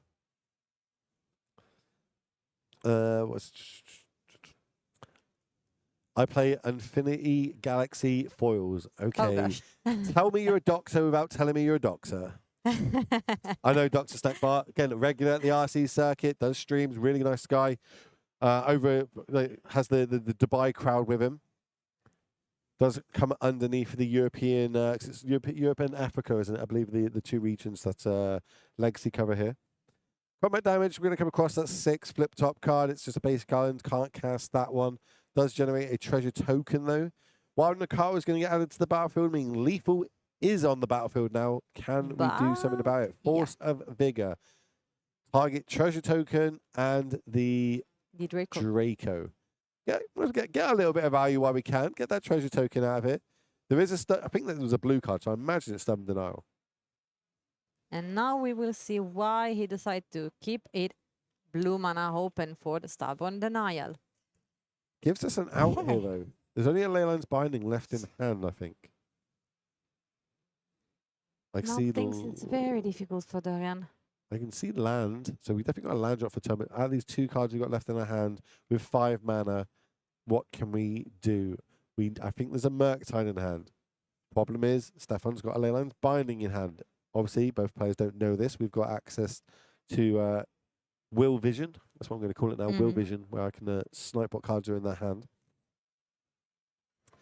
Do we have another Surveil land to go and search up? I like, if I can do that, go fetch, Surveil, potentially put another card in my graveyard so I can use it to delve with, but we're deciding against it, keeping that extra life point for ourselves. I think that's 3 counters going to get added now.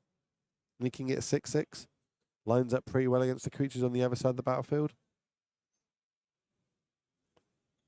Please use one of our dice. Thank you very much. It's a 5/5. There's only 2 sorceries in instances. Yes. But we can just go end of turn, Leyline's Binding, get it off the battlefield, untap, turn everything sideways. And just go all in with everything. And of course, it's a Leyline. So And it's a GG. So Stefan will be undefeated. That is an achievement and a half, going 9-0, giving yourself the best. I think you only need like 12 wins to get into top 8. Oh, probably. So basically, tomorrow just has to go 50%, and you find yourself in the top 8. That's a huge achievement. Great run from them. Obviously, Rhinos didn't look like it kind of didn't line up very well for them there, but super impressive going 9-0. Do we have a backup feature match? Let's get straight across to that. What have we got going on here? Looks like we have got Mono Black Coffers versus Jund Creativity. We've seen Jund in the feature match before, yes. well, in the early rounds here, but now it is up against Coffers. Looks like one player's got 2 draws here. Coffers on 2 draws. Jund is 7-1, so definitely looking to try and get himself 8-1 here. Coffers trying to get themselves to a 7-0-2, which technically is undefeated. He can use that as bragging rights. I went undefeated in LMS Bologna. Meanwhile, there is a bunch of stuff from Alessandro's side. There is a 1-1 Spirit Haste. We have the Veranda 6. We have the Kiki Jiki. Okay, we slammed that swamp down, but we've got double Coffers. So technically right now we've got...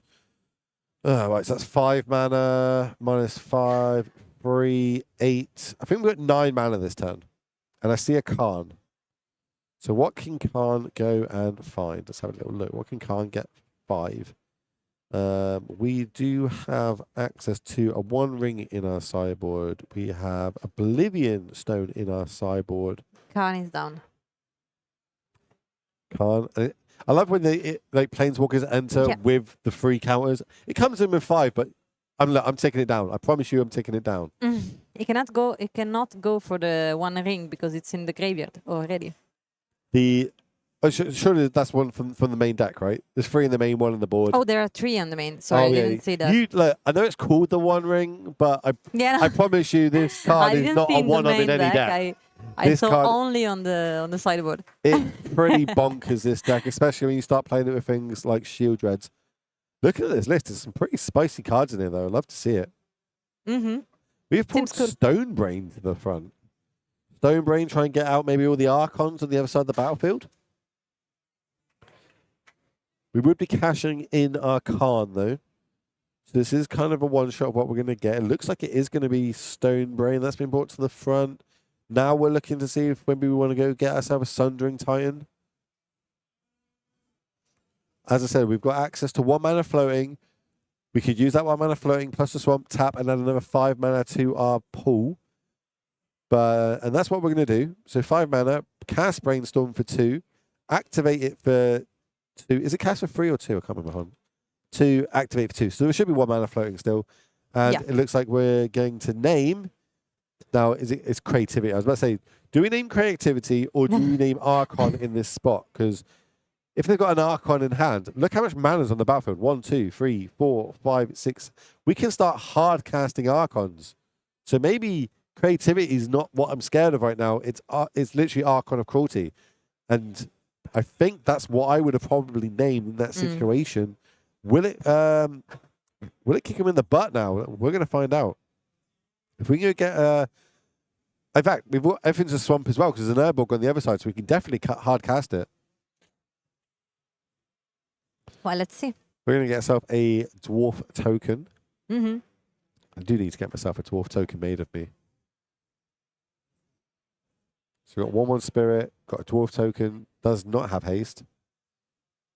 We're going to copy it, make another token end of turn with the key. So it looks like there's going to be 2 dwarf tokens at the top of your screen. Draw for turn. I count 1, 2, 3, 4, 5, 6, 7, 8 mana that's in hand. Let me just check the CMC of Archon of Cruelty a second. Oh, it is 8. That's nice to see. And the best bit about it is you not only get rid of the Planeswalker, but you also get rid of that card in hand. And you get a little bit of life. And about card in hand, get rid of that, please. That was a March. Another great way of them being in these mono black decks to try and gain a bunch of life, especially once the One Ring starts going. Of course, that is a March of Wrecked Sorrows. Simone is down to 7.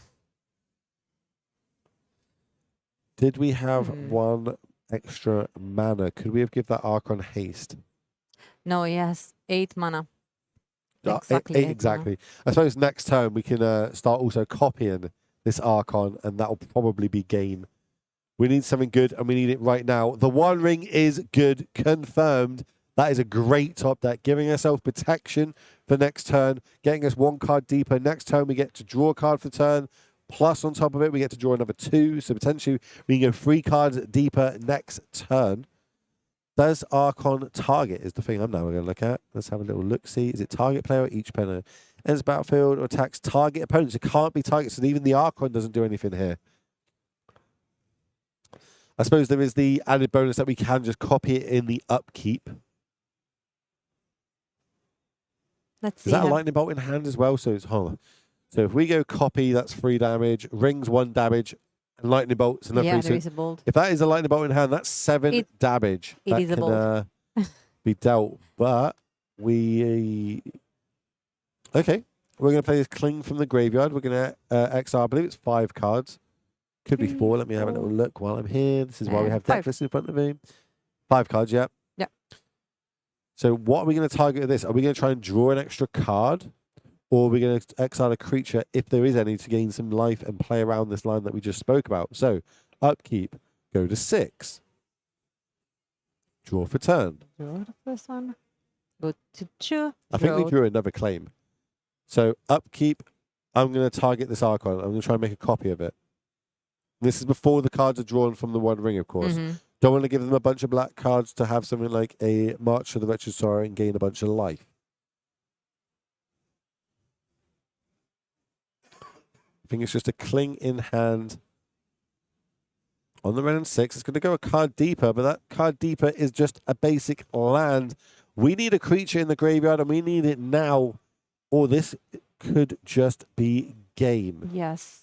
I think there's no answer, which means ETB, you're going to lose 3, I'm going to gain 3, you're going to discard, you're going to sacrifice a creature or planeswalker. And then if the follow-up is that lightning bolt that we can see at the front, that's the old GP promo. We're going to see this Junk Creativity advance to 8 and 1. We're just going through the motions, but that's a really cool line. I like that. What a crazy day of Magic. We've seen so many cool games today, and I love it. I literally love them all. But I am looking forward to some amazing pasta. I've been promised it. Amazing food. Yeah, here in Bologna, tonight. it's pretty easy to have something very good. We'll see. I'll be the judge of that. Okay, we're going to discard this land. We are at 3 life. 2 cards on the stack to be drawn from the One Ring. Are we even going to get there? We're going to lightning bolt you. There is no creatures in the graveyard to gain life, I don't think. But we could go a card deeper. So we can exile 5 cards, go a card deeper. If that then can hit something like a... I think it's got to be March or Bust at this point. March can gain us enough life so we don't die. Big draw Let's step. see. It is an Inquisition, I think. Inquisition of Kozlak, not going to be what we need here. There's the No, handshake. it's not enough. And we do Whoa. see Paris, I believe, if I pronounced that wrong, I apologize, advancing to 8-1. We will be seeing them tomorrow. Yeah, for sure. Nice and easy. That is exactly how they wrote it up. So congratulations to them. Also, congratulations to our 9-0 player and everyone that is X and 2 or better, because they will be getting invited back tomorrow. We will be seeing them battling it out, trying to get in that top 8, trying to get the RC invites, and trying to walk away with this trophy here in front of us. You know, it's nothing better than a morale boost and putting a trophy on your mantelpiece when you come back from a big Yeah, tournament. it's always good because then you have a memorabilia that you can bring at home, put it on a shelf, and just say, you know, the time that I was the best one in the venue. That's it. You just want to walk away with big wins. That's all it is in Magic. We've all got this little ego we want scratched. Well, this helps scratch that ego just a little bit more. But that is round number 9. That is the end of this round and for coverage today. But I've got some good news for you. There's this other little event happening somewhere in Seattle right now, and I'm sure that kicks off momentarily. So, you know, if you're sitting around on Twitch, you're going to have to watch, I'm sure that you'll be able to find something relatively soon. I might also be in that chat as well, watching it, just like everybody else at home. So from me, from the other casters, from Kathy Lilly, myself, Will Hall, we'll be back tomorrow morning, nice and fresh, in day number 2, starting at round number 10, and we're going to try and find ourselves a top 8 and a champion. So from that one, we'll see you tomorrow. See you shortly.